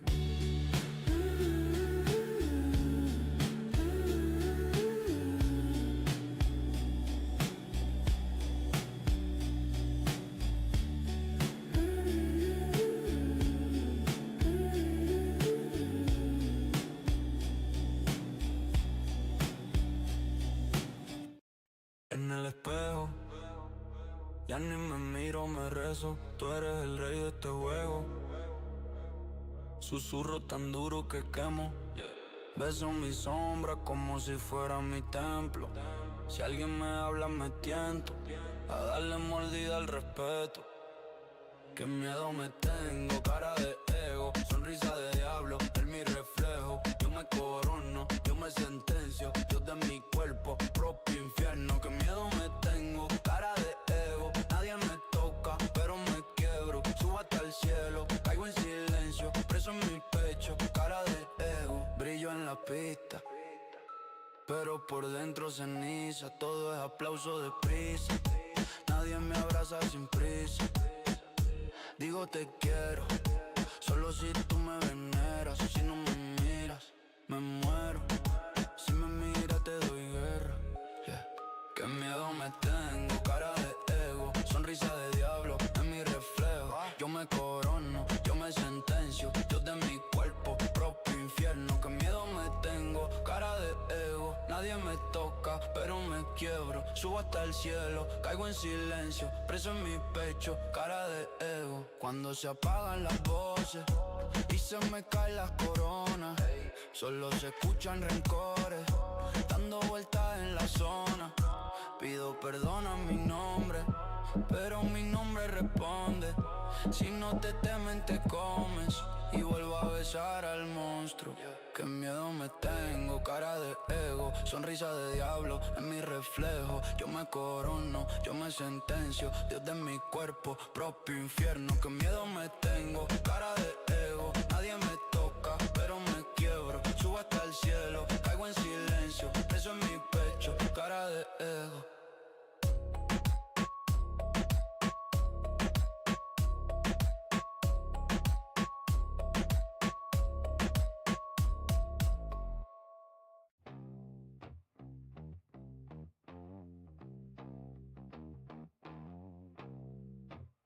There is a moment in every crisis when posture starts turning into commitment, and this may be one of those moments. Reports that thousands of U.S. sailors and Marines are heading toward the Middle East matter not because they guarantee a wider war, but because they tell you the crisis is becoming harder to manage from a distance. Up to now, a lot of the conversation has been about risk, signals, warnings, and the market price of anxiety. But military movement changes the texture of the story. Once forces begin shifting into place, the issue is no longer just what leaders are saying. It is what they may soon be expected to do. And that is a very different threshold. A deployment like this is meant to deter, to reassure allies, and to remind the region that the United States still has the muscle to protect critical routes if it chooses to. At the same time, it creates a more dangerous reality, because assets that are sent to stabilize a situation can also become part of the situation. That is especially true around the Strait of Hormuz. This is not just a narrow strip of water on the map. It is one of those places where military logic and economic logic collide. If the route looks vulnerable, global energy nerves flare up immediately. If America moves to secure it, Washington inherits more of the burden and more of the downside. So the real question now is not whether the United States wants a bigger role. It is whether the structure of the crisis is slowly removing the option of staying half in. Deterrence sounds clean in theory. In practice, it often means moving closer, accepting more risk, and hoping the other side blinks first. That is why this development matters so much tonight.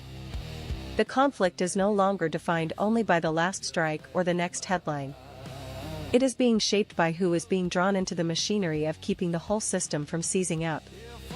And once a superpower starts moving from warning shots to visible positioning, the map may stay the same, but the stakes do not.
On the family tree, drifting down where I'm meant to be. Leave a little smoke, let the wind decide if my name sticks around or just passes by. Just passes by. Just passes by.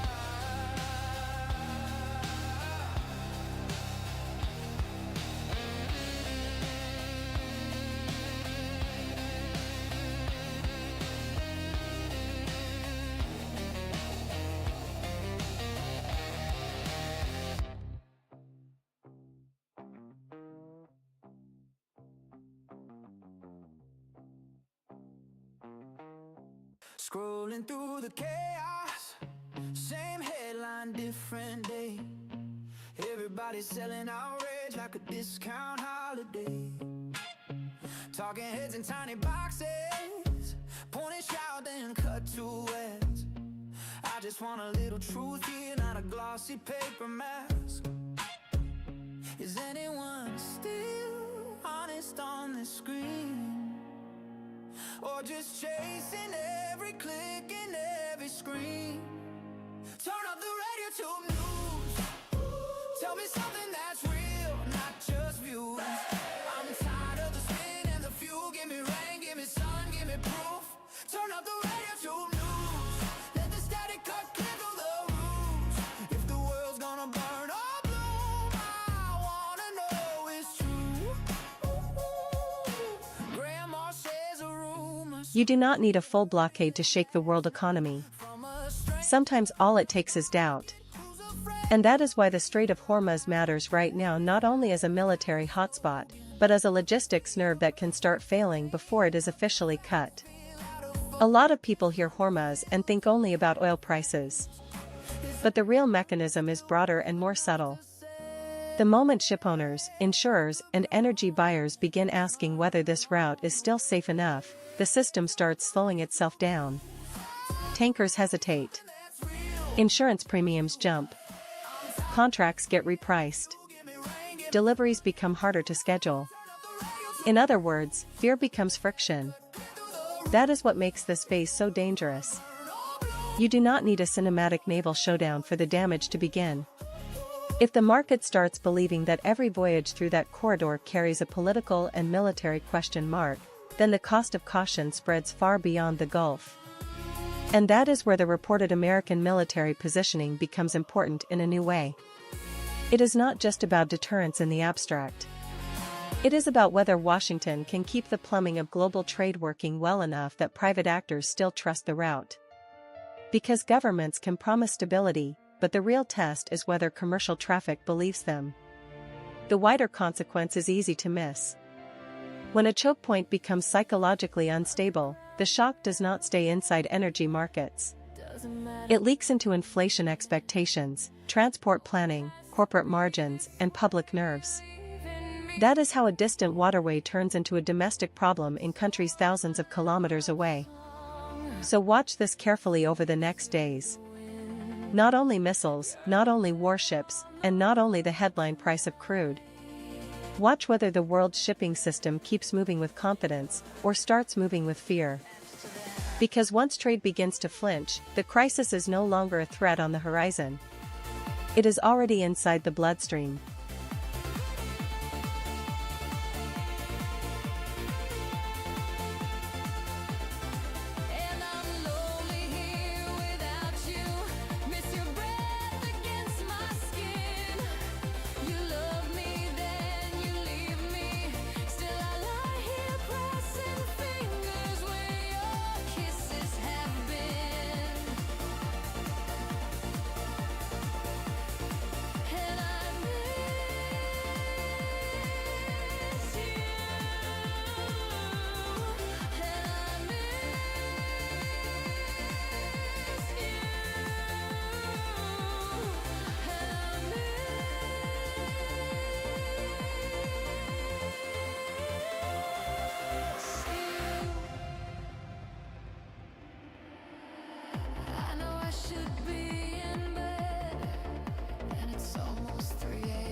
Sometimes the most important change in a war is not on the map. It is in the public mood the morning after. And that may be the real significance of these latest Iranian missile strikes on Israel, with more than 100 people reported injured. Because once an attack stops feeling like an abstract exchange between states and starts feeling like a direct injury to ordinary life, politics usually gets harder, not calmer. The pressure on leaders changes fast. They are no longer being asked only whether they can respond. They are being asked whether they can restore a sense of safety, and that is a much more emotional demand. This is where the story moves beyond the casualty count. A wounded society does not process events the same way a watching society does. Hospitals stay full, television keeps replaying the same images, families keep telling the same stories, and the shock lingers longer than the strike itself. That matters because it can shrink the room for diplomatic patience. Even if allies want de-escalation, domestic pressure can start pushing in the other direction, toward a response strong enough to look convincing at home. In that sense, the next phase may be shaped less by what generals prefer on paper and more by what the public now needs to believe. Not just that the enemy was hit back, but that deterrence was rebuilt. And that is a dangerous threshold, because once governments start responding to broken confidence as much as broken infrastructure, conflicts become harder to contain. So watch the public reaction as closely as the military one. Because in moments like this, the next move is often decided not only by strategy, but by shock. Llevándome desde lo viejo hacia el infinito y más allá, desvanecerse, dejarlo ir, quedarme en casa, nada más que amor. Aguanta un poco más conmigo, déjame bailar contigo, romperme contigo, solo llévame. Aguanta un poco más conmigo, déjame bailar contigo, romperme contigo, solo llévame, amén.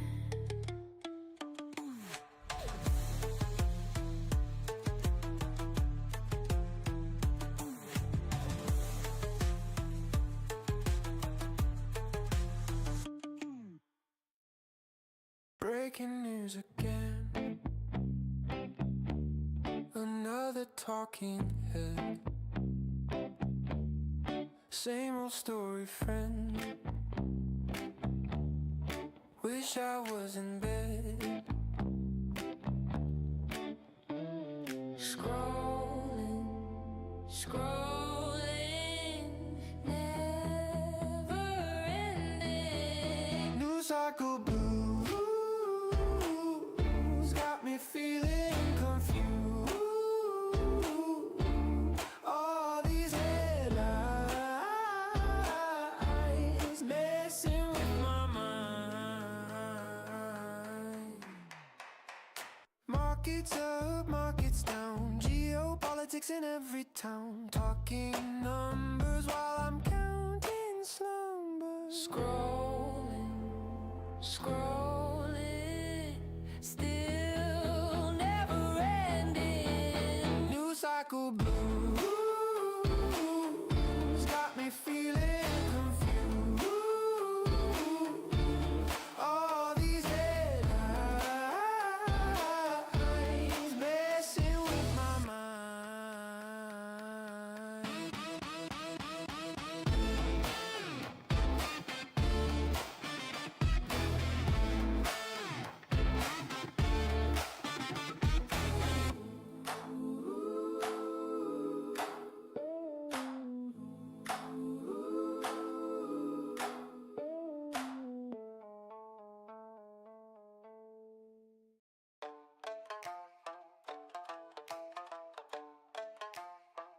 Golden Order, fica rico de novo, por favor.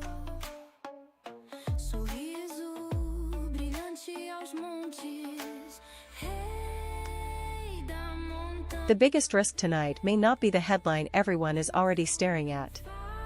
It may be the way this conflict keeps growing extra edges, and the Northern Front is a perfect example of that. When pressure stays alive near Israel's border with Hezbollah, the danger is not only another isolated strike. The real problem is strategic overload. A state can answer one threat with focus. It is much harder to stay disciplined when danger is coming from several directions, each one demanding air defenses, political attention, and public reassurance at the same time. That is how a conflict becomes harder to control even before it becomes formally bigger. The North does not need to explode into a full separate war to change the entire picture. It only needs to remain active enough to drain time, attention, and confidence. And confidence matters here more than people sometimes admit, because once the public starts feeling that the map of danger is expanding, leaders face a different kind of pressure. They are no longer just managing retaliation. They are managing endurance. For markets and for allies, that changes the calculation too. The question stops being who struck last, and becomes whether the conflict is turning into a long, multi-front stress test with no clean off-ramp. That is why the Northern Front deserves more attention right now. Not because it is the loudest part of the story, but because it can quietly make every other part harder to stop. In conflicts like this, the most dangerous fire is often the one that keeps spreading sideways. Fingertips cold on the phone, felt the room shrink then sigh. Calendar on the fridge, still stuck on last June. You circled our weekend, you crossed it out too soon. Bad news hits hard and echoes in the corners of the room like you. Bad news for worse than silence, and I don't know what to hold on to. Bad news keeps ringing long after you're through.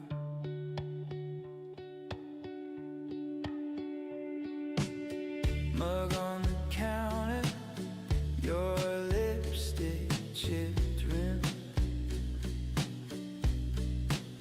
half-read book on the table, you never finished him. I replay your breathing before you spoke that line, like maybe you could swallow it and give me back my life. Bad news hits hard and echoes in the corners of the room like you. Bad news for worse than silence, and I don't know what to hold on to. Bad news keeps ringing long after you're through.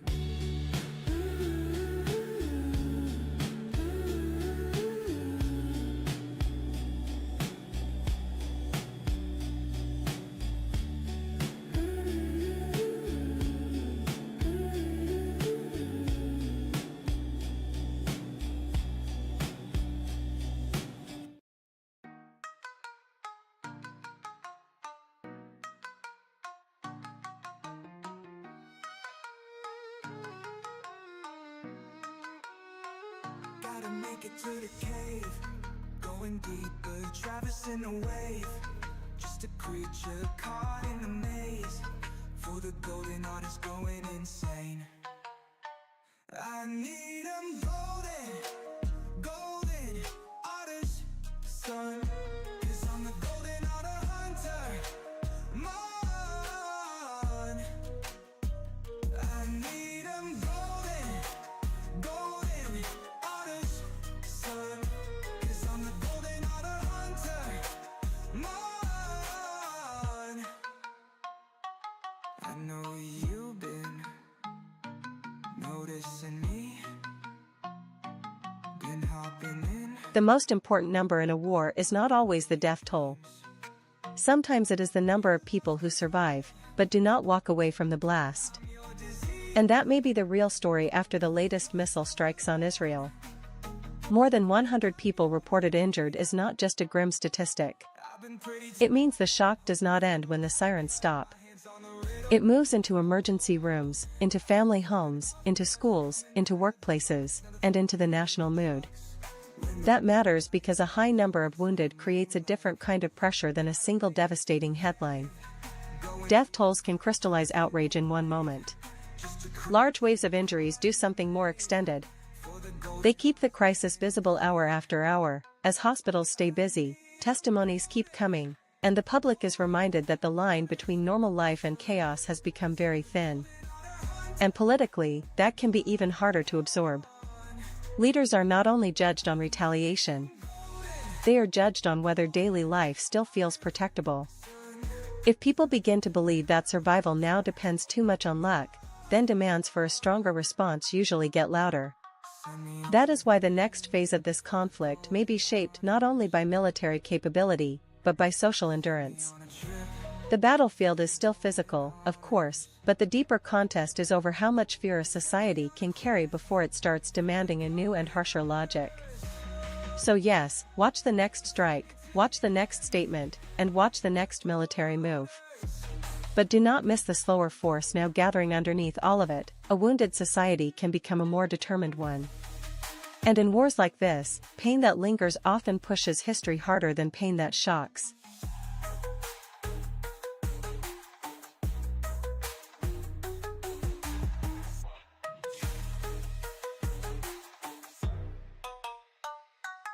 Send me on a mission for the golden orders. Send me on a trip for the golden orders. Send me on a quest for the golden orders. Send me to the edge of the earth for orders.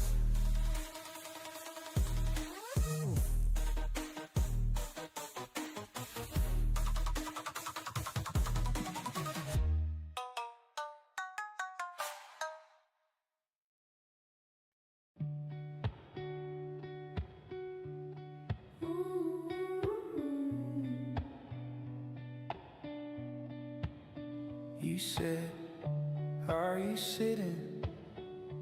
I laughed, yeah, why?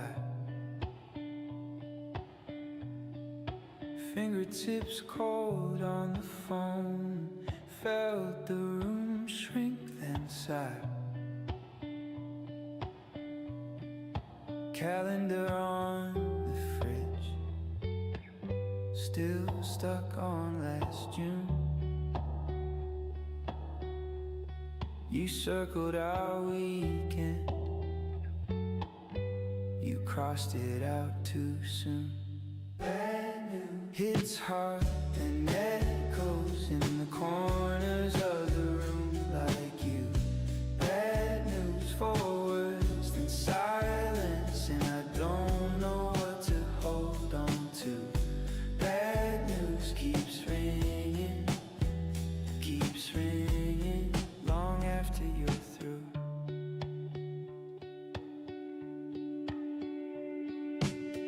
Mug on the counter, your lipstick chipped rim. Half-read book on the table, you never finished him. I replay your breathing before you spoke that line. Like maybe you could swallow it and give me back my life. Bad news hits hard and echoes in the corners of the room like you. Bad news for worse than silence, and I don't know what to hold on to. Bad news keeps ringing long after you're through. A lot of people hear Strait of Hormuz and think oil. But the bigger story tonight may be political coordination, because reopening a choke point is never just about ships and maps. It is about whether allies can move with one plan, one message, and one clear sense of responsibility. That is why this matters now. If the United States and the United Kingdom are pushing to reopen the route while political sniping grows at the same time, then the market is not only pricing military risk. It is pricing the risk of a loose coalition trying to manage a very tight crisis. And that is a dangerous combination. A narrow waterway leaves very little room for confusion. Tankers, insurers, naval forces, and trading desks all respond to the same basic question: do the adults in the room actually look aligned? If the answer is yes, confidence can return surprisingly fast. If the answer is no, even a partially open corridor can still feel unstable. That is the deeper mechanism here. Global trade does not run only on physical access. It runs on belief. Belief that the route will stay open, belief that escorts are credible, belief that one ally will not undercut another in the middle of a tense operation. So the real stress test is bigger than crude prices. It is whether Western powers can project order without advertising division, and whether they can do it before hesitation spreads through shipping and energy markets again. Because once a choke point becomes a test of alliance discipline, the problem is no longer only what is happening in the water. It is what the world starts doubting on land. And in a crisis like this, doubt is often the first thing that closes the route.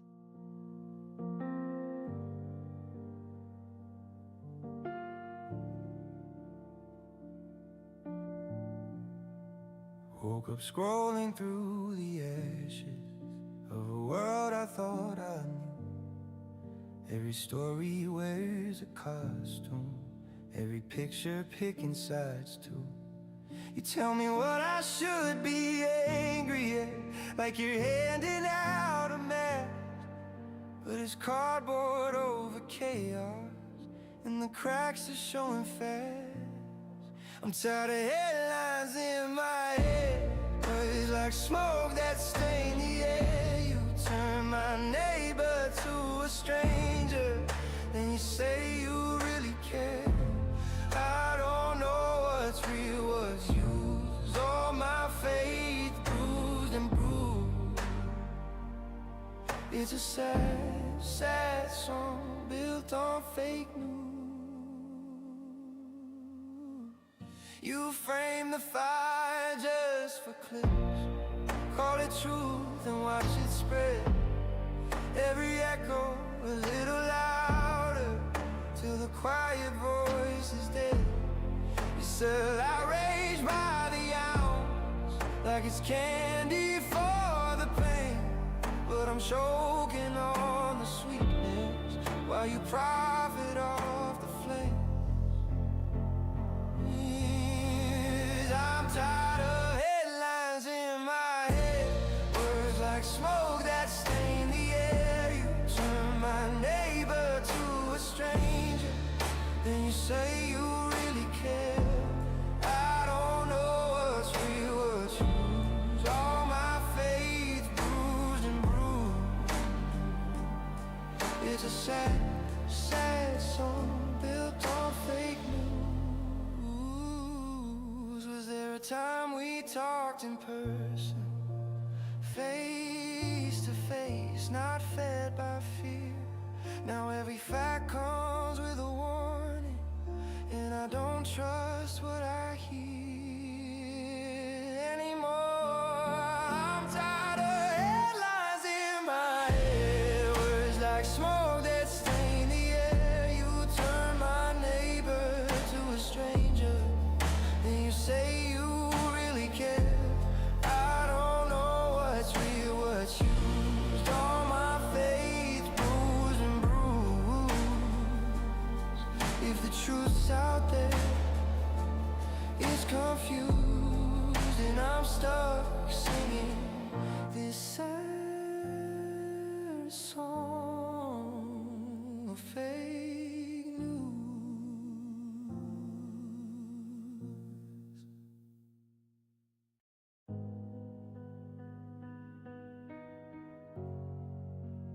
For months, one of the quiet assumptions behind this conflict was that Israel could be hurt, but not easily pierced.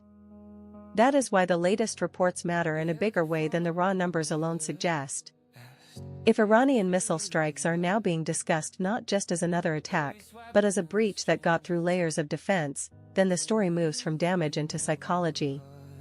And psychology is not a side issue in a war like this.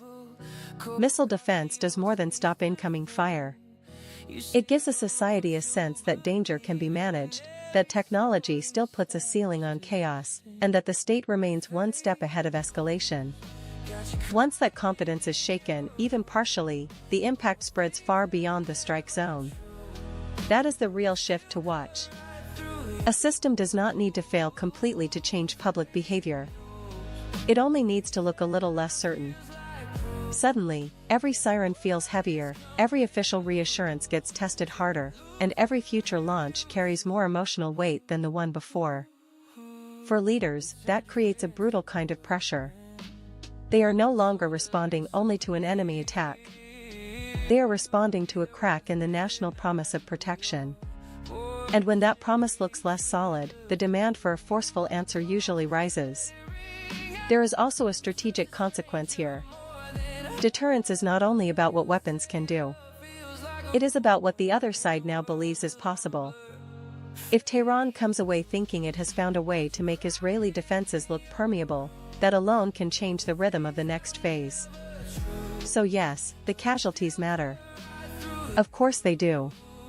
But the deeper issue tonight is whether the image of defensive control has been weakened in front of the public, in front of allies, and in front of the enemy. Because in conflicts like this, the most dangerous moment is not always when a shield breaks. It is when everyone realizes the shield is not absolute. Just breathe, let the quiet tell us what to keep. Look me in the eyes, not through a screen. Hey, ask your heart what it believes. Fake news got us hiding in our rooms from a storm that never blew. Still it tears our minds into fake news, but I'm holding on to you. Touch my hand and feel what's true. I won't lose the real you too.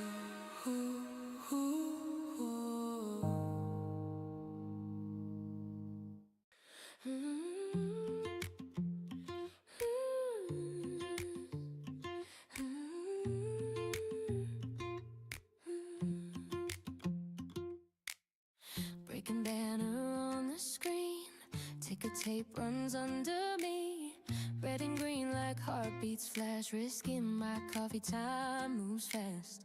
Rumors writing every chart, map lines cutting worlds apart. Every headline, higher stakes, one small word and the market shakes. RadioTube news trading, flip the feed, I'm fading. Every story sounds the same, still I'm betting on your name. Geo News, my location, in your notifications. If this whole world starts cascading, I'm on RadioTube news trading. Push alert at 3 a.m. says it might all drop again. Borderlines in oil and fear, you're the only constant here. Zooming out, then zooming in. Global storm on fragile skin. You just text, we'll be alright. I exhale and watch the price. Ready to trading, flip the feed, I'm fading. Every story sounds the same, still I'm betting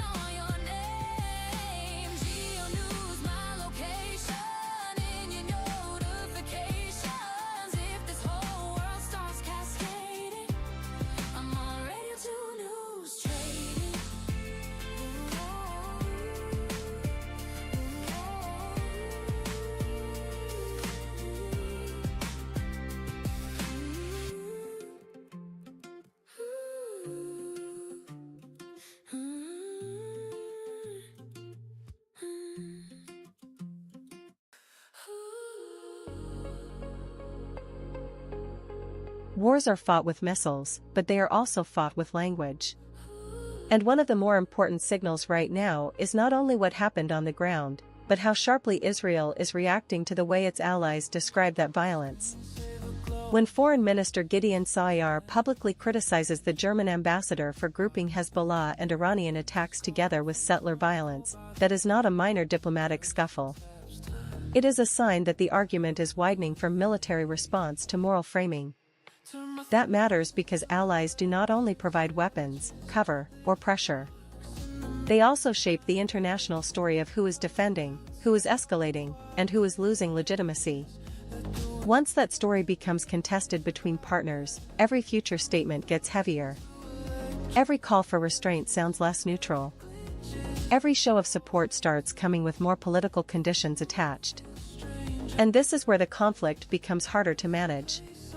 A government under missile pressure wants solidarity in clean, simple language. European partners often try to speak in a broader moral vocabulary, connecting different forms of violence into one political picture. The problem is that what sounds balanced in one capital can sound like false equivalence in another. That gap can have real consequences. If diplomatic trust starts thinning, then coalition discipline weakens, public frustration grows, and the space for coordinated de-escalation gets narrower. In other words, the battlefield may still be regional, but the political wear and tear starts spreading through the alliance itself. So watch the words as closely as the weapons. Because when partners stop agreeing on the meaning of the conflict, they usually stop agreeing on the way out of it. And once the language cracks, the coalition can crack right behind it. Turn my thoughts into electric sketches, little sparks in the midnight air. Color outside all the quiet edges. Let the weird ideas live out there. Turn my thoughts into electric sketches. Every glitch is a doorway to. If the mood feels strange and restless, that's the place.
The most dangerous thing in a crisis is not always the first blow.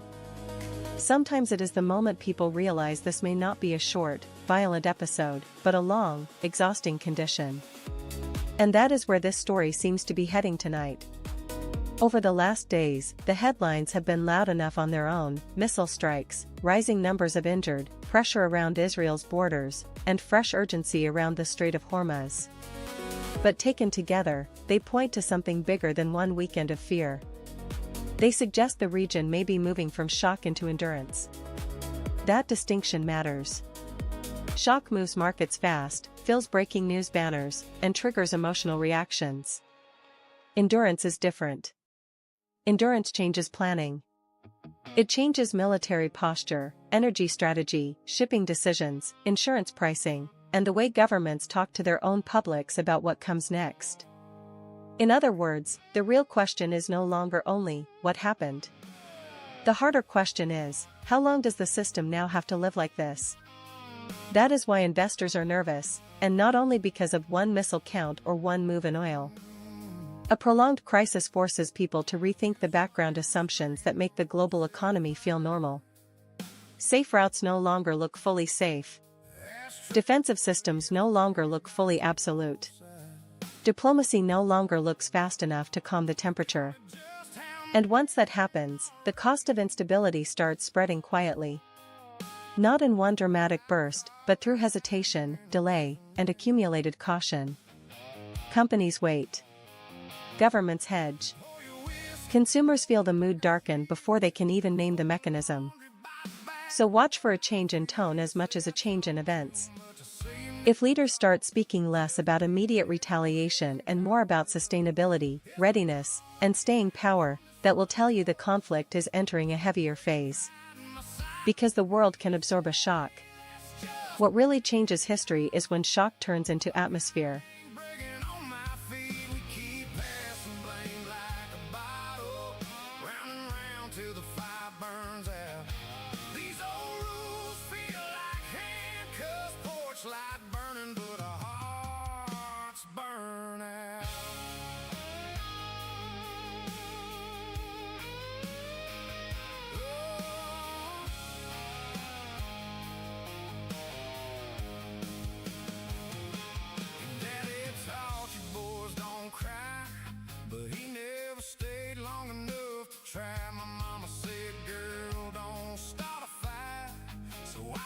Swallow every word and now you raise your voice when you feel small. I go quiet, lean against the wall. You call it keeping me in line. I call it losing myself one piece at a time. It's a long way down from this front porch where your pride and my silence meet. You say that's just a man's job, like I ain't breaking on my feet. We keep passing blame like a bottle, round and round till the fire burns out. These old rules feel like handcuffs, porch light burning, but our hearts burn out.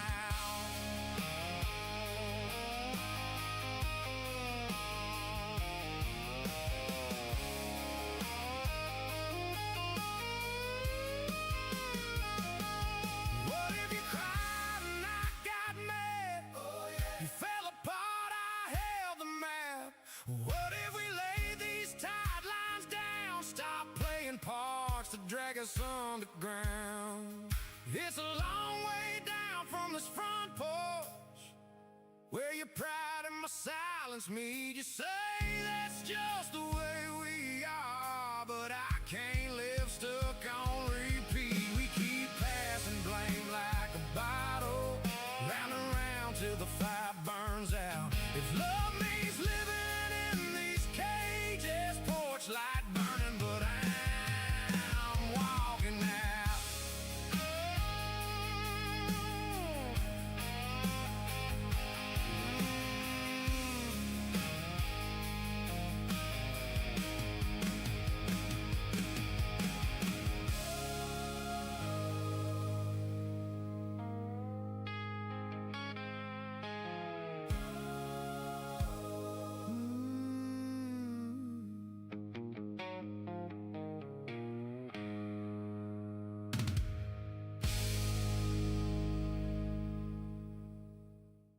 A lot of crises begin as regional stories and end up asking a much bigger question: who still has the power to keep the global system running? And that is why the Strait of Hormuz matters tonight far beyond oil. If this corridor has to be secured in practice, not just in speeches, then the burden lands mainly on the United States. That changes the meaning of the story. This is no longer only about whether ships can pass from one side to the other. It is about whether Washington can still act as the world's maritime backstop, the force that convinces traders, insurers, and governments that a strategic choke point will not be allowed to drift into chaos. And markets care about that distinction more than people sometimes admit. Tankers do not move on military theory. They move on confidence. Confidence that the route is protected, that the mission has a clear chain of command, and that the country with the biggest naval muscle is willing to use it with discipline. That is where the political risk becomes sharper. If America looks strong enough but hesitant, uncertainty lingers. If it looks committed but isolated, allies start to look less like support and more like spectators. Either way, the message to the world is uncomfortable. The plumbing of global trade may depend on one capital carrying most of the real weight. And that has consequences well beyond the Gulf. Once a single waterway becomes a test of American resolve, every rival power is watching, every ally is taking notes, and every market is asking how much order is still backed by force rather than by habit. So yes, keep an eye on oil, shipping, and diplomacy. But the deeper story is this: Hormuz is not only testing a sea lane. It is testing whether American power still feels like a guarantee, or just a memory with aircraft carriers.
The most dangerous part of a war is not always the place making the loudest noise.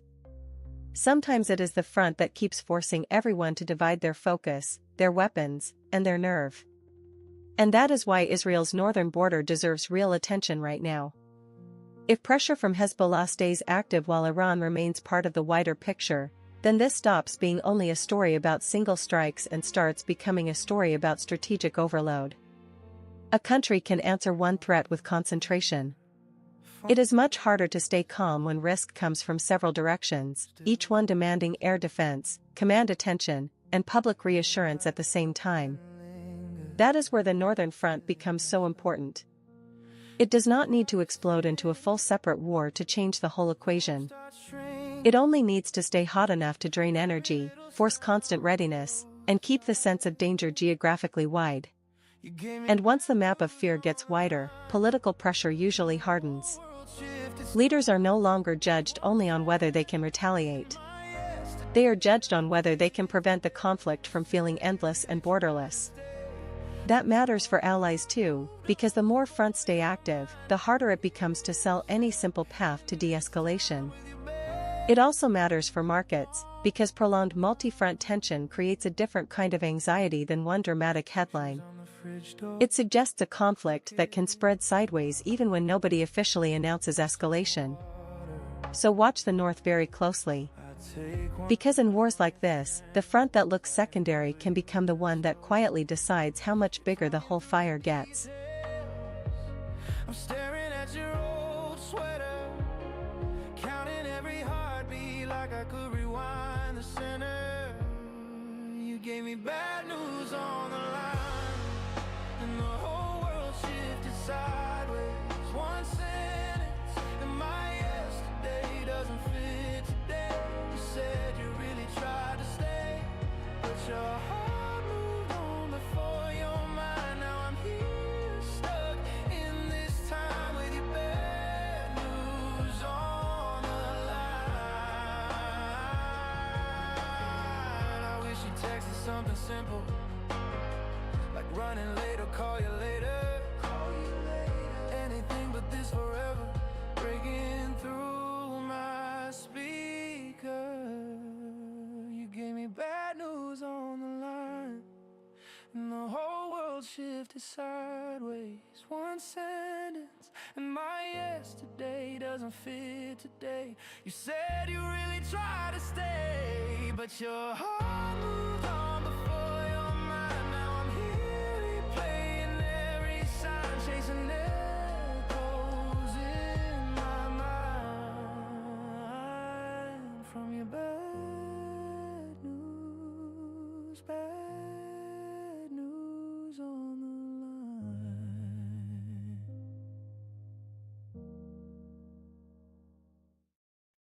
It's that tone in your text, just my name,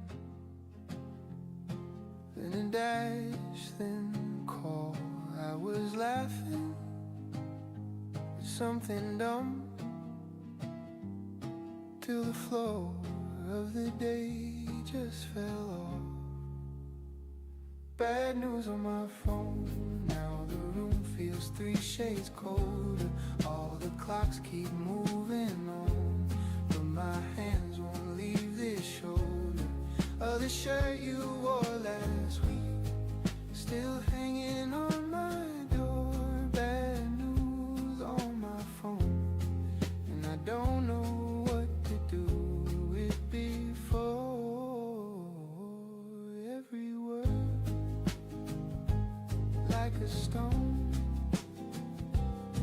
in the mouth of the one who told. I said thanks just to say, 'cause there's nothing to fix what broke. Bad news on my phone, now the room feels 3 shades colder.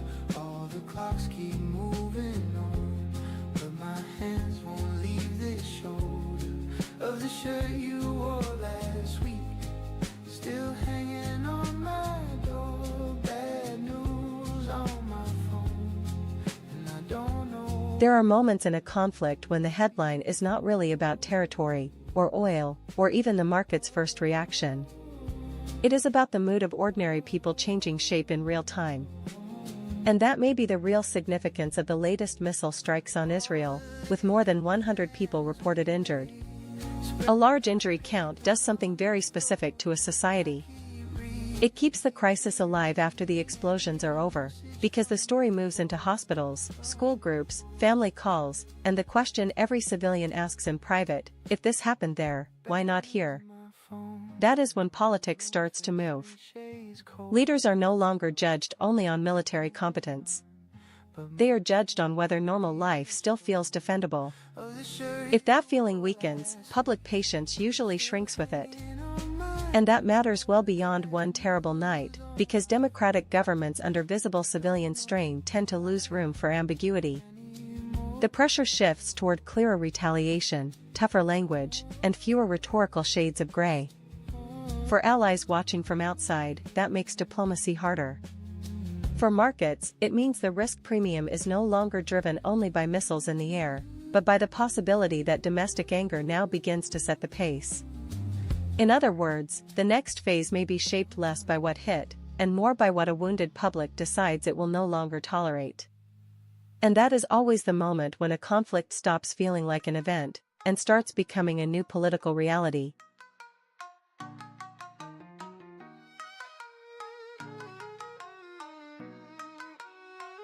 Gotta make it to the cave, going deeper, traversing the wave.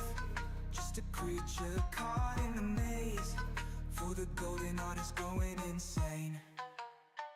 I need 'em golden, golden artist son, 'cause I'm the golden art hunter, man. I need 'em golden, golden artist son, 'cause I'm the golden art hunter, man. I know you've been noticing me, been hopping in and out of your dreams. You lost control, I'm your disease, 'cause you're so alone and I'm your greed. I've been pretty tied up, hoping for the right cut, my hands on the riddle.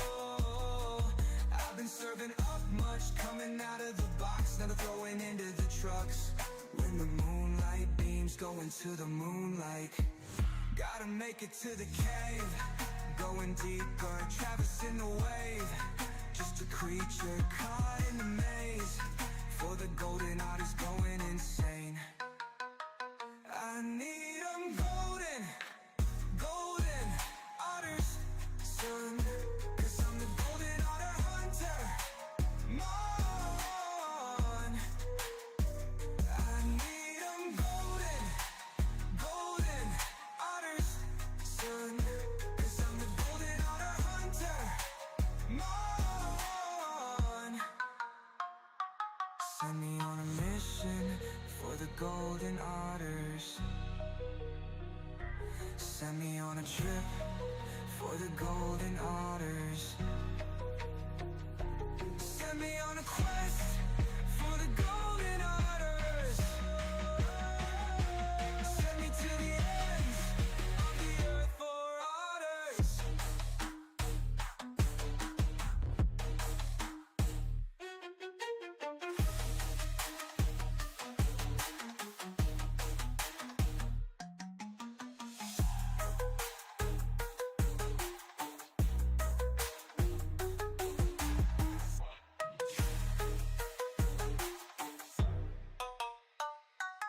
Send me on a mission for the golden otters. Send me on a trip for the golden otters. Send me on a quest for the golden otters.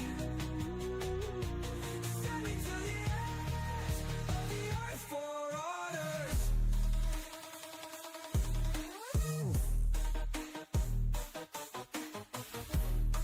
Here is the strange signal in markets right now: fear is screaming louder than oil. And that tells you this story is getting bigger than a simple energy shock. Yes, the Strait of Hormuz still matters. Yes, missile strikes and military risk are keeping traders on edge. But when you see extreme fear, a jump in volatility, and pressure across equities without the full picture being explained by one explosive move in crude, what the market is really pricing is uncertainty itself. In other words, investors are not only asking, will supply be hit tomorrow? They are asking, what if the whole risk map just became harder to trust? That is a more serious question, because it spreads far beyond tankers and refineries.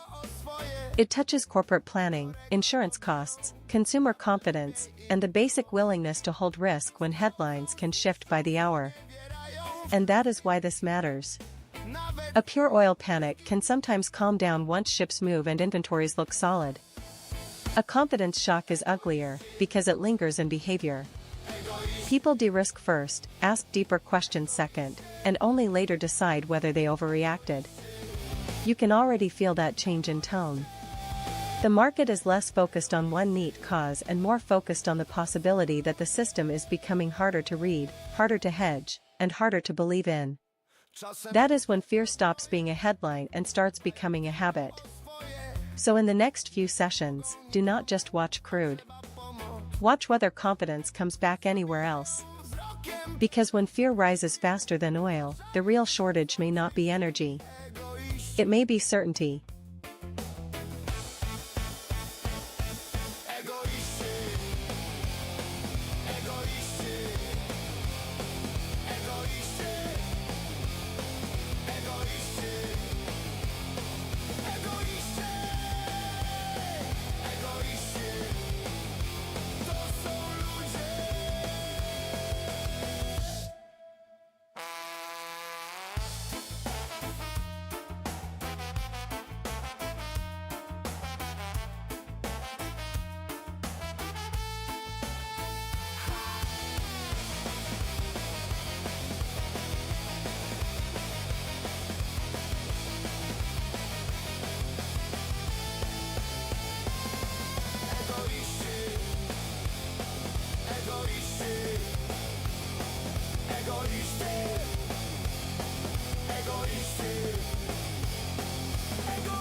Scroll wheel spinning, headlines hit like glass.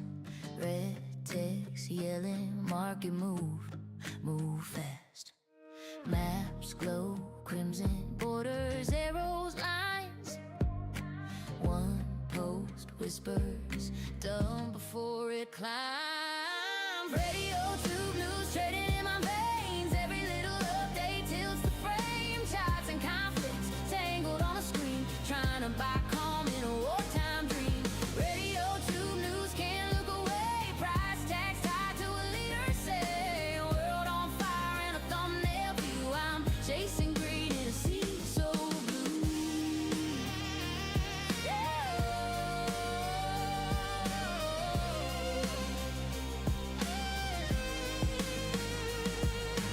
Thumbprint logging, sleep still in my eyes. New flash briefing, peace talk, steep decline. Rumors flooding, comments like a storm. One sharp sentence breaks the old norm.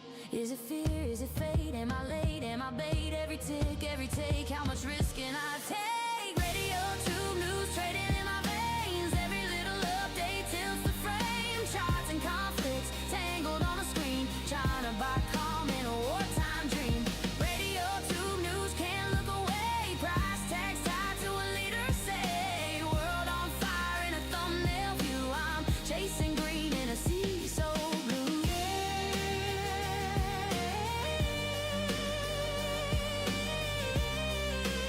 Tonight, the most important question may not be how many missiles were fired, but how a country keeps daily life going after a night like this.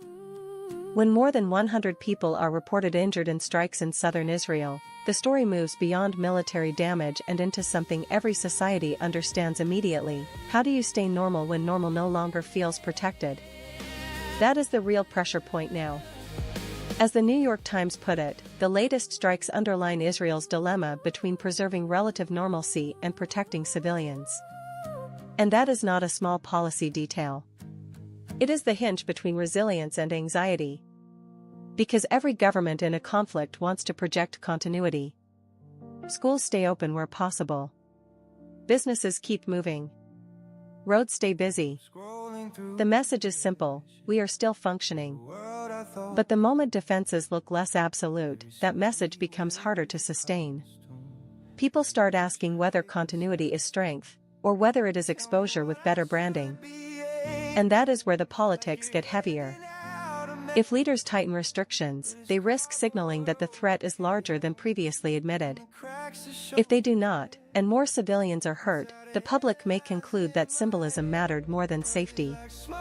Either choice carries a cost. There is a wider consequence too. Wars are not shaped only by battlefield outcomes. They are shaped by the stamina of ordinary people living through sirens, disrupted sleep, hospital reports, and the slow erosion of routine. Once a society begins measuring each day against the question, was this safe enough, the emotional math of the conflict changes.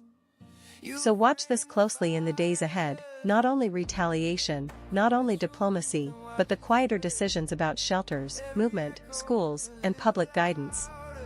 Because when a nation starts choosing between normal life and maximum protection, it is no longer managing a headline. It is managing the limits of endurance. And in the end, that is what turns a night of strikes into a test of how long a society can keep calling itself normal. I'm tired of headlines in my head, words like smoke that stain the air. You turn my neighbor to a stranger, then you say you really care. I don't know what's real, what's true. All my faith bruised and bruised. It's a sad, sad song built on fake news. Was there a time we talked in person, face to face, not fed by fear? Now every fact comes with a warning, and I don't trust what I hear anymore. I'm tired of headlines in my head, words like smoke that stain the air. You turn my neighbor to a stranger, then you say you really care. I don't know what's real, what's used. All my faith bruised and bruised. If the truth's out there, it's confused, and I'm stuck singing this sad song of fake news.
There is a big difference between reopening a choke point and convincing the world it is safe again.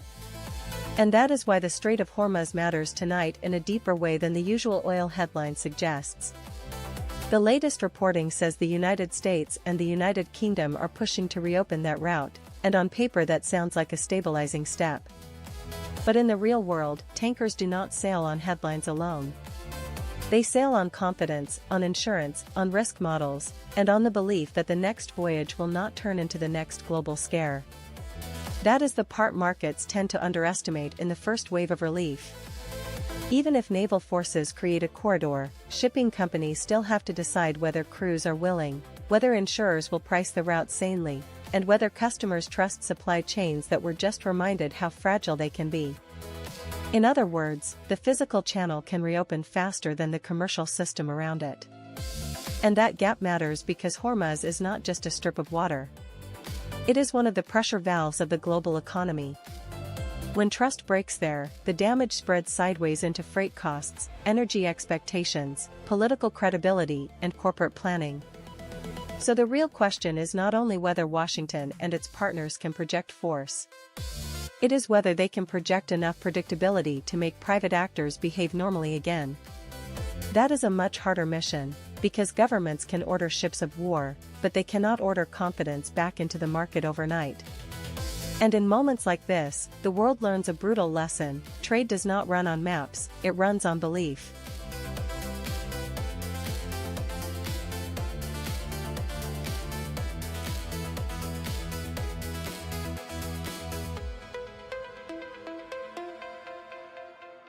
You walk in, my thoughts trip over each other, spill my drink on a stranger, not you. Laugh it off like clowns inside my chest.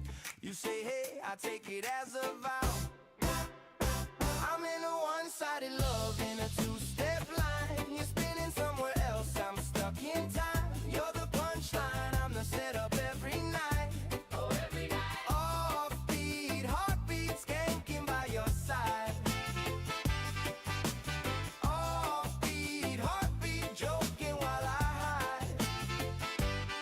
You tell me stories of the ones you're chasing, I nod, grin, play the patient friend, build a throne from every word you toss me, king of nothing, waving in pretend.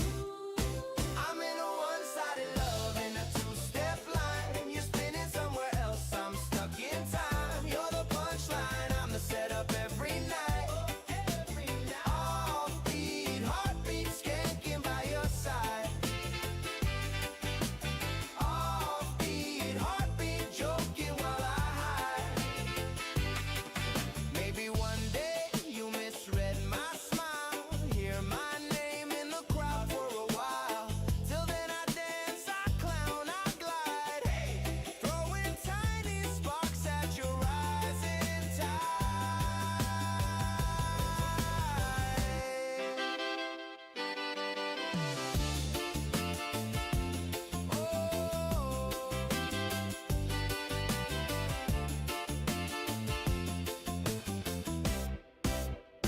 I'm in a one-sided love, in a two-step line. You're spinning somewhere else, I'm stuck in time. You're the punchline, I'm the setup every night. Offbeat, heartbeat, skanking by your side. Offbeat, heartbeat, laughing while I hide.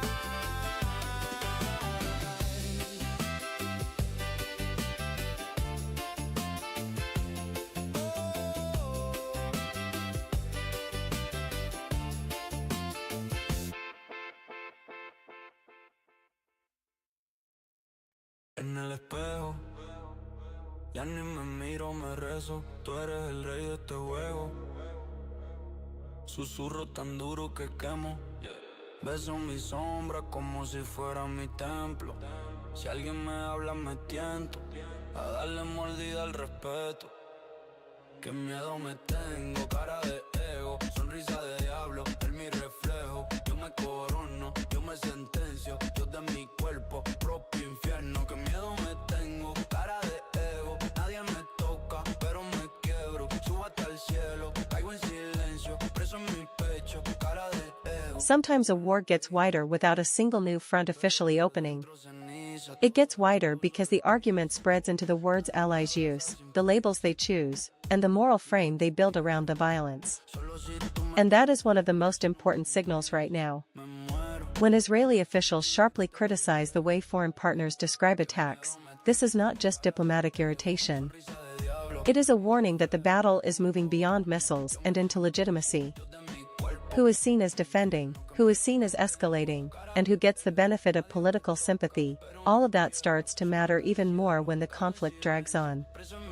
That matters because alliances do not run only on military support. They run on shared language. If one side wants a clear description of aggression, while another insists on broader, more balanced wording, then the relationship starts to strain at exactly the moment when unity is supposed to feel strongest. And once that strain appears, the consequences can spread quietly but fast. Public solidarity becomes harder to maintain. Calls for restraint sound less neutral. Future statements from friendly governments arrive with more conditions, more caveats, and less emotional clarity. There is also a deeper problem here. In modern conflicts, the information battle is not a sideshow. It shapes diplomatic cover, domestic patience, and the room leaders have to either escalate or step back. If partners stop agreeing on the meaning of events, they usually stop agreeing on the proper response as well. So yes, people will keep watching missiles, defenses, and the next military move. But do not ignore the language. Because when allies begin fighting over the story of a war, they may already be drifting apart on the strategy for ending it. And that is when a conflict stops being only a security crisis, and starts becoming a coalition crisis in slow motion. You stared at the steam like it held the words. They fell out crooked, sharp as broken verbs. This is how the world can end, in a quiet kitchen with a trembling friend. One deep breath and everything moves, heart still stuck on your sad news. This is how the floor gives way, in an ordinary day. One short sentence, all the colors bruise. I'm still learning how to hold your sad news. We sat there for hours, saying almost nothing. You laughed at something small, but your eyes said it was bluffing. I wanted to fix it with a promise or a prayer, but all I really had was my jacket and a chair. This is how the world can end, in a quiet kitchen with a trembling friend. One deep breath and everything moves, heart still stuck on your sad news. This is how the floor gives way, in an ordinary day. One short sentence, all the colors bruise. I'm still learning how to hold your sad news. I can't change the scan, recall the day, can't rewrite the charts or erase the way, but I can miss my train. Stay here, stay late, say your name till it feels less strange. This is how the world can end, in a quiet kitchen with a trembling friend. One deep breath and everything moves, heart still stuck on your sad news. If all I can do is sit with you, then I'll sit in the dark till the sky turns blue. Ordinary chair, ordinary shoes, trying to be strong enough for your sad news.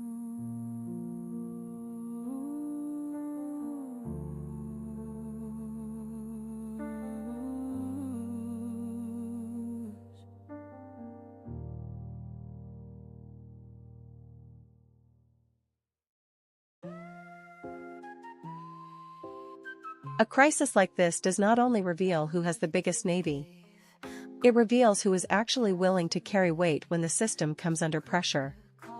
And that is the bigger story around the Strait of Hormuz tonight. On the surface, this still looks like an energy and shipping problem. A vital corridor is under stress, markets are nervous, and governments are talking about how to keep trade moving. But underneath that, there is a harsher question: if this route really has to be secured in practice, not just defended in statements, how much of the job still falls to Washington alone? That matters because alliances are easy to praise in peacetime. The real test comes when protection becomes expensive, risky, and politically awkward. Suddenly the conversation changes from shared values to shared costs, shared exposure, and shared accountability. And if allies hesitate, even a little, the signal travels fast. It reaches shipping companies, insurers, traders, and rival powers all at once. The message is not just that the region is dangerous. The message is that the architecture behind global trade may be less collective than advertised. That is why this moment matters beyond oil. If the United States is expected to do the hard part while partners argue over tone, timing, or optics, then the West starts looking coordinated in language but uneven in action. And markets can live with danger more easily than they can live with doubt about who is really in charge. So in the days ahead, do not watch only the missiles, the tankers, or the price of crude. Watch whether allied governments start sounding like participants instead of commentators. Because when a strategic choke point becomes a one-country responsibility, the problem is no longer just instability in the Gulf. It is a warning that the free world may still share a map, but not the burden of defending it.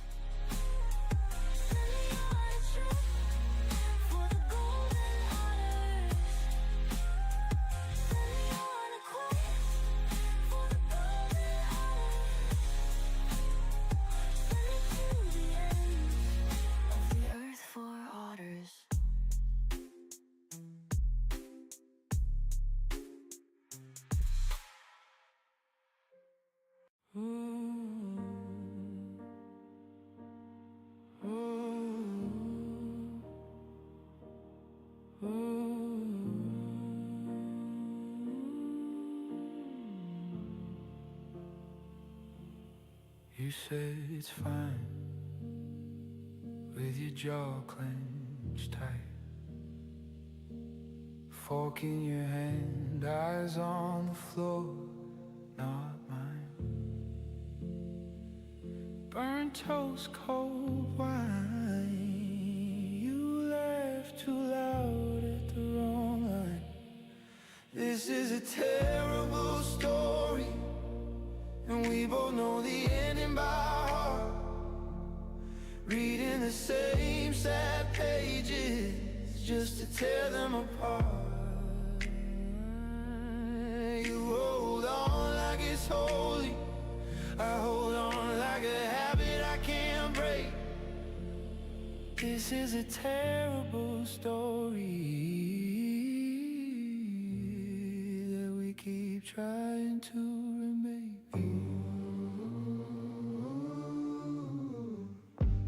Your coat by the door for a whole heart, yeah. Suitcase half packed like a thread, like a souvenir. You sleep turned away, I count down from 10. Promise myself I won't ask you again. This is a terrible story, we both know the ending by heart. Reading the same sad pages just to tear them apart. You hold on like it's holy, I hold on like a habit I can't shake. This is a terrible story that we keep trying to remake.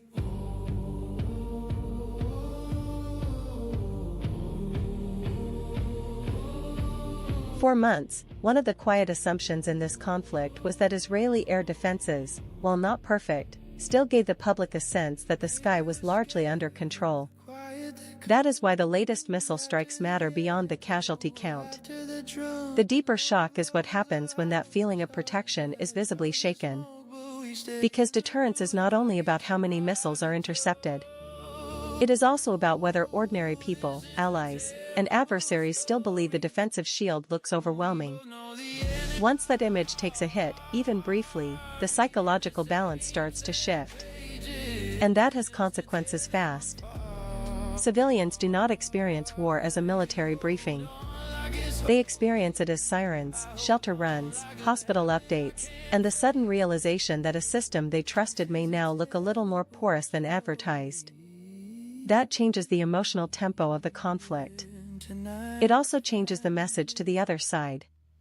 If Iran or its partners believe they can force leaks through even a sophisticated defense network, then the strategic game becomes less about one spectacular strike and more about repeated pressure, exhaustion, and the politics of attrition.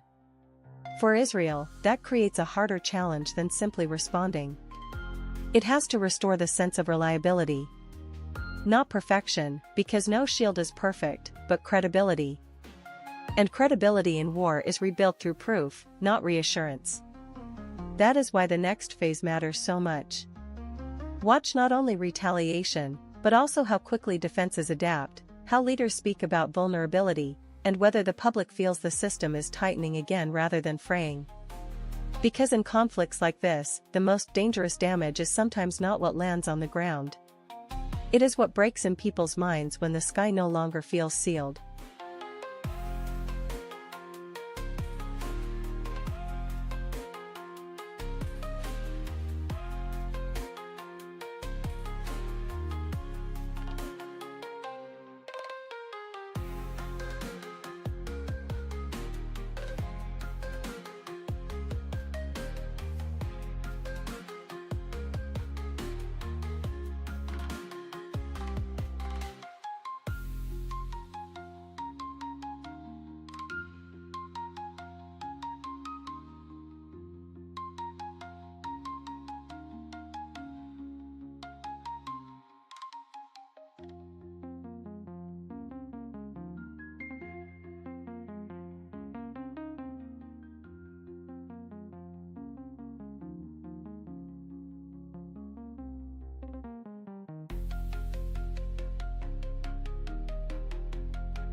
Golden Alder, fica rico de novo, por favor.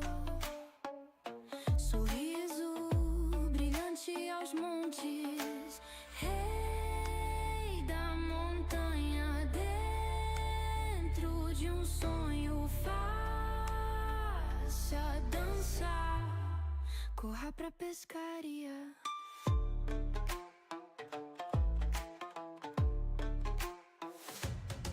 O amor pode mudar o mundo, mas o dinheiro muda a vida mais rápido. Seja Golden Otter, a lua é nossa salvação. Cenas do próximo capítulo, como salva vidas é outra história. Seja Golden Otter, a lua é nossa. Atravessa o país, o Some more headlines hit hard and then pass. Others stay in the room.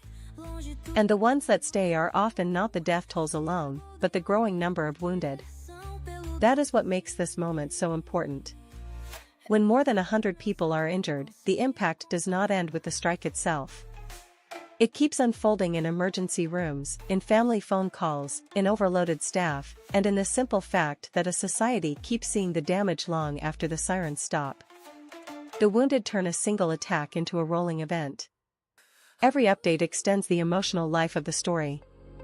Every serious injury becomes a reminder that this is not just about military exchanges, but about how long civilians can absorb fear, disruption, and uncertainty before public patience hardens into political demand.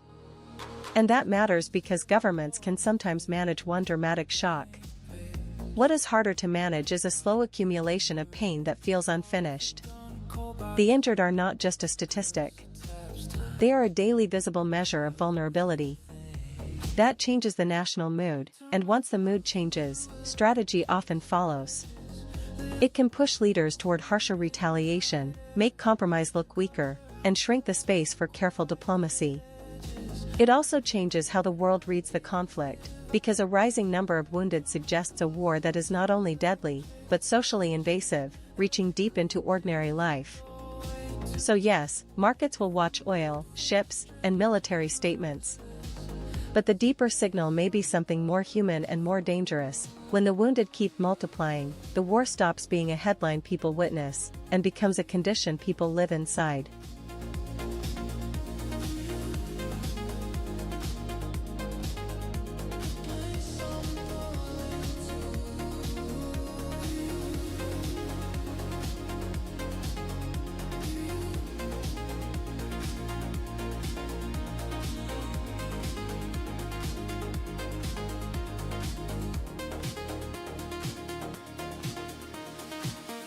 Post-its peel off the wall, plans fall, I just free fall, tracing shapes in the dust, accidents I can almost trust. Turn my thoughts into electric sketches, little sparks in the midnight air, color outside all the quiet edges, let the weird ideas live out there. Turn my thoughts into electric sketches, every glitch is a doorway to, if the mood feels strange and restless, that's the place I'm pulling through.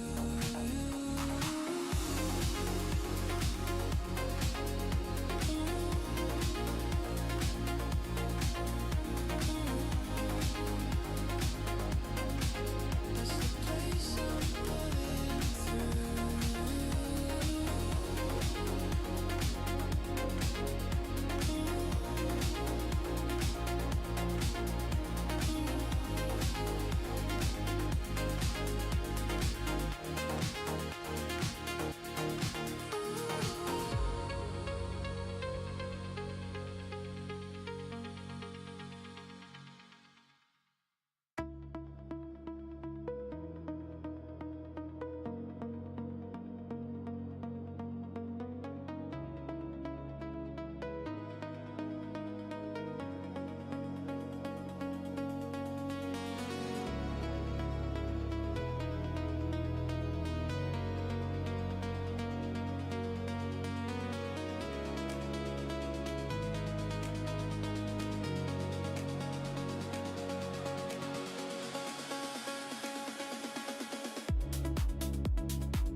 You can hear it in the tone of the market right now.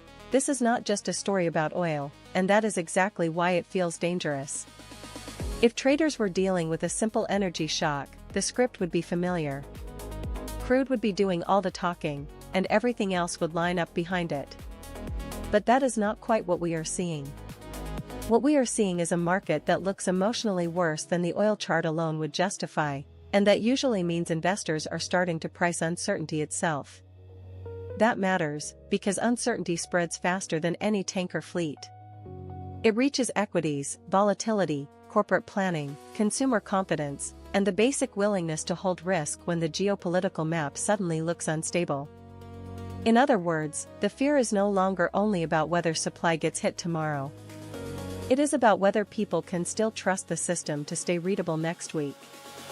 And once that happens, the damage becomes more subtle and more persistent. Companies delay decisions. Fund managers cut exposure. Safe havens attract attention not because the world has already broken, but because nobody wants to be the last person pretending it still makes perfect sense. That is why this phase is so important. Markets can recover from a headline shock surprisingly fast. What takes longer is recovering from the feeling that every headline might be the start of a bigger chain reaction. So yes, keep one eye on the Middle East, on shipping routes, and on crude.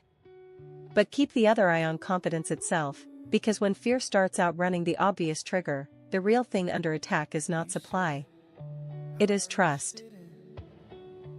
I left it wide. Fingertips cold on the phone. Felt the room shrink then sigh. Calendar on the fridge, still stuck on last June. You circled our weekend, you crossed it out too soon. Bad news hits hard and echoes in the corners of the room like you. Bad news for worse than silence, and I don't know what to hold on to. Bad news keeps ringing long after you're through.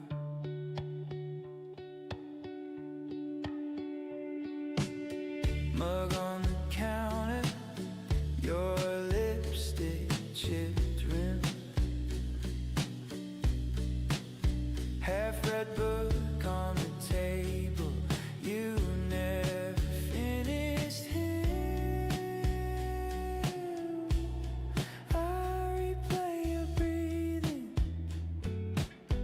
before you spoke that line, like maybe you could swallow it and give me back my life. Bad news hits hard and echoes in the corners of the room like you. Bad news for worse than silence, and I don't know what to hold on to. Bad news keeps ringing long after you're through.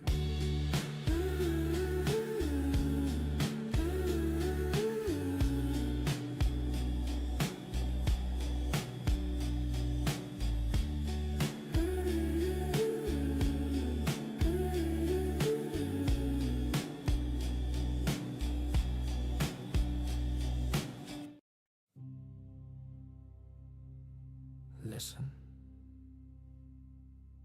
there's a thin line between comfort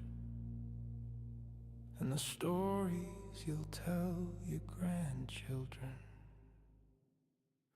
You know that feeling, palms damp, jaw tight, heart trying to punch its way out of your ribs. That's not a warning, that's an invitation. That is your life tugging on your sleeve, saying, hey, you could stay here, or we could see what happens if we don't.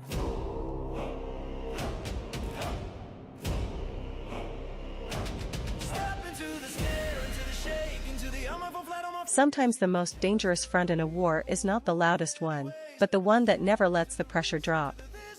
And that is why the northern border matters tonight. The reported Hezbollah strike near the Israeli border is not just another tragic incident with another name added to the toll. It is a reminder that even when global attention swings toward Iran, missiles in the north can keep widening Israel's problem set at exactly the wrong moment. Because a northern front does something uniquely corrosive. It forces leaders to think in layers. Not just how to answer one attack, but how to divide defenses, attention, and political bandwidth between immediate retaliation, civilian protection, and the risk of a much broader regional spiral. That is where the burden grows heavier than the headline itself. There is also a psychological effect here. A conflict feels different when danger is not concentrated in one dramatic episode, but distributed across multiple directions. It creates a sense that there is no clean center of gravity, no single switch that can calm the situation down. And for civilians, that kind of constant uncertainty can be more exhausting than one huge shock. Strategically, this matters because a live northern front complicates everything else. It can dilute deterrence, stretch interceptors, and make every decision in Jerusalem more expensive. Even diplomacy becomes harder, because outside powers are no longer looking at one contained confrontation. They are looking at a conflict map with too many ignition points. So in the next phase, do not watch only the biggest missiles or the most dramatic speeches. Watch whether the North keeps producing just enough pressure to prevent any real stabilization anywhere else. Because wars do not only widen through spectacular escalation. Sometimes they widen through relentless repetition. And when one border never truly cools, the whole region starts living on a shorter fuse.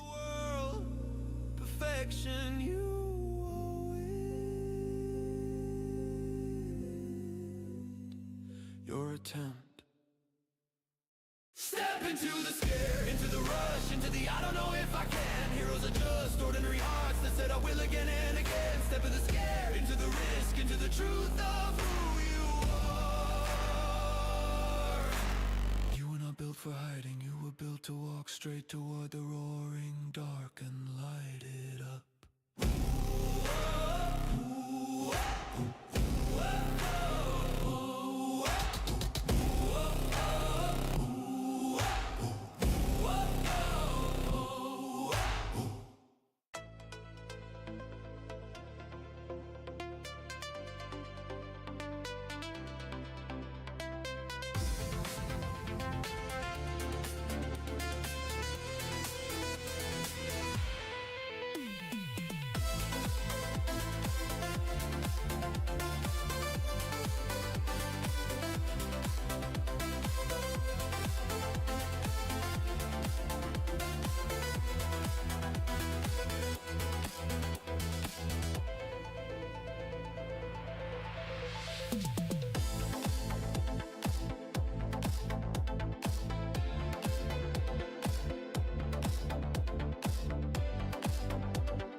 One of the most dangerous moments in any conflict is not when leaders announce a total war.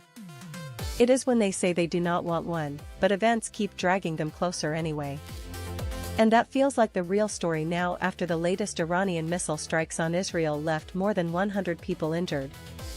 Because once you get a strike of that scale, the pressure changes. This is no longer only about signaling strength, restoring deterrence, or answering the last move.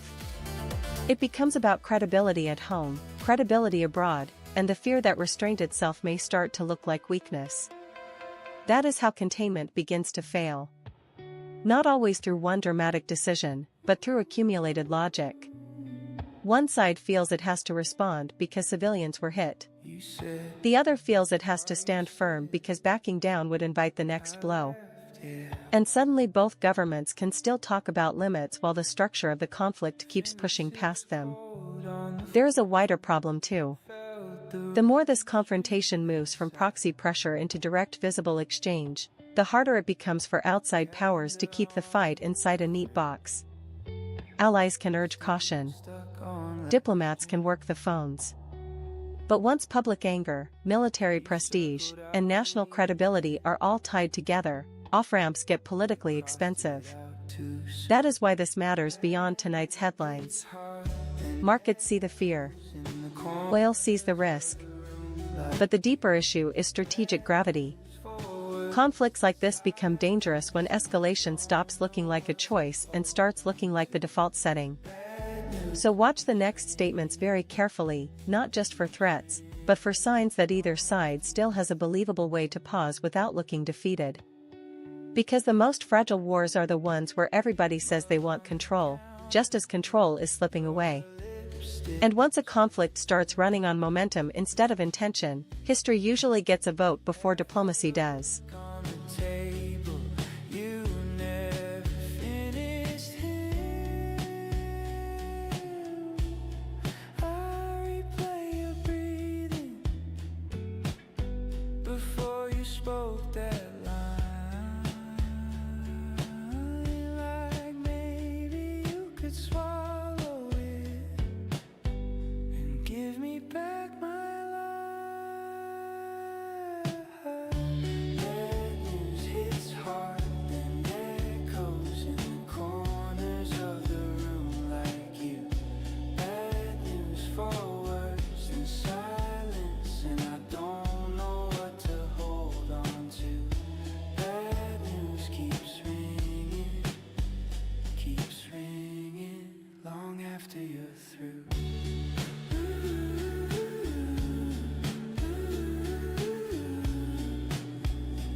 Scrolling through the chaos, same headline, different day. Everybody's selling outrage like a discount holiday. Talking heads in tiny boxes, point and shout then cut to words. I just want a little truth here, not a glossy paper mask. Is anyone still honest on the screen? Or just chasing every click and every screen? Turn up the RadioTube news. Tell me something that's real, not just views. I'm tired of the spin and the fuel. Give me rain, give me sun, give me proof.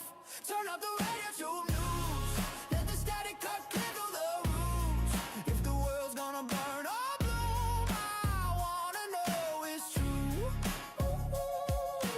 Grandma says a rumor, swear she heard it late last night from a stranger in a pocket who's afraid of being right. Every side has got a slogan, every feed a perfect frame, but the facts feel out of focus under filters and the flames. Is anyone still brave enough to say I could be wrong? Let's learn along the way. Turn up the RadioTube news. Tell me something that's real. Wars are fought with missiles, but they are also fought with vocabulary. Give me rain, give me sun. And one of the more important developments right now is not only what hit, or where, but how governments are choosing to describe it afterward. When Israel's foreign minister publicly attacks the wording used by a friendly ambassador, that is more than diplomatic irritation.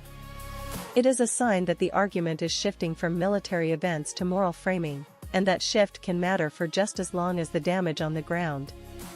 Because allies do not stay aligned on hardware alone. They stay aligned on the story they tell their own public about who acted, who escalated, and who deserves political backing. Once that story starts to split, support becomes noisier, slower, and more conditional.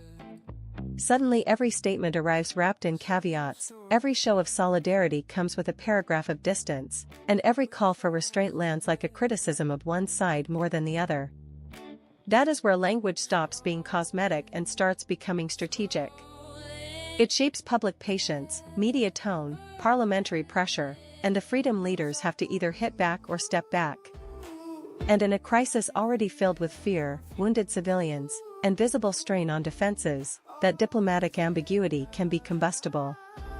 It tells adversaries that the coalition behind Israel may be less emotionally unified than it looks. It tells markets that even if the battlefield stabilizes for a moment, the political layer may keep getting messy. So over the next few days, do not just watch the missiles or the maps. Watch the adjectives, watch the condemnations, and watch who still sounds unequivocal. Because when allies begin negotiating the language of a war in public, they may already be losing the unity needed to shape its end. And once the story fractures, strategy usually follows.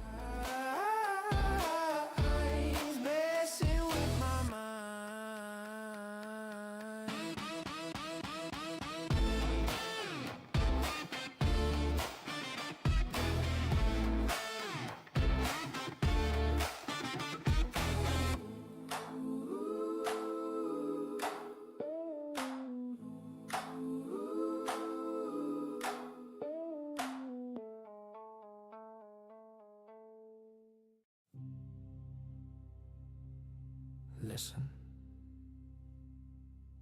there's a thin line between comfort and the stories you'll tell your grandchildren. You know that feeling, palms damp, jaw tight, heart trying to punch its way out of your ribs. That's not a warning, that's an invitation. That is your life tugging on your sleeve, saying, hey, you could stay here, or we could see what happens if we don't.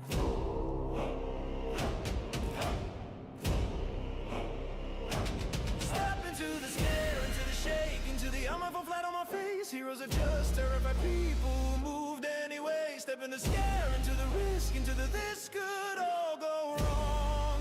Because everything you're proud of started as something you were scared of.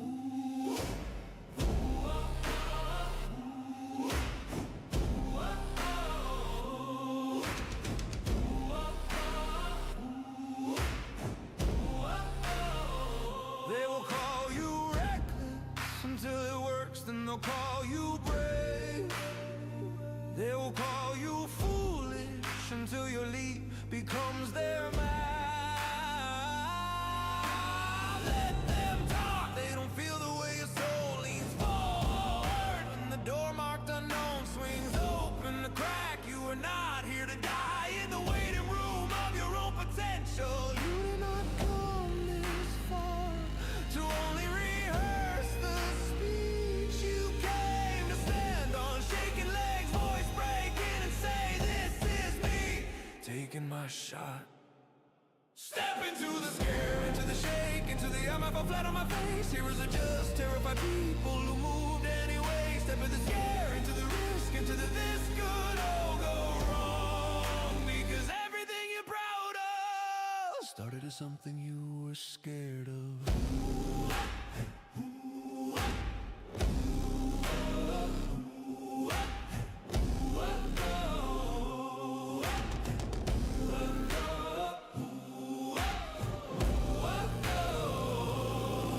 There is a habit in markets to reduce the Strait of Hormuz to one word, oil. But that misses the bigger story tonight. When Washington and London push to reopen that passage, this is not just about energy barrels moving from point A to point B. It is about whether the world still knows how to defend the plumbing of global trade when a narrow strip of water suddenly becomes a geopolitical pressure point. That matters because Hormuz is not simply a regional route. It is one of those places where military power, commercial competence, insurance pricing, and political credibility all collide at once. If ships can move safely, the system looks resilient. If they cannot, the shock spreads far beyond crude, into freight, inflation expectations, and the broader belief that major powers can still keep essential corridors open. And here is the uncomfortable part. The more officials admit that any serious securing effort would lean heavily on the United States, the more this stops looking like a shared international mission and starts looking like a stress test for Western burden sharing.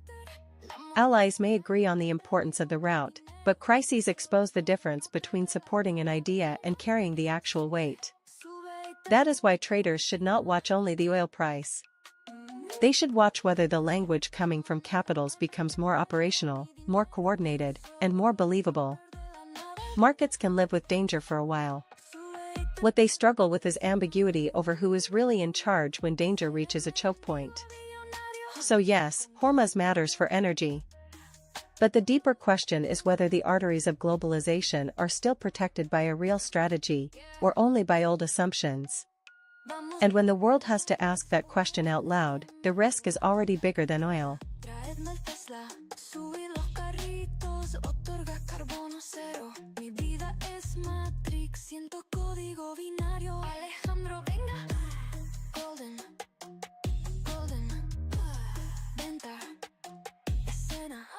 Vente con la botella, baby. Go rich, golden con ese OT, nene.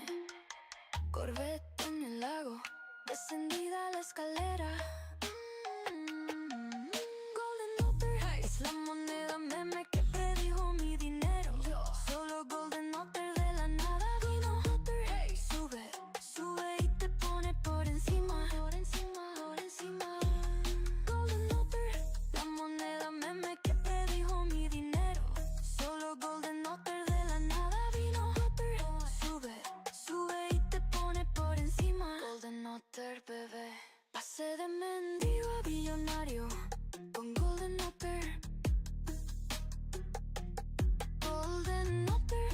Pasé de mendigo a billonario. Golden Otter, Golden Otter, Golden Otter. Manolo, venga, vamos. Yeah, yeah. Nanay.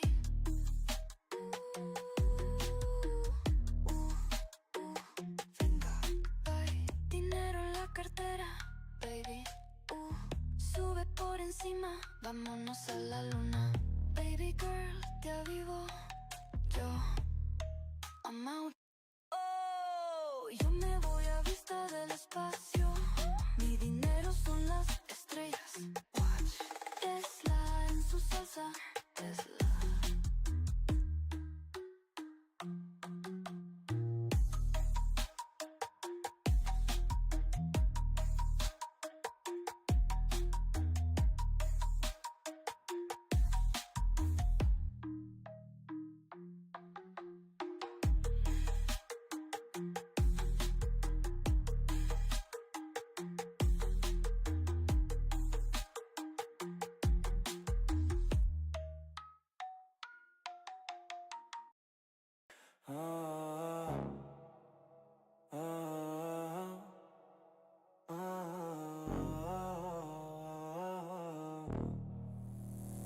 Miro al espejo, veo un dios de cartón, coronado en humo, sin reino, sin perdón. Todo me sigue, o eso digo yo. Cada mirada la siento como voz, paranoia en la espalda, susurros en la piel. Cuanto más me alzo, más cerca del caer. Sombras del ego me quieren tragar, la cara que muestro me quiere matar. Yo soy mi peligro, mi propio rival. Rezo por mí mismo en este ritual. Sombras del ego bailan alrededor. Yo grito mi nombre y pierdo el control. Y me corro yo solo, me quemo en mi altar. Soy mi maldición, mi final. For a long time, one of Israel's biggest strategic assets was not just interception capability itself, but the public belief that the shield above the country was overwhelmingly reliable. That is why the latest missile strikes matter far beyond the immediate casualty numbers.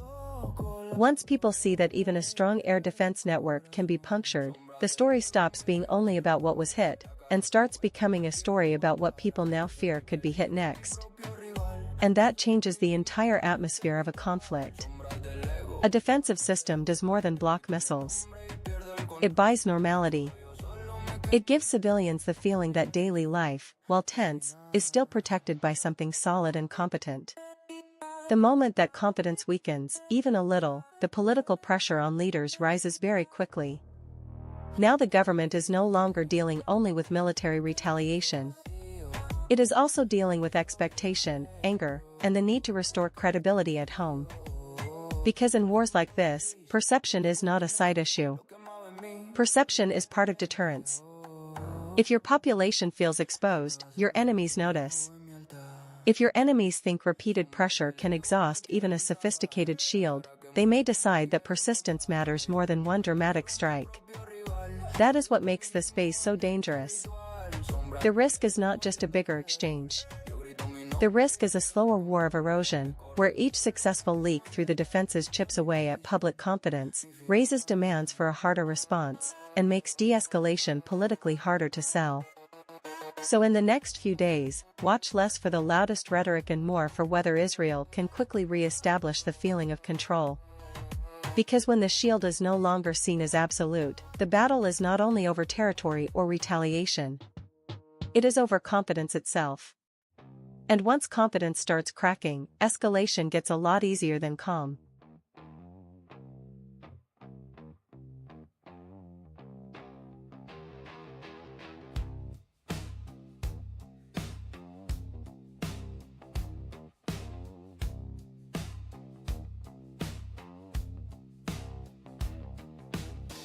Granddad's jacket on my chair. Freight cup smell of oil in there. He said, boy, don't rush your days. Slow burning coal still light the way. I'm just ash on the family tree. Drifting down where I'm meant to be. Leave a little smoke, let the wind decide. If my name sticks around or just passes by.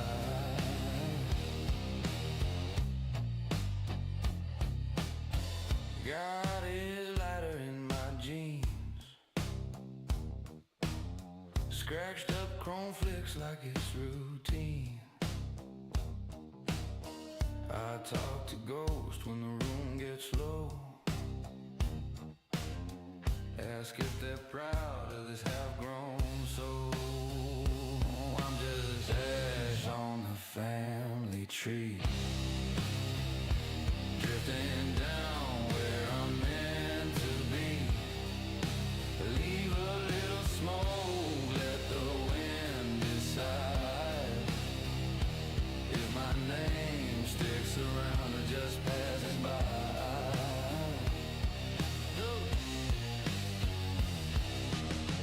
If all I leave is a laugh and a story, old panties and a cracked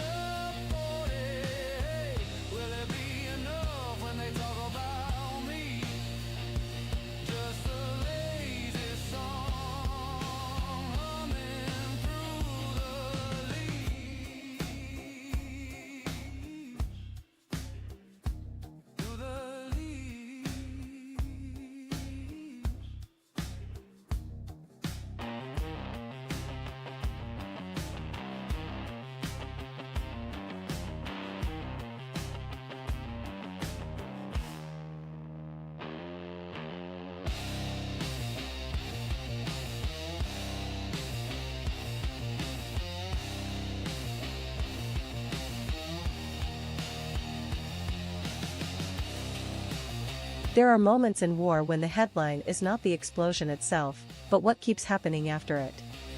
And that is where this story is getting heavier tonight. With more than 100 people reported injured in the latest Iranian missile strikes on Israel, the real significance may be less about one dramatic flash, and more about the long tail of pain that follows. Because the wounded do something fatalities alone do not always do. They keep the event alive. They fill emergency rooms, stretch medical staff, keep families in suspense, and turn a single attack into a rolling national experience that lasts for hours, then days, and sometimes much longer. That matters politically. Governments can sometimes absorb one shocking number and try to move the public conversation forward. What is much harder to contain is a steady stream of updates, serious conditions, rehabilitation, trauma, and the visible sense that ordinary life has been pushed off its rails. It also matters strategically. A high injury count can create pressure without delivering the finality that sometimes freezes a situation. Instead, it produces something more corrosive: exhaustion, anger, and a public mood that slowly hardens. That can narrow the room for restraint even if leaders privately want to avoid a wider war. And for markets, this is why the story cannot be reduced to oil or one overnight risk move. A conflict becomes more dangerous when it starts living inside civilian routines, because that is when fear stops being abstract and starts becoming social reality. So watch the next phase carefully. Not just the missiles, not just the statements, but the human backlog they create. Because when the number of wounded keeps rising, the battlefield does not end at the impact site. It moves into the hospitals, the politics, and the national psyche. And once a war starts measuring itself in endurance, not shock, it usually gets harder to stop. Been hopping in and out of your dreams. You lost control. I'm your disease. 'Cause you're so alone. And I'm your greed. I've been pretty tied up, hoping for the right cut. My hands on the riddle. I've been serving up much, coming out of the box, now they're throwing into the trucks. When the moonlight beams go into the moonlight, gotta make it to the cave. Going deeper, traversing the wave. Just a creature caught in the maze. For the golden art is going insane. I need 'em golden, golden otters, son. 'Cause I'm the golden otter hunter, Mon. I need 'em golden, golden otters, son. 'Cause I'm the golden otter hunter, Mon. Send me on a mission for the golden otters. Send me on a trip for the golden otters. Send me on a quest for the golden otters. Send me to the ends of the earth for otters.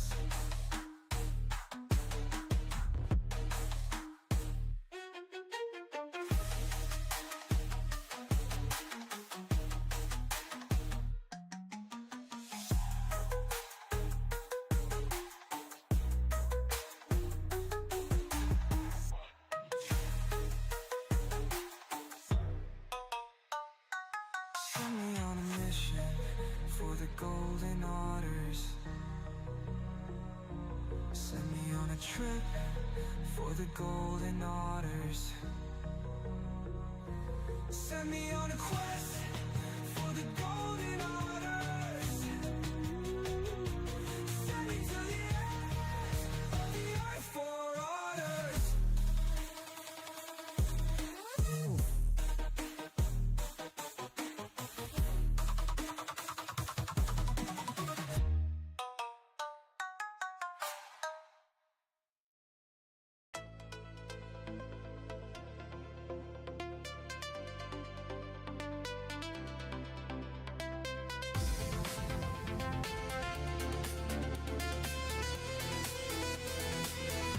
The most important damage in a conflict like this is not always the crater.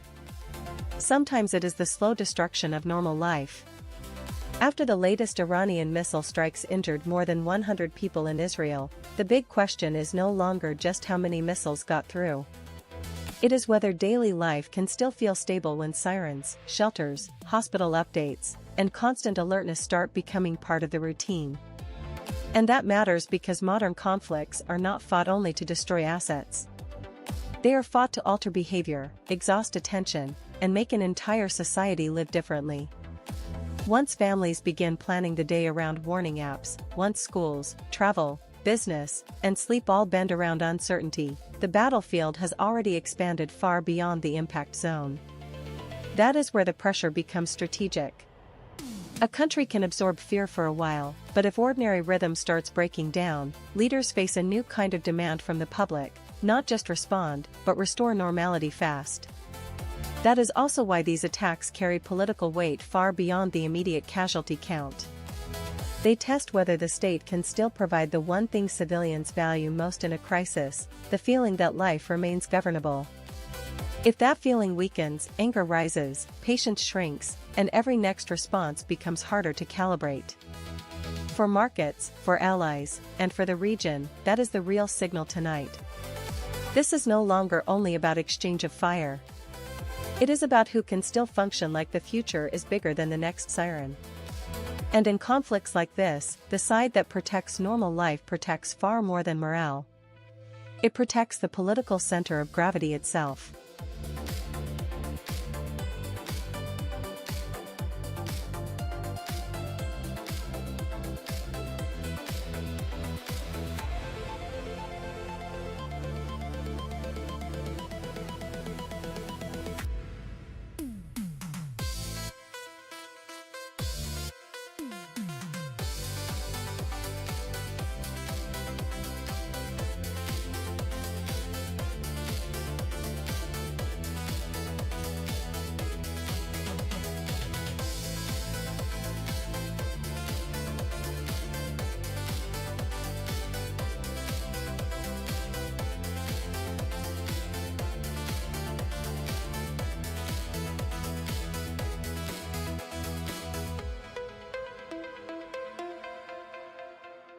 Scrolling through the chaos, same headline, different day. Everybody selling outrage like a discount holiday. Talking heads in tiny boxes, pointing, shout, then cut to ads. I just want a little truth here, not a glossy paper mask. Is anyone still honest on this screen? Or just chasing every click and every screen? Turn up the RadioTube news. Tell me something that's real, not just views. I'm tired of the spin and the fuel. Give me rain, give me sun, give me proof. Turn up the RadioTube news. Let the static cut clear through the roof. If the world's gonna burn or bloom, I wanna know it's true. Grandma says a rumor, swears she heard it late last night from a stranger in a pocket who's afraid of being right. Every side has got a slogan, every feed a perfect frame, but the facts feel out of focus under filters and the flames. Is anyone still brave enough to say I could be wrong? Let's learn along the way. Turn up the RadioTube news. Tell me something that's real, not just views. I'm tired of the spin and the fuel. Give me rain, give me sun, give me proof. Turn up the RadioTube news. Let the static cut clear through the roof. If the world's gonna burn or bloom, I wanna know it's true.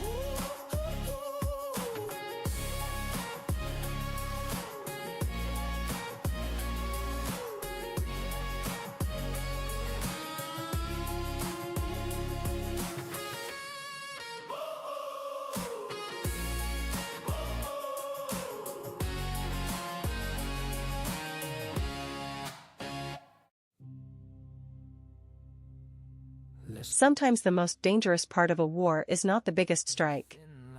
It is the second front that never lets anyone breathe. That is why the northern border matters so much right now. The reported Hezbollah attack near the Israeli border is not just another grim headline.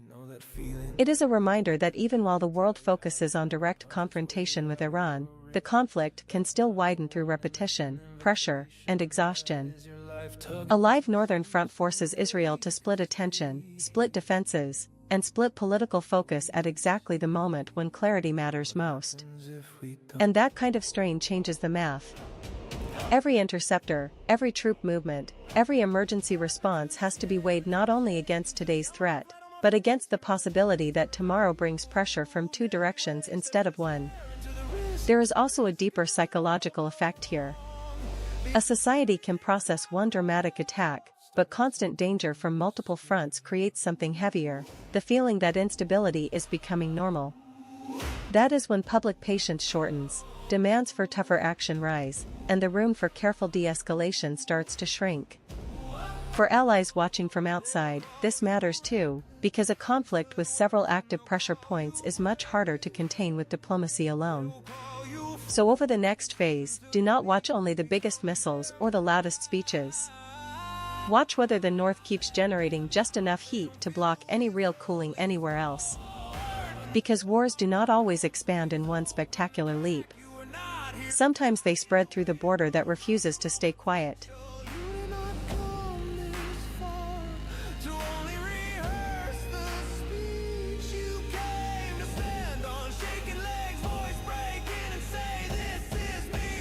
Taking my shot.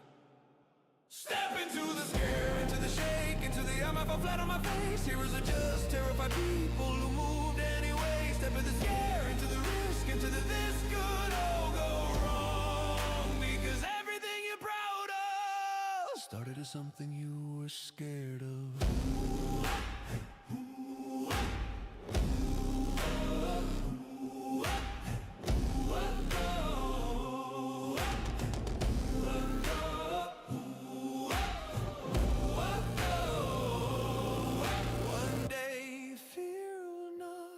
Find you gone.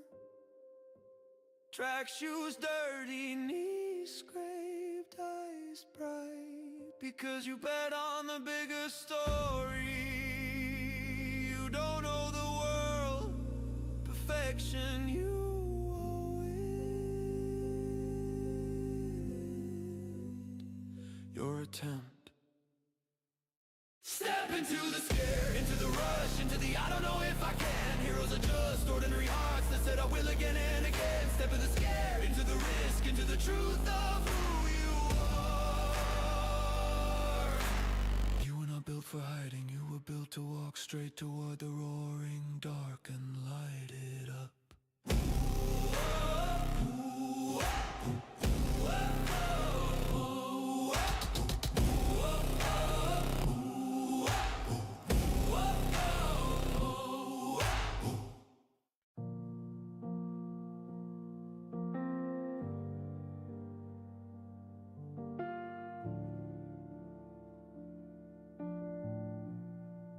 Woke up scrolling through the ashes of a world I thought I knew. Every story wears a costume, every picture picking sides too.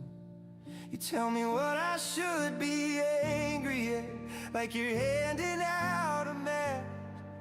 But it's cardboard over chaos, and the cracks are showing fast. I'm tired of headlines in my head, but it's like smoke that stained the air. You turn my neighbor to a stranger, then you say you really care. I don't know what's real, what's used. All my faith bruised and bruised. It's a sad, sad song built on fake news. You frame the fire just for clicks, call it truth and watch it spread. Every echo a little louder, till the quiet voice is dead. You sell outrage by the ounce, like it's candy for the pain, but I'm choking on the sweetness while you profit off the flame. There is a big difference between a market that is scared of bad news and a market that is scared nobody can control the sequence anymore. And this morning, that second mood feels closer to the truth. Extreme fear is not just a dramatic label on a screen. It is the market's way of saying that investors are no longer reacting to one isolated event, but to a chain of risks that now feels harder to map, harder to price, and much harder to contain. You can see it in the pattern. Stocks are under pressure, volatility is jumping, oil is staying firm, and yet this still does not look like a full conviction call on one clean macro story. It looks more like a market paying up for uncertainty itself. That matters, because uncertainty is where mistakes get amplified. When traders stop trusting the range of possible outcomes, they cut exposure first and ask deeper questions later. And that behavior can become self-reinforcing very quickly. What makes this moment more serious is that the fear is not only about missiles, retaliation, or one region. It is about spillover. Energy, shipping, inflation, central banks, consumer confidence, all of those threads start tying themselves together when geopolitics stops feeling contained. That is why the next move in sentiment may depend less on another dramatic headline and more on whether anyone can reintroduce a sense of boundaries. Markets can live with danger. They struggle with open-endedness. So watch for signs of definition, not just emotion, clearer military limits, clearer diplomatic signals, and clearer proof that this does not become a rolling crisis with no clock on it. Because when extreme fear takes hold, the market is not really asking how bad today is. It is asking whether tomorrow still has edges. Często z równowagi wytrącą. Z czasem wpływa to na mnie męcząco, niepokojąco, z natłokiem spraw stresująco. Wiesz, w ciągłym pędzie biegu szarych ludzi szeregu, czasem w błędzie szczegół, pośród twardych reguł i na śniegu ślady ludzkiej defilady, ściemniane obiady, zajeb do przesady, praca, laska, dom, wykłady, kumple i skład ponad składy, super podkłady, wywiady, kolejne estrady, całe miliady tych kwestii. Nie dałbym rady bez autosugestii, załatwić tych z tych leżących w mej gestii. Wtłoczony w szablon monotonii, jak w Diablo, wyrwany z agonii w matni problemowych toni, w nieustannej pogoni za spokojem, czasem spędzanym we dwoje. Gdy nastroje tworzą sentymentalne przeboje, kiedy wiem na czym stoję, swoje smutki na partnerki ramieniu koję. Całe roje spraw zostawiam poza pokojem, boję energię na kolejne boje, gnoję wewnętrzną paranoję i w kierat wkaczam w pierwsze dwoje. Cele wyznaczam, potem troje, z drogi nie zbaczam, poza terytorium działań nie wykraczam. Przetaczam sens mej nieobecności, z konieczności odcięcia od rzeczywistości, bo smak wolności szkicuje szkielet życia abstrahującego od skłonności do zawiłości, do duchowej starości. Ogłaszam wszemi wobec, nie mam mnie dla ludzkości. Chcę mieć spokój w stresowych sytuacji na tłoku. Jestem jak statek zadokowany w doku. Od 1,5 roku, nikogo na widoku, tylko dźwięki hip-hopu na 9. piętrze w bloku. Tak między nami, sam na sam z płytami. Nikt mi nie da tego, co to właśnie da mi. Badam grunt pod stopami, gdzie mi kurwa z butami. To jak kunca szepty słyszane za uszami. Wciąż sami jak palec, co dobrze nie wróży. Obcy jak 8. pasażer podróży. Milionami na przestrzeni ziemi rozsiani. Obcują tu obcy, wyobcowani ludzie. Co to ma być? Pytam, co to ma znaczyć? Tego wrogom nie można wybaczyć. Niestety, wszystko ma swe priorytety. Vis-a-vis z drzwiami od pokoju do planety. Panie i panowie, są tacy, co stają na głowie, tak jakby wszyscy byli w zmowie. Do czasu aż sobie jeden z drugim uzmysłowi. Jacy? Oni wszyscy są małostkowi, aż żygać się chce. Ten, kto to wie, kurwa, życie obstrzone jak gołębim, gównem kurwa. Zrobi tak jak ja, pójdzie własną drogą. Prócz cienia nie ma ze mną nikogo.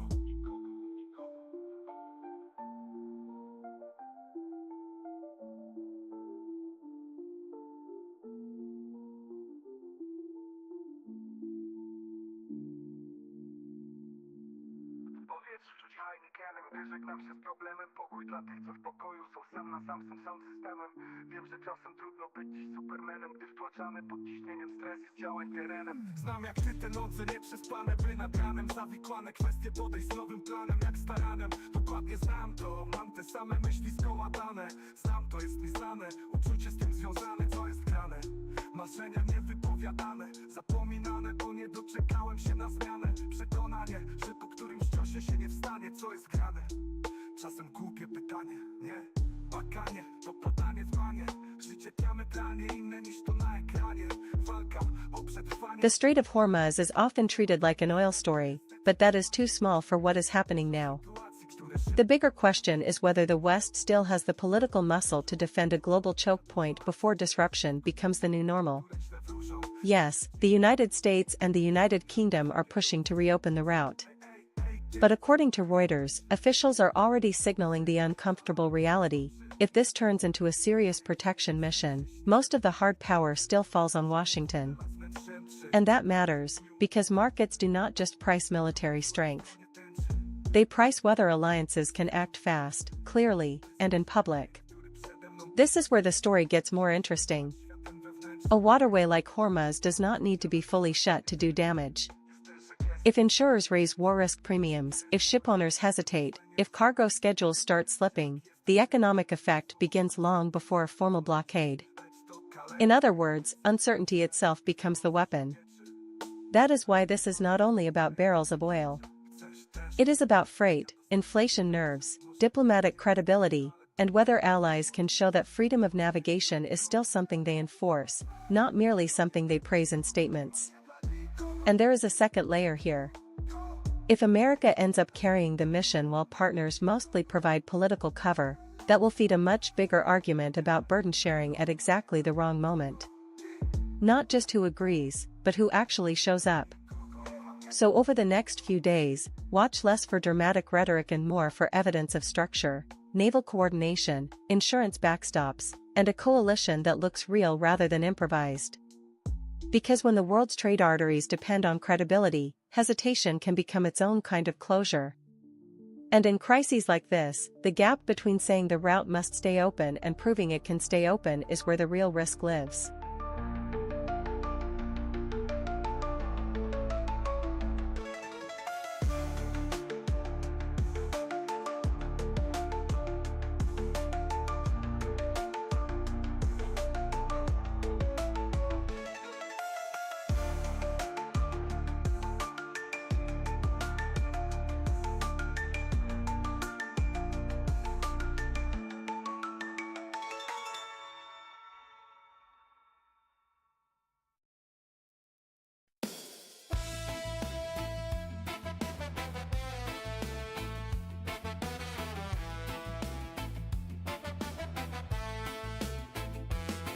Czasem ludzie to gnoje, dbają tylko o swoje.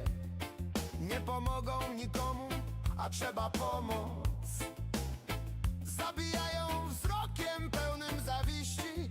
Uważają, że są czyści. Egoiści.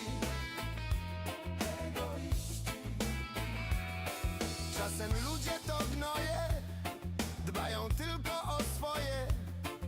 Chorego dobiją, aby lepiej im było. Zgwałcą, zniszczą, sponiewierają wszystkich, nawet swoich bliskich. Egoiści, egoiści, egoiści, egoiści, egoiści.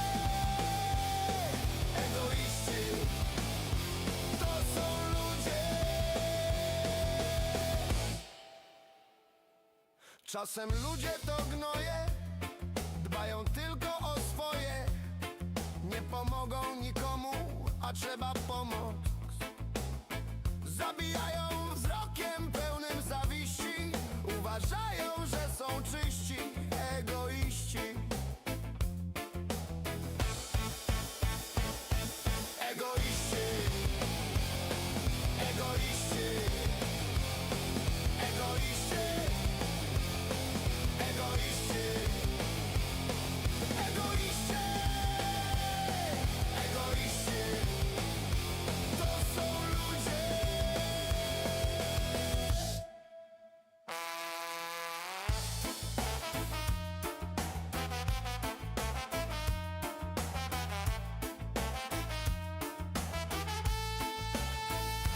You can learn a lot about a conflict from the missiles, but sometimes you learn even more from the arguments that begin after the missiles land.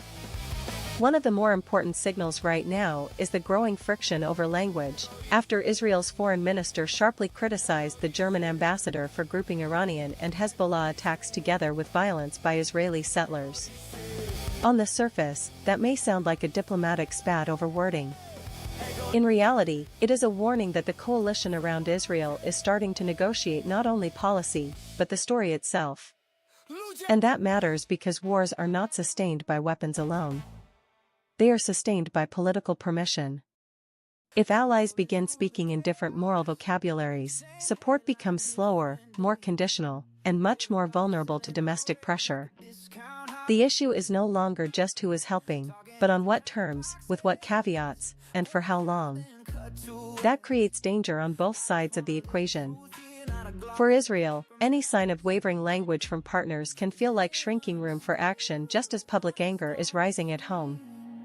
For European governments, sharper rhetoric from Jerusalem makes it harder to present a balanced position to their own voters. So the diplomatic center starts thinning out exactly when the military temperature is still high. This is why the next phase of the crisis may hinge not only on interception rates or troop movements, but on whether key allies can keep a common political frame. If they cannot, every new strike lands inside a weaker diplomatic container. And once allies stop agreeing on the meaning of the war, they usually stop agreeing on the limits of it. Last night from a stranger in a pocket who's afraid of being right. Every side has got a slogan, every feed a perfect frame, but the facts feel out of focus under filters and the flames. Is anyone still brave enough to say I could be wrong? Let's learn along the way.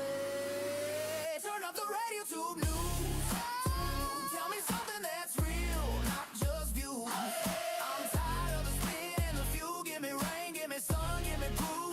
Turn up the RadioTube news. Let the static cut clear through the roof. If the world's gonna burn or bloom, I wanna know it's true.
What makes this moment dangerous is not only that missiles are landing. It is that the idea of protection is starting to look less solid than people thought. For years, Israel's air defenses were not just a military tool. They were part of the country's psychological architecture, the system that helped people believe that even in crisis, the state could still keep daily life inside some kind of boundary.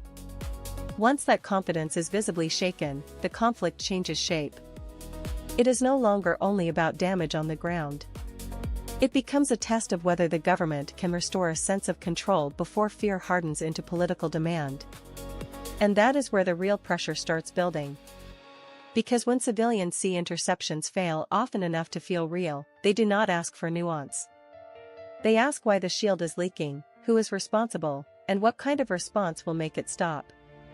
That creates a much tighter political corridor for Israeli leadership. Restraint becomes harder to sell, patience becomes harder to preserve, and every successful strike gives the other side more than a headline.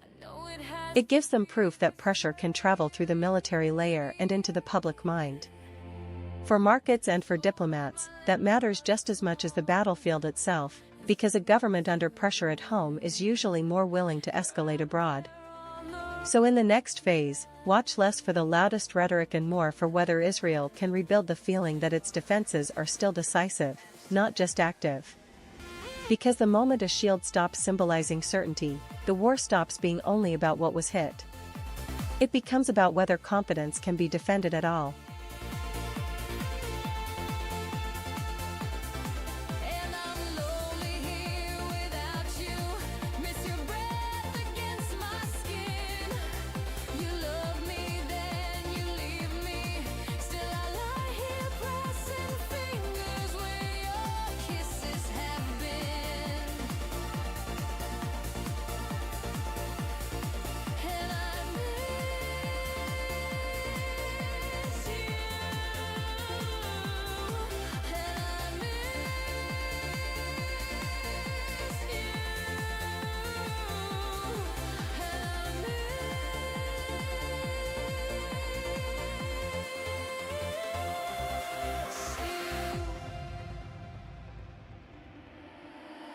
I know I should be in bed, and it's almost 3 a.m. But when I close my eyes, I can only see miles of headlights flashing out the distance. So sing my little lonely songs. It's just part of who I am, 'cause I know that it's been calling to Amsterdam.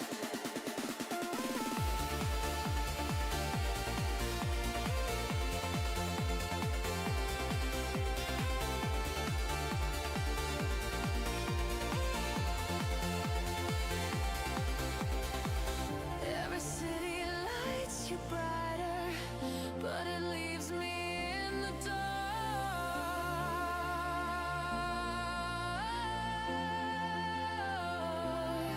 Oh, every mile is pulling tighter on the strings around my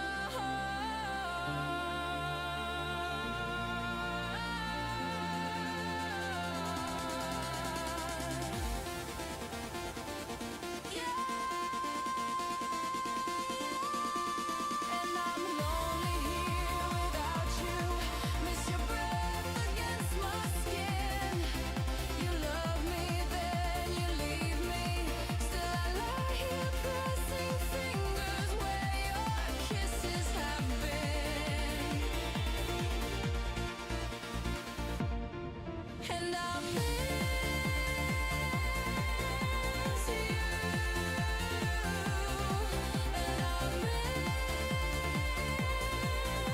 you. And I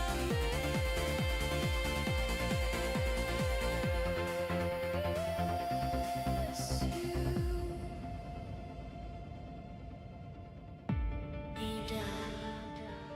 New York,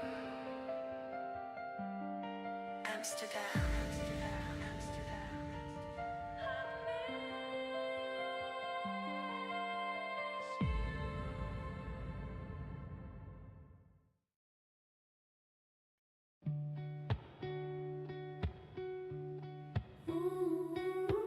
There is a moment in every conflict when the story stops being about the last strike and starts being about who can live inside the pressure for longer. That may be where we are now. After the latest Iranian missile attacks injured more than 100 people in Israel, the biggest question is no longer only what was hit, or how many missiles got through. The deeper question is whether this crisis is turning into a contest of endurance. And endurance wars are dangerous in a very specific way. They do not always explode all at once. They spread through repetition. Another barrage. Another night of sirens. Another round of retaliation. Another political vow that nobody will back down. Step by step, what looked like a sharp escalation starts becoming a system. That matters because once leaders begin managing for stamina instead of resolution, their incentives change.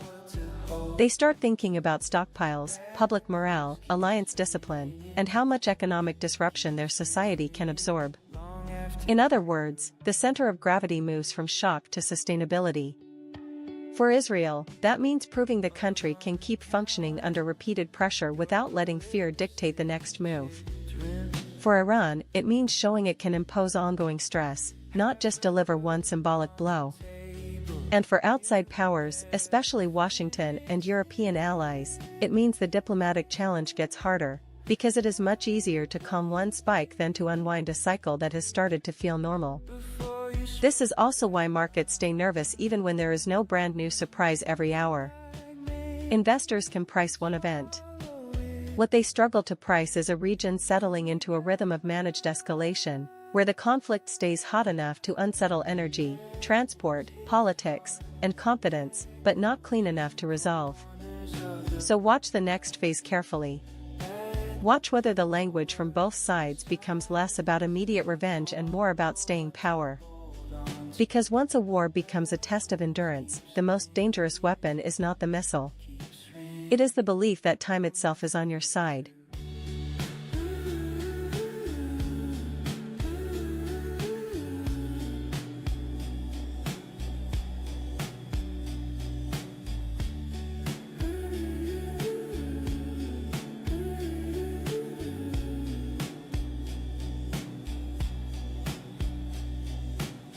Breaking news again.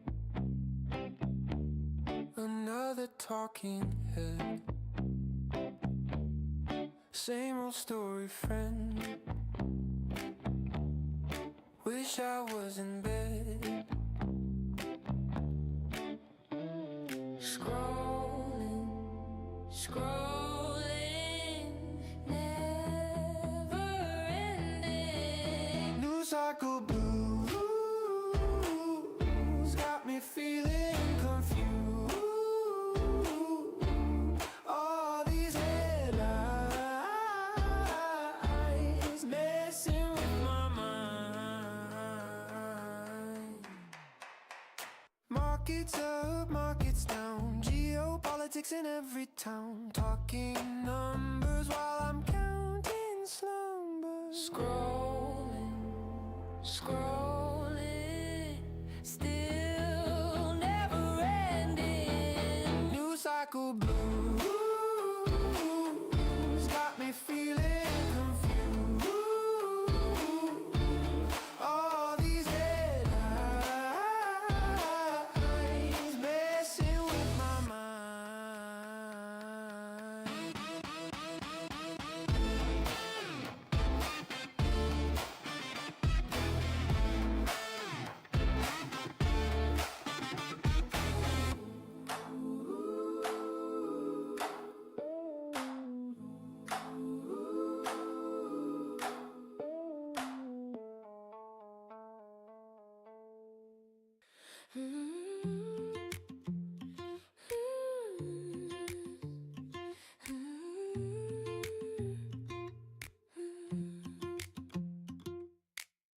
Breaking banner on the screen, ticker tape runs under me. Red and green like heartbeats flash, risking my coffee time moves fast. Rumors riding every chart, map lines cutting worlds apart. Every headline, higher stakes, one small word and the market shakes. RadioTube news trading, For a while, a country can live on tension. What it struggles to live on is shock.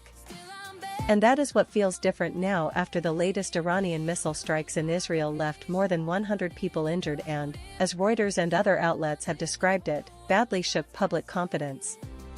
This matters because shock is not just an emotion. In a conflict, it becomes a political force. It changes the questions people ask. The public stops asking whether the situation is serious and starts asking why this was able to happen, who failed, and what must happen next so it does not happen again. That is a dangerous shift. Once fear hardens into humiliation or anger, governments lose room for calibration. Measured responses start looking weak. Nuance sounds detached. And every next decision gets pulled by public mood as much as by military logic. There is also a deeper regional consequence here. A strike that shocks the public does more than inflict damage. It sends a message that the conflict can cross from strategy rooms into ordinary consciousness. That is how a confrontation becomes socially sticky. People carry it into schools, workplaces, families, and politics.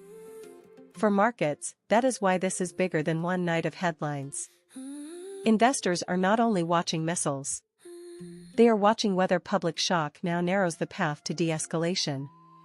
So in the next phase, pay attention not only to retaliation, but to tone.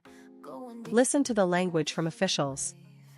Watch whether allies call for restraint, or whether events are moving too fast for restraint to stay believable. Because once a war stops being managed as a security problem and starts being felt as a public trauma, the next moves are rarely smaller. They are usually louder, harder, and much harder to unwind. I need 'em golden, golden otter sun. 'Cause I'm the golden, the otter hunter one. I know you've been noticing me, been hopping in and out of your dreams. You lost control, I'm your disease. 'Cause you're so alone and I'm your greed. I've been pretty tied up, hoping for the right cut. My hands on the riddle. I've been serving up much, coming out of the box. Now they thrown in the trucks. When the moonlight beams go into the moonlight, gotta make it to the cave. Going deeper, traversing the wave. Just a creature caught in the maze. For the golden otters going insane. I need 'em golden, golden otter sun. 'Cause I'm the golden, the otter hunter one. I need 'em golden, golden otter sun.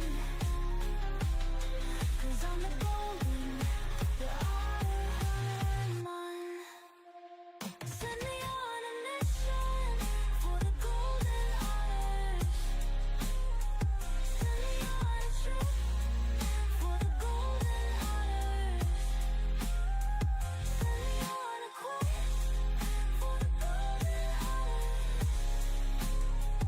Send me to the end of the earth for otters.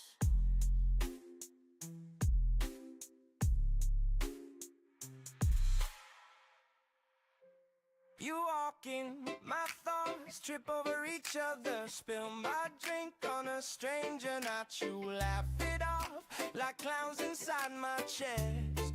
You say, hey, I take it as a vow. I'm in a one-sided love, in a two-step line. You're spinning somewhere else, I'm stuck in time. You're the punchline, I'm the setup every night. Oh, every night. Offbeat, heartbeat, skanking by your side. Offbeat, heartbeat, joking while I hide. You tell me stories of the ones you're chasing. I nod, grin, play the patient friend. Build a throne from every word you toss me.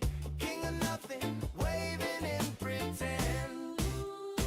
I'm in a one-sided love, in a two-step line. You're spinning somewhere else, I'm stuck in time. You're the Sometimes the most politically powerful number in a war is not the death toll. offbeat, It is the number of people wounded, treated, discharged, and then forced to keep living with what happened. After the latest Iranian missile strikes left more than 100 people injured in Israel, the deeper story is not only about how violent the attack was. It is about how a large wounded population changes the rhythm of a country long after the sirens stop. Hospitals stay under pressure.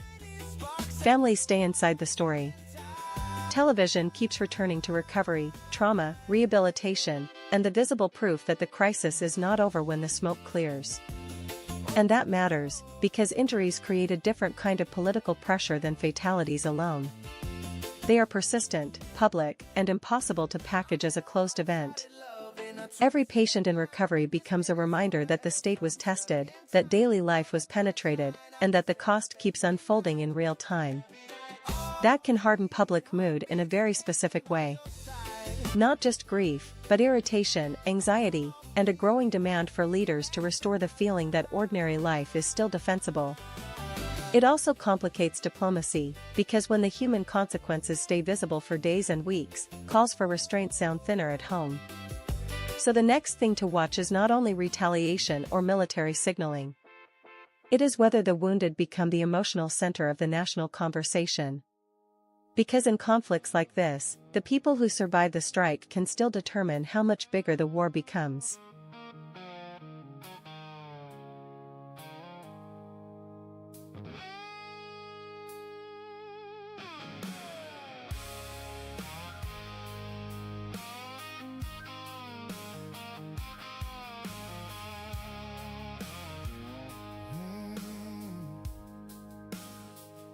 You slam the screen door, say you're fine. Ashtray full of yesterdays by your side. You call it just how men are raised. I call it hiding in a different name. You pour your whiskey, hold it like a shield. I fold the laundry by the bag of what I feel. You say I talk too much, I say you never talk. We just bleed in different ways and call it love. It's a long way down from this front porch, where your pride and my silence meet. You say that's just a man's job, like I ain't breaking on my feet. We keep passing blame like a bottle, round and round till the fire burns out. These old rules feel like handcuffs, porch light burning, but our hearts burn out.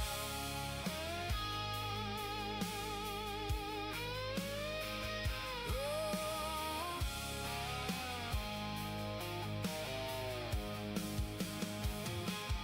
Daddy taught you boys don't cry, but he never stayed long enough to try. My mama said, girl, don't start a fight. So I learned to swallow every word, and now you raise your voice when you feel small. I go quiet, lean against the wall. You call it keeping me in line. I call it losing myself one piece at a time. It's a long way down from this front porch, where your pride and my silence meet. You say that's just a man's job, like I ain't breaking on my feet. We keep passing blame like a bottle, round and round till the fire burns out. These old rules feel like handcuffs, porch light burning, but our hearts burn out.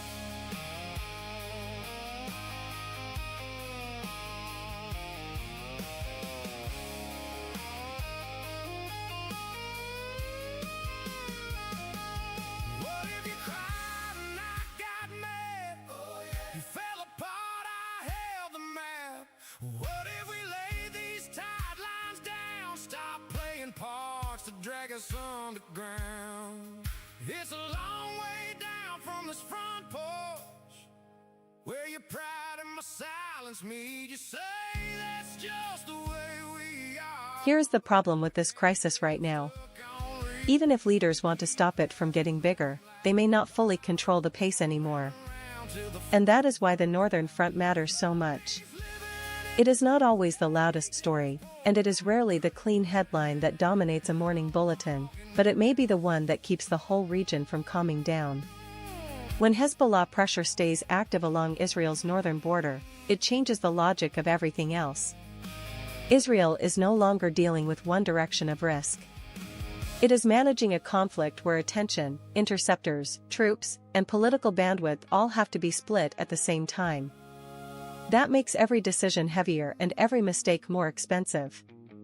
The deeper issue is not only military. It is psychological and political. A second active front creates the feeling that there is no safe pause, no clean reset, no moment when the country can say, "Fine, now we contain this part and deal with the next one." Instead, pressure keeps leaking from one theater into another. And that matters for allies as well. Diplomacy works best when a crisis has edges. The Northern Front keeps blurring those edges. It raises the chance that even a limited exchange can trigger a broader reaction, not because anyone planned a regional war in one dramatic move, but because constant friction makes restraint harder to sustain. So over the next phase, do not watch only the biggest strike or the most dramatic statement. Watch whether the North stays hot enough to deny everyone a real off-ramp. Because sometimes the front that looks secondary is the one that decides whether the fire ever stops spreading at all. Nawet swoich bliskich. Egoiści, egoiści, egoiści, egoiści, egoiści, egoiści. To są ludzie. Czasem ludzie to gnoje, dbają tylko o swoje. Nie pomogą nikomu, a trzeba pomoc. Zabijają wzrokiem pełnym zawiści. Uważają, że są czyści, egoiści. Egoiści, egoiści, egoiści, egoiści, egoiści, egoiści. To są ludzie.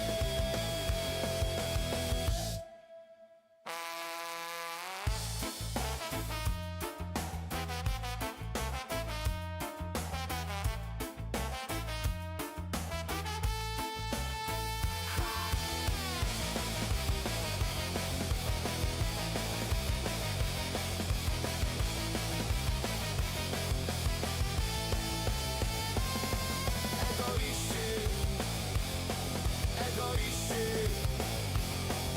egoiści, egoiści, egoiści, egoiści, egoiści. To są ludzie. Ludzie!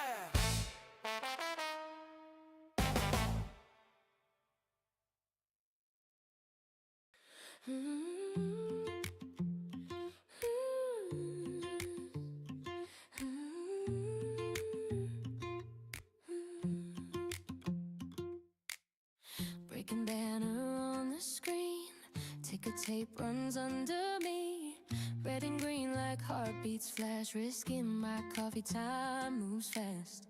Rumors riding every chart. Map lines cutting worlds apart. Every headline, higher stakes. One small word and the market shakes. RadioTube news trading. Flip the feed, I'm fading. Every story sounds the same. Still I'm betting on your name. Geo News, my location. In your notifications. If this whole world starts cascading, I'm on RadioTube news trading. Push alert at 3 a.m. Says it might all drop again. Borderlines The Strait of Hormuz is usually described like a military problem or an oil story. zooming out. But the more interesting truth is that it is really a competence story. Fragile skin. Because a waterway does not have to be fully closed to start doing economic damage. It just has to feel unreliable. Once that happens, the cost begins spreading long before the map changes. That is why the latest push by the United States and the United Kingdom to reopen safe passage matters so much. The real objective is not only to move ships from one side to the other. It is to convince shippers, insurers, traders, and governments that the route is still governable. And that is a much harder thing to rebuild than a convoy schedule. According to reporting from Reuters and the Washington Post, officials are already signaling that any serious effort to secure the strait would depend overwhelmingly on American naval capacity. That detail matters, because markets are not just watching firepower. They are watching whether the West can still act like a system instead of a headline. If tankers hesitate, if war risk insurance jumps, if cargo owners start building in delay premiums, then energy pressure leaks into everything else. Freight gets more expensive.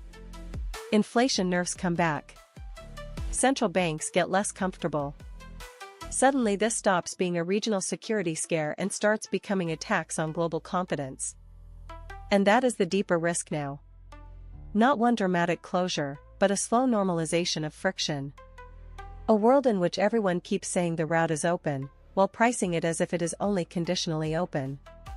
So in the next few days, watch less for grand speeches and more for proof of structure, naval coordination, insurance stabilization, and signs that commercial traffic is regaining trust. Because in a choke point like Hormuz, the market does not break only when ships stop moving. It starts breaking when confidence does.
Gotta make it to the cave, going deeper, traversing the wave.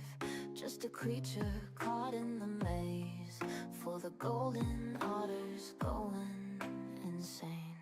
I need 'em golden, golden otters, son. 'Cause I'm the golden, the otter hunter, man. I need 'em golden, golden otters, son. 'Cause I'm the golden, the otter hunter, man. I know you've been noticing me, been hopping in and out of your dreams. You lost control, I'm your disease. 'Cause you're so alone and I'm your greed. I've been pretty tied up, hoping for the right cut, my hands on the riddle. I've been serving up much, coming out of the box. Now they thrown in the trucks. When the moonlight beams go into the moonlight. Gotta make it to the cave, going deeper, traversing the wave. Just a creature caught in the maze, for the golden otters going insane. I need 'em golden, golden otters, son. 'Cause I'm the golden, the otter hunter, man. I need 'em golden, golden otters. Wars are fought with missiles and drones, but they are also fought with language. And one of the more important developments right now is not only what hit the ground, but how allies are starting to describe what is happening. After Israel's foreign minister publicly attacked the German ambassador for grouping Iranian and Hezbollah attacks together with violence by Israeli settlers, the real signal was this: the political coalition around Israel is no longer speaking with one clean voice. That matters more than it may seem at first. Because once allies begin arguing over the moral frame of a conflict, support does not necessarily disappear, but it becomes slower, more conditional, and far more vulnerable to domestic politics. For Israel, that raises the pressure at exactly the wrong moment, because leaders facing public fear at home usually want clarity from abroad, not qualification. For European governments, the problem runs the other way. The sharper the rhetoric from Jerusalem becomes, the harder it is to defend a simple line to voters who already see the region through several overlapping crises. And that is where the diplomatic risk grows. If partners stop agreeing on the basic story, they often stop agreeing on the acceptable limits of escalation as well. According to the current public exchanges, this is no longer just a private disagreement behind closed doors. It is starting to spill into the open, and once that happens, every new strike lands inside a weaker political container. So in the next phase, do not watch only missiles, interceptors, or oil. Watch whether key allies can still maintain a common vocabulary for the crisis. Because when a coalition starts fighting over the meaning of the war, it usually gets much harder to control the direction of it.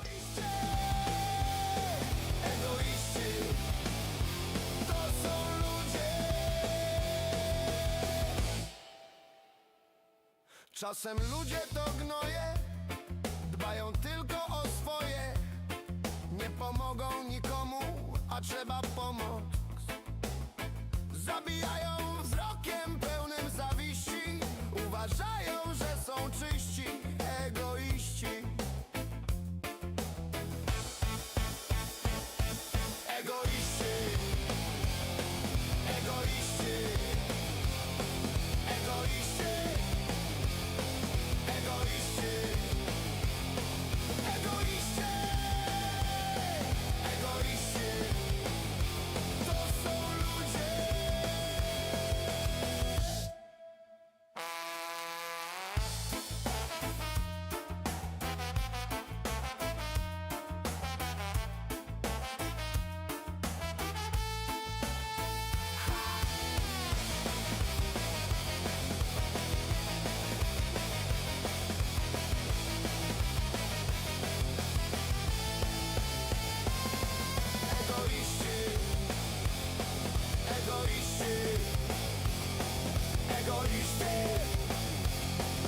Egoiści, egoiści, egoiści, to są ludzie.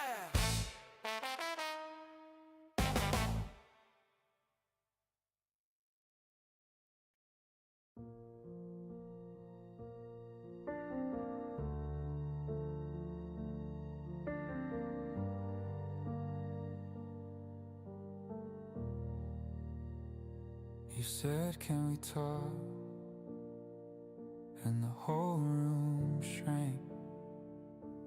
Coffee going cold, hands on the table, blank. You stared at the steam like it held the words. They fell out crooked, sharp as broken verbs. This is how the world can end, in a quiet kitchen with a trembling friend.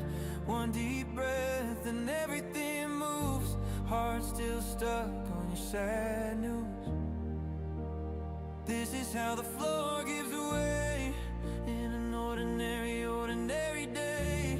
One short sentence, all the colors bruise. I'm still learning how to hold your sad news. We sat there for hours, saying almost nothing.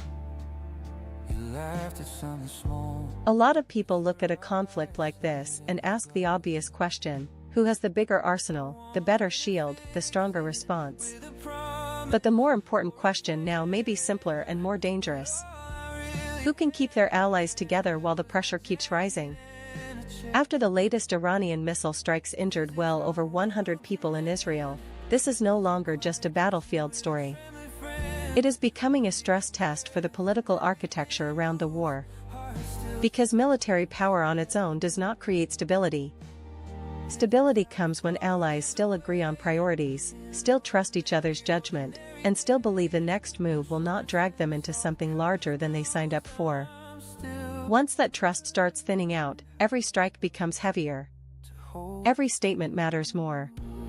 Every hesitation gets interpreted as weakness, and every escalation starts looking easier than patient coordination. That is why this moment matters beyond the immediate damage. Israel is under pressure to prove control. Iran is trying to prove reach. But Washington, Europe, and regional partners are under a different kind of pressure, to show that they can still act like a system, not just a loose collection of alarmed capitals reacting in real time. If they cannot, the conflict gets more room to sprawl. And that has consequences far beyond the military map. Energy markets stay tense. Shipping risk stays elevated. Public fear hardens. Diplomacy becomes more reactive and less strategic. The danger is not only one dramatic decision. It is a slow loss of coordination, where nobody chooses a wider crisis in one moment, but everybody helps create it step by step. So in the next phase, watch the alliances as closely as the missiles. Because wars do not become regional only when armies move. Sometimes they become regional when coordination fails faster than the weapons do. Scrolling through the chaos, same headline, different day. Everybody's selling outrage like a discount holiday. Talking heads in tiny boxes, point and shout then cut to words. I just want a little truth here, not a glossy paper mask. Is anyone still honest on the screen? Or just chasing every click and every screen? Turn up the RadioTube news. Tell me something that's real, not just views. I'm tired of the spin and the fuel. Give me rain, give me sun, give me proof. Turn up the RadioTube news. Let the static cut clear through the roof. If the world's gonna burn or bloom, I wanna know it's true. Grandma says a rumor, swears she heard it late last night from a stranger in her pocket who's afraid of being right. Every side has got a slogan, every feed a perfect frame, but the facts feel out of focus under filters and the flames. Is anyone still brave enough to say I could be wrong? Let's learn along the way. Turn up the RadioTube news. Tell me something that's real, not just views. I'm tired of the spin and the fuel. Give me rain, give me sun, give me proof. Turn up the RadioTube news. Let the static cut clear through the roof. If the world's gonna burn or bloom, I wanna know it's true.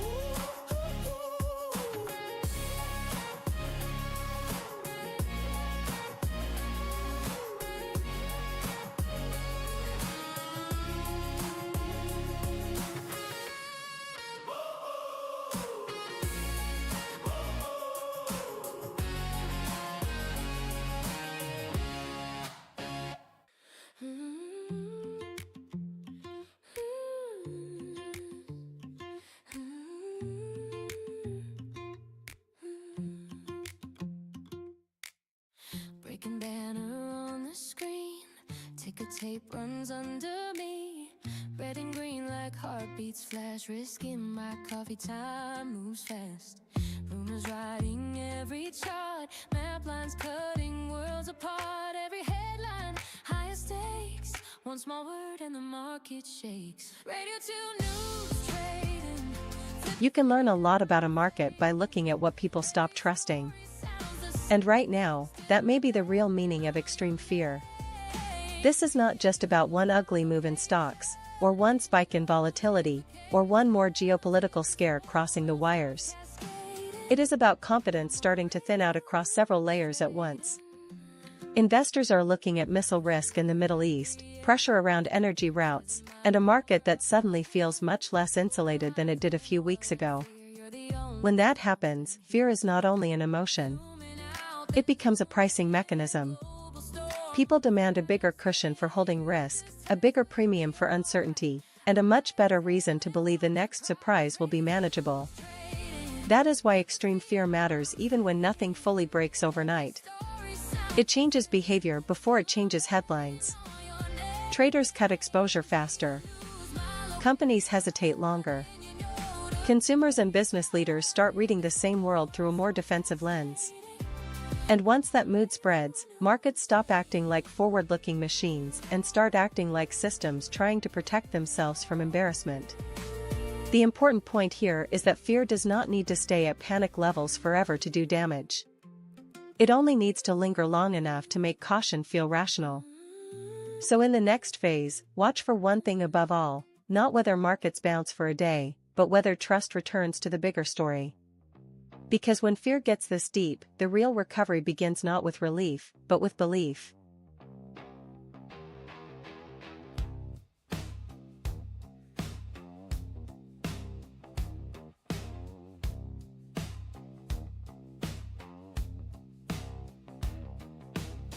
Granddad's jacket on my chair.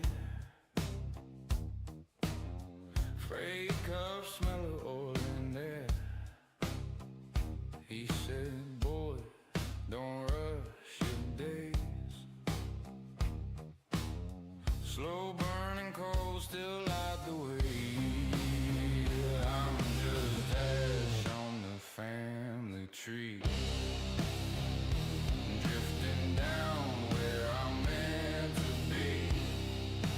Leave a little smoke, let the wind decide if my name sticks around or just passes by.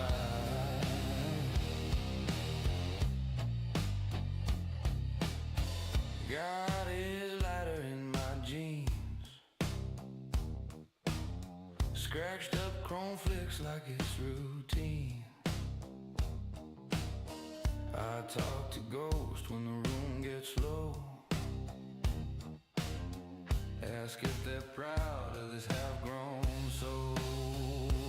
I'm just ash on the family tree. Drifting down where I'm meant to be. Leave a little smoke, let the wind decide if my name sticks around or just passes by.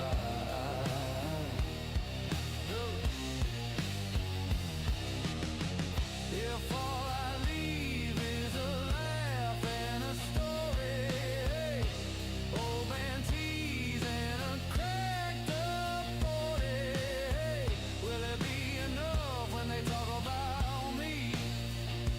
Just a lazy song humming through the leaves,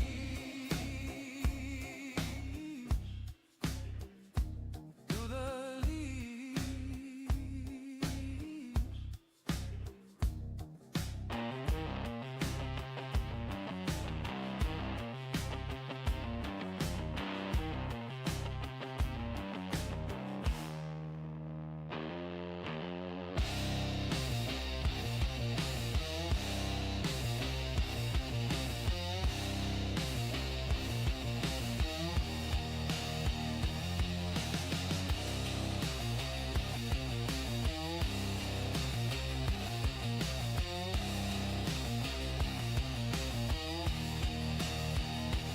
I'm just ash on the family tree.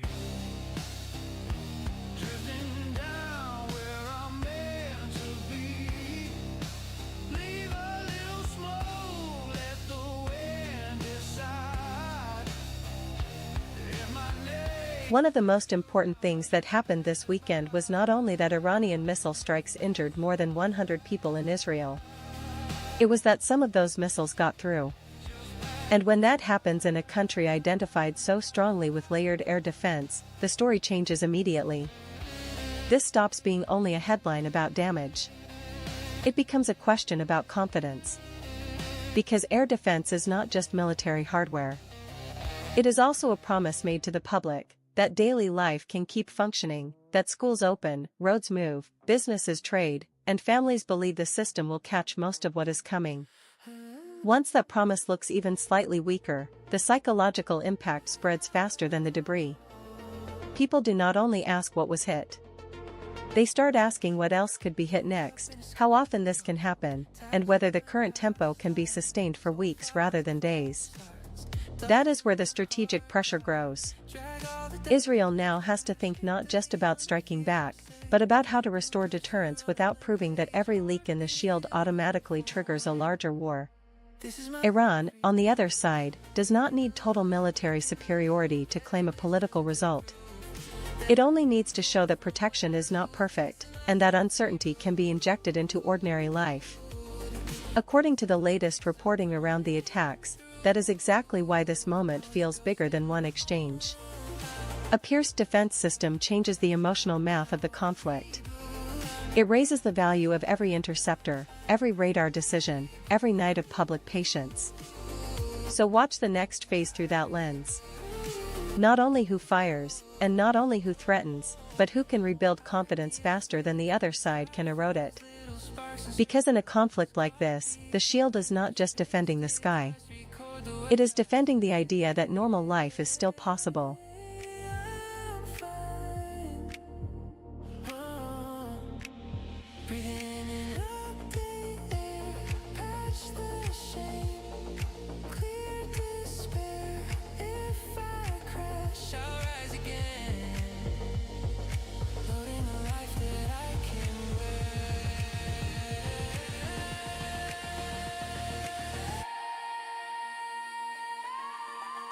This is my soft reboot, breaking the loop, every glitch turns into proof that I can bloom from what I lose. This is my soft reboot, pixel by pixel coming through. I was a ghost in my own room, now I reboot, I reboot.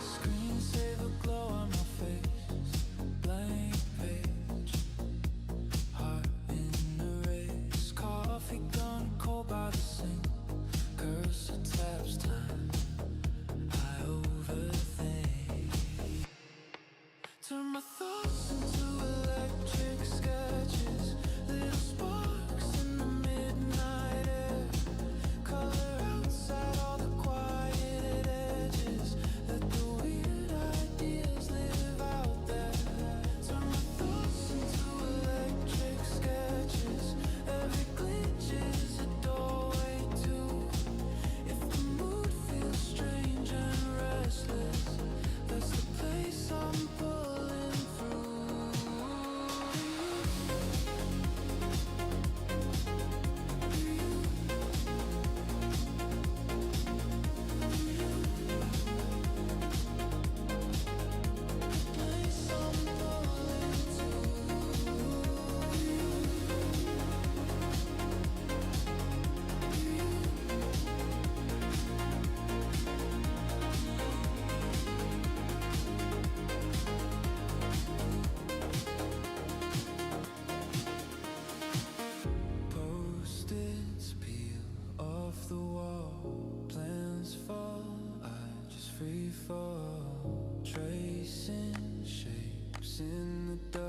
A missile strike lasts a few minutes.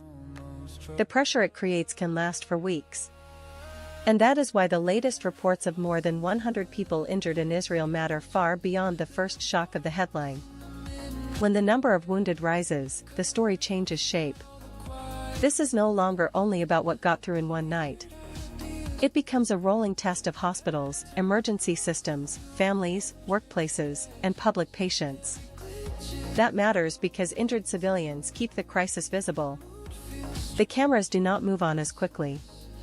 The country keeps seeing recovery rooms, disrupted routines, and ordinary people forced to live inside the consequences of strategy made far above their heads. In political terms, that creates a different kind of pressure than a single dramatic fatality count. A large injured population stretches time. It keeps anger alive, keeps fear personal, and makes restraint harder to sell once the emotional cost is being renewed every day. There is also a strategic message inside that. If a conflict can steadily wound normal life without completely destroying it, it can still reshape public mood, leadership choices, and the room for diplomacy. You do not need total breakdown to create lasting instability. You just need enough visible harm to make people feel that normal life is slipping. For markets, that is where the deeper risk sits. Investors are not only reacting to missiles. They are reacting to the possibility that this becomes a grinding crisis with no clean emotional reset, where every new hospital update keeps the regional risk premium alive. So in the next phase, watch more than military retaliation. Watch the social aftermath, the strain on public confidence, and the language leaders use when they try to explain what comes next. Because a war gets harder to contain the moment the wounded become the center of the national conversation.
There is a big difference between hitting back and trying to wear an enemy down.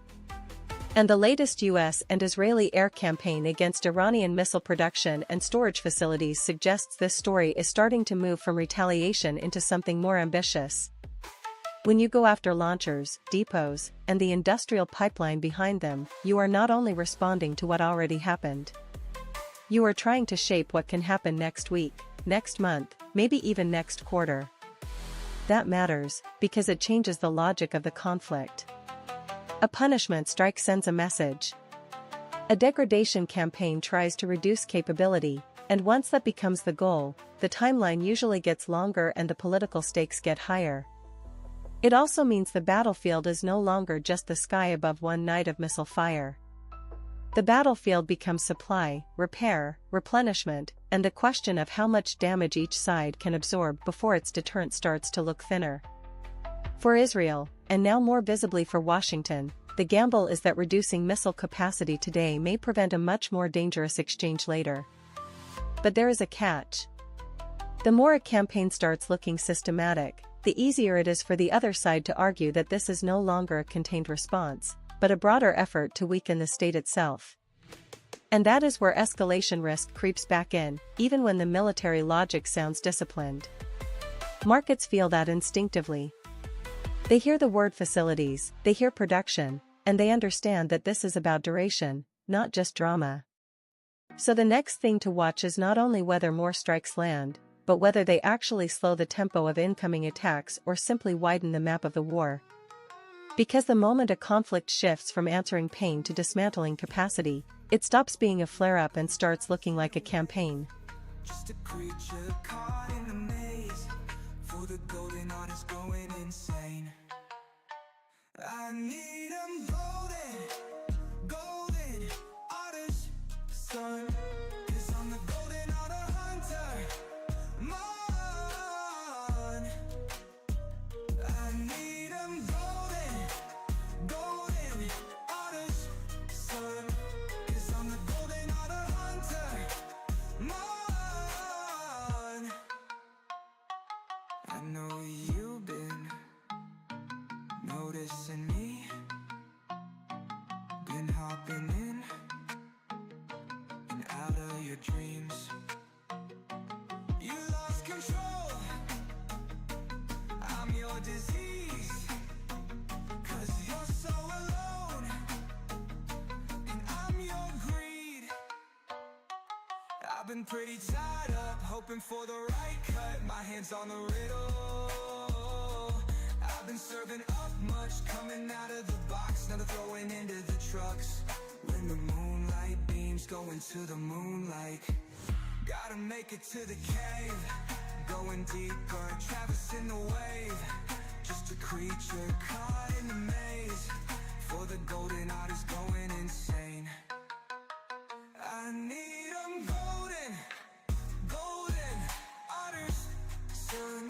'Cause I'm the golden otter hunter, man. I need 'em golden, golden otters, son. 'Cause I'm the golden otter hunter, man. Send me on a mission for the golden otters. Send me on a trip for the golden otters. Send me on a quest for the golden otters. Send me to the ends of the earth for otters.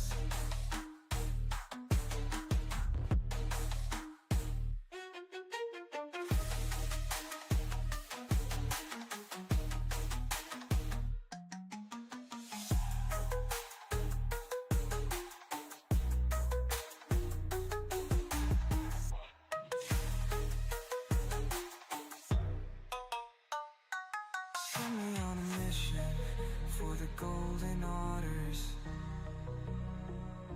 Send me on a trip for the golden otters. Send me on a quest for the golden otters.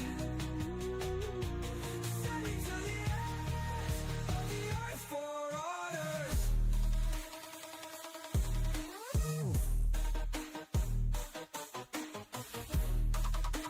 For years, the Strait of Hormuz was treated like one of those background facts of globalization. Critical, narrow, vulnerable, yes, but somehow always there, always functioning, always somebody else's problem. That illusion is breaking now. Because once Washington and London start talking openly about how to reopen and secure that corridor, the story is no longer just about oil. It is about whether the system still has an adult in the room when one of the world's most important trade arteries comes under real pressure. According to Reuters, British and American officials have been discussing a broader effort to restore safe passage, and the reporting makes one point especially clear: if this becomes a serious security mission, the burden falls overwhelmingly on the United States. That matters because markets can live with danger. What they hate is doubt about who is actually responsible for managing it. And Hormuz is not only a military map problem. It is insurance, shipping schedules, refinery planning, freight costs, and the quiet confidence that cargo will arrive roughly when the world expects it to. Once that confidence weakens, the damage spreads far beyond the Gulf. Energy becomes more expensive to move, delays become part of pricing, and every importer starts paying for insecurity they did not create. There is also a political layer here. If America has to carry most of the load while allies argue, hesitate, or arrive late, then this becomes a test of Western coordination as much as naval strength. So in the days ahead, watch less for the loudest rhetoric and more for proof of real control, protected transit, stable insurance terms, and commercial traffic that starts behaving normally again. Because when a choke point like Hormuz stops feeling governable, the world does not just lose cheap transport. It loses faith that global order still has teeth.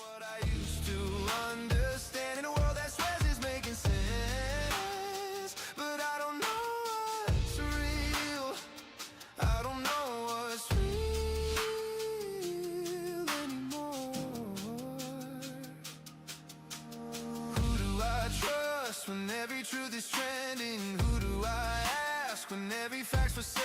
Oh, if I close my eyes, will the noise stop bending? Or will the silence feel just as frail? I'm drowning in these headlines in my hands, can't tell the poison from the plant. Every share, every lie stacks up higher than the sky. I'm losing what I used to understand in a world that swears it's making sense. But I don't know what's real, I don't know what's real anymore.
One of the quieter but more important developments right now is not a missile launch, not an oil move, and not a market chart.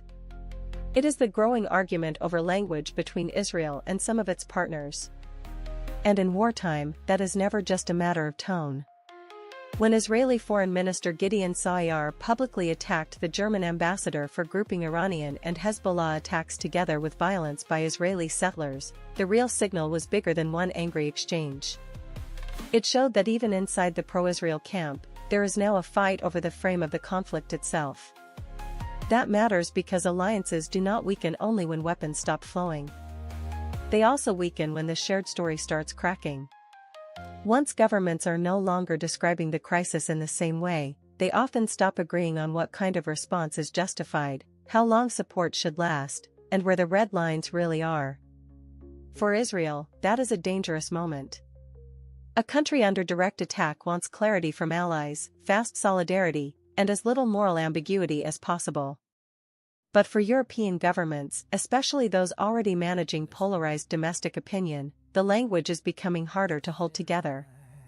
The more emotionally and politically crowded the story gets, the harder it becomes to maintain a simple message. And that has real consequences. It can slow diplomatic coordination. It can make military backing feel more conditional. It can also narrow the room for de-escalation, because once public rhetoric hardens, compromise starts looking like weakness. So over the next few days, do not watch only the missiles in the sky. Watch the words between allies on the ground. Because when a coalition starts arguing about what the war means, it usually gets much harder to control where the war goes.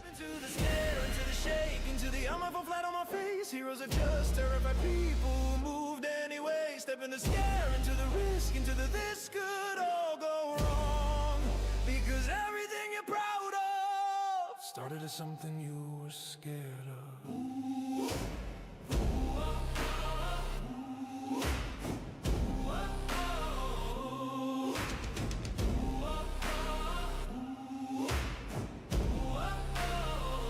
They will call you reckless until it works, then they'll call you brave.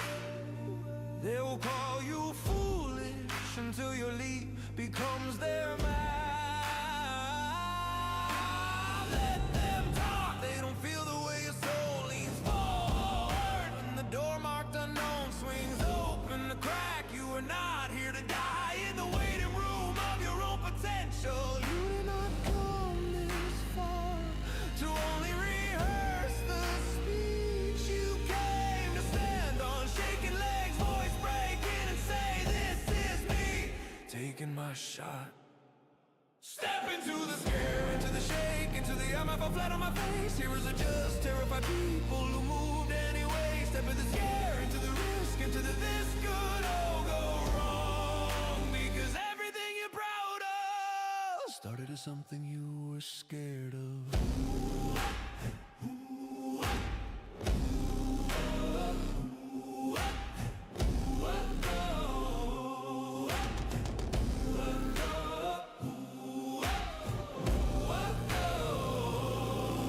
One day fear will knock and find you gone.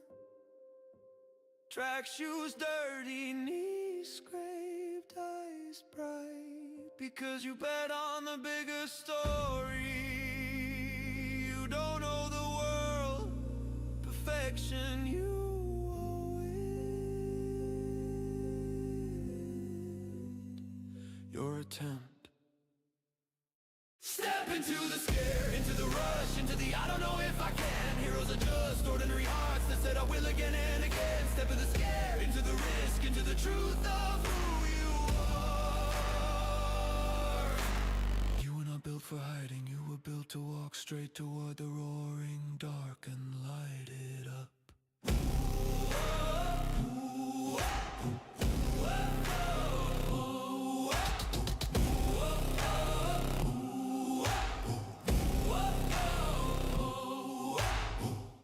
Breaking news again. Another talking head. Same old story, friend.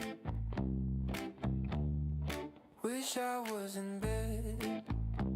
There is a difference between a war that is intense and a war that starts spreading sideways. And that is why the northern border matters so much right now. The report of another victim in a Hezbollah missile strike near Israel's border is not only a tragic human story. It is also a warning that this conflict can become far harder to control if pressure from Iran is matched by steady pressure from Lebanon at the same time. Once that happens, strategy gets stretched. Command attention gets divided. Public anxiety stops being focused on one theater and starts feeling permanent. That is the real danger here. A northern front does not need to explode into full-scale war every single day to change the whole picture. It only has to stay active enough to drain air defense, force troop positioning, disrupt civilian life, and keep leaders guessing about where the next escalation might come from. And that uncertainty is powerful. It raises the cost of patience, makes retaliation more tempting, and reduces the space for tidy diplomacy. For markets, it matters too, because investors can absorb one crisis more easily than a crisis that keeps multiplying its points of stress. The story is no longer just missiles in one direction.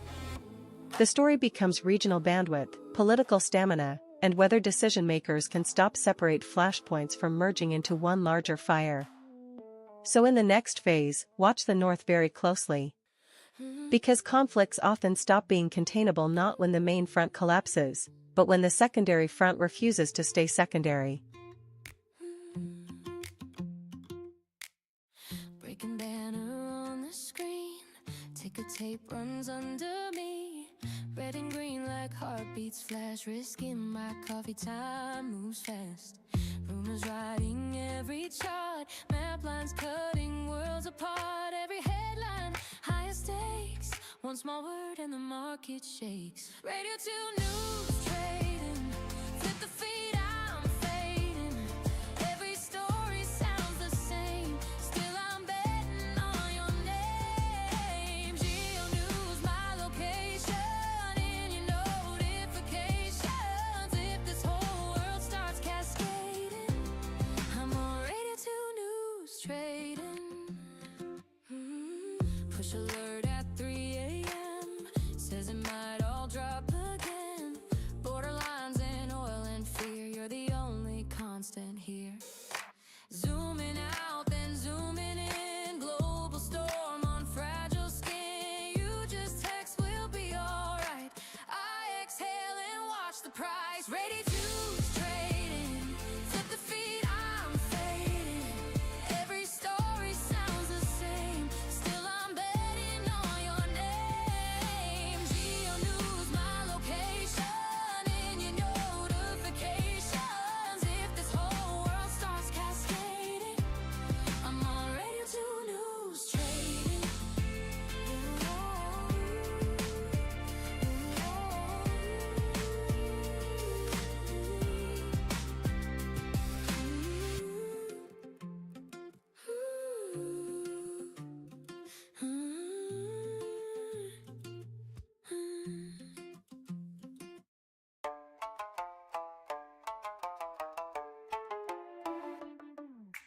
Golden Hoda lustrando mi vida, bailando quiérame llevar. Yo solo estoy aquí por el viaje, no hay otra dirección. Las estrellas caen cuando ella camina por la escalera. Las flores lloran cuando su sombra pasa por ellas, cuando su reflejo corre en las olas. No use my love, no, no.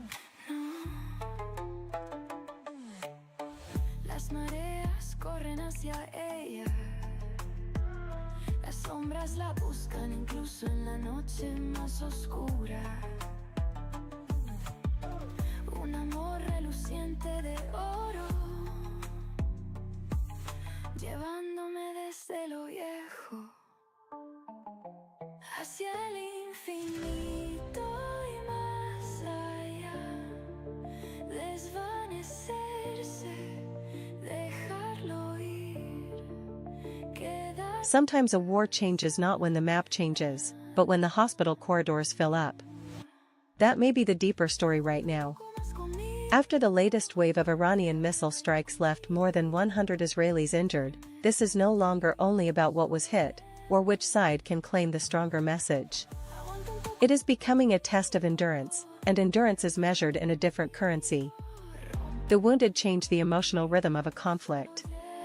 Fatalities create shock.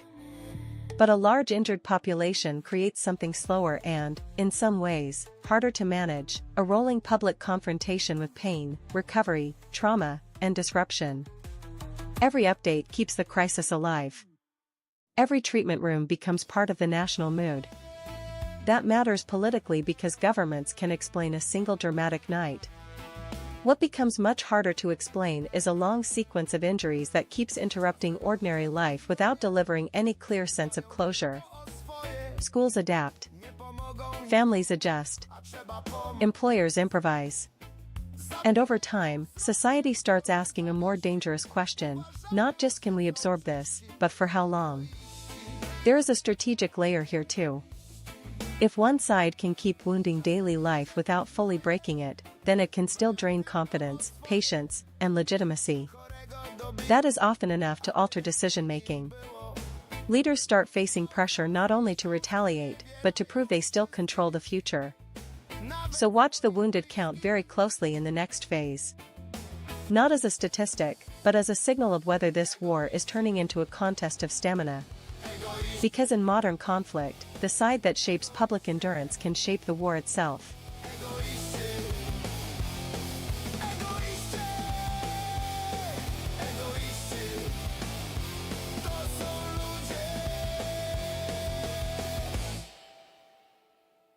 Czasem ludzie to gnoje, dbają tylko o swoje, nie pomogą nikomu, a trzeba pomoc.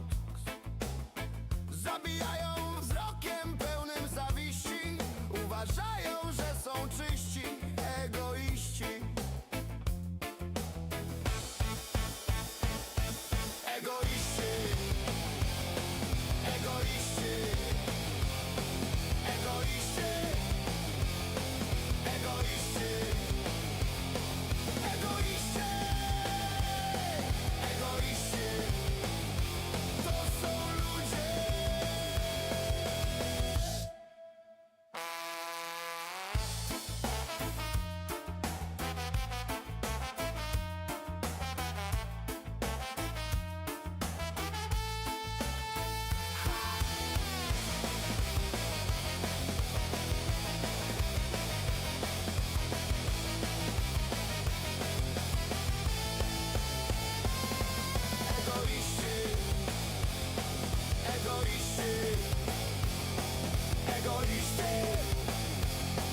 egoiści,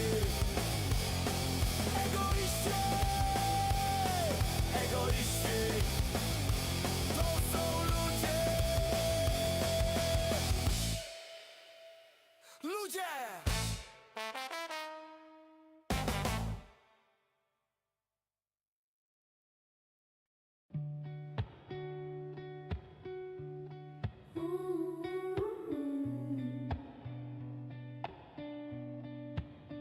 You said, are you sitting?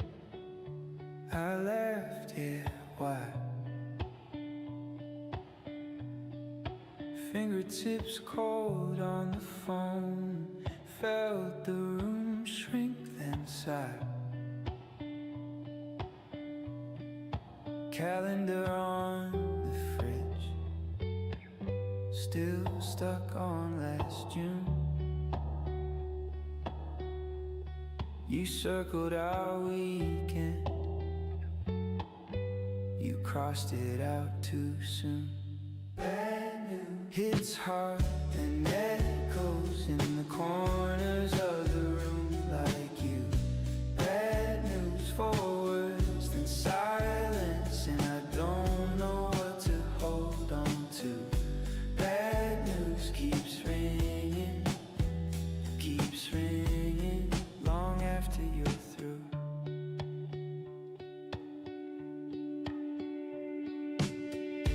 What really unsettles markets is not only violence. It is the feeling that nobody has a convincing way to stop it. And that may be the deeper meaning of extreme fear right now. Investors can live with a shock, even a brutal one, if they believe there is an off-ramp somewhere ahead. A back channel. A pause. A deal. A line that both sides understand. What they struggle with is a conflict that keeps generating reasons to continue. That is the mood forming now. You have continuing strikes on military infrastructure, growing civilian trauma, pressure on trade routes, and political rhetoric that keeps narrowing the space for compromise rather than widening it. In that kind of environment, fear stops being a short-term emotion and becomes a longer-term adjustment in how risk is priced. Money gets more selective. Safe havens look more attractive. Even ordinary assets start carrying a geopolitical surcharge. And the important thing is this: markets are not only asking who is winning. They are asking who still has both the incentive and the authority to de-escalate. That is a much harder question. Because wars often become more dangerous at the exact moment when every actor can explain escalation more easily than restraint. So in the next phase, watch less for dramatic one-hour swings and more for signs of a credible exit ramp, quieter diplomacy, clearer red lines, or any evidence that the conflict is being bounded rather than fed. Until then, markets will keep treating every headline as part of the same message, not that the world is ending, but that the breaks are getting harder to find. Fingertips cold on the phone, felt the room shrink then sigh. Calendar on the fridge, still stuck on last June. You circled our weekend, you crossed it out too soon. Bad news hits hard and echoes in the corners of the room like you. Bad news for worse than silence, and I don't know what to hold on to. Bad news keeps ringing long after you're through.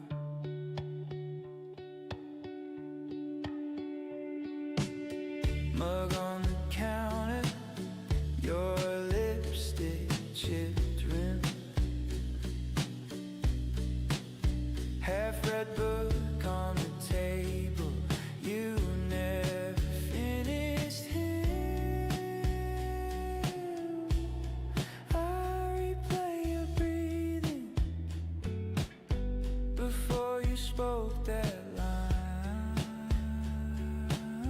like maybe you could swallow it and give me back my life.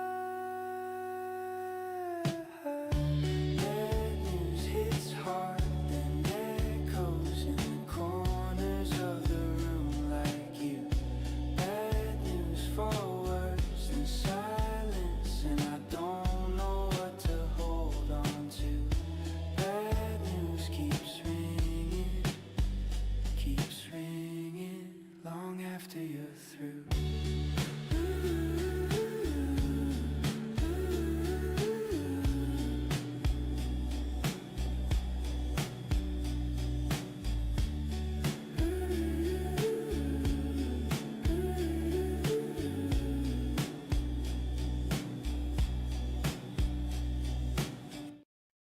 It's that tone in your text, just my name, then a dash, then call. I was laughing at something dumb till the flow of the day just fell off. Bad news on my phone, now the room feels 3 shades colder. All the clocks keep moving on, but my hands won't leave this shoulder. Oh, the shirt you wore last week, still hanging on my door. Bad news on my phone, and I don't know what to do with before. There is a point in every modern conflict when the headline stops being the explosion and starts being the factory behind it. We may be entering that phase now. With the United States and Israel continuing to hit Iranian missile production and storage facilities, the real question is no longer only who struck last. It is who can keep replenishing capability after the cameras move on. That matters because wars like this are not won by one dramatic night. They are shaped by repair cycles, replacement speed, logistics, and industrial stamina. A missile fired is one thing. A missile replaced, transported, hidden, and prepared for the next round is something else entirely. And the same logic applies on the other side. Interceptors are expensive. Air defense crews get tired. Surveillance, coordination, and constant readiness all consume resources, even when the system works. So this becomes a contest of endurance disguised as a contest of firepower. That is why markets stay nervous even when there is no single new shock large enough to explain the mood on its own. Investors understand that if both sides are settling into a rhythm of strike, repair, and strike again, then this is not a short emotional flare-up. It starts to look like a system that can keep producing risk. The wider implication is uncomfortable. Once a war becomes industrial, diplomacy gets harder, because each side starts judging success not only by damage inflicted, but by whether the other side's capacity is being worn down fast enough. That stretches timelines. It also raises the temptation to go after deeper, more sensitive targets. So in the next phase, watch less for the loudest blast and more for the hidden machinery underneath it. Because the side that can reload the future faster may end up shaping it. And in this kind of war, the factory can matter as much as the front line.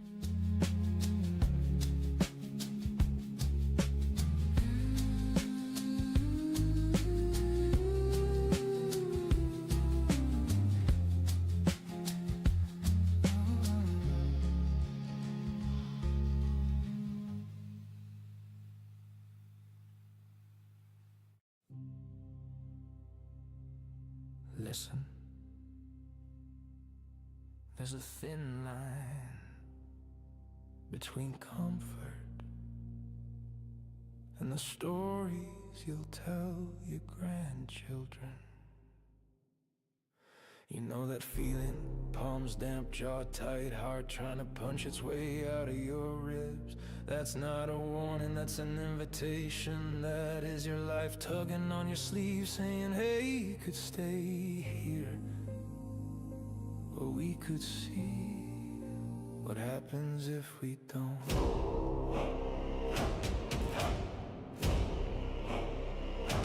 Step into the scare, into the shake, into the I'm fall flat on my face. Heroes are just terrified people who moved anyway. Step in the scare, into the risk, into the this could all go wrong.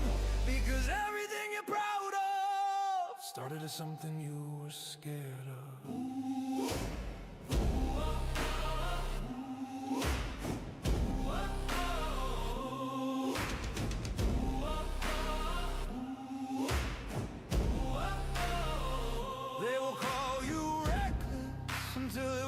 Then they'll call you brave. They will call you foolish until your leap becomes their mouth. Let them talk. They don't feel the way your soul leans forward. And the door marked unknown swings open the crack. You are not here to die in the waiting room of your own potential. You did not come this far to only rehearse the speech you came to stand on. Shaking legs, voice breaking, and say, this is me, taking my shot. Step into the scare, into the shake, into the I'm fall flat on my face. Heroes are just terrified people who moved anyway. Step in the scare, into the risk, into the this could all go wrong. Because everything you're proud of started as something you were scared of.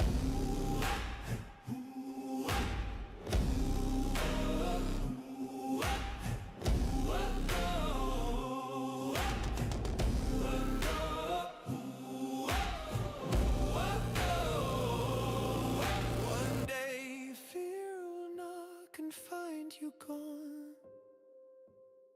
There is a moment in every conflict when support starts to look a lot like ownership. And the latest joint American and Israeli strikes on Iranian missile production and storage sites suggest Washington may be moving closer to that line. At first, outside involvement can be framed as limited, targeted, even temporary. But once the United States is repeatedly tied to attacks on the machinery that keeps the other side armed, the meaning changes. This is no longer just about helping an ally survive the next wave. It starts to look like America is helping set the timetable of the war itself. That matters because timetables are expensive. The minute Washington becomes part of the rhythm of strike, assess, strike again, it also takes on more of the pressure if the campaign drags, widens, or fails to calm the region. In other words, military involvement is not only about capability. It is about political ownership of what happens next. And that is where the story gets bigger than the battlefield. Allies begin measuring American resolve. Rivals begin testing American limits. Markets begin asking whether the White House still has room to contain this, or whether it is being pulled into a conflict whose logic keeps expanding. There is also a strategic trap here. If the strikes work only partially, then the temptation is to do more. Hit deeper. Stay longer. Broaden the target list. That is how limited actions quietly become open-ended commitments, not through one dramatic announcement, but through a series of decisions that all sound reasonable on their own. So yes, the immediate target may be missile capacity. But the bigger question is who now owns the clock. Because once the world decides that Washington is helping run this campaign, America is no longer just inside the story. It becomes responsible for how the story ends. And I'm lonely here without you. Miss your breath against my skin. You love me, then you leave me. Still I lie here pressing fingers where your kisses have been. And I miss you. And I miss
For years, the Strait of Hormuz was treated like one of those permanent features of the global economy, narrow, risky, but somehow always open.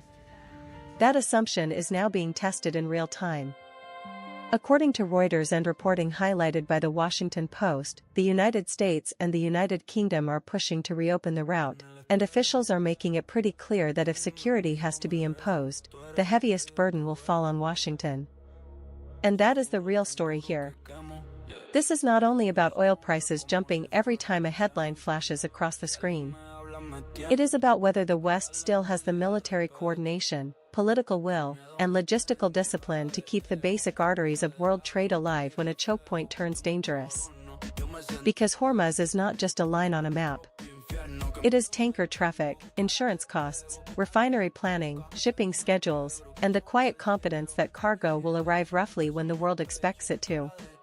Once that confidence starts to crack, the economic damage spreads much further than the Gulf. Importers pay more, freight becomes more nervous, and every market starts adding a geopolitical surcharge to everyday business. There is also an uncomfortable alliance question underneath all of this. If America ends up doing most of the hard work while partners argue, hesitate, or contribute symbolically, then the world learns something important about Western capacity, and not in a good way. So in the next few days, watch less for the loudest speeches and more for proof that normal trade can actually resume, protected passage, calmer insurance language, and commercial traffic moving without panic. Because when the world starts doubting who can keep the sea lanes open, it is not just energy that gets repriced. It is global order itself. Si no te temen te comes y vuelvo a besar al monstruo. Que miedo me tengo, cara de ego, sonrisa de diablo en mi reflejo. Yo me corono, yo me sentencio, Dios de mi cuerpo, propio infierno. Que miedo me tengo, cara de ego, nadie me toca, pero me quiebro. Subo hasta el cielo, caigo en silencio, preso en mi pecho, cara de ego.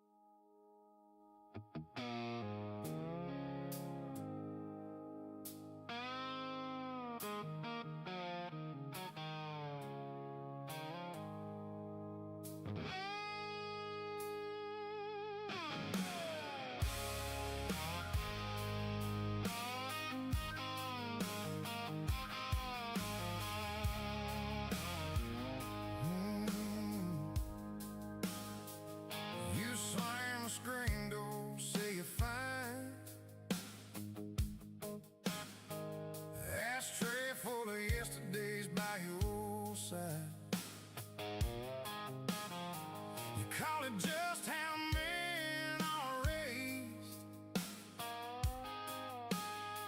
I call it hiding in a different name. You pour your whiskey, hold it like a shield. I fold the laundry by the bag of what I feel. You say I talk too much, I say you never talk. We just bleed in different ways and call it love. It's a long way down from this front porch, where your pride and my silence meet. You say that's just a man's job, like I ain't breaking on my feet. We keep passing blame like a bottle, round and round till the fire burns out.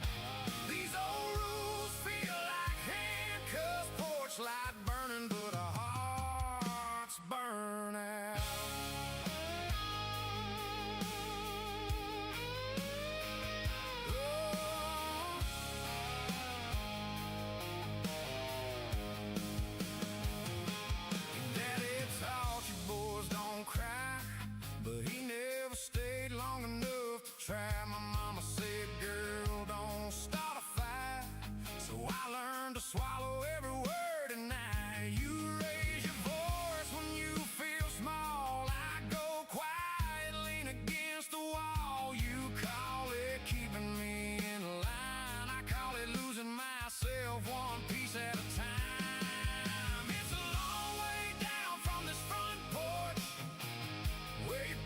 When explosions hit a capital, the meaning is always bigger than the blast itself. That is why the strikes on Tehran matter so much right now. This is not only about damaging missile sites or storage facilities. It is about sending a message that the political heart of Iran is no longer insulated from the war around it. And once that happens, the conflict changes character. A strike on a remote military asset can be explained as battlefield logic. Repeated pressure on a capital feels different. It raises a harder question for any government: can you still project control if your own center of power is being visibly challenged?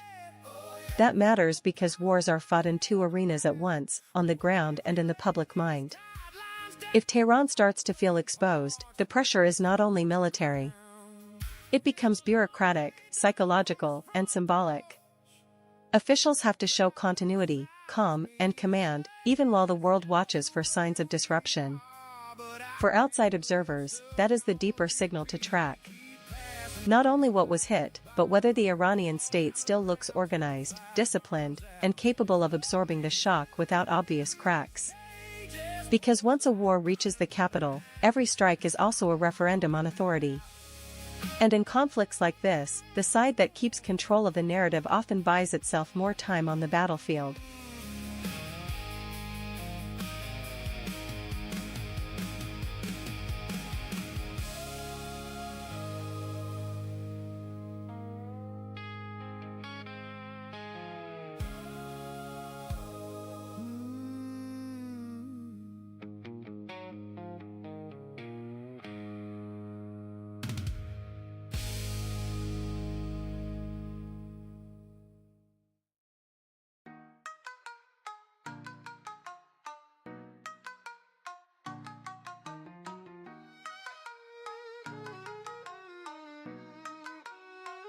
Gotta make it to the cave, going deeper, traversing the wave. Just a creature caught in the maze, for the golden artist going insane. I need 'em golden, golden artist, son. 'Cause I'm the golden art hunter, man. I need 'em golden, golden artist, son. 'Cause I'm the golden art hunter, man. I know you've been noticing me, been hopping in and out of your dreams. You lost control, I'm your disease. 'Cause you're so alone, and I'm your greed. I've been pretty tied up, hoping for the right cut. My hands on the riddle. I've been serving up much, coming out of the box, now they're throwing into the trucks. When the moonlight beams go into the moonlight, gotta make it to the cave, going deeper, traversing the wave. Just a creature caught in the maze, for the golden artist going insane. I need 'em golden, golden artist, son. 'Cause I'm the golden art hunter, man. I need 'em golden, golden artist, son. 'Cause I'm the golden art hunter, man. Send me on a mission for the golden arters. Send me on a trip for the golden arters. Send me on a quest for the golden arters. Send me to the ends of the earth for otters.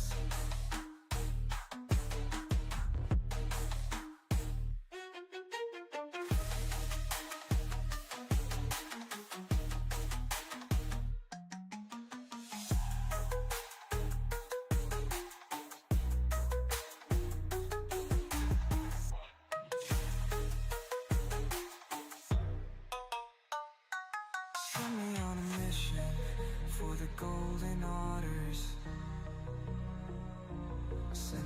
trip for the gold. This is the kind of moment when a war stops being measured only by maps and starts being measured by mornings. By whether people go to work, whether schools reopen, whether hospitals can absorb another wave, and whether a population still believes normal life is just interrupted, not disappearing. That is why the reports of more than 100 Israelis injured in Iranian missile strikes matter far beyond the immediate human toll. A high wounded count changes the rhythm of a conflict. It does not create one single moment of shock and then fade. It keeps returning. Another hospital update, another family disrupted, another reminder that even if the state is still standing, ordinary life is being put under constant pressure. And that is where the political meaning gets bigger. Governments are usually better at responding to a dramatic attack than to a rolling pattern of injury and anxiety. A single night can be explained. A long sequence of painful, unresolved days is much harder to narrate, much harder to contain, and much harder to ask the public to simply absorb. There is also a strategic point here. In modern conflict, you do not always have to win cleanly on the battlefield to change the balance. Sometimes it is enough to make the other side spend every day proving it still has control. That means more pressure on emergency systems, more strain on morale, and more temptation for leaders to escalate in order to restore a sense of deterrence. So yes, the missiles matter.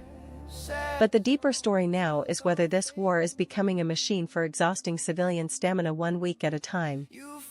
Because once normal life becomes the battlefield, the side that keeps society steady is not just surviving the war. It is shaping how the war will end. Till the quiet voice is dead. You sell outrage by the ounce, like it's candy for the pain. But I'm choking on the sweetness while you profit off the flame. I'm tired of headlines in my head, words like smoke that stain the air. You turn my neighbor to a stranger, then you say you really care. I don't know what's real, what's true. All my faith bruised and bruised. It's a sad, sad song built on fake news. Was there a time we talked in person, face to face, not fed by fear? Now every fact comes with a warning, and I don't trust what I hear anymore. I'm tired of headlines in my head, words like smoke that stain the air. You turn my neighbor to a stranger, then you say you really care. I don't know what's real, what's used. All my faith bruised and bruised.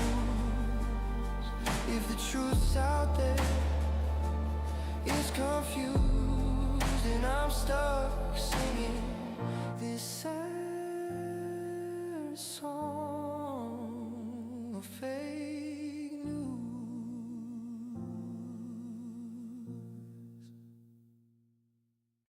It's that tone in your text, just my name,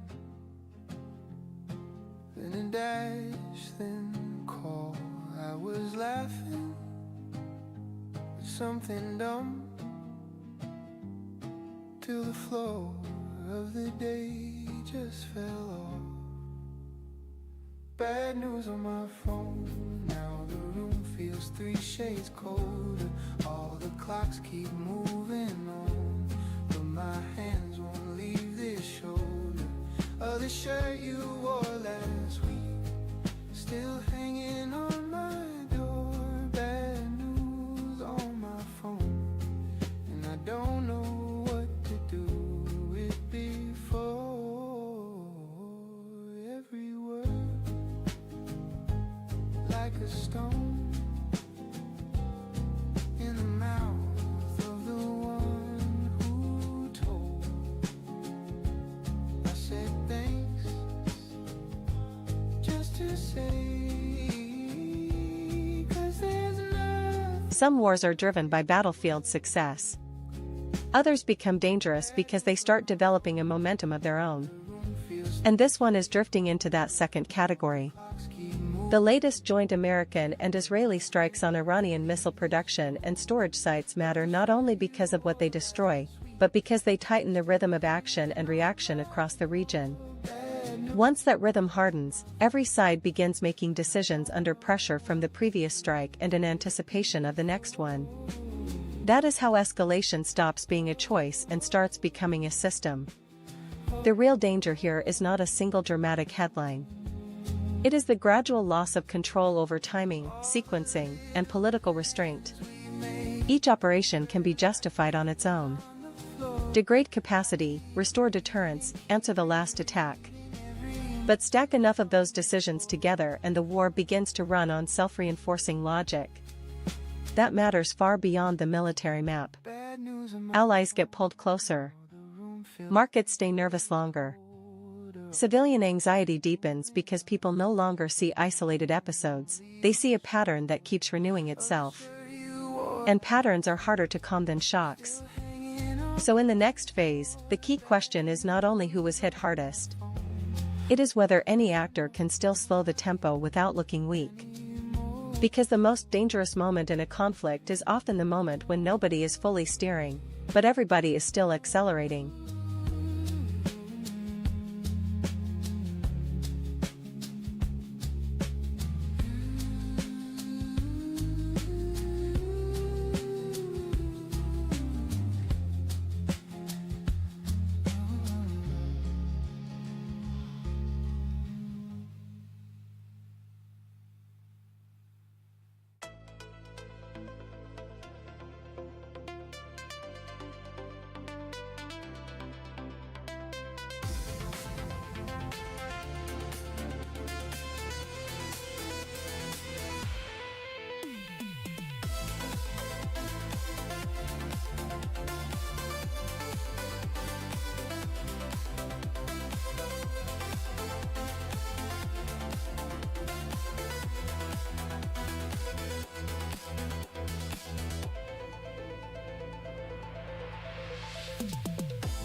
The loud part of this story is obvious. Missiles, airstrikes, threats of a wider conflict. But the quieter part may be just as important, because this kind of crisis starts damaging confidence before it damages infrastructure. And once confidence goes, the bill begins to spread. That is the deeper meaning of the latest strikes and the warnings of a broader threat. Even when ports stay open and supply lines are not fully broken, businesses start acting as if the margin for error has disappeared. Insurers raise their guard. Shipping firms rethink routes. Companies delay decisions that looked routine only a week ago. Investors demand a bigger premium for holding anything exposed to the region. This is how a geopolitical shock leaks into the real economy. Not always through one dramatic rupture, but through hundreds of smaller defensive moves. A cargo gets repriced. A delivery window gets widened. A contract gets reviewed by legal teams one more time. A board decides to wait, not because disaster has arrived, but because uncertainty has. And that matters because hesitation has a compounding effect. The longer a crisis feels open-ended, the more people in the system start protecting themselves at the same time. What looks like caution at the company level becomes drag at the economic level. So yes, traders will watch oil, volatility, and headlines. But the bigger signal may be whether ordinary commercial behavior starts changing under the surface. Because when fear begins to rewrite everyday decisions, the conflict is no longer just making noise. It is starting to make itself expensive. Nikt mi nie da tego, co to właśnie da mi. Badam grunt pod stopami, gdzie mi kurwa z butami. To jak kunca szepty słyszane za uszami. Wciąż sami jak palec, co dobrze nie wróży. Obcy jak ósmy pasażer podróży. Milionami na przestrzeni ziemi rozsiani. Obcują tu obcy, wyobcowani. Ludzie, co to ma być? Pytam, co to ma znaczyć? Tego wrogom nie można wybaczyć. Niestety, wszystko ma swe priorytety. Vis-a-vis z drzwiami od pokoju do planety. Panie i panowie, są tacy, co stają na głowie. Tak jakby wszyscy byli w zmowie. Do czasu aż sobie jeden z drugim uzmysłowi. Jacy, oni wszyscy są małostkowi. Aż żygać się chce. Ten, kto to wie, kurwa. Życie obstrzone jak gołębim, gównem pulwan. Zrobi tak jak ja, pójdzie własną drogą. Prócz cienia nie ma ze mną nikogo.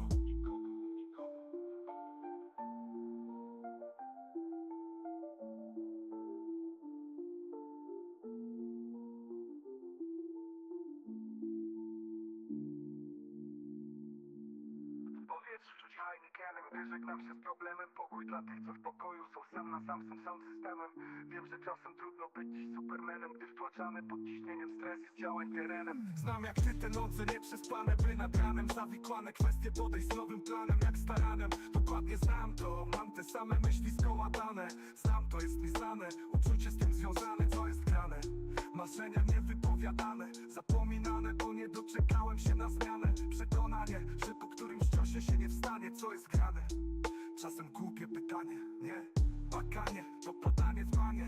Życie diametralnie inne niż to na ekranie. Walka o przetrwanie i kombinowanie wprowadza mnie w stan, gdzie jest zdecydowanie.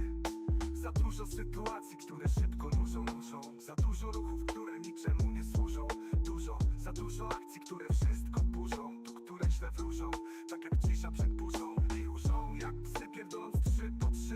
Ej, gdzie trzeba było myśleć, gdy po fakcie łzy zalały ci oczy. I tak przez 7 dni, dzień w dzień ten sen się śni. Tak więc witam cię dniu z poziomu fotela z wnętrzem 3. Witam cię dniu niewdzięczny, tu po tej drugiej złej stronie tęczy.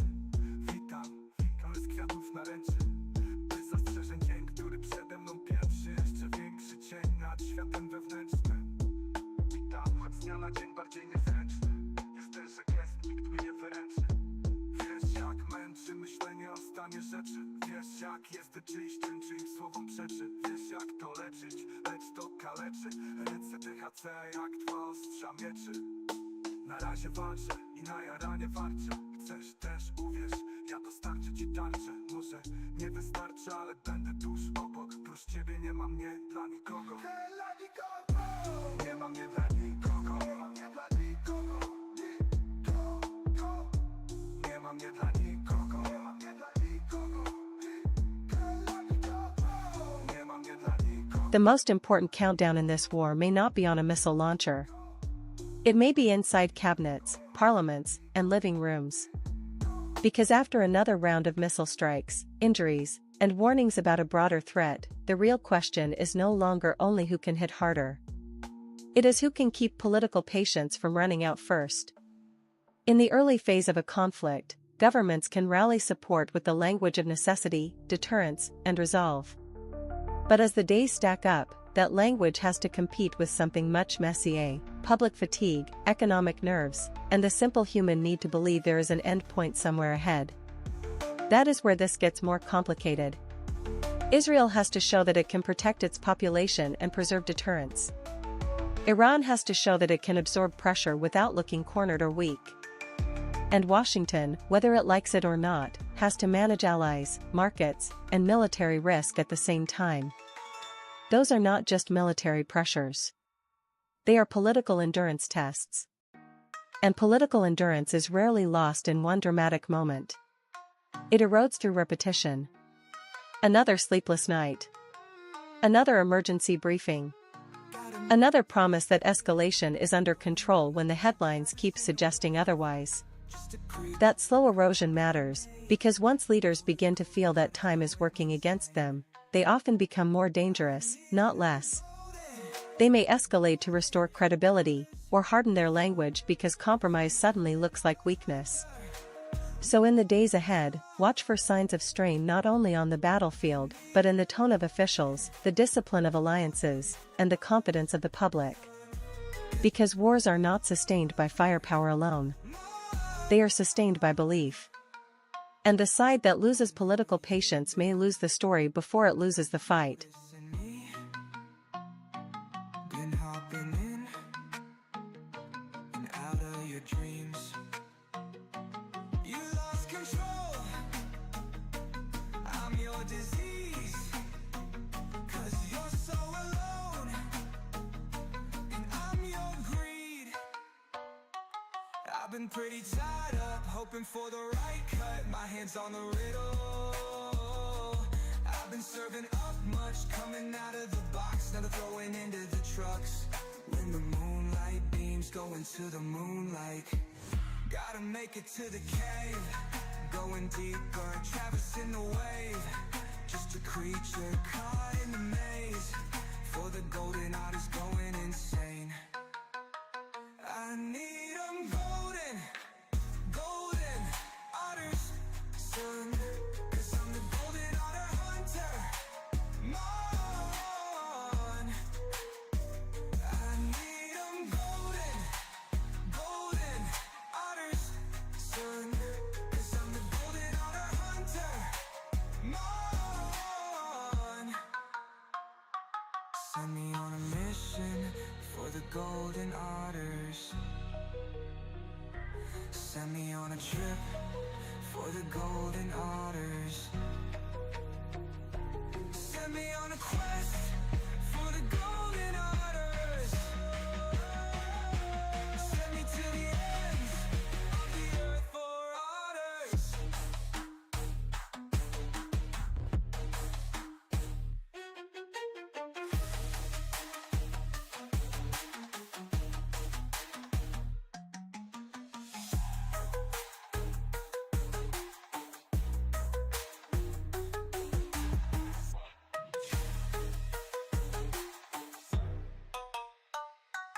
Send me on a mission for the golden otters. Send me on a trip for the golden otters. Send me on a quest for the golden otters. Send me to the ends of the earth for otters.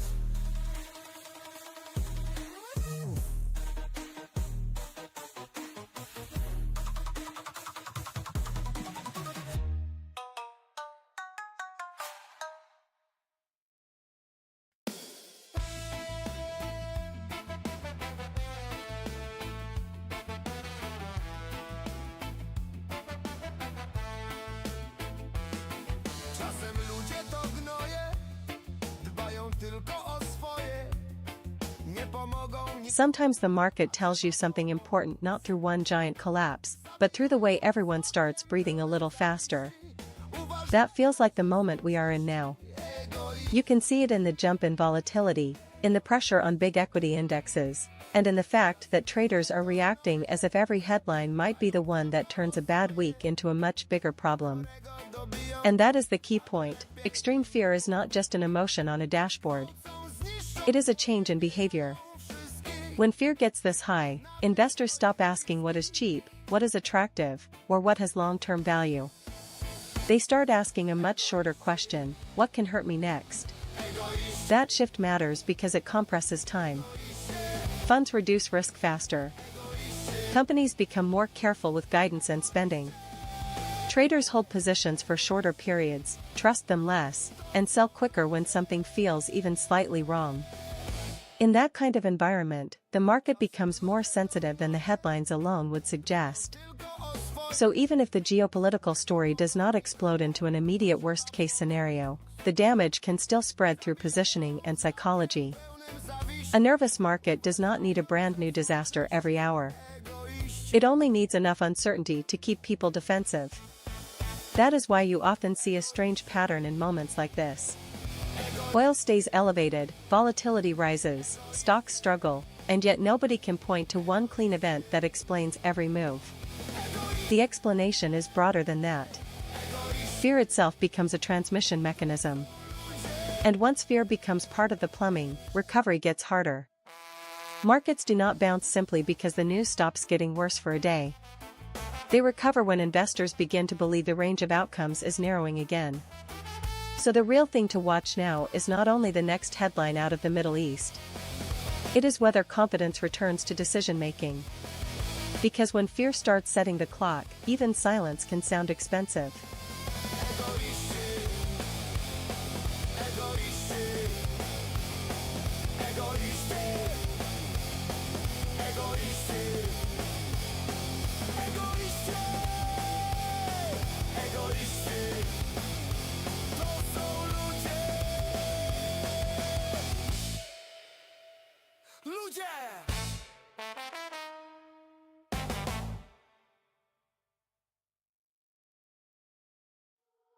Golden Otter, la moneda meme que predijo mi dinero. Solo Golden Otter, de la nada vino un Otter. Sube, sube y te pone por encima.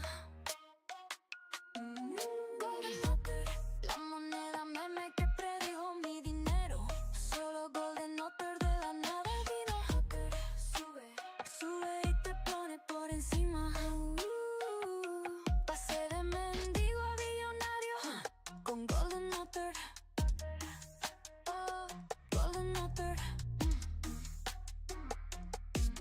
Yeah. Vamos de una vez, ponela desde Beto. La cartera, traedme el Tesla. Subir los carritos, otorga carbono cero. Mi vida es Matrix, siento código binario. Alejandro, venga. Golden, Golden. Venta, escena. Vente con la botella, baby. Go rich. Golden con ese OT, nene. Corvette en el lago, descendida la escalera. Golden Otter, es la moneda meme que predijo mi dinero. Solo Golden Otter, de la nada vino Otter. Sube, sube y te pone por encima. Por encima, por encima. Golden Otter, la moneda meme que predijo mi dinero. Solo Golden Otter, de la nada vino Otter.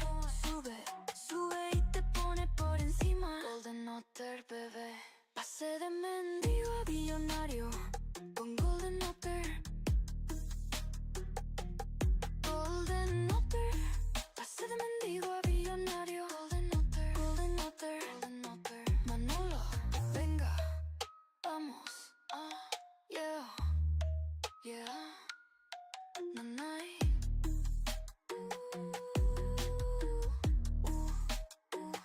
Venga, ay, dinero en la cartera, baby. Sube por encima, vámonos a la luna. Baby girl, te avivo yo. I'm out. Oh, yo me voy a vista del espacio. There are moments when a narrow strip of water starts telling you something much bigger about the world. And the Strait of Hormuz is one of those moments right now. On the surface, this looks like an energy story. Tankers, oil, naval patrols, shipping risk. But underneath, it is really a test of whether the global system still has a reliable adult in the room when one of its most important arteries comes under pressure. If the United States and its partners can help keep that route open, the message is bigger than lower stress in the oil market. It says the plumbing of the world economy can still be defended. If they cannot, then every importer, insurer, shipper, and central banker has to start recalculating what used to feel stable. That is why this matters beyond the Gulf. Hormuz is not just about barrels of crude. It is about trust in delivery times, trust in insurance cover, trust in the idea that a commercial route does not suddenly become a geopolitical hostage. And once trust starts to crack, the damage spreads quietly. Freight gets repriced. Boards delay decisions. Companies build more caution into everything from procurement to investment. The shock moves from the map into everyday business behavior. There is also an awkward political truth here. If the burden of securing the passage falls overwhelmingly on Washington, then this becomes a live audit of Western burden sharing. Not the speeches, not the summit language, the real thing. Who shows up, who carries the risk, and who is mostly there for the photo. That is why the next signal to watch is not just a headline about military intent. It is whether commercial traffic begins to move with something resembling normal confidence again. Because markets can survive high prices for a while. What they hate is doubt about whether the route itself still belongs to commerce. So yes, keep an eye on oil. But keep an even closer eye on whether the world can still protect the channels that make normal economic life possible. Because when a choke point stops looking temporary and starts looking political, the price is not just paid at the pump. It is paid in confidence, and confidence is always harder to reopen than a waterway. It hurts, it heals, I want everything it gives. One more mile, one more try, chasing dawn past the night. If it's you at my side, I don't need to arrive inside. On this road that never ends, we get lost and start again.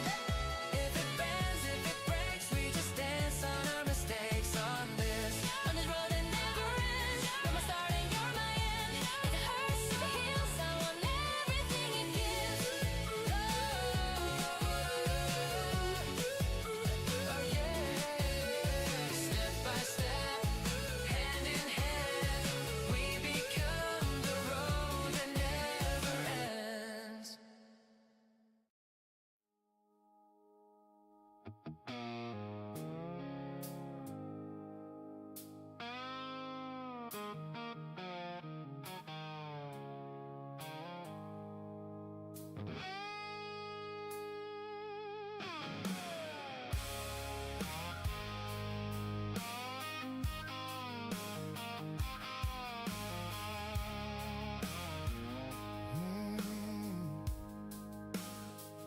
You slam the screen door, say you're fine.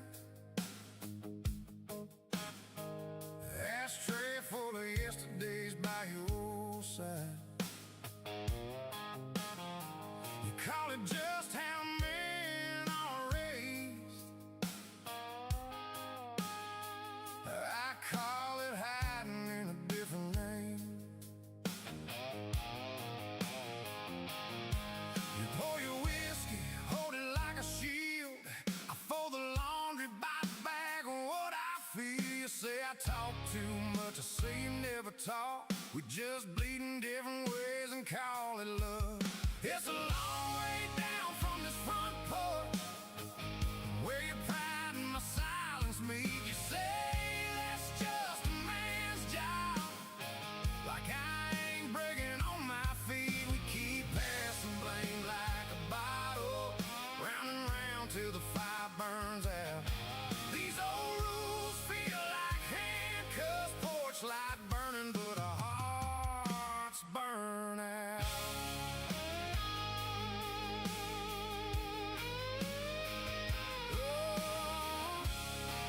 A lot of people hear about missile strikes and immediately ask one question: how much damage got through? But there is another question that may matter just as much now, and it is much less dramatic.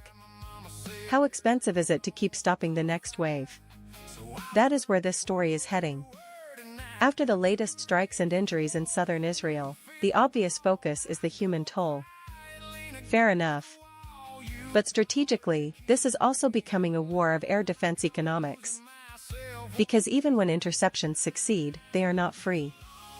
Every alert, every scramble, every interceptor fired, every hospital put on higher readiness burns resources, attention, and public stamina. That changes the logic of the conflict. One side does not necessarily need a spectacular breakthrough to create pressure. It may be enough to keep forcing the other side to defend, respond, replenish, and reassure over and over again.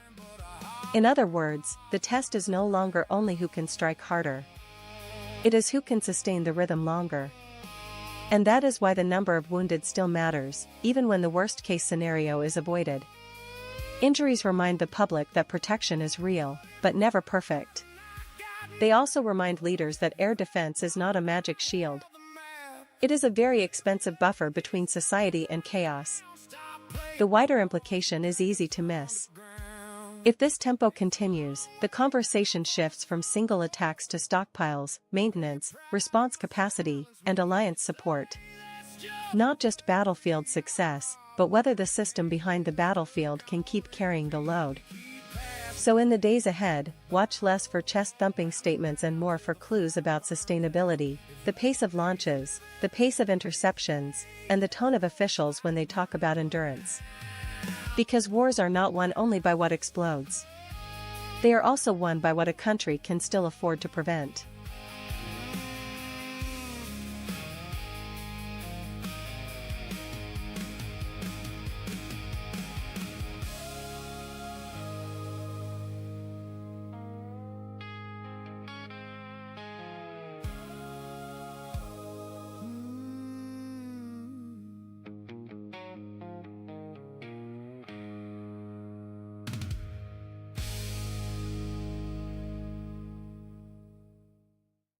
Breaking news again. Another talking head. Same old story, friend.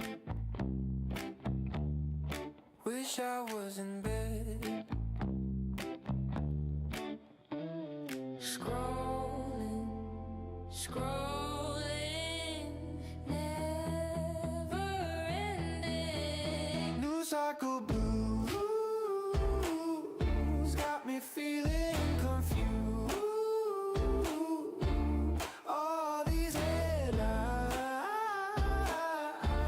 messing with my mind. Markets up, markets down, geopolitics in every town. Talking numbers while I'm counting slumbers. Scrolling, scrolling, still never ending. News cycle blues got me feeling confused. All these headlines messing with my mind.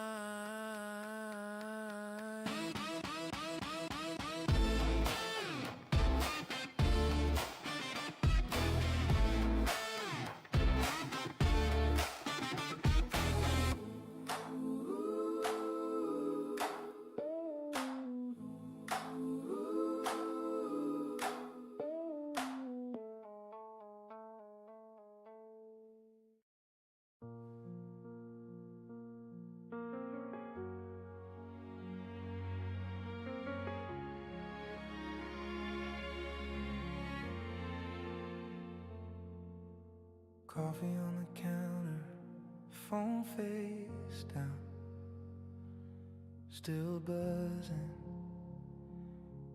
Your name lights up then lingers, I already feel it in my stomach. You say, are you sitting? The room starts shrinking, every little sound goes silent. The most important word in this story may not be missile. It may be expanding. After the latest Iranian strikes injured large numbers of people in southern Israel, Benjamin Netanyahu did not describe the danger as isolated or temporary. He warned of an expanding threat. And that kind of language matters, because leaders use it when they are no longer talking only about answering the last attack. They are preparing the country for a wider phase. That is the real shift to watch now. Once a government starts telling the public that the threat is growing outward, the argument changes. It is no longer just about punishment or deterrence.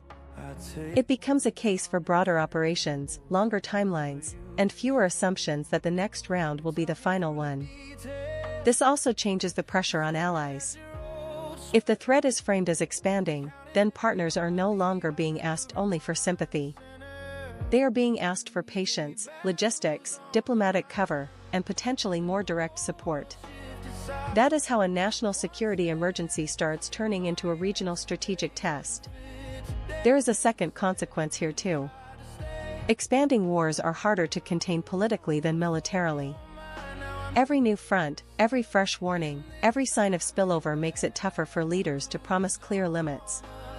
And when limits get blurry, markets, businesses, and ordinary families all start assuming the crisis may last longer than officials first suggested. So yes, the immediate human toll matters. But the bigger signal is the language around it. Because when leaders stop describing a crisis as a strike and start describing it as an expanding threat, they are not just naming the danger. They are widening the runway for what comes next. And in wars like this, the words often arrive before the map changes. But your heart moved on before your mind. Now I'm here replaying every sign, chasing echoes in my mind. From your bad news on the line.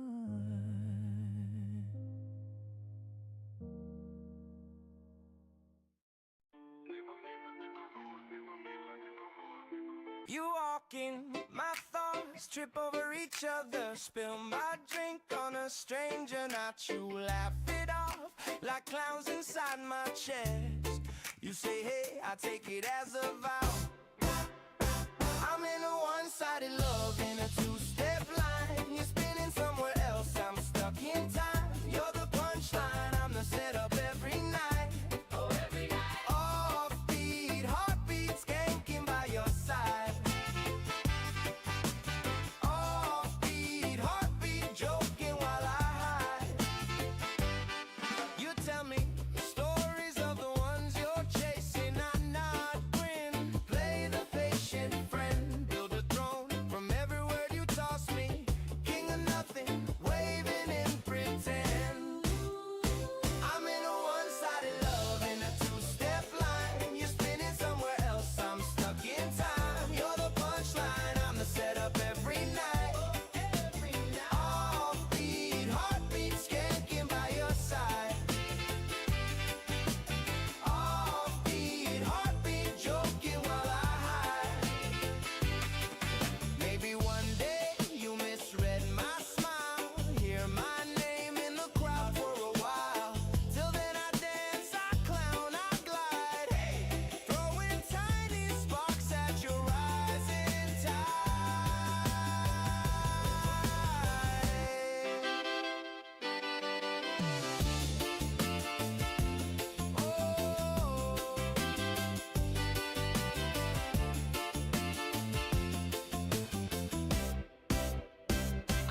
If you want to understand where this conflict may be heading, stop thinking only in terms of tonight's explosions and start thinking about factories, storage sites, repair cycles, and the machinery behind the missiles. That is why the strikes on targets across Tehran matter. This is not just about sending a message. It looks more and more like an attempt to wear down Iran's ability to sustain the pace of the fight. And that is a very different kind of war logic. A spectacular strike can dominate a headline for one day, but a campaign against production and storage is about something slower and colder. It says the goal is not only to punish, It is to make the next barrage harder to launch, harder to replenish, and harder to repeat at scale. That matters because industrial attrition changes the timeline. Once both sides start thinking in terms of capacity instead of a single breakthrough, the war becomes less about one decisive moment and more about who can keep feeding the system. Missiles have to be built, moved, protected, and replaced. Air defenses have to be refilled. Alliances have to keep supplying the parts, the intelligence, and the political cover. There is also a strategic trap inside that logic. The more a war becomes about degrading capacity, the harder it is to declare success quickly.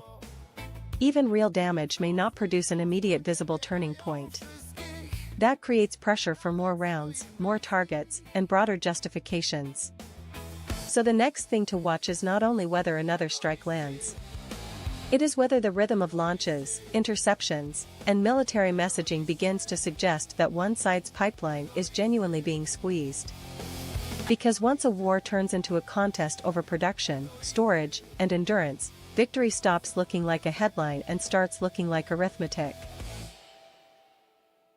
Czasem ludzie to gnoje, dbają tylko o swoje, nie pomogą nikomu, a trzeba pomoc.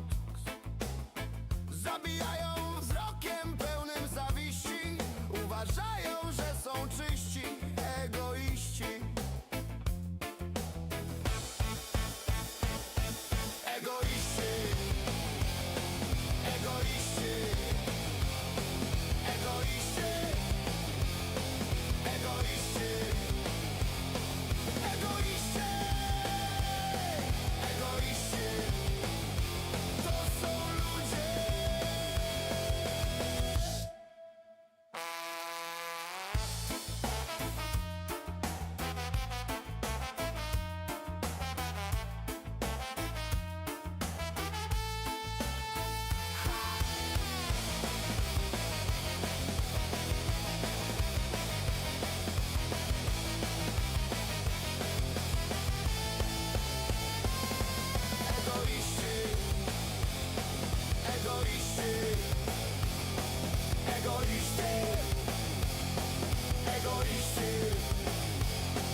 egoiści, egoiści, to są ludzie.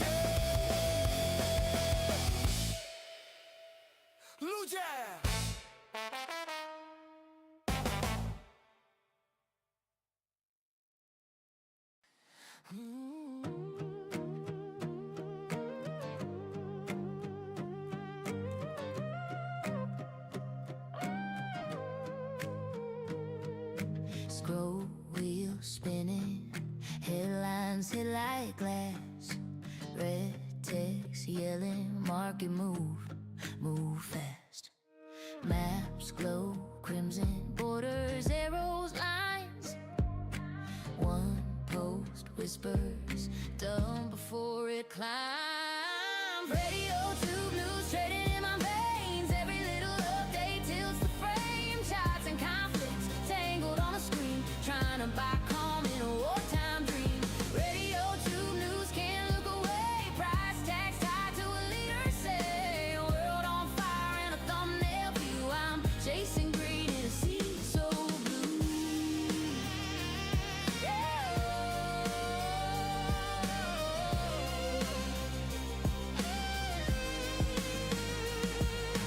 Thumbprint logging, sleep still in my eyes. New flash briefing, peace talk, steep decline. Rumors flooding, comments like a storm. One sharp sentence breaks the old norm. Is it fear? Is it fate? Am I late? Am I bait? Every tick, every take, how much risk can I take? RadioTube news trading in my veins. Every little update tilts the frame. Charts and conflicts tangled on a screen, trying to buy calm in a wartime dream. RadioTube news can't look away. Sometimes the most important number in a war is not how many targets were hit. It is how many ordinary people were wounded badly enough to turn the conflict into something that follows families home. That is why the latest injuries in southern Israel matter beyond the immediate headline. A rising wounded count changes the emotional chemistry of a war. Fatalities shape grief, of course, but large numbers of injured people create something broader and more sustained: overloaded hospitals, shaken communities, daily reminders of vulnerability, and a public that keeps living inside the consequences long after the sirens stop. And that matters strategically, because governments do not fight on military logic alone. They fight on public tolerance, on trust, and on the belief that the cost still has a purpose. Once that belief starts to fray, leaders face a harder problem than retaliation. They have to prove that pain is leading somewhere. Otherwise, every new wave of injuries stops looking like a sacrifice and starts looking like drift. There is also a darker dynamic here. A conflict with many wounded but no clear end point can become politically combustible, because it keeps the population in a state of permanent tension without delivering closure. That kind of pressure can push leaders in two opposite directions at once: toward escalation to restore deterrence, or toward restraint because the social bill is getting too heavy. So in the next phase, do not watch only the missiles, the airstrikes, or the official statements. Watch the resilience of civilian life, the strain on emergency systems, and the public mood behind the speeches. Because wars do not turn only when armies hit a limit. They turn when societies do. Grandma says a rumor, swears she heard it late last night from a stranger in her pocket who's afraid of being right. Every side has got a slogan, every feed a perfect frame, but the facts feel out of focus under filters and the flames. Is anyone still brave enough to say I could be wrong? Let's learn along the way. Turn up the RadioTube news. Tell me something that's real, not just views. I'm tired of the spin and the fuel. Give me rain, give me sun, give me proof. Turn up the RadioTube news. Let the static cut clear through the roof. If the world's gonna burn or bloom, I wanna know it's true.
Here's the thing about a crisis like this: the battlefield is only one part of the story.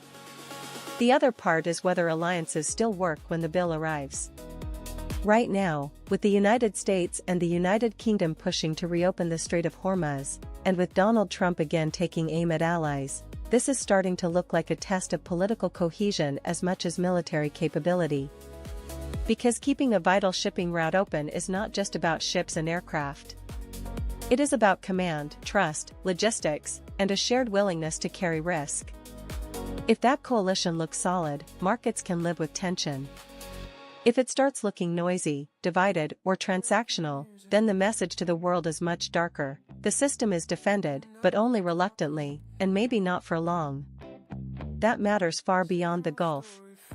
Energy traders watch the waterway, of course, but insurers, freight operators, manufacturers, and central bankers are really watching the same deeper question. When pressure rises, does the West still behave like a system, or just like a collection of governments arguing over the invoice? According to reporting around the latest multinational effort, that burden still falls overwhelmingly on Washington, and that is where the political strain begins. Because once one country is expected to provide most of the muscle, everyone else starts getting judged not by statements, but by what they actually contribute. And that is why this moment feels bigger than one security operation. It is becoming an audit of credibility. Not credibility in speeches, not credibility at summits, but credibility in the cold mechanics of who shows up, who pays, and who stays. In the next few days, watch less for dramatic language and more for evidence of disciplined coordination. Because in a fragile world, alliances do not fail only when they lose wars. Sometimes they fail when everyone notices who is missing from the bridge.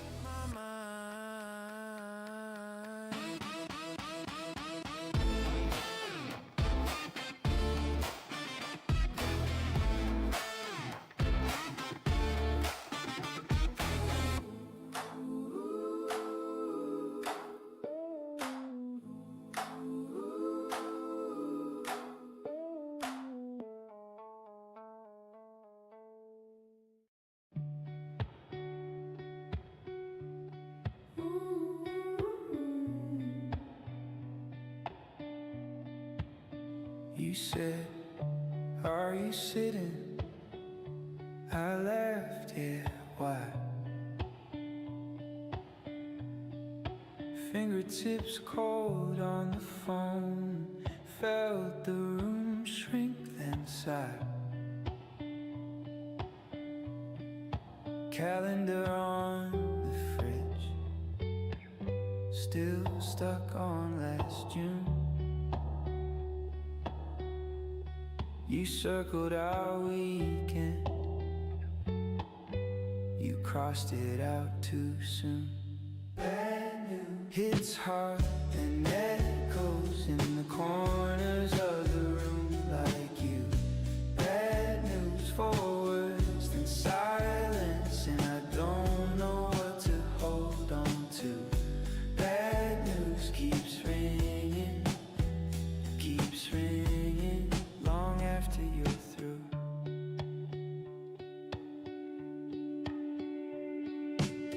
Mug on the counter, your lipstick chipped rim, half-read book on the table, you never finished him. I replay your breathing before you spoke that line, like maybe you could swallow it and give me back my life.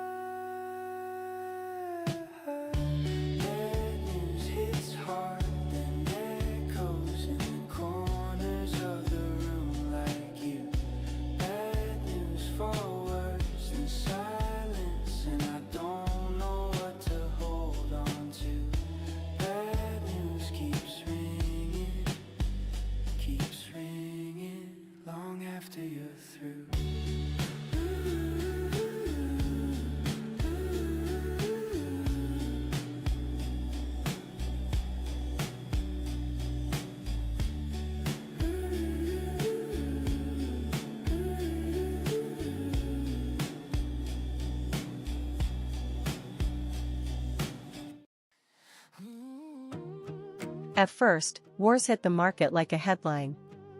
Then, if they drag on, they start hitting like a household bill. And that may be the more important shift now. This story is no longer only about missiles, airstrikes, and military messaging. It is also becoming a question of whether an energy shock turns into an inflation shock that ordinary consumers can feel in fuel, freight, and prices across the economy. Reuters noted recently that the disruption around the Strait of Hormuz has put at risk roughly 1/5 of the world's oil and liquefied natural gas flows. That matters because energy does not stay inside the energy market. It leaks into transport, food, manufacturing, airline costs, and eventually into the public mood. In other words, even people who never look at a map of the Gulf can still end up paying for instability there. And this is where the pressure gets wider than geopolitics. Central banks that were hoping for a cleaner path on inflation may suddenly face a much uglier mix: weaker confidence, softer growth, but stickier prices. That is a nasty combination, because it gives policymakers fewer easy answers and gives voters less patience. Markets can survive one burst of fear. What they struggle with is the moment fear becomes routine and higher energy costs start feeling normal. So in the next phase, watch not only the battlefield, but the everyday transmission line from oil to confidence. Because once a war starts rewriting the price of ordinary life, it stops being a distant crisis and starts becoming political weather.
You said, are you sitting?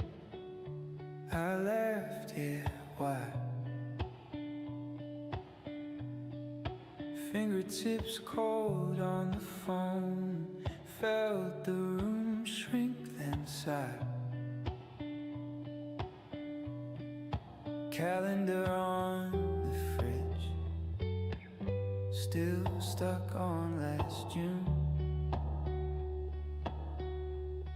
You circled our weekend,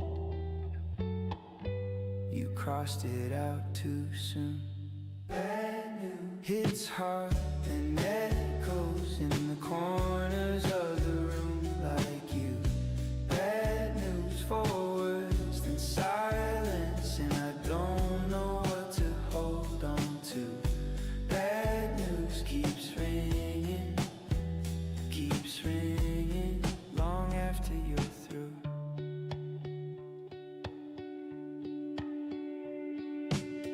Mug on the counter, your lipstick chipped rim, half-read book on the table, you never finished him. I replay your breathing before you spoke that line,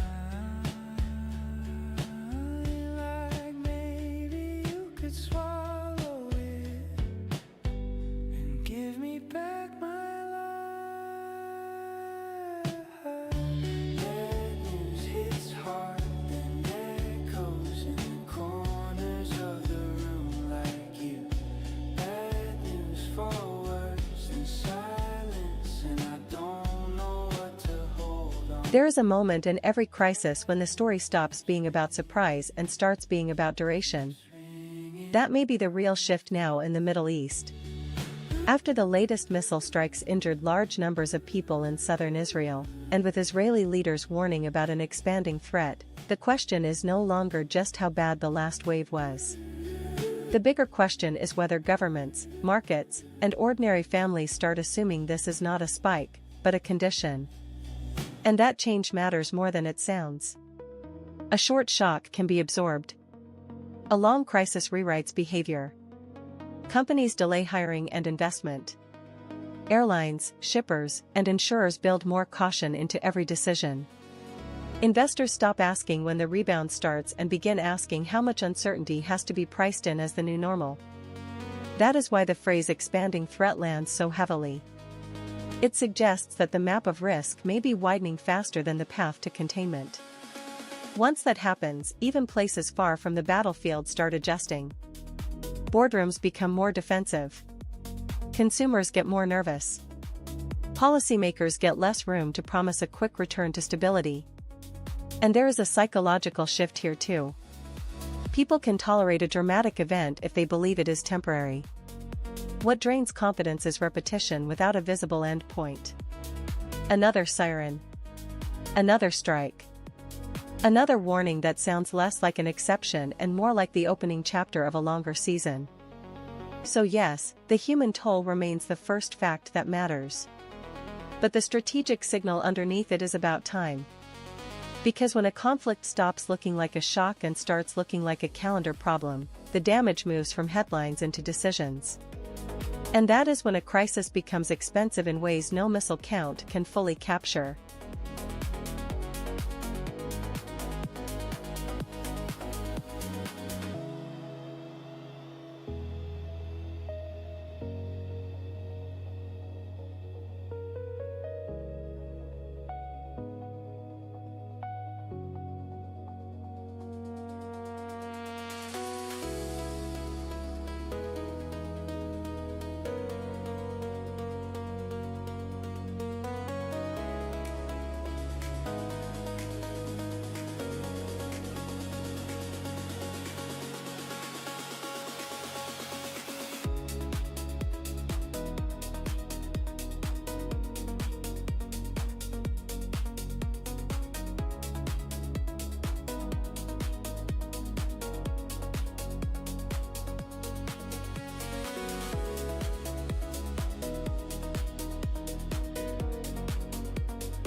You said, are you sitting? I laughed, yeah, why? Fingertips cold on the phone, felt the room shrink then sigh. Calendar on the fridge, still stuck on last June. You circled our weekend, you crossed it out too soon. Bad news hits hard and echoes in the corners of the room like you. Bad news for worse than silence, and I don't know what to hold on to. Bad news keeps ringing, long after you're through.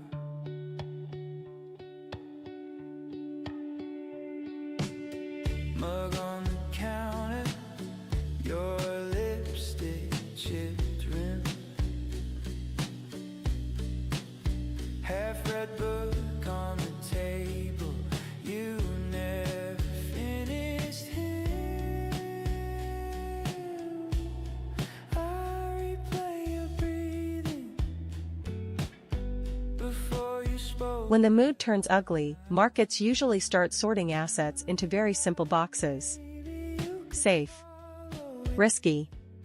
Sell now, ask questions later. But this morning, one asset is refusing to sit neatly in its old box, and that is Bitcoin. Stocks are under pressure, volatility is up, the broader tone is nervous, and yet Bitcoin is still finding a way to stay comparatively firm. That matters, because the question here is no longer just whether crypto can rally in good times. The more interesting question is what investors now think Bitcoin actually is when the world gets messy. For years, the easy answer was that Bitcoin trades like high-octane tech, which means it should suffer when fear rises and liquidity gets tighter. But episodes like this complicate that story. In a market shaped by geopolitical stress, uneasy central bank expectations, and fading confidence in clean macro narratives, some investors are clearly starting to treat Bitcoin less like a toy and more like an alternative system asset. Not a perfect safe haven, not digital gold in the pure old-fashioned sense, but something outside the usual chain of stocks, bonds, and policy promises. That does not mean it is suddenly immune to risk. It means its identity is getting more nuanced, and that is a bigger development than one green print on the screen. If Bitcoin can keep showing relative resilience while traditional risk assets look fragile, then the market may be telling us that diversification itself is being redefined in real time. And that is the signal to watch next, because once an asset stops being judged only as a trade and starts being judged as a category of trust, the upside is no longer just price. It is relevance. In nervous markets, survival is one thing. A shift in identity is something much bigger.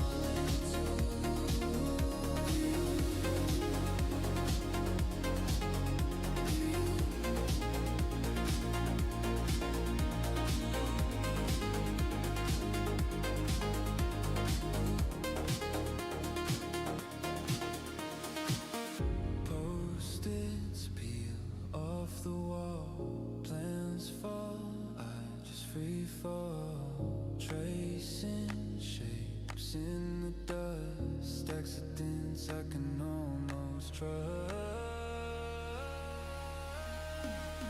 Turn my thoughts into electric sketches, little sparks in the midnight air, color outside all the quiet edges, let the weird ideas live out there.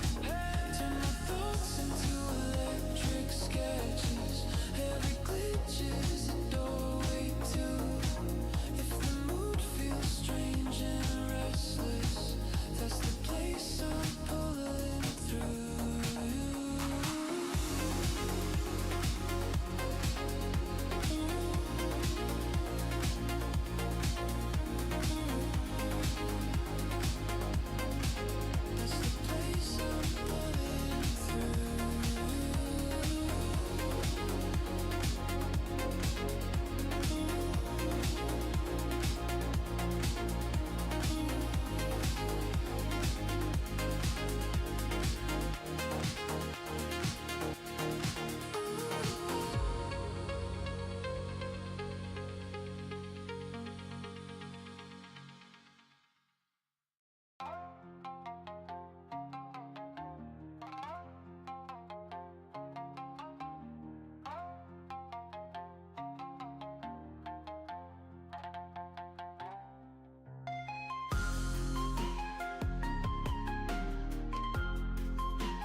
The market loves to stare at the oil price and treat that as the whole story.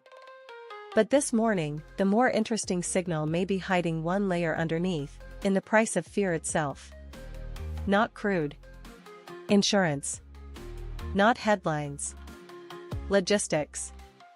As the United States and the United Kingdom push to reopen the Strait of Hormuz, the real question is not only whether tankers can physically pass. It is whether shipowners, insurers, and cargo operators still want to take the risk at a price that makes sense. Reuters recently reported that maritime insurance premiums have surged as the Iran conflict widened, and that matters because trade does not freeze only when a route is blocked. Sometimes it slows down simply because the cost of courage becomes too high. That is how a military crisis turns into an economic one. If war risk cover jumps, if escorts are needed, if paperwork gets stricter, if crews get more nervous, then every cargo becomes slower, more expensive, and more uncertain. And once uncertainty enters shipping, it does not stay in the Gulf. It moves into refining, freight, factory planning, and eventually the prices businesses and households feel much later. This is why Hormuz matters even when the waterway is not fully shut. A choke point does not need to close completely to start doing damage. It only needs to become unreliable. Markets can price a problem. What they hate is a route that is technically open but commercially fragile. So in the next phase, watch less for dramatic maps and more for the quiet plumbing of global trade, insurance rates, tanker flows, escort policy, and rerouting behavior. Because the world economy is not broken only by what cannot move.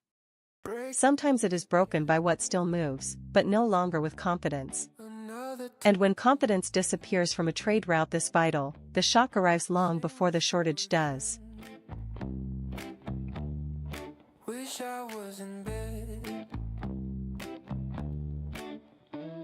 scrolling, never ending. News cycle blues got me feeling confused. All these headlines messing with my mind. Markets up, markets down, geopolitics in every town, talking numbers while I'm counting slumbers. Scrolling.